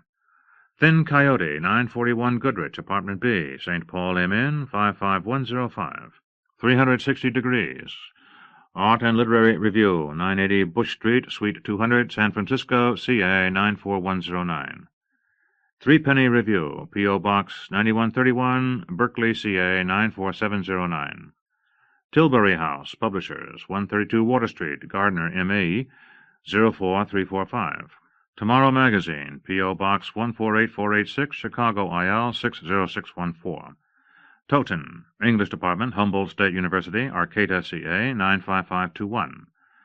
Traffica, Columbia, P.O. Box 250413, New York, NY 10025. Transfer Magazine, 900 Campus Drive, number 216, Daly City, CA 94015. Trask House Books, Incorporated, 3222 Northeast Schuyler, Portland, OR 97212. Treasure House, 1106 Oak Hill Avenue, number 3A, Hagerstown, MD 21742. Troy Quarterly, Northwestern University, 2020 Ridge Avenue, Evanston, IL 60208. Turning Wheel, P.O. Box 4650, Berkeley, CA 94704. University of Massachusetts Press, P.O. Box 429, Amherst, MA 01004. University of Pittsburgh Press, 127 North Belfield Avenue, Pittsburgh, PA 15260. Unsoma, 349 Davis Road, Pelzer, SC 29669. The Urbanite, P.O. Box 4737, Davenport, IA 52808. Ouroboros Books, 4043 Breakwood Drive, Houston, TX 77025. V. Venom Press, 519 East 5th Street, number 17, New York, NY 10009. Verse, 33 Lowry's Lane, Rosemont, PA 19010. Via Obscura Editions, 601 South Mesa Hills Drive, number 1535, El Paso, TX 79912. Vietnam Generation, 18 Center Road, Woodbridge, CT 06525. The Vincent Brothers Review, 4566 Northern Circle, Riverside, OH 45424. Virginia Quarterly Review, 1 West Range, Charlottesville, VA 22903. Voices Israel, P.O. Box 5780 46157, Herzliya, Israel. W. Washington Review, Box 50132, Washington, D.C. 20091. Washington Writers Publishing House, P.O. Box 15271, Washington, D.C. 20003. Webster Review, Webster University, Webster Groves, MO 63119. Weighted Anchor Press, see Object Lesson. Wellspring, 770 Tonkawa, Long Lake, MN 55356. West Branch, Bucknell University, Lewisburg, PA 17837. Westward, UCLA Extension, the Writers Program, 10995 LeConte Avenue, number 440, Los Angeles, CA 90024. Western Humanities Review, English Department, University of Utah, Salt Lake City, UT 84112. Whetstone, P.O. Box 1266, Barrington, IL 60011. White Eagle Coffee Store Press, P.O. Box 383, Fox River Grove, IL 60021. William and Mary Review, P.O. Box 8795, Williamsburg, VA 23187. Willow Springs, CWU, 526 5th Street, MS1, Cheney, WA 99004. Without Halos, P.O. Box 1342, Point Pleasant Beach, NJ 08742. Witness, Oakland Community College, 27055 Orchard Lake Road, Farmington Hills, MI 48344. Women and Recovery, P.O. Box 151947, Cupertino, CA 95015. The Worcester Review, 6 Chatham Street, Worcester, MA 01608. Wordcraft of Oregon, P.O. Box 3235, LeGrand, OR 97850. Wormwood Review, P.O. Box 4698, Stockton, CA 95204. Writers Forum, University of Colorado, P.O. Box 7150, Colorado Springs, CO 80933. The Writing Self, P.O. Box 245, Lenox Hill Station, New York, NY 10021. Y. Yale Review, P.O. Box 1902A, Yale Station, New Haven, CT 06520. Yellow Silk, P.O. Box 6374, Albany, CA 94706. Z. Ziziva, 41 Sutter, Suite 1400, San Francisco, CA 94104. Acknowledgements. Selections for the Pushcart Prize are reprinted with permission of the authors and the following presses. The Nearness of the World, copyright 1994, American Short Fiction. The Swing of Things, copyright 1994, Pitt Magazine. The Match, copyright 1994, Ontario Review. The More I Like Flies, copyright 1994, The Kenyon Review. Pity, copyright 1994, Ziziva. Mother Tongue, copyright 1994, Bamboo Ridge. Milk, copyright 1994, Plowshares. The End of the World, copyright 1994, The Antioch Review. An Instinct for Bliss, copyright 1994, The Paris Review. The Kingdom of the Sun, copyright 1994, Story. The Late Style, copyright 1994, Mississippi Review. The Women Come and Go, copyright 1994, New England Review. Wilma Bremer's Funeral, copyright 1994, The American Voice. False Water Society, copyright 1994, Conjunctions. A Happy Vacancy, copyright 1994, The Southern Review. Videotape, copyright 1994, Antaeus. My Father's Chinese Wives, copyright 1994, Quarterly West. Closing Out the Visit, copyright 1994, Iowa Review. The Undesirable Table, copyright 1994, Raritan. Super Night, copyright 1994, Tri-Quarterly. The Ring of Brightest Angels Around Heaven, copyright 1994, The Paris Review. Sex, copyright 1994, Ziziva. Updike and I, copyright 1994, Antaeus. Bad, copyright 1994, Plowshares. Magic, copyright 1994, The Georgia Review. When Words Became Windows, copyright 1994, Harvard Review, Faber and Faber. Stillborn, copyright 1994, The Iowa Review. Last Things, copyright 1994, Plowshares. 6 Days, Some Rememberings, copyright 1994, Alaska Quarterly Review. Elizabeth Bishop, copyright 1994, Threepenny Review. The Barbarians Are Coming, copyright 1994, Milkweed Review. Film Noir, Train Trip Out of Metropolis, copyright 1994, Antioch Review. The Storm Chasers, copyright 1994, The Gettysburg Review. The Era of the Variview, copyright 1994, Oxford Magazine. Seizure, copyright 1994, Field. Theories of Illusion, copyright 1994, The Missouri Review. Phlox Diffusa, copyright 1994, The Yale Review. Elizabeth, Listening, copyright 1994, Faultline. Chinese Food in the 50s, copyright 1994, Pequod. In the Pasture of Dead Horses, copyright 1994, The Journal. A Little Thing Like That, copyright 1994, Chelsea. Something Like Happiness, copyright 1994, Antaeus. Evolution, a Science Fiction, copyright 1994, Fine Madness. Sadness, an Improvisation, copyright 1994, The Southern Review. Anna Liffey, copyright 1994, American Poetry Review. Conversations on the Plurality of Worlds, copyright 1994, Poetry. Of Royal Issue, copyright 1994, The Antioch Review. Will Work for Food, copyright 1994, Poetry, Ireland Review. Loss, copyright 1994, Poetry. Dante's Inferno, Canto 34, copyright 1994, Agni, Farrar Straus Giroux. The History of Paisley, copyright 1994, The Paris Review. Solo, New Orleans, copyright 1994, The Antioch Review. The First Day, copyright 1994, The Partisan Review. 18th Century Medical Illustration, copyright 1994, North American Review. My Friend, copyright 1994, American Poetry Review. The Deconstruction of Emily Dickinson, copyright 1994, American Poetry Review.